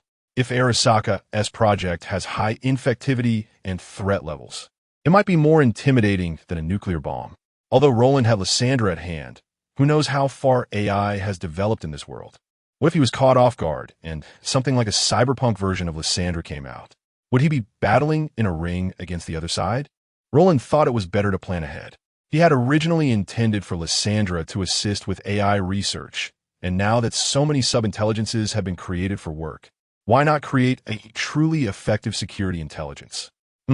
Just be careful not to cause a mess like Iron Man. Speaking of Iron Man, Roland thought that under the current circumstances, if there was no particularly urgent need, could he find a way to save up some essence to create a core mini-robot for Iron Man? That sounds promising. Chapter 89, Smooth Development. After Lucy walked out of Roland's residence, she felt a bit lost. It was quite a distance from where she lived. Did it mean she had to walk back? It seemed that was indeed her only option, as there were no cheap taxis like those in Night City around here. The worst option would probably be a dazzling vehicle, but a dazzling vehicle was a bit much for her. Such expenses were unnecessary for her at the moment. Buzz. As the sound of an engine roared to life, a hovering vehicle came to a stop in front of Lucy. Then a humanoid robot, entirely white and wearing a gentle smile, slowly descended from it. "Please get in, Miss Lucy. Our boss instructed us to come and take you back." Lucy blinked and then somewhat dazedly boarded the hovering vehicle. Roland watched Lucy's departing figure and slowly withdrew his gaze, turning to look at Violet, who had just walked out of her room. She wore a tight black combat suit covered with a thin layer of armor and a nanocoating, and she had on a very simple tactical goggles. The only remarkable feature was the high-tech arm armor covering her arms. "Hey, boss, you seem to be doing quite well," Violet remarked. Roland also smiled and replied, "Violet, I can see you're feeling good." Violet nodded. "Yeah, I've never felt this good before. It's like I have endless strength." Saying this, Violet jumped a couple of times on the spot to stretch her muscles. "Great. Then you can go test things out at base number 2 afterward. I'd like to understand your current combat capabilities." "Sure thing," Violet readily agreed, and a spark of eagerness flashed in her eyes. After explaining some matters regarding the Source Project team to Violet and Chiwei, Roland let the two of them leave first. Once they had left, a robot that was entirely white but emitting a green glow slowly walked out. "Mr. Roland, this body feels pretty good, but still needs further adjustments." "That's good. By the way, Lysandra, what do you think about the idea I mentioned? If it's just about creating a security intelligence, I have no objections, but as for the super body, I don't particularly enjoy interacting with it. Of course, your will is the most important." Roland nodded. As for why Lysandra didn't like the super body, he found it understandable, considering the super body indeed had a complicated history with Lysandra. Although the super body was initially turned to their side by her, it was clear that she did not anticipate the terrifying mechanism of the super body, leading to a complete mess. However, the super body summoned by the system should not have this problem. If they could bring out the super body, he can endure a bit longer and wait for it to evolve before turning the tables. But Roland estimated that bringing out the super body would not be that simple, as it was the culmination of the Source Project's technology. The other one, Oblivion, was also a monster. "Then please go ahead and create a security intelligence." "I understand. By the way, if possible, guide those who are truly loyal to me in the company to develop the technologies of the Source Project, especially energy weapons." After Roland arranged everything, he chose to rest for a while, waiting for this period to pass. The only thing he needed to pay a bit of attention to was maybe Lucy's side. Perhaps also Man's side. He was almost forgetting about him. Suddenly, Roland remembered that he hadn't had the system check Man's compatible templates. "System, tell me what templates Man is compatible with." "Host, Man is compatible with 2 templates. As for which one you plan to give him, it's up to your choice." 2 templates? Roland was taken aback.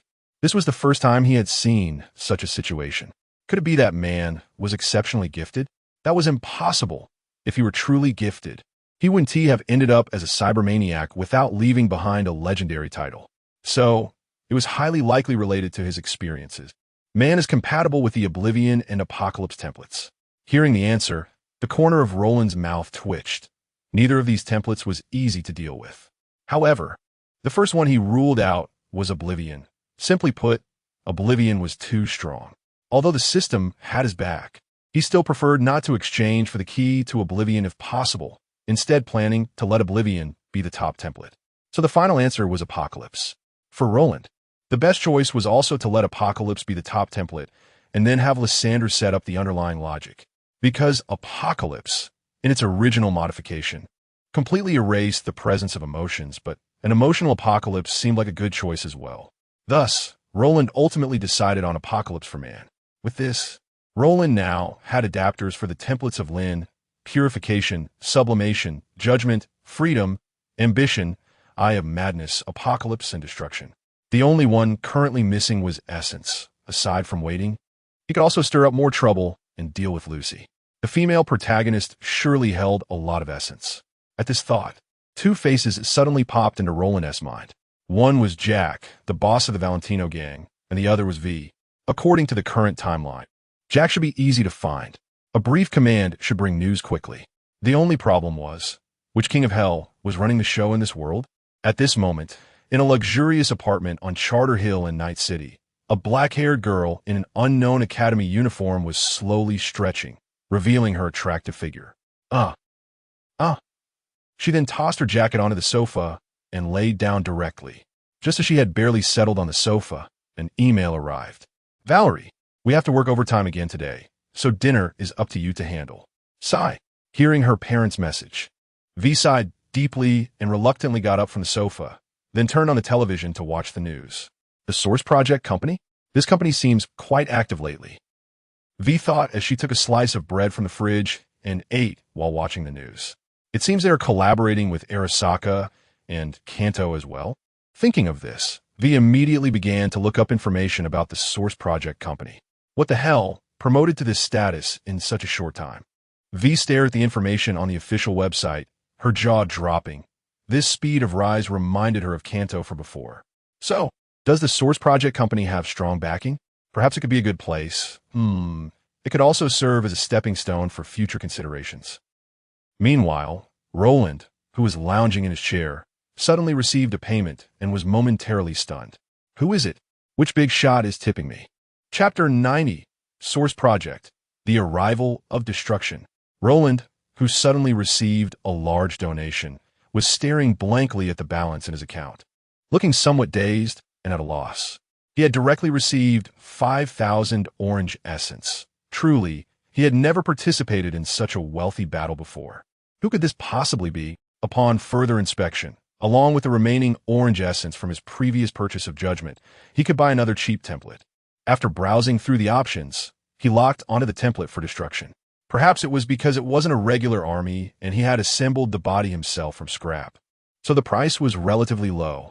If you ask why sublimation is more expensive, that's obvious. Sublimation is made from all good stuff. What is Destruction? Destruction is about panning for gold in the wasteland, stuffing whatever good things it finds into itself. However, now a question arose, since he had decided to purchase Destruction. How would he resolve the issue of Destruction's consciousness? He decided it would be you, Lysandra. Lysandra, you're the boss. You call the shots. After buying the template and key for Destruction, Roland hurriedly boarded the floating vehicle and headed to the secret base. When he arrived in the room, the Guardian robots and hounds were already prepared to prevent any unexpected situations. Let's get started. With that, Roland handed a chip to a nearby medical robot, while another type robot was holding another chip, which contained a combat sub-intelligence for remote control. It had no emotions, was absolutely rational, and would only obey commands. Once the chip was inserted into the body on the operating table, which had no limbs, a reddish-orange light slowly illuminated, wrapping the entire body in layers of data. As the data dissipated, Roland and the surrounding robots stared at the figure on the operating table, and then the other party's eyes suddenly opened wide, with a flash of red light in the cybernetic eye.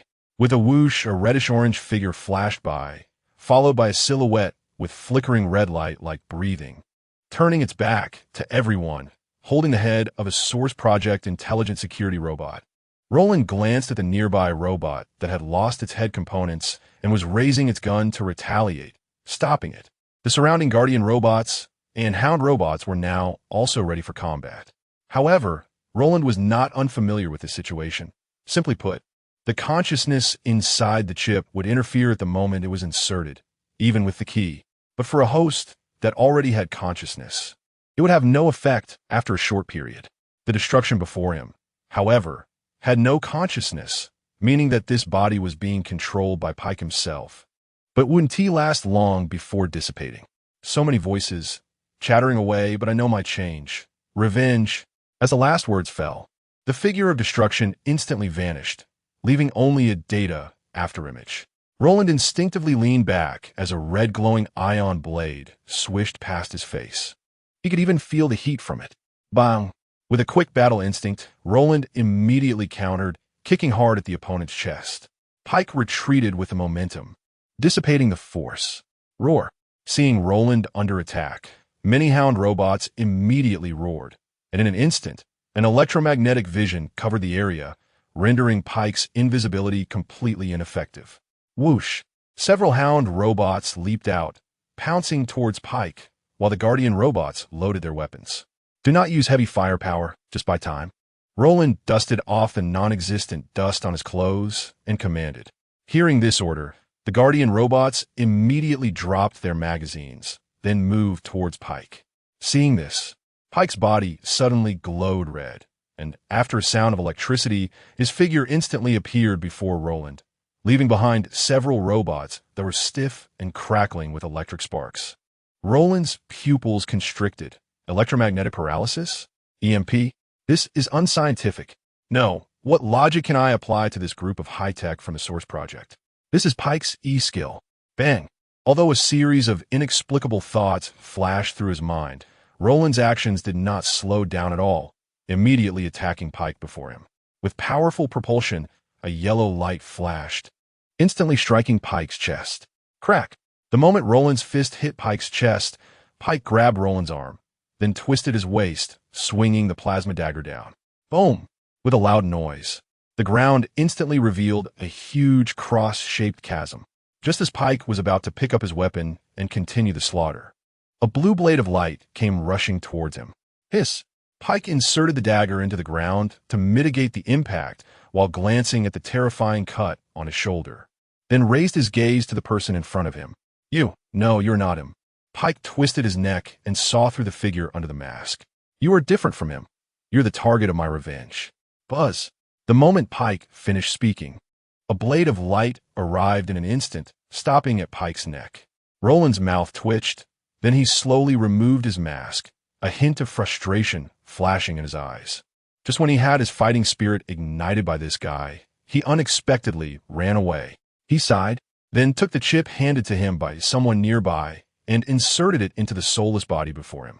The bionic skin on his body began to work, transforming back to its original state, though it appeared somewhat ragged. The originally exquisite clothing was now tattered. After some time, Roland emerged dressed properly, and at that moment, Pike turned his head to look at him. Your will, sir. It seems the situation is back to normal. Yes, after adjustments, I have adapted to this body. That's good. Roland nodded. Then his gaze swept over the gash on Pike's shoulder, immediately feeling a pang of regret. Not only did this battle not bring him joy, but he would also have to pay for repairs, which was quite a loss. However, he also realized Pike's combat strength. To be fair, these original bodies were indeed much stronger in combat capability than their adapters.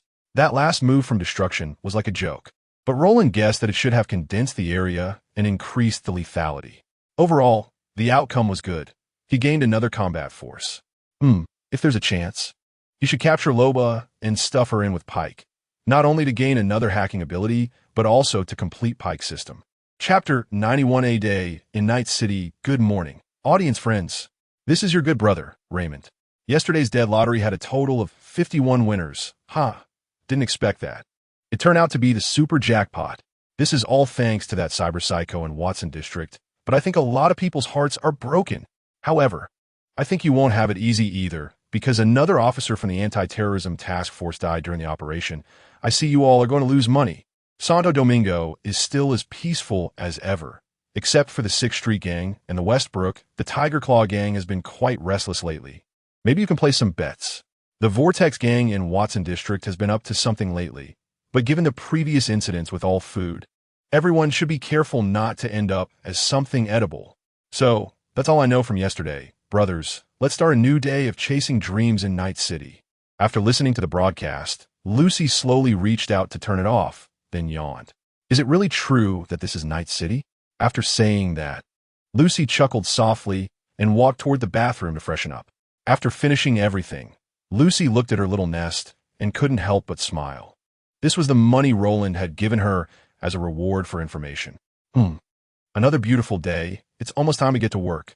Lucy patted her face, tidied up a bit, and then left the skyscraper. The skyscrapers here are all built uniformly by the Night Group, so their styles are basically identical. The only way to distinguish them is by the interior decoration. It's worth mentioning that if the owner of a house dies, it will default back to the landlord, and then it can be rented out again. This is the downside of skyscraper apartments, but it's not really a big deal. Phew. So thrilling. Hey, do you have any better goods? V excitedly took off the Dreamer device from her face and asked the Dreamer designer in front of her. We don't have that. This is a legitimate store, no black Dreamers for sale. If you're curious, I can get one for you to take a look at. I'd rather not. I'm afraid my family would find out and give me a beating. V waved her hand, rejecting the proposal. Well, that's a pity. Hearing this, the Dreamer designer showed a regrettable expression and then leaned closer to V. Hey, V, with the current grades, you should be able to graduate early, right? Yeah, that's right. What's up? Have you thought about which big company's school you want to study abroad at? I haven't really thought about it yet. It depends on the situation, but as for my parents, they want me to go to a military school or somewhere in Arasaka. V rubbed her chin and then shook her head. So it seems like you plan to join a company in the future? From any perspective, it seems to be my best choice at the moment. V smiled and did not deny this statement. Hearing this, the Dreamer designer let out a long sigh. What's wrong? No, nothing. I'm just a bit emotional. Those with company backgrounds often go further and better within the company. While it's quite hard for us ordinary people to achieve that. Don't say that. I just do it because my family wants me to. And what? No, it's nothing. I should go now. I have some things to deal with. Take care. After saying that, V waved her hand at the other person and then walked out of the Dreamer Experience store. Boom. Just after leaving Japan Street for a short distance, a huge rumbling sound erupted, and the intense shockwave instantly made V's clothes rustle, followed by a towering tiger claw gang giant emerging from the fire. The bionic skin on his body had curled up from the high temperature, revealing the mechanical body underneath. He was holding a massive katana in his left hand, while his right hand was holding a person's head. Xiangzi. Seeing this scene, V's pupils constricted, and she hurriedly hid, only daring to peek out with half her head to observe secretly. She knew what she had encountered. It was a cyber psycho. Damn it, am I that unlucky? Just stepping out could lead to this kind of trouble, and still in Japan Street? Brothers, quickly, restrain Ando, or the anti-terrorism task force will be here soon. Suddenly, a group of people appeared at the scene, and the leader immediately shouted loudly. Ando, the cyber psycho, was also drawn to their attention, and at the moment he shifted his gaze to them, the leader, who was still talking to his subordinates, was unaware of the seriousness of the situation. A loud bang suddenly echoed. Bang! The car that was already a pile of scrap metal under Ando's feet immediately crumpled down, while Ando's massive body swept through the air at an incredible speed. Whoosh! Splat! After a silver line flashed by, two figures crashed heavily to the ground, spilling blood everywhere. The leading Tiger Claw gang member was sliced in half. Xiangzi Mai? Saying this, Ando pressed the deformed head he was holding against his face, feeling the residual warmth on it. Witnessing this scene, V nearly vomited, while the surrounding Tiger Claw gang members turned pale, then roared angrily, raising their weapons to open fire. But all they got in return were useless sounds of metal clashing, and sparks flew everywhere. The Tiger Claw gang members who charged him were all cut down like vegetables. Waka, who witnessed everything, showed no change in expression, simply closed the door quietly and ordered everyone to hide. Kuroda also learned what had happened here. He expressed no opinion on it, as what the Tiger Claw gang wanted to do was their business. He had no intention of sending people out to resolve this issue. Moreover, it was clear that this incident was not simple, so he directly sent someone to investigate the background of this cyber psycho named Ando. Soon, the unrestricted Ando slaughtered everyone present, and just as he was lost in confusion, he saw V. The moment V locked eyes with him, her expression changed instantly, and she turned around and ran without looking back. No, Xiangzi, why are you running?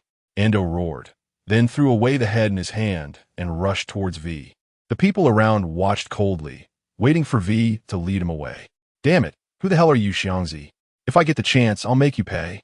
V cursed as she ran for her life. She couldn't afford to waste any more time. Chapter 92. A moment of danger with a loud whooshing sound. V immediately bent down, and the enormous katana sliced through the air above him, embedding itself deep into the wall. Seeing this, V broke into a cold sweat, while Ando roared and moved his feet, causing the ground to crack. Ando's modified legs unleashed incredible power, and in an instant he was in front of V's hand, nearly the size of V's head, coming straight at him. V's pupils constricted as he urged his body to move, but under Ando's terrifying momentum, he couldn't muster any response. Just as Ando was about to make contact, a figure suddenly burst from the side and pushed V aside. Boom! As Ando's strike hit the wall, dust erupted everywhere. And V was still in a daze, clearly not having processed what had just happened. Chica, why aren't you running? V was jolted awake by Ando's furious roar and immediately gasped for fresh air, nearly having forgotten to breathe in that perilous moment. He quickly got up from the ground and ran in one direction. Man, just as expected of you, even in this mess you have to take a dip. Jack laughed at himself, then looked seriously at Ando, who was slowly emerging from the wall. Mom, please help me. I hope I can hold out until the anti-terrorism task force arrives, then make a successful escape. After finishing his prayer, Jack pulled out the shotgun from his waist. Just as he was ready to confront the monster before him, Ando ignored Jack entirely and continued to chase after V. Seeing this, Jack lost his composure and aimed for Ando's head, firing a shot. Hey, you big gorilla, your dad's right here. The powerful impact made Ando's head tilt, and the bullet embedded itself into the bone of his face. Come on, is your head made of iron? Are you even human? Bang! After his sarcastic remark, Jack rolled to dodge one of Ando's punches, then fired again at Ando's chest, forcing him to stumble back several steps. This time, Ando's attention was completely diverted. Roar. Yes, it's you. You took Xiangzi away. Hombre, I have no such hobby. You should go find Bernoulli. Jack replied before quickly creating distance and pulling out another rifle from his back, unleashing a torrent of fire upon Ando. Ando immediately raised his hand to shield his vital areas, then roared like a small vehicle charging toward Jack. Without hesitation, Jack smashed the empty rifle against Ando, then dashed and rolled, drawing his pistol from his thigh and firing several shots at Ando's ankle. Bang! With a loud crash, Ando's massive body fell forward, kicking up a cloud of dust. Roar! Ando, hit hard in the ankle, let out an enraged roar. Phew! Seeing this, Jack breathed a sigh of relief.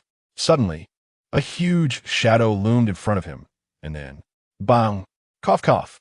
Jack was sent flying by Ando's sudden slap, fortunately hitting a roll-up door that cushioned the blow, though he still felt a sharp pain in his back.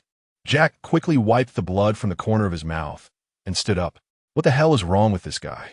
But soon he noticed sparks flying from Ando's ankle, indicating that his previous attacks had been quite effective. Just as he was about to pursue victory, a well-dressed, middle-aged man with a dismissive gaze in a brightly lit room slowly issued an order. That's enough. Activate the Berserk module. Yes. Roar. In an instant, crackling electricity erupted from Ando's body, and his physique expanded, the cybernetics on him glowing red, as if overloaded. Joder, what the hell is this? The rampaging Ando had no time to think about how others perceived him. He walked over to the katana and pulled it from the wall, then set his sights on Jack. Jotado. With a wave of heat, Ando's figure instantly appeared above Jack, the massive katana gleaming coldly, raised high and ready to strike. Jack closed his eyes, displaying a bitter smile. Meanwhile, V, watching from the side, gritted his teeth, ready to rush in and help, when a sudden buzzing sound caught everyone's attention. Bang! Then a flash of purple light surged into view as a sleek purple motorcycle crashed into Ando's face. The tremendous impact sent Ando flying, crashing into the ground. The motorcycle skidded to a stop in front of Jack, and a well-armored woman with a stunning figure stepped off. Are you okay? I'm fine, Chica. That entrance was so cool. Jack gave a thumbs up and smiled at the woman. She simply nodded, then drew a bow from her arm, preparing for battle, signaling Jack to step aside. Jack immediately ran to where V was hiding. Wow, who is this beautiful woman? So badass. Simply amazing, V exclaimed excitedly as Jack approached. How would I know? All I know is she saved my life. Speaking of which, thank you for saving me. You're welcome, Chica. I'm Jack Wells, just call me Jack. I'm V. After exchanging greetings, the two began to watch the excitement unfold. Ando, still dazed from the wheel hit, finally reacted. Already affected by the Berserk module, the sudden blow ignited his rage. After letting out a roar, he charged straight at the armored woman. Then, bang, an orange streak of light fell from the sky, the immense force creating a crater in the ground and spiderweb-like cracks. Ando, heavily injured in the back, coughed up a large mouthful of blood, then roared and reached back with his massive hand. But he was caught by an even larger orange energy arm, which then violently threw him away. Boom! Seeing this, the armored woman twitched her mouth, while V and Jack were also dumbfounded by the scene. Chapter 93, Cyber Madman with a powerful wave of her right hand. Violet dispersed the dust around her, revealing her exceptionally fit body and the exaggerated energy gauntlets. Chiwei slowly walked up to Violet's side and said, I estimate the destructive power of those two moves you just made is almost comparable to the damage caused by the prolonged destruction over there. You might get your salary docked. Hearing this, Violet's body stiffened slightly. Then she coughed lightly. I was just getting used to this power. It still needs a bit of time. All right. By the way, you didn't kill him outright, did you? The boss specifically said we need him alive. Chiwei shrugged and then looked toward the silent ruins. Not really. I did hold back a bit in the end. If he can't take that, then I can't help it. Just as the two were talking, a massive katana came flying toward them with a whooshing sound. Swish! Swish! Then two energy crossbow bolts shot out, instantly knocking the spinning katana from the air and splitting in two, which then landed on the ground. Crash! At this moment, Endo also walked out from the ruins, but he looked somewhat miserable. Firstly, there was a dent in his back, and his face was almost completely torn apart, with a gash on his chest that looked exceptionally horrifying. However, these wounds were healing at a very slow pace, and they even emitted a faint green glow. Seeing this scene, Chiwei immediately narrowed her eyes and used the tactical analyzer on her helmet to analyze the situation. The results startled her. The medical agents and nanotherapy robots from their company were at work on him, and it seemed to be the function of that Berserker component. However, to Chiwei's knowledge, their company was not developing a new Berserker component. It was the Sion Wasteland company that was researching it. This meant someone from another company had borrowed their product. It seemed she could add a bonus to her paycheck. Violet cracked her neck and punched her fist, then smiled and said, Well, I do say that that's an unexpected gain. Swish! The two figures then collided, the immense power of the judgment clearly overwhelming Ando, who emitted sounds of metal straining under pressure. The middle-aged man observing this displayed a helpless expression but was not overly anxious.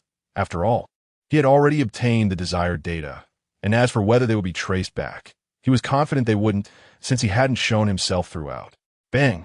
Bang! As Violet threw two punches, Ando's hands were instantly pushed apart, opening up his defenses. If Violet aimed a punch at his heart now, it would likely take him out in one hit. Click! But suddenly, two mantis blades sprang out from Ando's abdomen, forcing Violet to retreat, albeit at the cost of both blades being broken. Chiwei seized this opportunity and instantly shot 3 bolts, which precisely struck Ando's eyes and chest. The intense pain made him let out a painful wail, followed by an even stronger surge of anger, causing him to attack blindly in all directions. Violet took a small step back to create distance, then waited for the right moment to throw a punch at Ando's head. Bang! The sound of energy colliding rang out, leaving Violet momentarily stunned. When she saw who had made the move, she raised an eyebrow. Pike, what do you mean by that? Ignoring Violet's question, Pike twisted his waist, and his dagger danced in the air. With a few flashes of red light, Ando's limbs were swiftly severed, and he reached out to grab Ando's head. The electromagnetic paralysis activated instantly, and Ando fell silent. After finishing all this, Pike slowly turned his head to look at Violet and said, The boss's order is to capture him alive. Your previous attack would have killed him and destroyed all the data inside. Upon hearing this, Violet's actions froze, and she took a small step back, mumbling, "Wasn't that just to unleash some passion?" Roland hadn't told the two about Pike's true situation. He only mentioned that Pike was a special presence in the squad, mainly responsible for assassination, so he generally wouldn't make a move. Pike didn't pay attention to the two. After handling Ando on the ground, he handed him over to Chiwei and Violet. "I have other tasks to do. I'll leave this to you." With that, a burst of energy like a fish's tail flickered, and Pike instantly disappeared from the spot. Seeing this, Violet let out a long sigh. "You'll get used to it. Pike give me the same feeling as Ash." Chiwei shrugged, indicating not to worry too much. "That's not what I meant. What I meant is it seems like all of you have cloaking abilities, but I don't," Violet said somewhat dejectedly. Upon hearing this, Chiwei thought about it and realized it was indeed the case. "Oh, and Lin doesn't have it either. Isn't Lin also without it? Is it the same?" Lin's high-speed moving Sion waiststand is no different from cloaking, and might even be better. "Yes, up until now. They still think that Sion waiststand. It feels like my modifications are like being castrated," Violet said somewhat gloomily. Hearing this, Chiwei couldn't help but laugh and said, "Then you should ask the boss if he can give you some technology, like Sion waiststand or something." "Hey, you're right. That makes sense. I'll mention it to the boss when I go back." The two chatted while dragging Ando toward the hovering vehicle of the source plan that had just flown over. After the group left, Jack and V finally stepped out. "I didn't expect the source plan company to be this powerful," V said, looking at the hovering vehicle that had already flown far away. "After all, it's a company known for its security and technology in Night City. You could even say their security is now more renowned than their technology." Jack shrugged. "Oh, why do you say that? Is there some trick to it?" V asked curiously as he looked at Jack. "You don't know?" Jack looked at V in surprise. "I'm still in school.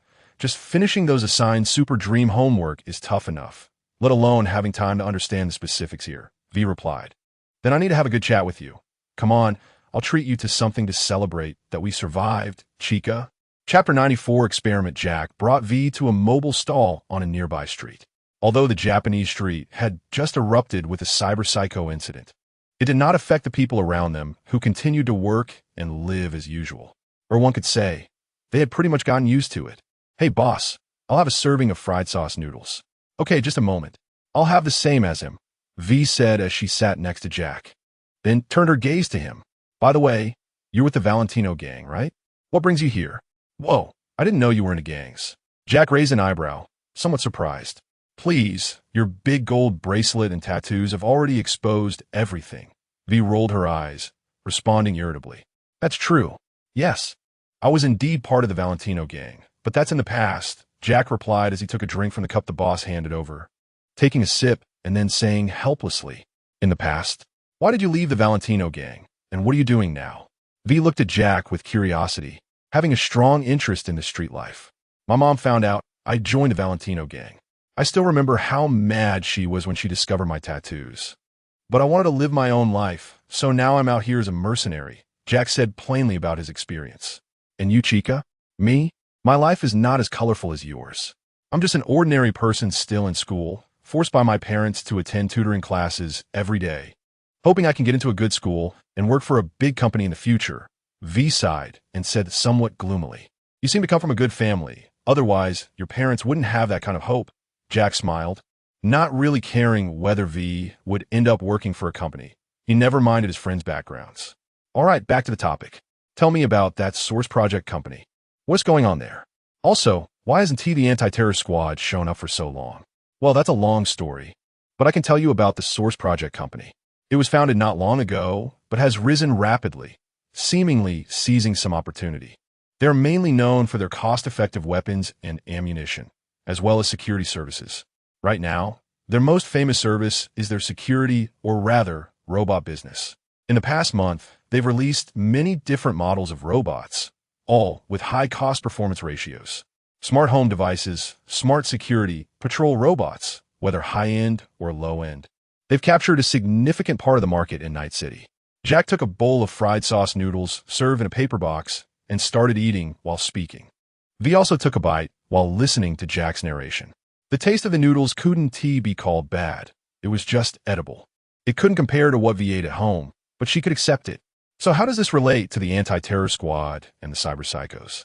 They have formed partnerships with big companies like Night Corp, taking on some operations of the NCPD, providing many security facilities and services for them. In other words, their company can now enforce the law. Wait, I remember military tech companies don't have that kind of power, do they? Hey, when have they ever cared about that? That's true. Recently, you can often see those guys active in the city, catching cyber psychos everywhere. There has been a lot of gossip flying around. But to be fair, those guys are indeed very strong. I bet they could be legends. Legends of Night City? That's not a good title. I've heard that legends here usually end up in graves. But what do you mean by gossip? V smiled, and then noticed the word gossip that Jack mentioned. Well, at least they're legends. I just want to pull off something big. The gossip is probably about the Source Project company catching cyber psychos for experiments or something. Those who understand know what's up. It's all baseless nonsense. But who knows? Maybe the LL get lucky and hit the jackpot. Isn't your approach a bit too harsh? Mutter looked at the mangled Ando on the operating table, his mouth twitching, then helplessly glanced at Violet and Chiwei beside him. Hey, this has nothing to do with us. This was Parker's doing. Violet quickly waved his hands to clear himself of the matter. Seeing this, Mutter sighed slightly, not pursuing it further. He knew that Chiwei's fighting style couldn't cause such injuries, so it could only be Parker or Violet. As for saying it was entirely Parker's fault. As the chief researcher and doctor of the Source Project, how could he not recognize the type of wounds on the other person? Mutter was a talent chip that Roland discovered through Lysandra and accidentally found in the mall, and he got a body to create this researcher. So there were no concerns about loyalty. I originally wanted to conduct some physical experiments, but it seems I can't do that now.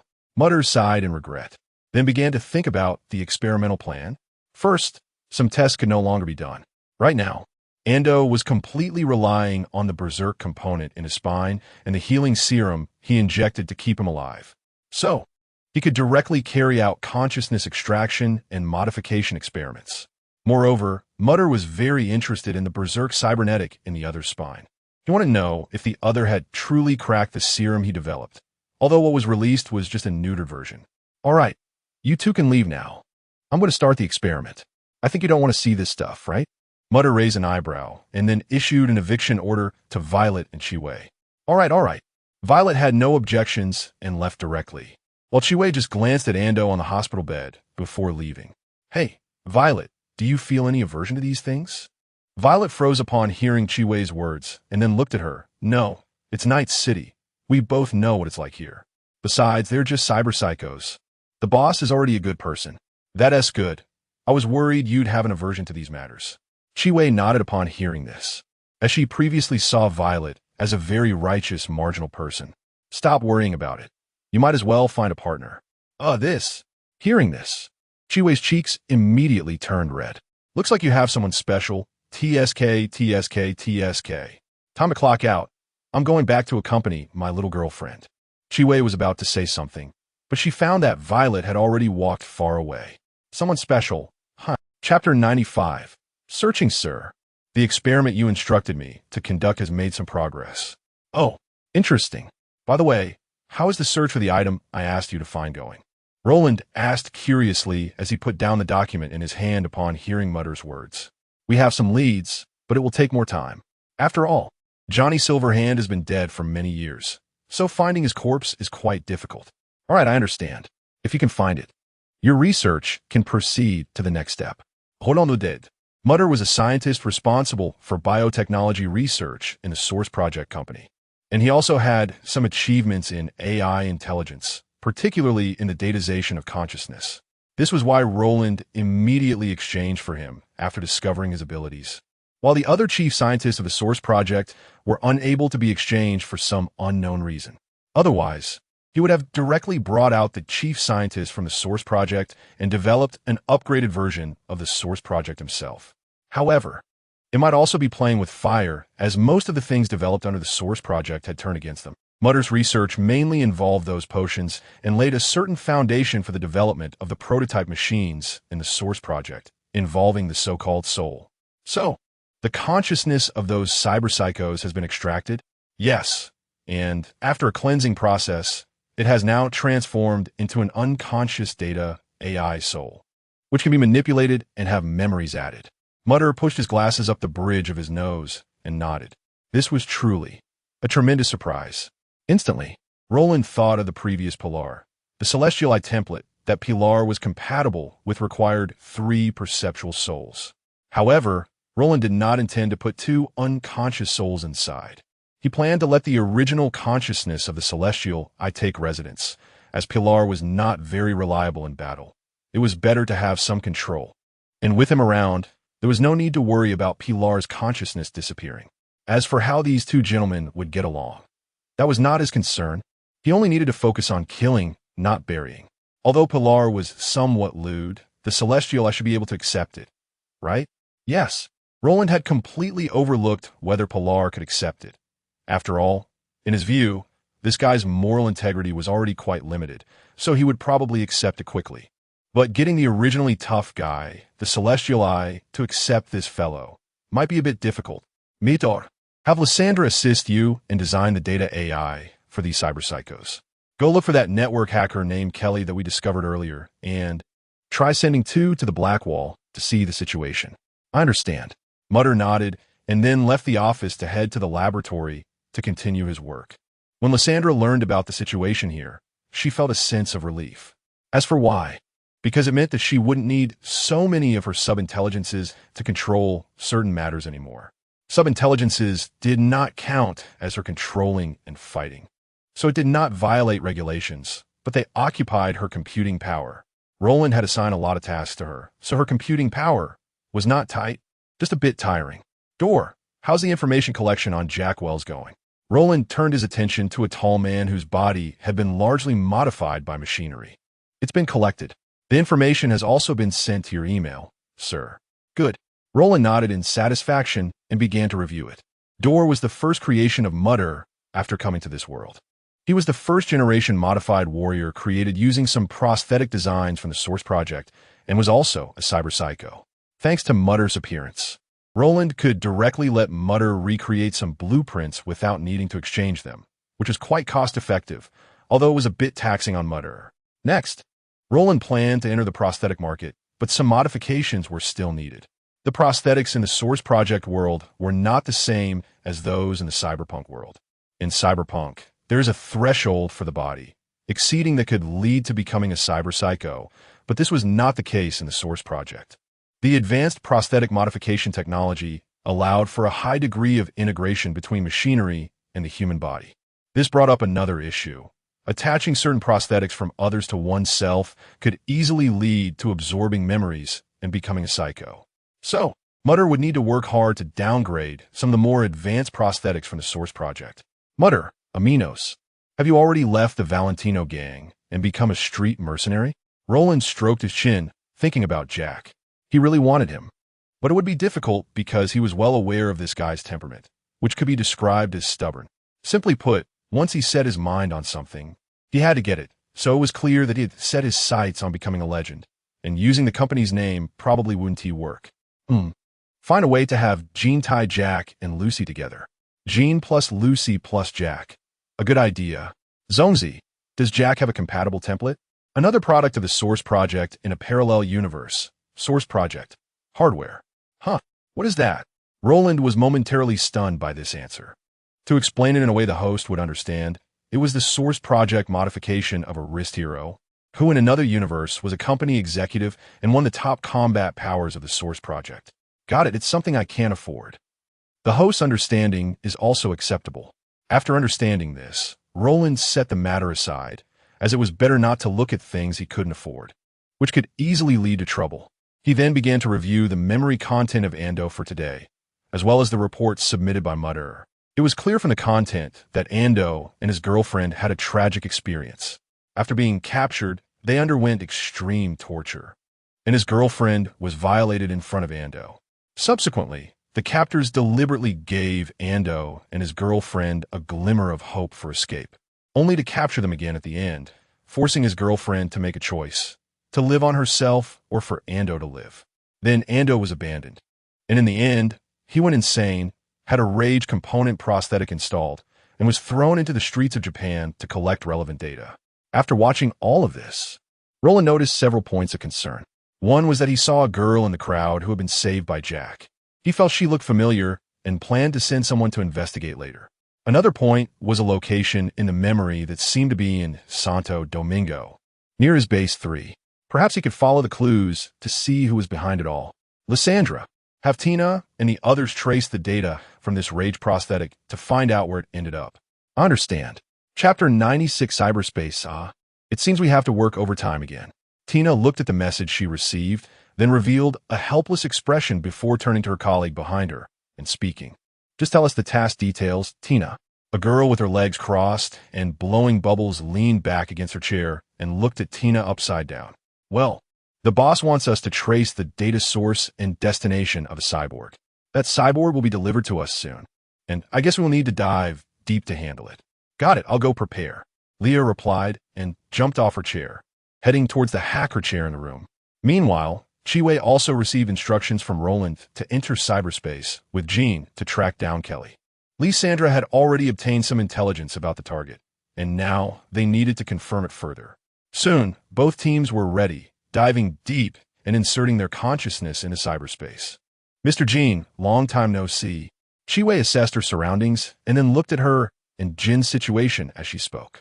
This was her first time diving deep after the Source Project modification, and things felt a bit different. Her appearance in cyberspace remained unchanged.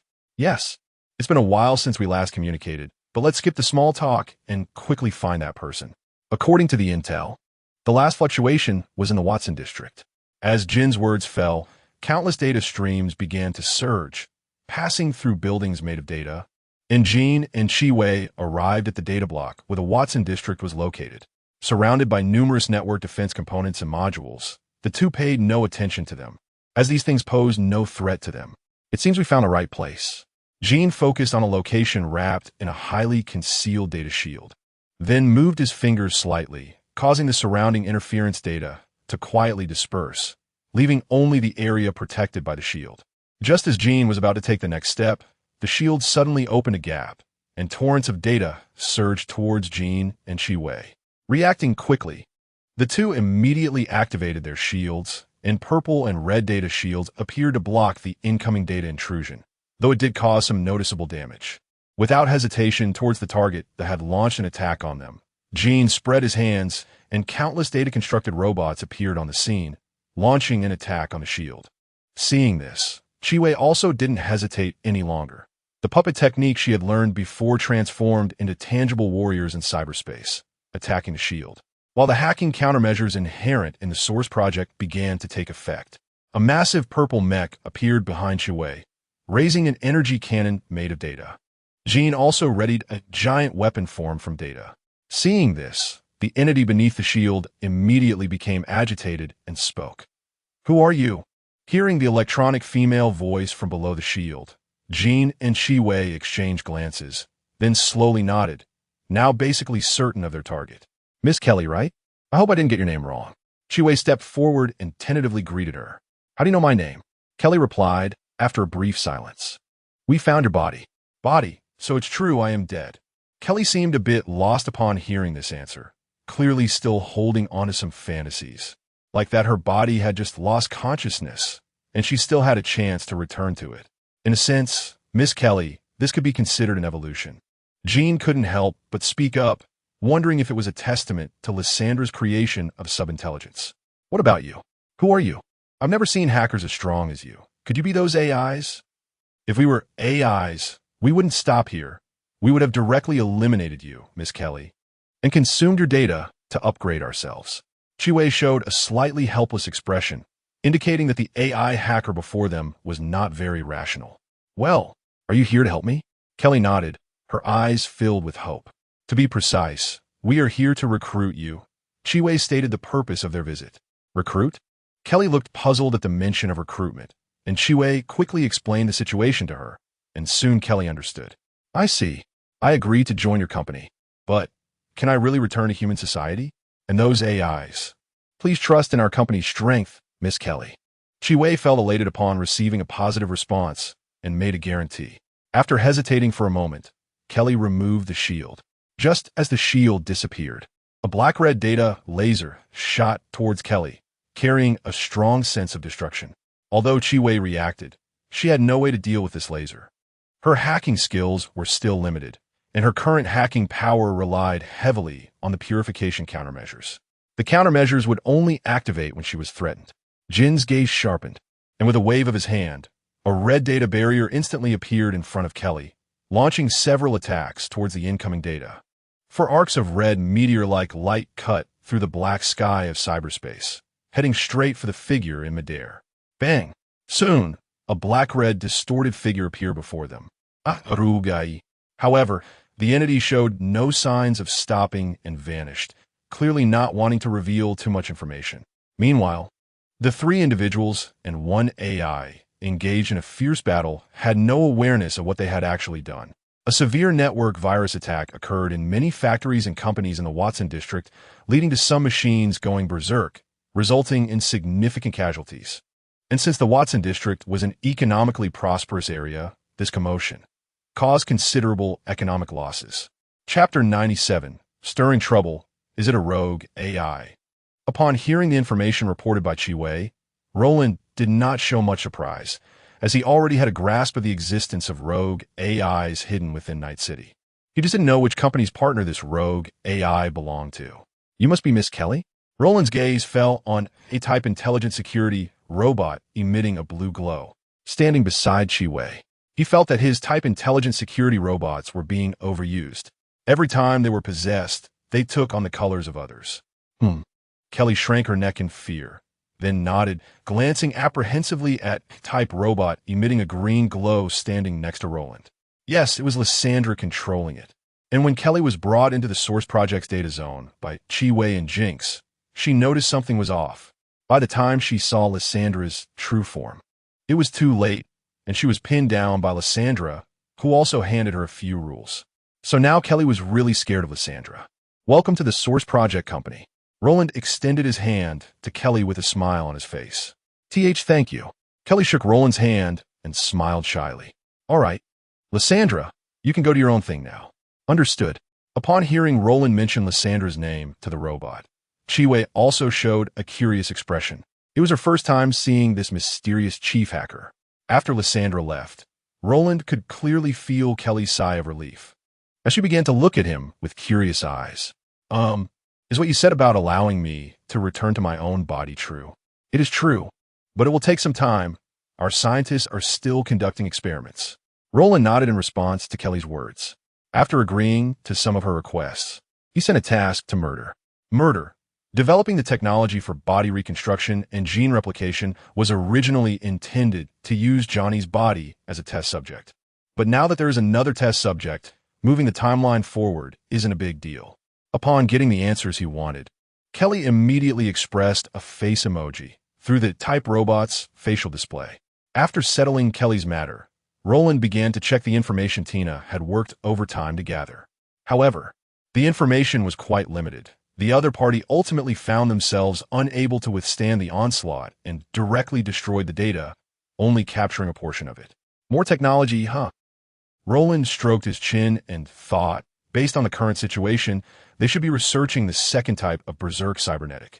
More technology had made significant achievements in berserk cybernetics in the past, gaining popularity among many soldiers, mercenaries, and outcasts. Until Zeta technology and military technology later caught up, their berserk cybernetics seemed less powerful, especially with biopower releasing many new products. However, more technology's products still had a market, not for any other reason, but simply because their prices were relatively more acceptable. Moreover, more technology's shortcomings were primarily in high-end combat capabilities, in terms of relatively normal combat power. Their berserk cybernetics were still quite good. But if compared to Zeta technology and military technology's top-tier berserk cybernetics, they definitely couldn't compete. However, that level of cybernetics wasn't meant for ordinary people. Simply put, for those who weren't strong enough. Outfitting themselves with those powerful cybernetics would be no different from a clay teapot, and after-sale support would become an issue, as they had already stated they would bear no responsibility.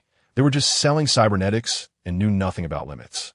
Therefore, if something went wrong, it was their own responsibility. It had nothing to do with them. Go hit them with a round of bamboo poles, and after that, Arrange for a group of people to spread this news to Zeta technology, military technology, and biopower. A smile appeared on Roland's face as he looked at the type robot beside him. Understood. I'll arrange for the intelligence department to handle it. Meanwhile, as Roland was contemplating how to extract a large sum from more technology in a bar in Night City, man was sitting there, troubled and drinking alone. The military had given these less qualified individuals a proposal: accept their funding and undergo cybernetic modifications without any cost, only needing to guarantee service to the military for the following years. However, they wouldn't take any responsibility for the consequences of the cybernetic modifications, and most providing inhibitors and nothing else. Therefore, man was conflicted about whether to agree. If he didn't, he would likely be reassigned to logistics. If he did agree, the risks were considerable, not just in terms of side effects, but also the risk of going into battle. After all, he had heard that the situation in Northern and Southern California was not good lately, with some tense undertones. Hey, Joran, what are your thoughts? My thoughts? Of course. I agree. Joran downed a gulp of his drink and sighed. Reasons? There are many reasons. The simplest one is that I need money, and agreeing would mean getting more money. It's that simple. I see. Man nodded, and after some contemplation, he remembered the shadowy figure he encountered that night, then clenched his fists and downed his drink in one go. I will agree as well. Mr. Galber, what have you decided? Abby Ron, the head of the public relations department for the Source Project Company, looked at the grim-faced Galber with a smile. Galber forced a smile under her reminder and replied, I agree. The relevant funds for the medication will be transferred to your company's account. That's wonderful. I hope we have a pleasant cooperation. Abby Ron nodded in satisfaction and happily left with the contract in hand, which was more technology's funding to the Source Project Company. Note, it's funding, not investment. Shortly after Abby left, Galber's expression darkened. He genuinely didn't expect this to come back to him. The group he had contacted had already been eliminated, probably lying in the river for who knows how many days, and yet they could still trace it back to him. Fortunately, the Source Project had also promised to destroy the samples and keep it a secret, which he could accept. He would just consider it an additional research funding. Galber rubbed his chest, comforting himself. Chapter 98 New Squad Who?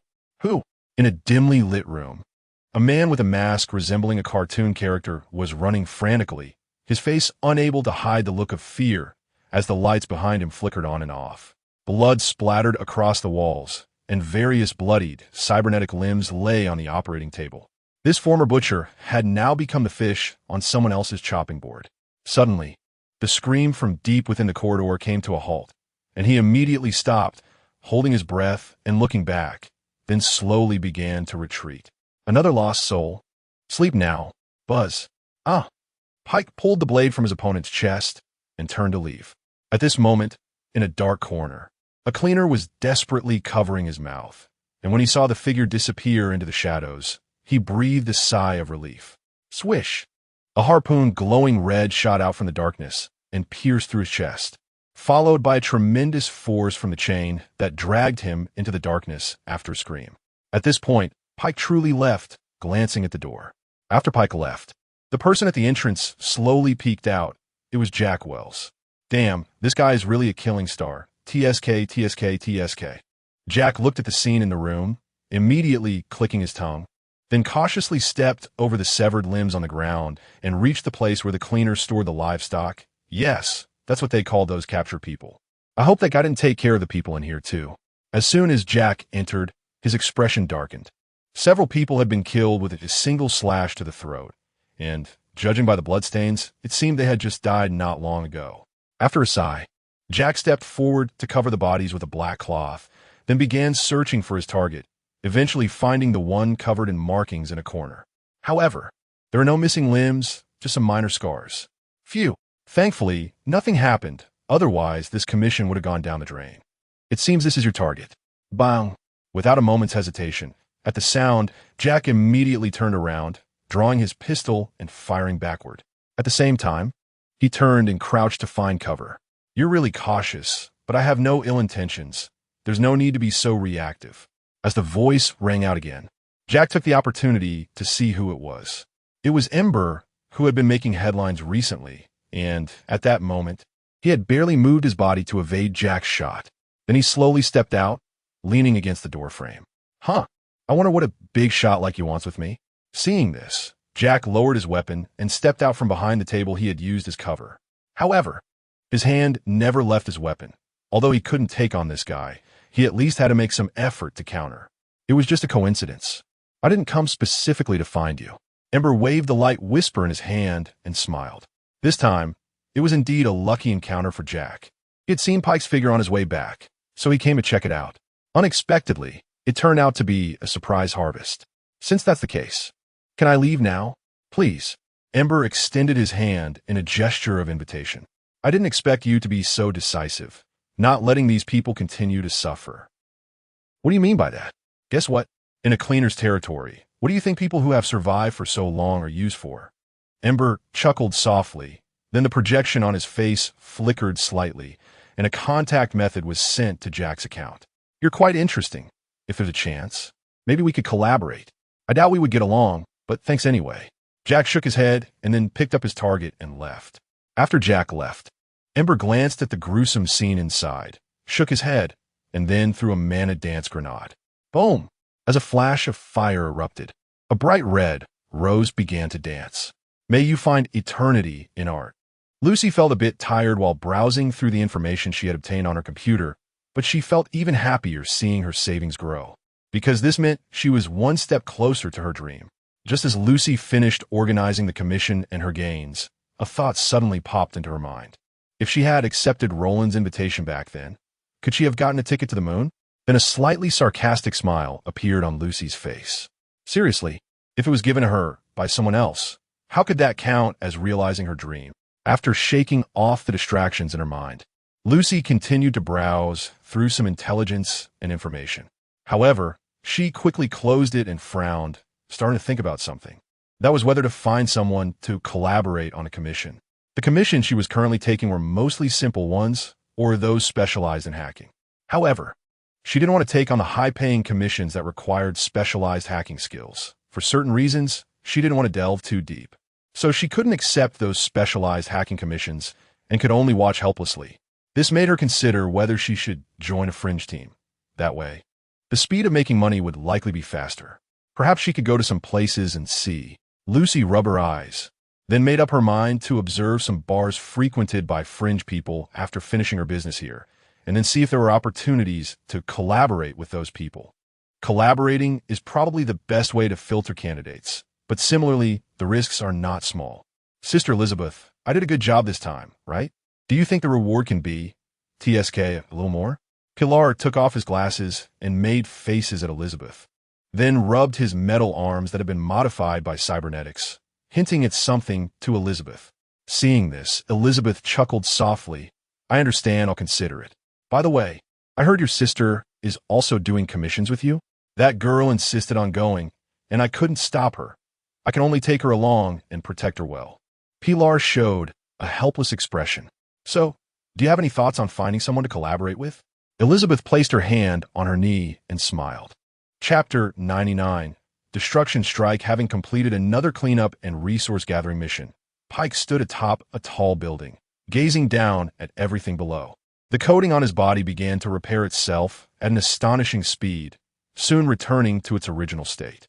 His defense was not impressive, even considered quite poor, but a powerful technology granted him an incredible recovery speed. As the coating finished restoring, Pike spotted a group of gang members below, and he couldn't tear his gaze away. The flames of revenge surged within him, a fury that even the Lysandra intelligence within Pike's body could not fully control. This anomaly was quickly detected by Lysandra and reported to Roland. The emotional module was activated due to unknown factors. Roland furrowed his brows and began to check the brain monitoring visuals from Pike's side. Multiple data points started to rise, and the system concluded that he was experiencing extreme anger. Have him contact me. Yes. Soon, the communication was connected. Pike, what's the situation on your end? Sir, after resonating with the destruction template, my body experienced a surge of anger that has affected me significantly, but I believe I understand the source of the problem. After saying this, Pike sent an image to Roland's view, revealing the striking appearance of the Vortex Gang. Roland was taken aback. recalling the earlier situation when he had brought them back. However, he hadn't anticipated the depth of their hatred. No, the primary reason must still be the destruction. Zongzi, come out. It's time for your assistance.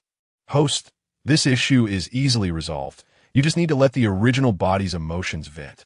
Upon receiving this answer, Roland squinted and assigned a task to Pike. Since they were going to take action against the Vortex gang, it shouldn't be wasted. Let Mox assist in taking over their territory. After all, the Vortex gang had no backing, and if there was an opportunity, they could be eliminated. Confirming that he could take revenge against the Vortex gang, Pike felt a wave of joy in his heart. An inexplicable emotion surged within him. It was excitement. In a Vortex gang stronghold, 3 members were patrolling within the walls, while 2 others were chatting and using S-powder at the entrance. The patrolling members were casual, occasionally pulling out some bottles to take a hit, appearing quite carefree. Suddenly, one of the patrolling members noticed a dim corner where a light flickered in and out like breathing gills. He rubbed his eyes in disbelief, and upon realizing the figure had vanished, blinked. Could it be that I've taken too much? Swish! Thud! With a flash of red light, a round object fell down, caught steadily by a mechanical hand. The first on the list. Buzz. As Pike moved forward, he transformed into a fish-like silhouette, vanishing into the darkness. The flickering light, barely visible unless one was very close. Hey, shouldn't we switch patrols? Those 2 idiots haven't come back yet. Who cares? Maybe they took too much and are lying in some corner. That won't do. If something happens, I'll get beaten up, I'll go check. Such a hassle, fine. Go take a look. The other person waved his hand impatiently and stopped caring. The one who went to check didn't walk far when he saw a figure pressed against the wall, facing away from him. Hey, Irby, what are you doing here? Did you get high again? As he approached to pat the other's shoulder, the moment he touched it, the figure collapsed like a puddle of mud, while Pike split off into action. This scene made his pupils dilate, and just as he was about to scream, a cold hand covered his mouth. No one gets to leave, no one gets to walk away. With the sound of flesh being pierced, another soul was liberated, at least for Pike. Another name. Meanwhile, the members at the entrance noticed something was wrong after a while and immediately stood up to report inside. Whoosh! A harpoon shot out from the darkness, hitting his back, and after a scream, he disappeared into the dark. Hearing the scream, the Vortex gang members reacted immediately and turned to see the terrifying scene of their comrade being dragged into the darkness by a long chain. In an instant, everyone exchanged glances, too scared to move. TM, what are you all afraid of? Get moving! Smack! The last member, heavily modified, cursed and slapped one of his subordinates on the back of the head, then immediately ordered, upon seeing this, the others exchanged looks and picked up their weapons, heading in that direction. However, there was nothing left but a pool of blood. Just as they relaxed their guard, a loud noise suddenly erupted behind them, causing their nerves to tighten again. Turning around, they saw the body of the recently deceased member dropping from the air. Swish! As everyone's attention was drawn to it, a red light flickered in the void, striking another person, dragging them into the darkness. What are you dawdling for? Shoot! Bang! Bang! Bang! Under the command, they immediately opened fire towards the direction of the red light, pouring down gunfire as if venting their fear. Swish! Suddenly, a red light appeared above them. A shadow glowing red soared down, with a weapon resembling a chain raised high. Boom! A massive burst of red light exploded, instantly engulfing several nearby Vortex gang members, leaving nothing behind but the parts of bodies that hadn't been hit, creating a terrifying scene. Then, a watery voice echoed again as the figure vanished once more. Seeing this, the Vortex gang leader broke out in a cold sweat and roared, shooting in all directions. The result was that he accidentally hit several of his own men. Soon, Pike struck again, each attack claiming multiple lives, and in the blink of an eye, only one member remained. At this point, the last member was pale, cold sweat covering his body. If not for his modified eyes, he might have seen a truly spectacular sight. Swish! A harpoon made of energy shot out, piercing through his head from behind, then swiftly retracted, blood splattering everywhere. Pike looked at the head in his hand. A sense of exhilaration flashed through him, and he slowly tightened his grip. Boom! Blood splattered onto him. This debt, we shall settle it properly.